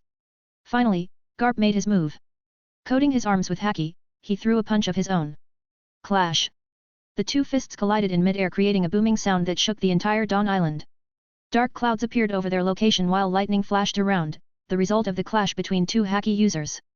But, Blaze was shocked when he noticed Garp's air fist destroying his attack and ravaged forward, towards him. He cursed, fuck. Bracing for the attack, Blaze swiftly reeled his arm back and punched again that collided in time. Even so, he failed to stop Garp's overwhelming punch. It bulldozed its way forward and smashed his face, pulverizing his entire being into the ground. Blaze didn't get up from the ground but simply looked at the sky and wondered, is he taking revenge because I bullied his grandsons? Nothing has changed. He's the real monster. How strong is Garp really? 87. Purpose of life. The shockwave and the resulting impact destroyed everything around them, nothing remained. Everything within a 1 kilometer radius was razed to the ground. Blaze's entire body ached. It took a moment for his cracked bones and ripped muscles to heal completely. If not for his formidable physique, he would have been injured heavily. He's definitely trying to kill me. I should have used Tekai. Blaze thought and rose to his feet while dusting himself off. Unknown to him, Garp was shocked by the incredible strength Blaze had shown and the powerful physique he possesses. Incredible. His strength reached the threshold of admirals. Garp came to his conclusion only after taking Blaze's devil fruit ability into consideration. His strength rose too quickly. What should we do? Unlike other Marines, Blaze developed on his own without getting any help. In fact, he only got punished for being moral and standing on the side of innocence. So, Garp doesn't know whether Blaze still believes in Marines and has a sense of belonging. Because stronger one's Haki, stronger their will and firmer their belief. I need to talk with Sengoku. Garp decided. Next day, Blaze and Garp left the mountain, leaving Luffy in the care of Curly Dodden. Garp is going to the headquarters while Blaze too plans on leaving Fuchsia village today and visit other islands of East Blue. Still, Garp wanted him to come and check on Ace and Luffy when he has free time. Blaze agreed. After that, Blaze said goodbye to Makina and other villagers he acquainted with, before departing with his unit. Unknown to him, Garp who reached the marine headquarters went to meet Sengoku. They had a serious discussion concerning Blaze. Garp, are you telling the truth? Sengoku raised his eyebrows. Sengoku, do you think I would joke on matters such as this? Garp solemnly replied. But how? I don't know, he didn't tell me. If we continue to punish him, there's a chance of him leaving the Marines. You don't want to lose him. Garp said. Sengoku knew Blaze's personality well, he may seem rebellious but he's true to his heart and had a strong sense of justice, it's just he won't listen when it comes to certain things. Considering his current strength, it can be overlooked. Looking at Garp, he said, I will talk to Kong-san. Kong is still the fleet admiral, so Sengoku can't decide on this matter since Blaze was punished directly by the former. Garp nodded his head. Days passed. Though Blaze's strength reached a certain level, it didn't stop him from training further. He's currently trying to perfect the Haki emission under armament Haki. He mastered the concept of projecting his Haki flow from his body without a medium, but he was unhappy with the result and want to further improve them. A good example is Old Man Magnus' display of his Haki. He was able to control the objects with his Haki without touching them, similar to telekinesis. But, it's too advanced for him. Aside from this, Blaze is also training on the internal destruction concept, letting Haki flows inside a target and destroys it from the inside out. He's having fun practicing the advanced concept. In the meantime, Regis and Rosinante got proficient in the Haki concept. They can use basic level observation and armament Haki. Though everything's been going smooth, Blaze began to feel a sense of loss and boredom after a month. It happened suddenly. A thought came to him, why did he have to stay in the East Blue? His dream is to become the strongest man in the world, but staying in East Blue won't lead him anywhere. Only countless challenges and near-death battle experience would help him. He respects some of the Marines and their sense of justice, if not for them the world would have been completely ravaged by pirates and wars. It's what's stopping him from quitting the Marines. Moreover, Sengoku helped him during his desperate time while Garp and other Marines treated him well. He can't betray their trust and just leave like that, but everything has a limit. It's also the reason why he revealed his strength, hoping the Marines would lift his punishment. Blaze plans on waiting for some time and wants to see what the Marines would do. If they hell-bent on keeping his punishment, then he will be forced to make a decision. As if hearing his thoughts, a new order came from the Marine headquarters a few days after Garp left. He was once again promoted to the rank of Marine Captain and appointed as the commander of the Loguetown base. In a sense, he's the highest-ranking officer in East Blue now. It didn't affect Blaze in any way. After accepting his position he returned to his old lifestyle. Months passed by as Blaze roamed the East Blue, he almost visited every island inhabited by humans. East Blue is vast but only a few islands are occupied by humans whilst others are unsettled. He visited Shimosuke village where Zoro and Kuina reside, where he saw both of them training hard. Zoro trained hard to beat Kuina while the latter trained to become the strongest woman so that she can inherit her father's dojo. He visited Kokoyashi village and saw Nami and Nojiko who live with Belle Mare. Blaze even went to the Usopp's hometown located in Gecko Islands. At first, Blaze just wandered aimlessly while he even stopped training as if he lost the drive, but as he traveled to more places and met different people, he began to understand something. Especially the One Piece characters that he likes so much, Usopp, Nami, Zoro, Kuina, and some on other islands. When he saw their childhood, heard their dreams, and felt their determination, a spark formed in his heart. In this world, everyone has a story of their own and it's incredible to see them put effort to achieve it. How to say? They had a sense of purpose. But Blaze, he had nothing. Sure, he dreams of becoming the strongest man in the world, but there's no purpose in it. The purpose of life is the innermost desire of what one wants to become, unlike dreams. The sudden finding struck his heart. No wonder, I have been feeling a sense of loss recently. It's the reason. Blaze knew the reason. Unlike the others, he was suddenly transmigrated into a whole new world and was forced to strive for something. The drive to escape from the clutches of pirates and to become stronger clouded the need to seek the purpose of his life. Now, he realized it. For the first time in his life, he experienced something that can't be taught by others. A new path opened when he believed that he reached the end. 88. Shimotsuki Village. 6 months passed. Current timeline, 1513, first month. Many things happened around the world in these short 6 months. Admiral Sengoku has been appointed as the new Fleet Admiral of the Marines, while the previous Fleet Admiral Kong has been promoted as World Government's Commander-in-Chief. Aside from this, many Marine old-timers who were in service from Roger's era retired one by one. The young and capable people with strong justice took their place. A good example is Sakazuki, who was recently promoted to the rank of Admiral and was given the title Admiral Akainu. It was talk of the town among the Marine soldiers. There's also a rumor among the Marines that Vice Admiral Kuzan and Borsellino will soon be promoted to the ranks of admirals. Another major event is regarding the infamous Fisher Tiger who climbed Red Line and freed the world noble slaves. He was ambushed by Marine soldiers and lost his life due to blood loss. This news caused an uproar among the people and Fishman. All the Fishmen grieved his death as he was considered as the hero. Reading this news, Blaze sighed. Fisher Tiger is a good soul but his heart yearned for freedom and death as he lost the meaning of life after his experience as a slave. In a way, death is the truest freedom to him. After that, Jinbe succeeded Tiger's position and became the captain of the Sun Pirates. Not long after, he accepted the world government's offer and became a warlord of the sea. When it comes to East Blue, none of these major news affected them in any way except for one, World Nobel and Celestial Dragon Zhao Max's visit to the Goa Kingdom. It's been days since he visited and left the East Blue but this topic was still talked about among people. But what none of them knew is, what happened in the Goa Kingdom before Zhao Max's visit, the burning of the Great Terminal. Since the Goa Kingdom is under world government, the Marines can't intervene in their actions without their permission even if they want to. He visited Luffy and Ace after the incident as he knew they were devastated by Sabo's death. He also met Sabo when he came with Garp, 3 months back. Only he knew Sabo is alive. Today, Blaze received the good news that he always wanted to hear. He was called back to the headquarters and he doesn't have to stay in the East Blue, anymore. He knew once Sengoku took charge as Fleet Admiral he will be called back. Sengoku didn't disappoint him. Finally, I can enter the new world. Right now, Blaze is in Shimotsuki Village, the hometown of Kuina and Zoro. He was here the past 5 days. Before leaving East Blue, he wants to bring Kuina with him and prevent her death. But, he can't take her away before the last duel between Zoro and Kuina. It needs to happen. Kuina was a formidable child prodigy in swordsmanship, being the best student of the Ishin Dojo, despite her young age. She could overpower even adults in a sword fight. Even Zoro, who's considered a genius in the way of swordsmanship, can't defeat her. Hell, Kuina can defeat Zoro with a single sword attack. Because of Zoro's rivalry with her, she too trains harder so that she won't lose. Right now, Zoro and Kuina have fought nearly 2,000 times. Soon, Zoro will challenge her into fighting with real swords. Still, Kuina is someone who was always living with the knowledge that since she was a woman, it would only get harder as she got older for her to compete with men. She was afraid and weak in her heart because of it. Only after her battle with Zoro, she will regain her spirit. If Blaze is not wrong, it will happen tomorrow. Blaze's marine ship was docked on the shore near Shimotsuki Village.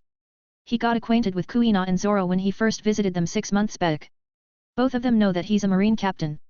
Many in the world have a bad opinion of Marines because of certain things and being a lapdog of the world government.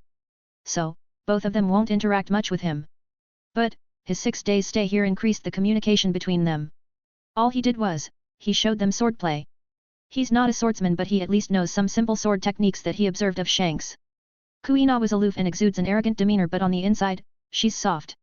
For her age, she's really powerful, both physically and in terms of sword mastery. She's just 11 years old and looked the same as shown in the series. As for Zoro, he's a tough nut and simpleton. Kuina, how many times has Zoro lost to you till today? 1999. If he loses another, it will be 2000.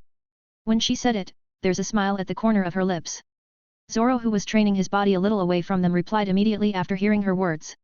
I will win the next fight. You said the same thing before all our fight, but you still lose. Kuina retorted.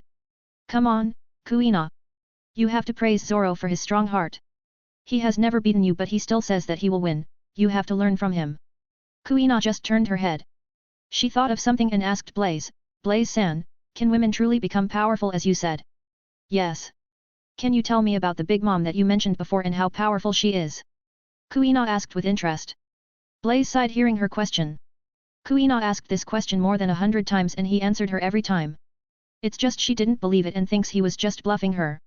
Blaze knew whatever he says won't reach her heart at the moment. Oh. It's Marine Captain Blaze again, how are you doing? At that moment, a voice came over and a person decked in yukata approached him from distance. He's none other Kuina's father, Kojiro. Blaze bowed his head lightly in a way to greet and spoke, Sword Master Kojiro. I am doing well, how about you? Kojiro nodded his head, I want to have some words in pirate with you, shall we walk and talk? Sure. Zoro, Kuina, stay here.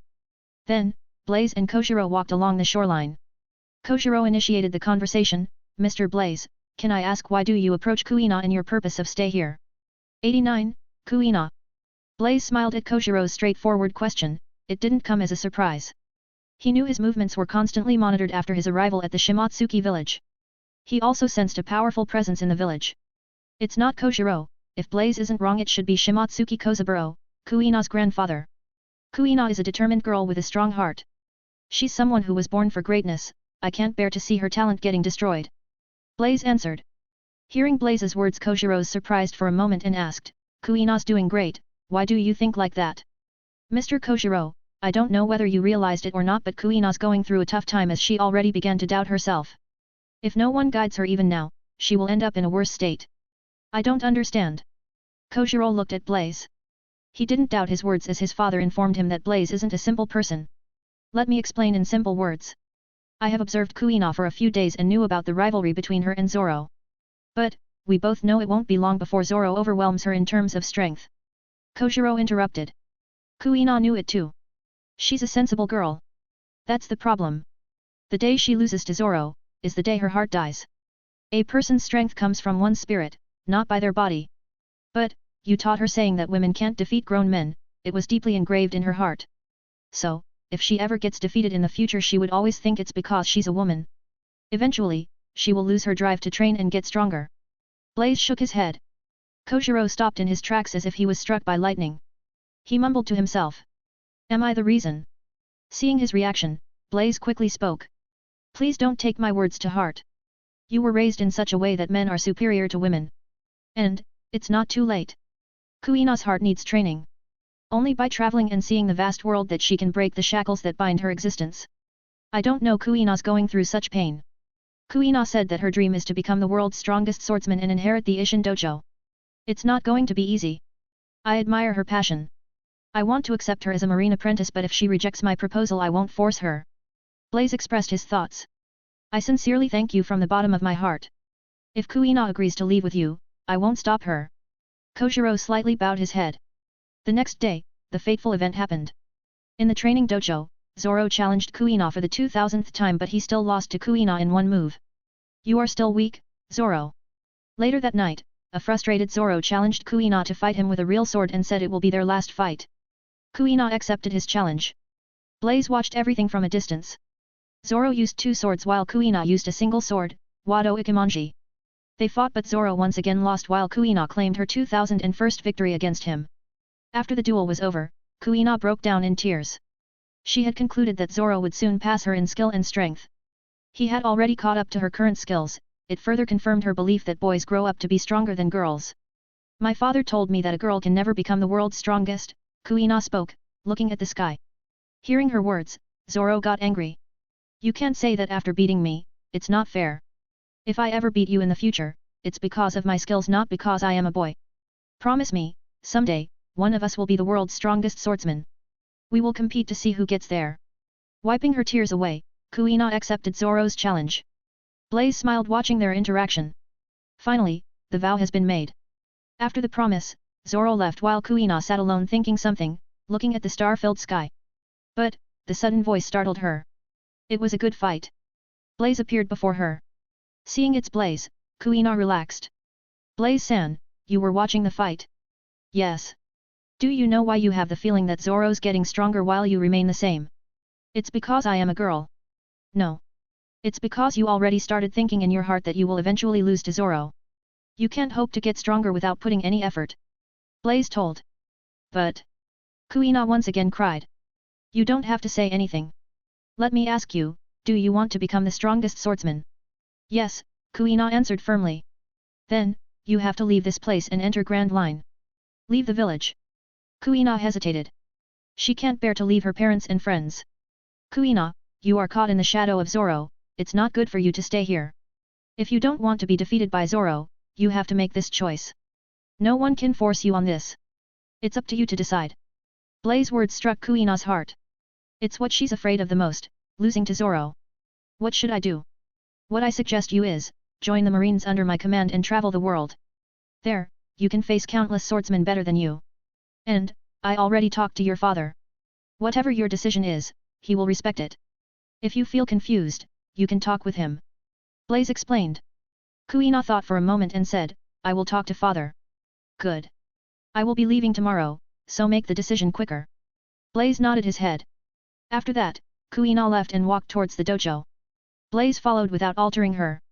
If he's not wrong, she will return to place her sword where she will trip and die. But, it didn't happen. Kuina directly went to visit her father while Blaze waited outside. After 30 minutes, she came out with a determined decision while her eyes were firm. Carrying the Wado Ikemonji, she went to sleep. Unlike in the original, she didn't go anywhere so nothing happened. Even so, Blaze watched over her the entire night. In case, if something happens. The sun rose as the next day arrived. Nothing happened to Kuina, who woke up as usual. Meaning, she escaped the misfortune. After getting freshened up and packing some things, Kuina informed her parents about her decision. She planned to leave the village to get stronger. Before leaving the village, she met Zoro and gave him the Wado Ikemonji. Zoro, I will get the sword back after I defeat you as an adult. Zoro didn't understand what Kuina was saying. She didn't explain. After saying goodbye to her friends, she came to meet Blaze and told her decision. Seeing her all packed up, all set to go. Yes. Okay. Let's go. Blaze then brought her to the ship and informed Regis to set sail to Marine headquarters. She's coming with us? Rosinante asked, noticing Kuina. Yes. Blaze-san, we are going back after nearly 2 years. I am excited. Regis grinned. Blaze too smiled. 90, Regis vs Kuina. First half of Grand Line. A standard marine ship sailed through the sea while the morning sunlight and clear blue brought a fresh atmosphere to the ship. The new day started. There are not many people on the ship, only 20 some marine soldiers including Blaze, Kuina, Rosinante, and Regis. Right now, Regis and Kuina stood face to face on the ship deck with their swords pointed at one another. Meanwhile, Rosinante, Blaze, and other marine soldiers spectated. Kuina had a confident look on her face as this isn't her first time facing an adult. She had crushed countless people like Regis before. In fact, she wanted to fight Blaze. A few minutes before, she went to ask Blaze to fight her or teach the sword skills, but the latter refused. Blaze's words were simple. Find Regis. If you can defeat him, I will teach you advanced sword skills. That brings Kuina and Regis to the current situation. When Kuina went to look for Regis, he still hadn't gotten up. Even now, Regis had sleepy look and yawned from time to time. Kuina, can't we do this later? I hadn't slept well last night due to the storm. Regis pleaded. No. I have to defeat you, only then Captain Blaze will teach me sword skills. Kuina replied. Regis, play with her for a minute. You can sleep later. Don't use Haki and Rokushiki, use only your sword skills. Blaze stated while Regis nodded. Kuina, you can start. As soon as Blaze uttered, Kuina lunged forward with her sword and slashed at Regis. Facing the slash, Regis simply avoided it by sidestepping to his left, and with the hilt of his sword, he hit Kuina's back with minimal force. Thump. As Kuina was already rushing forward, the jab disrupted her pace. She lost her footing and before she could react, her face was inches away from hitting the ground. Before her mind could react, her body responded thanks to her hard training.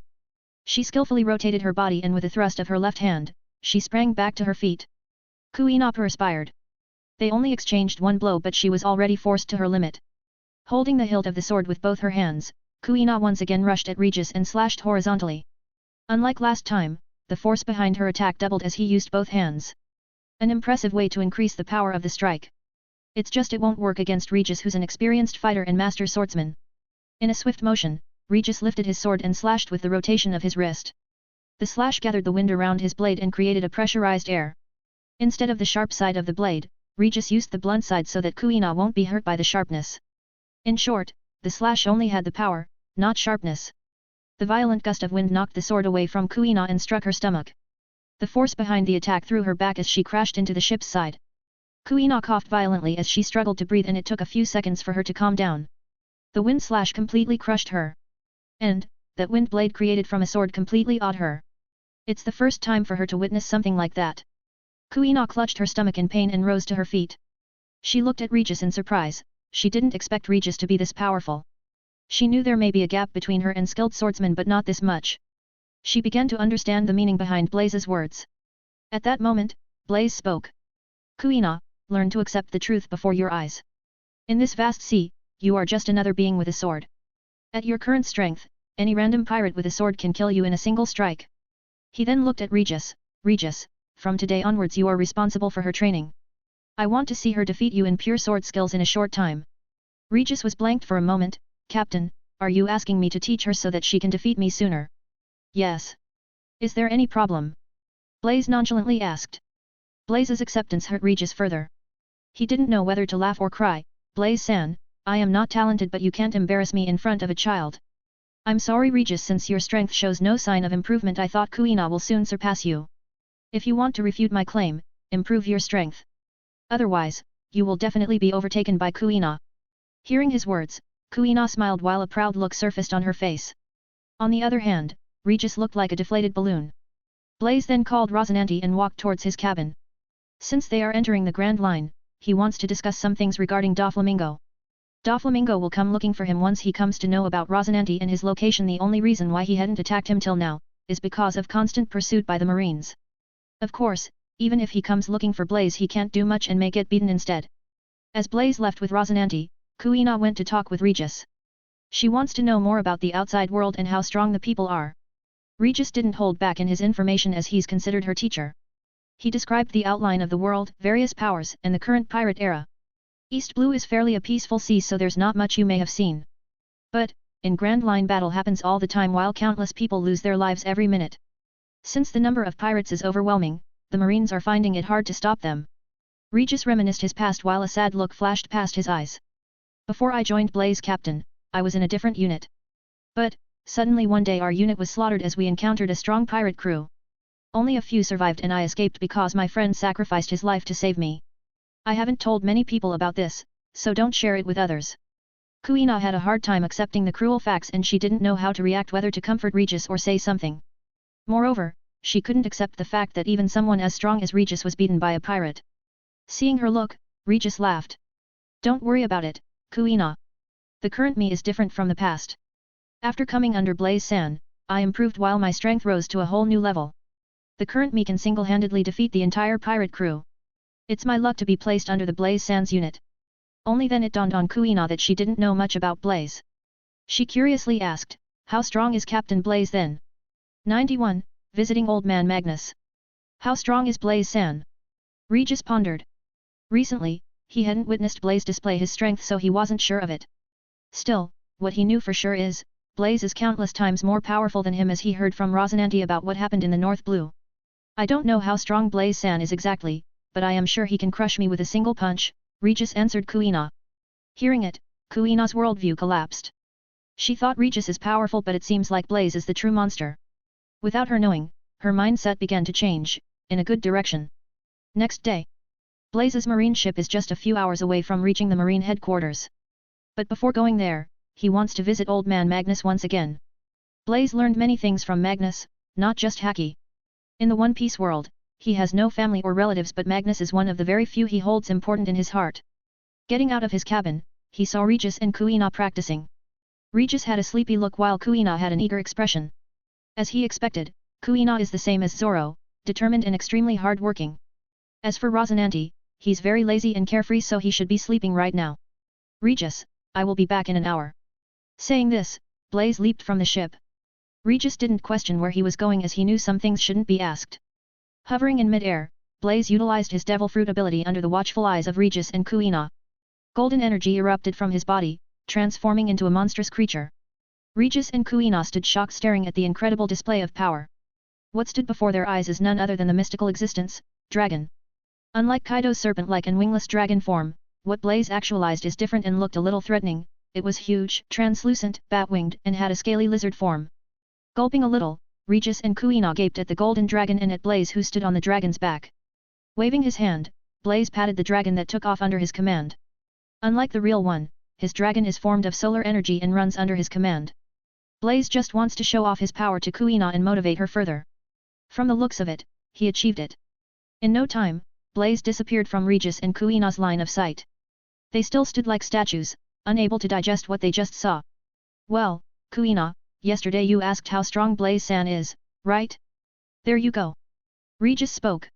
Regis-san, that looked like a dragon but it's a little different from what I read, Kuina asked. As a descendant of the Shimatsuki family, she heard things about dragons. For the starters, it's not a real dragon. It's something formed by Blaze-san's devil fruit power. Regis shook his head and answered. It didn't take long for Blaze to reach the fume-covered volcanic island where old man Magnus stays. When Magnus saw Blaze, he was genuinely surprised. With his observation Haki, he noticed Blaze's presence is too bright and vibrant. You have become strong, your Haki looks more refined and powerful, Magnus commented. I may have become stronger but it's nowhere near my goal, Blaze replied as he knew better. True. Since your dream is to become the strongest man in the world, you need to improve further. Magnus nodded his head. Blaze looked at old man Magnus and sighed. He could see the latter's life energy has faded further, it won't be long before he passes away. If he's not wrong, he doesn't even have 2 years. Seeing through Blaze's thoughts, Magnus spoke. I have lived enough. And, I have seen and experienced that normal people only dream, joy, sorrow, betrayal, love, strength, weakness, and much more. Only at death one gains true freedom. Still, don't you want to see me stand at the peak of this world one day? Blaze asked. I don't have to. I know you will do it, you are special. Old man Magnus smiled. Blaze then chatted with Magnus for an hour before saying his farewell. He knew it's their last meeting, Magnus too said not to visit him again. Blaze will respect his decision as it's his wish. When he prepared to leave, Magnus spoke.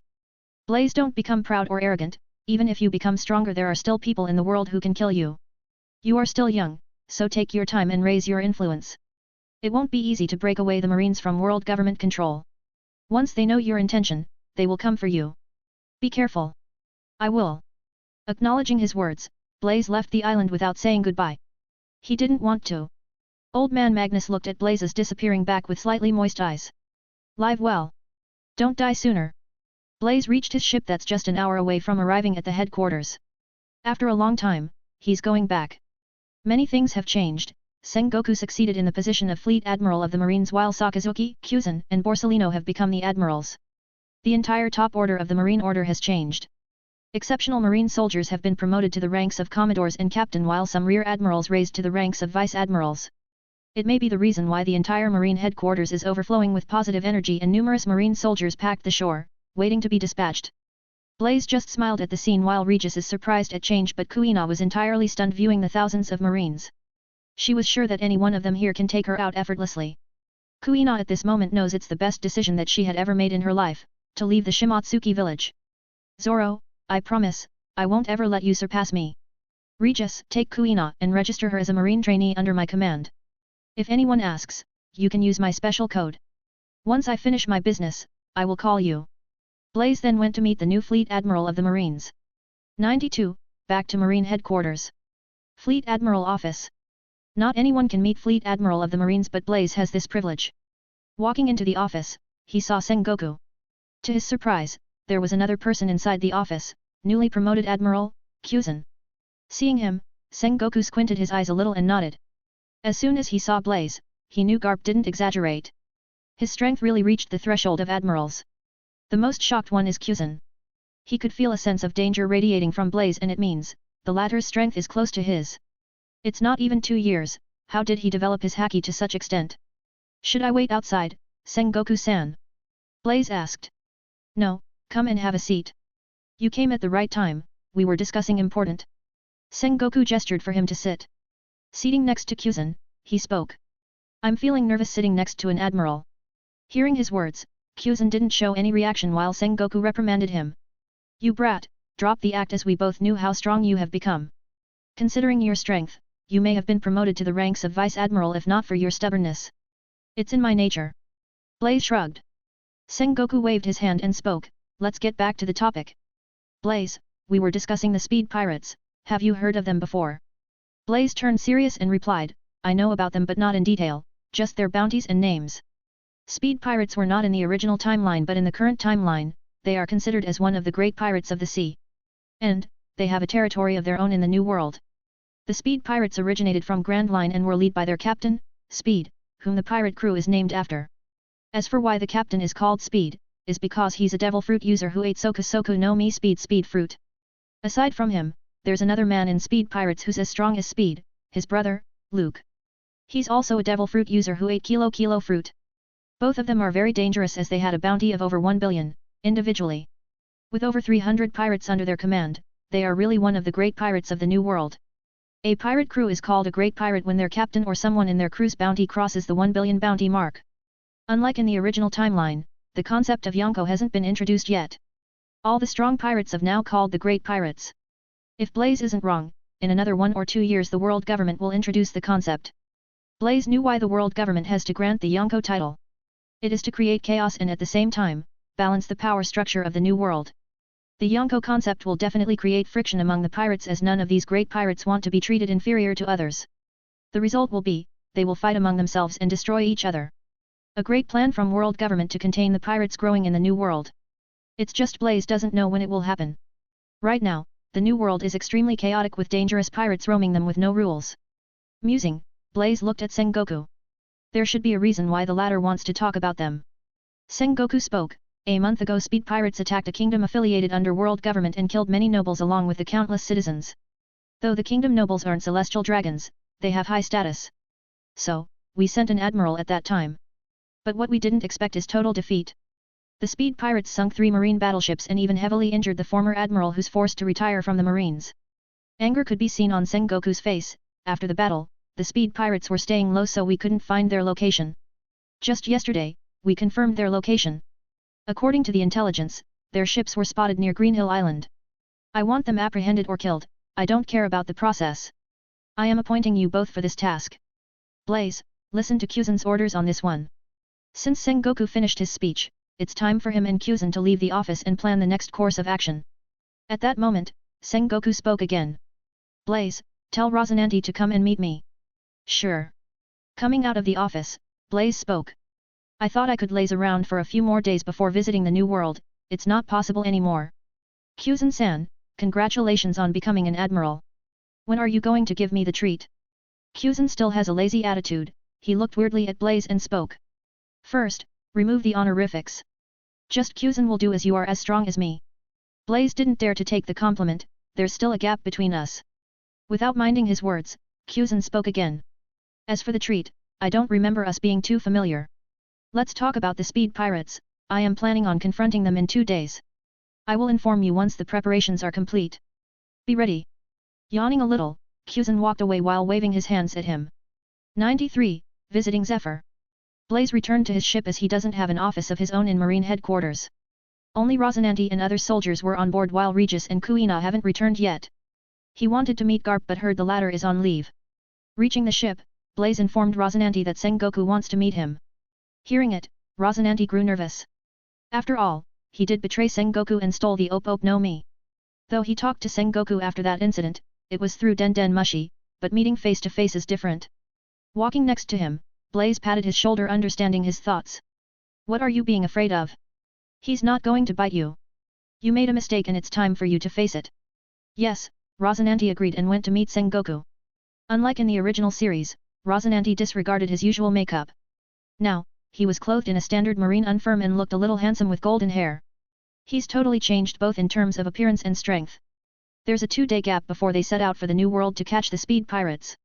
In the meantime, Blaze plans to visit Zephyr Sensei. Though his Haki is formidable, he struggles to master the advanced Haki concept. There's some problem with the way he trains. Only Zephyr can solve his problem in a short time as he's a great teacher. Without a doubt, old man Magnus is a formidable person, but he isn't that good at teaching others. In fact, he asked the latter about his problem yesterday but he's clueless. After 15 minutes, Regis and Kuina returned. Kuina has officially become a marine trainee under his command. After informing Kyuzen, Blaze set sail towards the training island where Zephyr is, along with Regis and Kuina. As for Rosinante, he can only stay at headquarters. It didn't take long, Blaze's ship reached the training island after 4 hours of sailing. Regis knows about this place as he also completed his training here, but for Kuina, it's her first time. Blaze also thought of letting Kuina train here for some time, but he soon rejected the idea. Real battles are more efficient than training in one place. He has the confidence that he can guide Kuina better. Reaching the island, Blaze smelled the fresh and familiar air. He has come back after more than 2 years, but nothing changed here. Everything is the same. The sight of marine trainees training in the field under the watchful eyes of instructors and Zephyr Sensei, who was surveying the entire training program. Zephyr Sensei, how are you doing? Walking next to Zephyr, Blaze asked. Zephyr noticed Blaze's arrival. With his arms crossed, he glanced at Blaze and spoke, "It seems like Sengoku lifted your punishment." Blaze chuckled. "Sensei, you were following my deeds? I'm embarrassed now. Do you need to ask? I look after every marine soldier who graduates from here. Unlike other marine officers, I didn't teach you much aside from the Rokushiki martial arts. Still, I know you are talented and will eventually achieve something big. It's just with your character, it won't be easy." Hearing it, Blaze was surprised as he didn't expect Zephyr would have a high opinion of him. Zephyr continued. "I know, you have suffered many times for doing something good, but that's how the world is, full of injustice. We had to deal with it. If it's someone in your place, they may have deflected or left the Marines. But, you didn't change. That's what I admire in you, resolute and firm in what you do." Blaze flushed at Zephyr's praise. "Sensei, I think you are overpraising me." "No. In this cruel world, only your strength speaks for yourself. Considering your current strength, you are qualified for my praise. Okay, since you are here, why don't you inspire the new recruits with your words?" Zephyr suddenly asked. Before Blaze could decline, Zephyr shouted. "Everyone, gather here." The training recruits and other instructors in the field also gathered around. "Let me introduce you, Marine Headquarters Captain, Blaze. He joined Marines a few years ago and trained here for around a year before joining the duty. He's like you all, the only difference is he's still alive and kicking. That's because he's countless times stronger than you all. Being in the sea for years, he encountered many pirates. If you have any questions, you can ask him. Even if you want to have a small bout with him, he wouldn't mind." Zephyr introduced. The Marine recruits were excited to meet their senior, but many were skeptical because of how young Blaze looked. Unlike them, the officers and instructors were stunned finally recognizing Blaze. They remembered the conflict between him and Sakazuki and how the latter nearly killed him. It was the most discussed topic of that time. After that, they heard he was demoted and transferred to 4 Seas where there's no career growth. All of them thought it was such a pity, but they slowly forget Blaze's name due to the passage of time. But now, he once again came back. Most thought it's over for Blaze as he already offended Admiral Sakazuki before. Only someone like Zephyr knows how incorrect the statement is. Meanwhile, Blaze scrutinized the Marine recruits who were standing in an orderly manner. He was like them when he came here, full of spirit and eager to improve himself. Remembering the days, his eyes casually swept past the recruits, but they suddenly stopped as he spotted 2 familiar figures, Smoker and Hina. It was just for a second and he didn't show it on his face. Stepping forward, Blaze spoke. "I stood where you all standing now and I sweated as much as you are doing now. And, none of you are anyway inferior to me. Hard work and the amount of effort you make determine what you will become in the future. Let's skip the boring part and move on to the interesting stuff. I have met countless pirates, some are dangerous and sly who won't hesitate to take your life.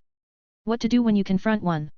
Blaze stopped at this point and seeing the glowing eyes of the recruits he continued, "I will now show some simple fighting techniques, tricks, and how to have better control over your physical strength.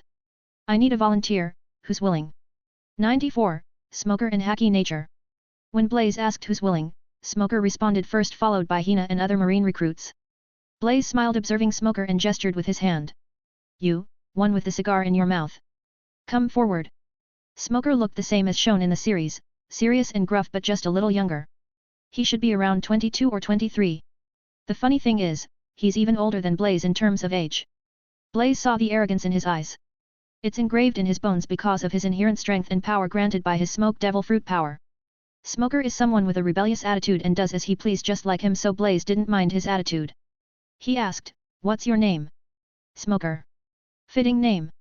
Come at me with your full strength as if you would engage a pirate." Blaze spoke and gestured for him to attack. Zephyr and the other instructors didn't say anything and watched from the sidelines. Meanwhile, the other Marine recruits watched the play with interest. None of the Marine recruits at the training camp are rookies.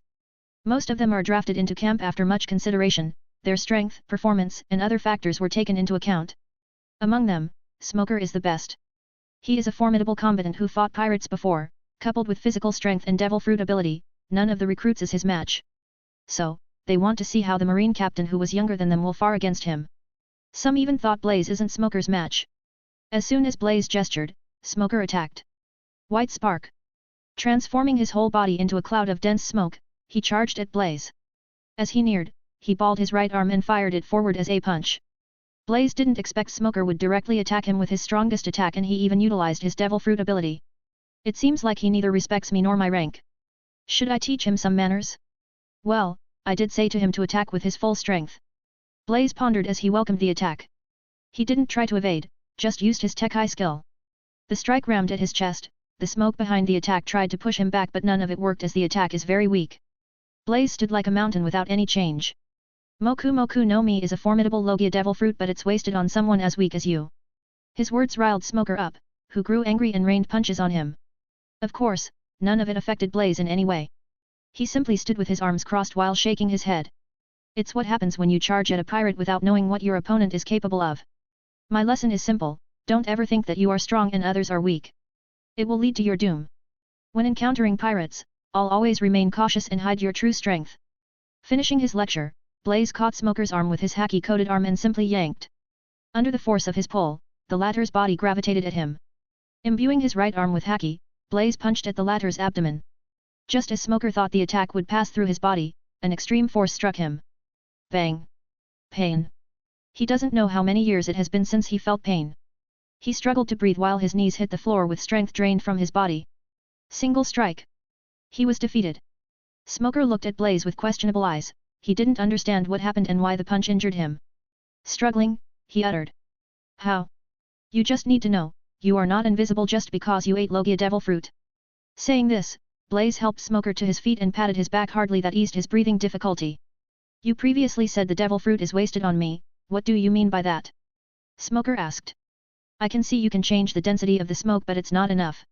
Don't limit your imagination based on the fact that you know, explore, and incorporate different ideas into your devil fruit. Let me explain a simple concept. First, you need to find the nature of your smoke. For example, look at the sky, what do you see? Clouds. Smoker answered, looking up. How does it look? For me, it looks the same as your smoke. As soon as Blaze said his words, Smoker's eyes widened while an incredible expression surfaced on his face. Seeing the interaction, Zephyr smiled. It's what he hoped for. Blaze then shared some of his experiences and various encounters he had with pirates, which aroused the marine recruit's attention and enthusiasm. After that, Blaze said his goodbyes and prepared to leave the training field with Zephyr. He has other important things to do, he can't spend all day with the recruits. At that moment, Smoker came forward to thank him. Thank you. Patting his shoulder, Blaze encouraged.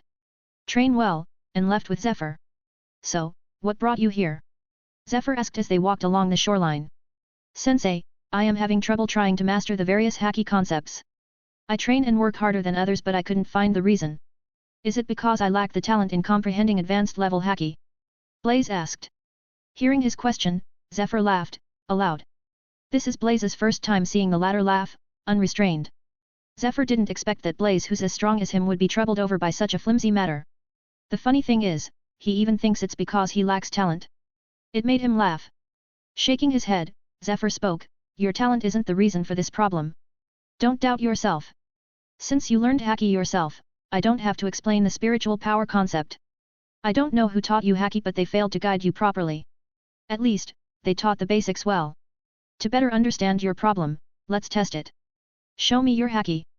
Blaze nodded his head and channeled the Haki throughout his body. Then, he directed them to his hand and performed the emission technique. A blast sounded while the Haki flowed from his arms to the outside of his body. Zephyr watched everything with his keen eyes and pondered. Blaze looked at Zephyr and waited for his explanation. Your Haki is strong, but I don't know why you are restraining it. Restraining it? Blaze didn't understand as he channeled his Haki without holding back. As if seeing through his mind, Zephyr continued. I am not questioning your channeling process. I am asking about your Haki nature. Does Haki have nature? Blaze asked back and mused. Of course, they have.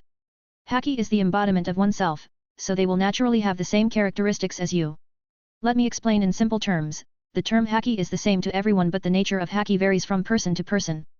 In most cases, a person's Haki nature will be based on their personality and temperament. Zephyr didn't have to say any more, Blaze understood the Haki nature concept completely.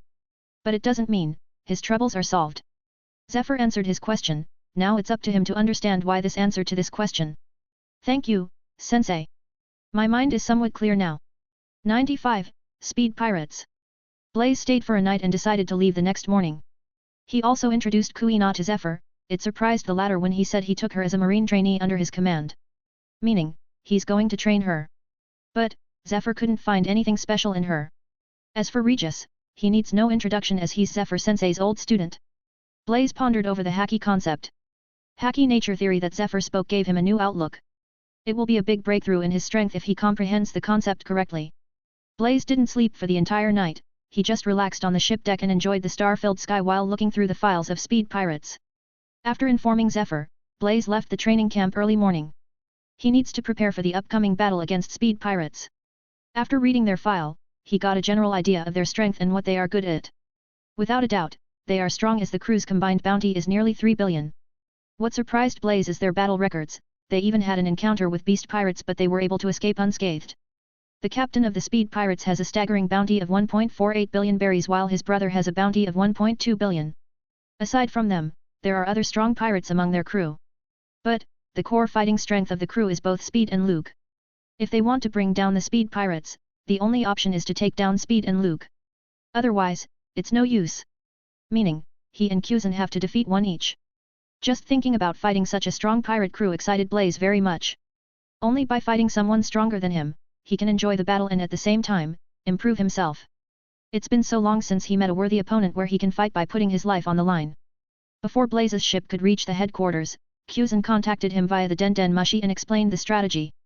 By his plan, they will leave from headquarters at night and reach the destination, Green Hill Island, by tomorrow morning. The night gives them good cover and it's when the pirates are the least alert. They will strike in the morning and catch them off guard.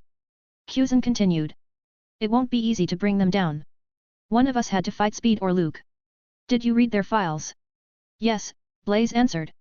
Then, who do you want to fight? Kuzan asked. He wanted to take Speed and let Blaze handle Luke but he wants to hear Blaze's opinion first. I will take Speed. Blaze responded, surprising Kuzan. Are you sure? He's not weak, you know. Speed is good at fleeing. He's so fast that not many people in the world can catch him once he decided to escape. Even I am not confident of stopping him. Kuzan expressed his thoughts. I have a way to restrain him. If nothing goes wrong, he won't be able to escape. Oh. Hearing his words, Kuzan pondered. It looks like I need to change the plan. His initial plan is simple. He wanted Blaze to defeat Luke at the shortest time possible while he handles Speed.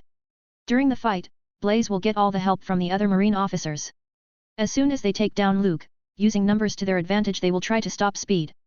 Frankly, Kuzan isn't confident of defeating Speed Pirates. It's because the number of resources at his hand is limited. Of course, if Marines dispatched another Admiral, Kizaru or Akainu, they can effortlessly take down the Speed Pirates but it's not possible. There are countless great pirates in New World, the Marines can't dispatch all their greatest forces just to take down a single pirate crew. It's frustrating but there's no choice. There's only so many Marines but the sea is full of pirates. Then, we will go by your choice. Kuzan and Blaze then discussed the strategy and corrected a few things.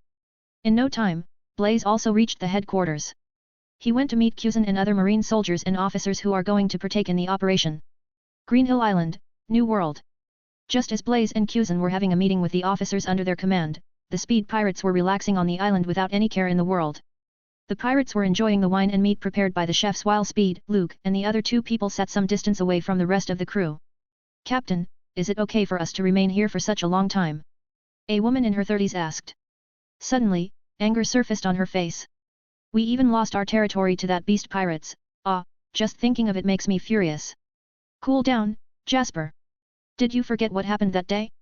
If not for Captain stopping that beast Kaido, we wouldn't be alive right now.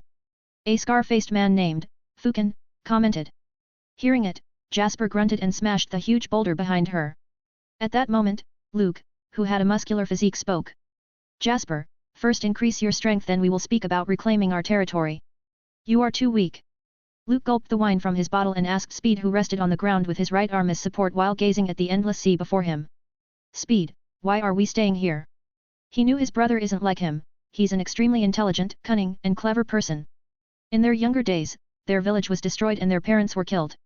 As orphans, they were forced to fend for themselves and thrown into the cruel world of pirates, very young. Only after Speed became a devil fruit, their life turned for the better. Luke knew if Speed does something, there's always some deeper meaning behind it. It's always like this, as long as he remembers. It's because it's a nice place to have a large-scale battle, the scenery is good while the island is huge. Speed replied. Luke didn't understand, Speed knew this so he continued. I am talking about the Marines. His words grabbed Jasper and Fukin's attention. Jasper exclaimed. Captain, are you saying Marines will come looking for us? 100%. Speed affirmed. Last time, we crushed the entire fleet and heavily injured that old admiral. Considering that, brother, even if they knew our location they won't dare to come at us. Luke chuckled. Luke, you musclehead. I have told you countless times, don't underestimate the Marines. The Marines may have already discovered our location and I made sure of that. It's just a matter of time before they come looking for us. 96, formidable lineup. What? Speed, what did you do? Luke nearly roared while Jasper and Vulcan also gazed at Speed for an answer. Nothing. Just sent a few people in our crew to a nearby human-settled island to buy supplies. It happened 3 days back. Speed casually replied. By now, the Marine would have spotted our location. Ah.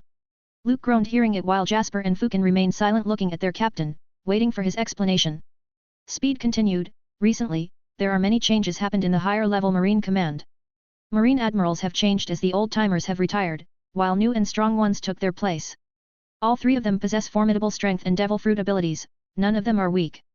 Besides, Sengoku has become the new fleet admiral of the Marines. He's not to be underestimated. This time, it will be a tough fight. I am also not sure who the Marines will send after us. Let's wait and see. Brother, I don't understand. Why do you want to confront the Marines head-on, can't we run? Luke asked. If we run, the Marines will keep on chasing us.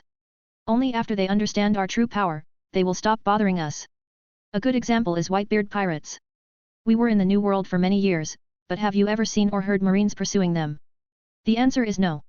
It's because they don't dare to, as Whitebeard is acknowledged as the strongest man in the world. Similarly, we had to instill the same fear. Just a mere mention of speed pirates should terrorize and intimidate anyone hearing it. I like your plan, brother. As soon as the Marines come, I am going to sink their entire fleet and leave none alive. Luke knuckled his fingers one by one in excitement. If we do that, our names will once again resound throughout the Grand Line and our bounties will raise to a whole new level. It's sufficient to keep the others in check. Jasper exclaimed. But, it won't be easy. They will definitely send an admiral, it will be a problem if it's Akainu. Fukin uttered in a calm tone. It doesn't matter who comes, I will crush anyone who stands in our way. After my fight against Kaido, I learned a new technique. It's time to test them out. Speed rose to his speed and clenched his fist as red lightning sparkled around his arm. Around sunset, Marine headquarters. A fleet of 5 Marine battleships was docked, ready to set sail any moment. All the ships were huge with 4 masts, 2 with 2 sails, and 2 sets of 6 large cannons on both sides of their hulls. Each ship is capable of carrying 1,000 Marine soldiers, but right now, they had only 300 soldiers on board. Meaning, nearly 1,500 soldiers were gathered. Aside from the soldiers, the lineup had 1 admiral, 2 vice-admirals, 5 rear admirals in their ranks. It's what Aokiji gathered to confront the speed pirates. Such a task force is enough to deter any pirate to death. In a way, the force is nearly equal to the infamous Buster Call, the ultimate form of military attack used by the Marines. To confront speed pirates, the lineup is a must. Everyone has been gathered. In a few minutes, the huge fleet will leave the port and sail towards the Greenhill Island located in the New World. The fleet admiral came in person to give a battle speech and some instruction.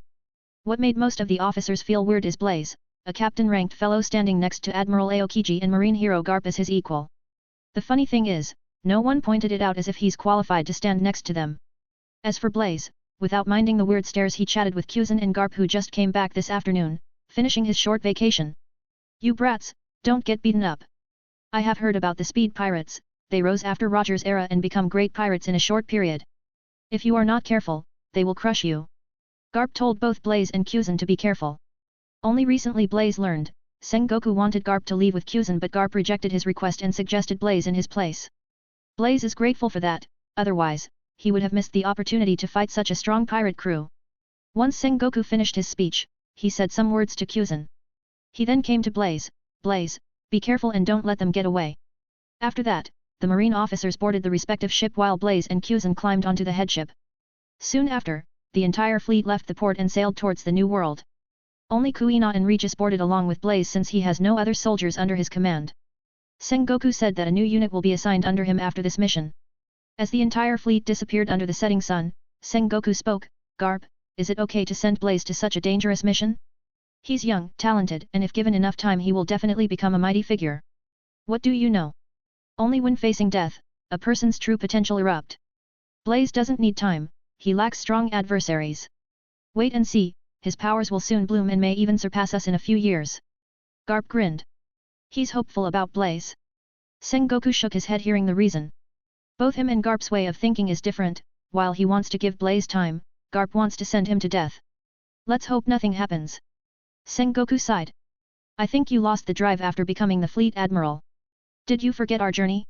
Which of us haven't faced failure or seen death? It's what made us stronger. Garp spoke. Aokiji. Your admiral title is cool. Who picked it? Blaze asked Kyuzan. You can't choose the title, it's decided by the Marines and directly bestowed by Fleet Admiral, Aokiji lazily responded. Unlike normal times, he was dressed in a formal outfit that consists of a white buttoned-up vest with a standing collar over a long-sleeved navy blue shirt, with matching white trousers and black dress shoes. He also wore a Marine Admiral's coat draped over him like a cape. With Admiral's coat, how to say, he looked young, cool, and formidable. No wonder all the Marine soldiers respect him. Blaze thought. What he didn't know is, all the Marine soldiers and officers on board regards Blaze with contempt because of how casual he was with Kyuzan. They personally think he's weak and acts superior as if he's above others. 97. Display of Power. Early morning. Blaze slept in the ship deck, like Kyuzan, on a cozy recliner grudgingly prepared by the Marine soldier. Just now, the same soldier woke him up saying they neared Greenhill Island. In the soldier's eyes, he saw contempt and disdain. At first, Blaze didn't understand, but then it dawned on him it's because he's just a Marine captain. No wonder, I got those weird stares. Still, it didn't bother Blaze in any way. He rose to his feet and stretched his body before walking to the edge of the front deck. His devil fruit ability detected some heat signatures a few kilometers away. Aokiji woke up from his sleep a little earlier than him. He also stood on the front deck and gazed in the direction the Greenhill Island is located. He appeared very laid back and a little sleepy with no expression on his face. Blaze knew it's how Aokiji is. He then looked around to see if he knew anyone. He recognized 4 rear admirals, Momonga, Dalmatian, Toki Cake, and Lacroix, who was a giant. As for the last one, he was an unknown face. He also had no clue about the 2 vice admirals who are on board as they were unknown faces to him. Blaze, when should we attack? Aokiji asked. It's what Blaze likes about Kyuzan, he treats him as an equal even though he's lower ranked and a lot younger than him. Let's attack now. Looking over the horizon, Blaze continued. The sun will rise in 30 or so minutes. Before the actual sun rises, let me show them the true power of Sunday. Sun. Aokiji scratched his head in confusion, not understanding his words. Let's get near. If we go any further, we will surely be spotted by the pirates. Aokiji shook his head. Hearing it, Blaze smiled. The speed pirate seems to have already noticed our arrival. Your plan won't work anymore. Let's attack them head on. What do you mean? How? Aokiji finally showed a surprised expression. Blaze also didn't know how they noticed the arrival, but with heat signatures, he found all the pirates are on high alert and waiting in ambush. If not for his devil fruit ability, even he would have been fooled by them. Had they tried to sneak in without knowing this, it would have ended in a tragedy. Are you sure? Aokiji asked again. 90%. Why don't I go and check it? Blaze's hands felt itchy, so he proposed this method. Surprisingly, Aokiji agreed. Cracking his neck left and right, Blaze used Jeppo and jumped in the air. With a slight kick, his figure streaked towards Greenhill Island. At the same time, all the Marines were woken up and on high alert. Ready to welcome the orders any moment. Kuina and Regis also came outside with other soldiers. When they came out, they noticed Blaze speeding away from the headship. Blaze stopped when he was just 500 meters away from the island. He mumbled, "It's been so long since I openly used my devil fruit power. It's time to let loose." Blaze stretched his right hand and a huge miniature sun burning in golden light materialized before him. Unlike before, they didn't emit any heat. The miniature sun grew bigger and brighter, illuminating the entire region as if the sun itself has risen. The change not only alerted the pirates but also alarmed the Marines. In no time, everyone witnessed the extraordinary sight. A huge sun with a diameter of around 50 meters hovered in the sky. The night sky turned extremely bright as if it was the middle of the day. Fuck, how did the night turn day all of a sudden? One of the speed pirates cursed. Forget about that. Look at the sky, look at the sun, it's at least 10 times bigger than we usually see.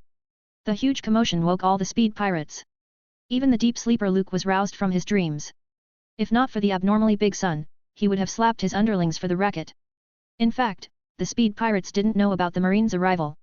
Blaze got the misconception because Speed ordered half of the crew to stay awake and ready to battle any moment. Well, it doesn't matter anymore. Luke directly asked Speed. Brother, what's happening? Do you even need to ask? The Marines are here? Get ready, the attack is not simple. Speed spoke and commanded. Fukin, Jasper, divide the crew as we planned. The number of Marines will be high, but if we act according to the plan, we can easily take them down. At the same time, on the other side, the Marine soldiers and officers were dumbstruck. Kuina stood on the deck like others and watched the display of power filled with awe. Regis-san, have you seen Blaze-san use this move before? Kuina asked Regis, who was next to her. Yes, but it's completely different. Regis answered, gripping his sword hilt tight. Vice admirals and rear admirals on board were also shocked. They knew Blaze because of the incident that happened before, but that's all there is to it. It's the first time they witness Blaze's strength with their own eyes. It's extraordinary. They also wondered, what kind of devil fruit he had eaten. Only Kuzan didn't show any kind of shock or surprise as he knew what Blaze is capable of. He also heard it from Garp-san. With a slight wave of Blaze's hand, the huge sun hurtled towards Green Hill Island. Seeing the scene, the Speed pirates were nearly scared out of their wits. They have been in New World for many years and have seen things, but it's the first time for them to witness a sun descending upon them. They thought the end of the world is coming. But what happened next changed their views. Before the huge sun could crash into Green Hill Island, a muscular figure shot towards the sun and stopped the glowing golden ball of flame in one hand.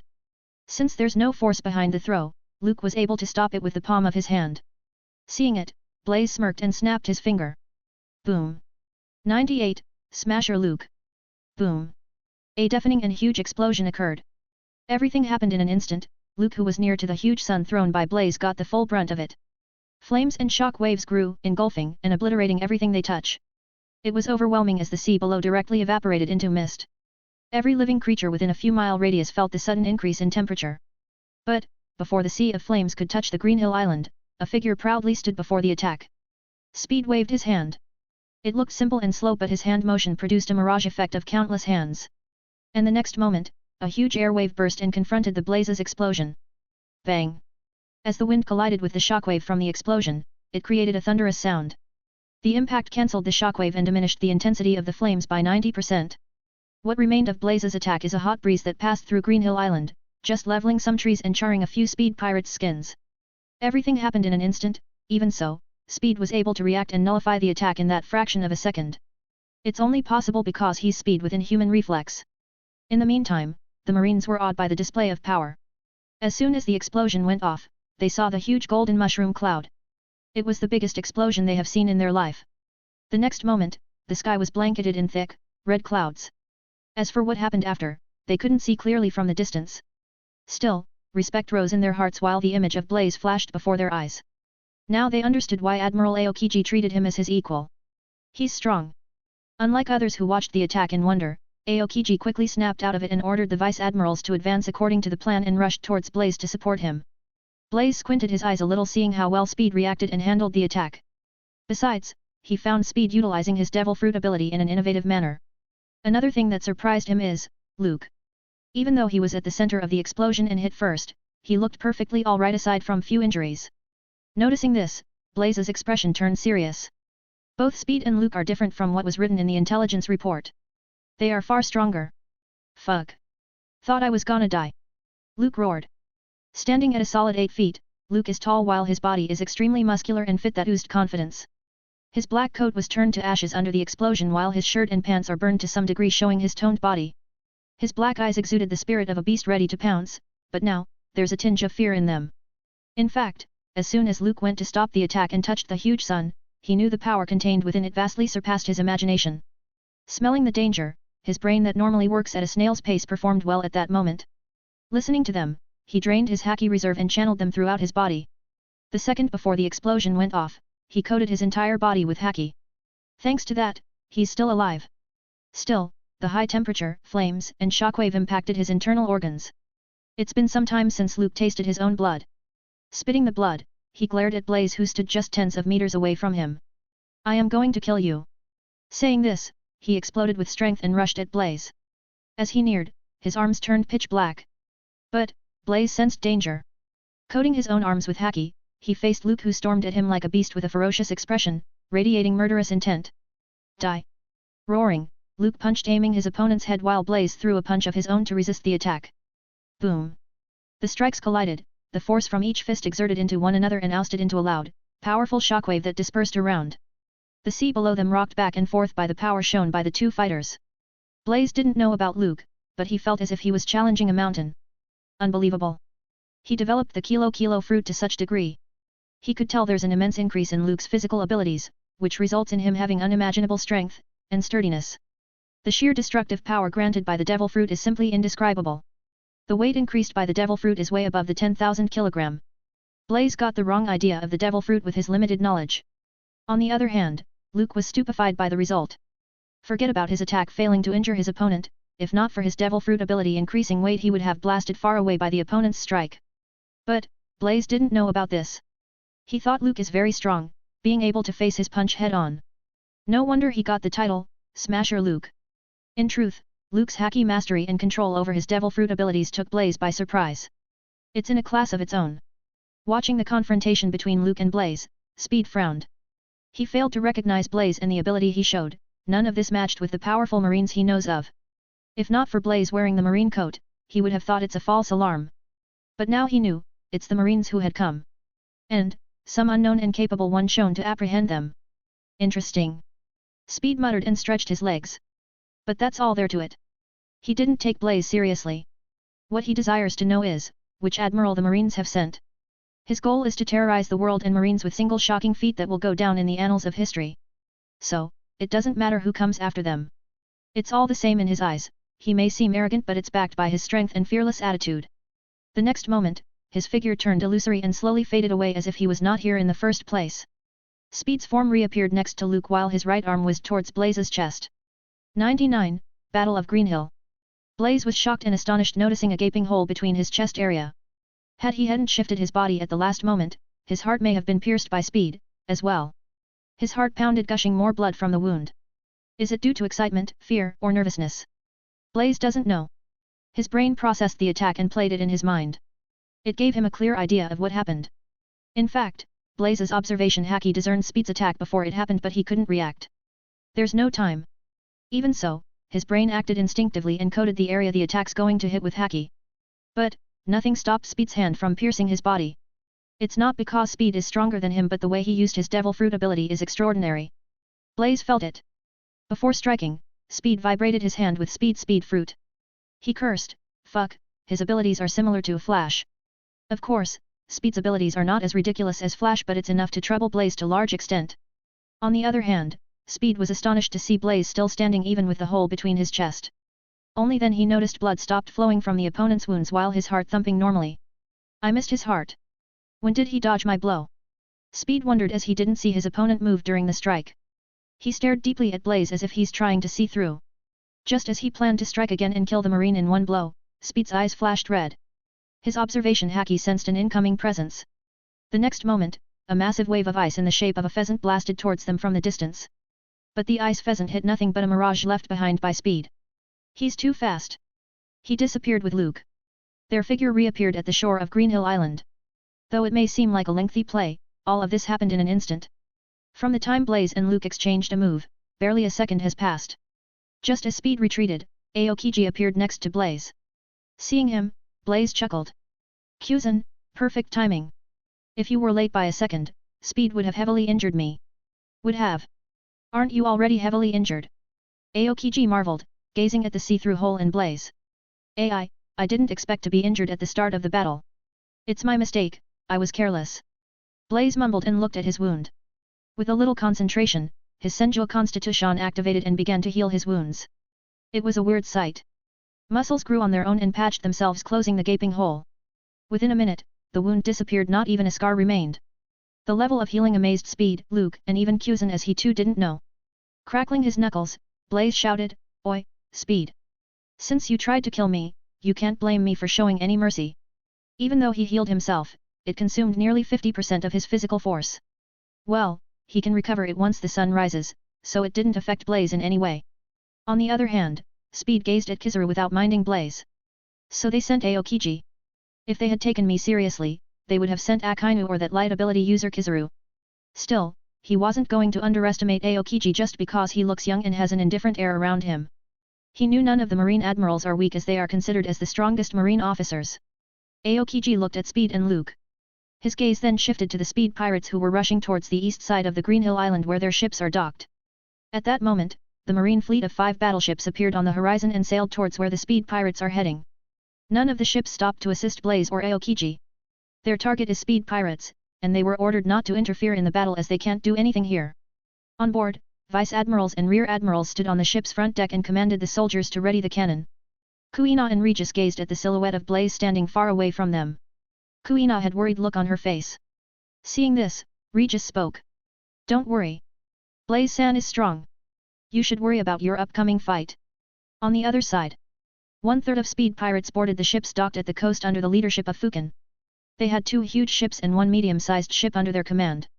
As for Jasper, she led the remaining pirates into the center of Green Hill Island. The pirates were divided into small groups and set ambushes in different parts of the island. Everything's planned by Speed. They had already scouted the island well and can use the terrain to their advantage. They just need to hold the marine troop for half a day before Speed and Luke finish their fight. Once they gain victory, it would be a piece of cake to take down the other marines. Time passed in seconds as marine ships neared the island.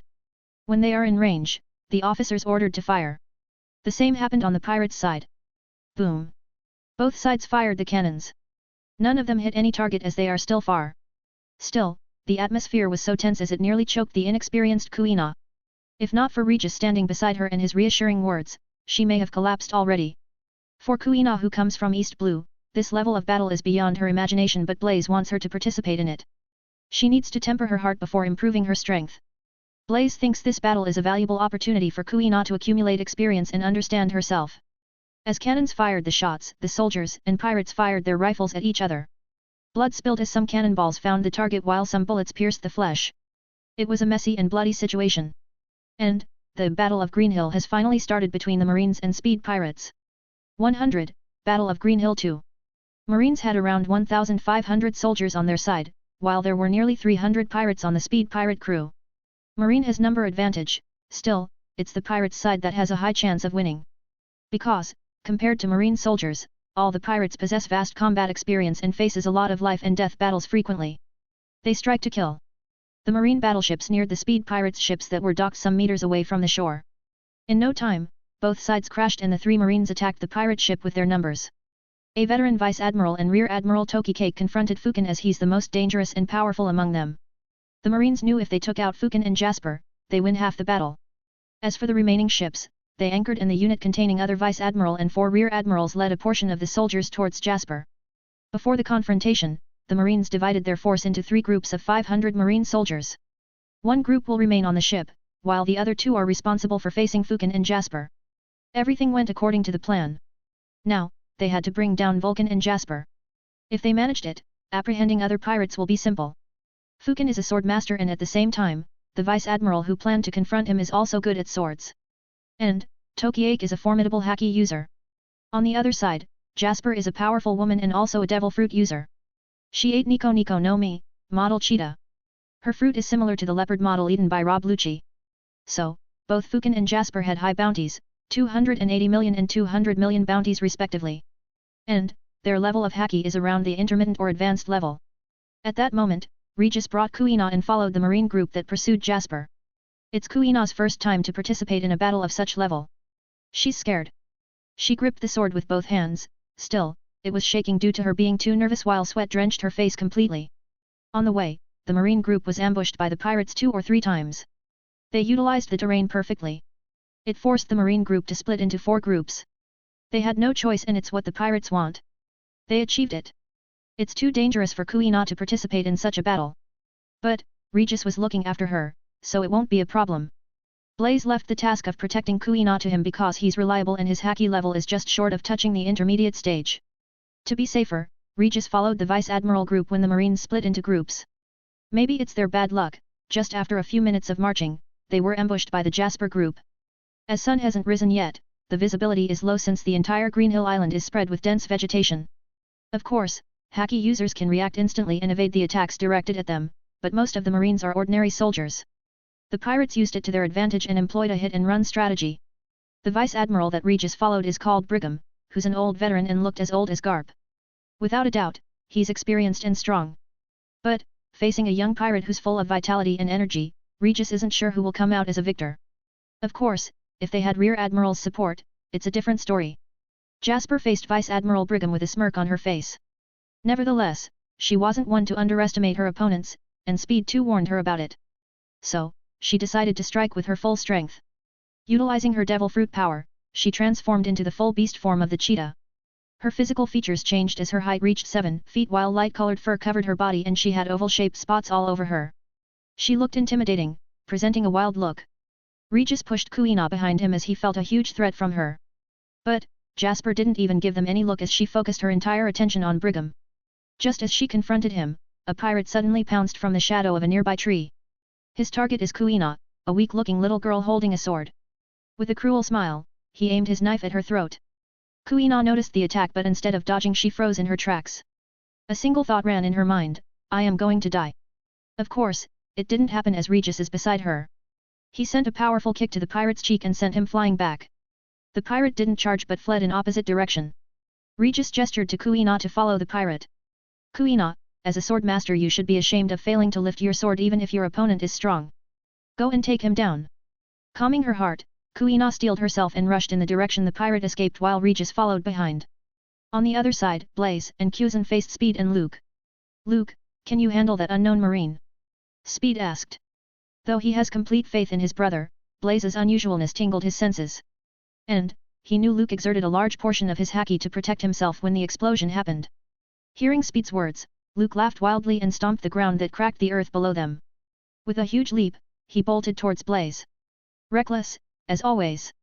Speed thought and planned to engage Aokiji. But, nothing went as they planned. Before Luke could approach Blaze, Aokiji confronted him. Aokiji's action completely baffled Speed, isn't he supposed to fight me? As he decided to intervene in the battle, Blaze appeared and blocked his way. A thought came to Speed's mind, don't tell me, they intend to do this from the very start.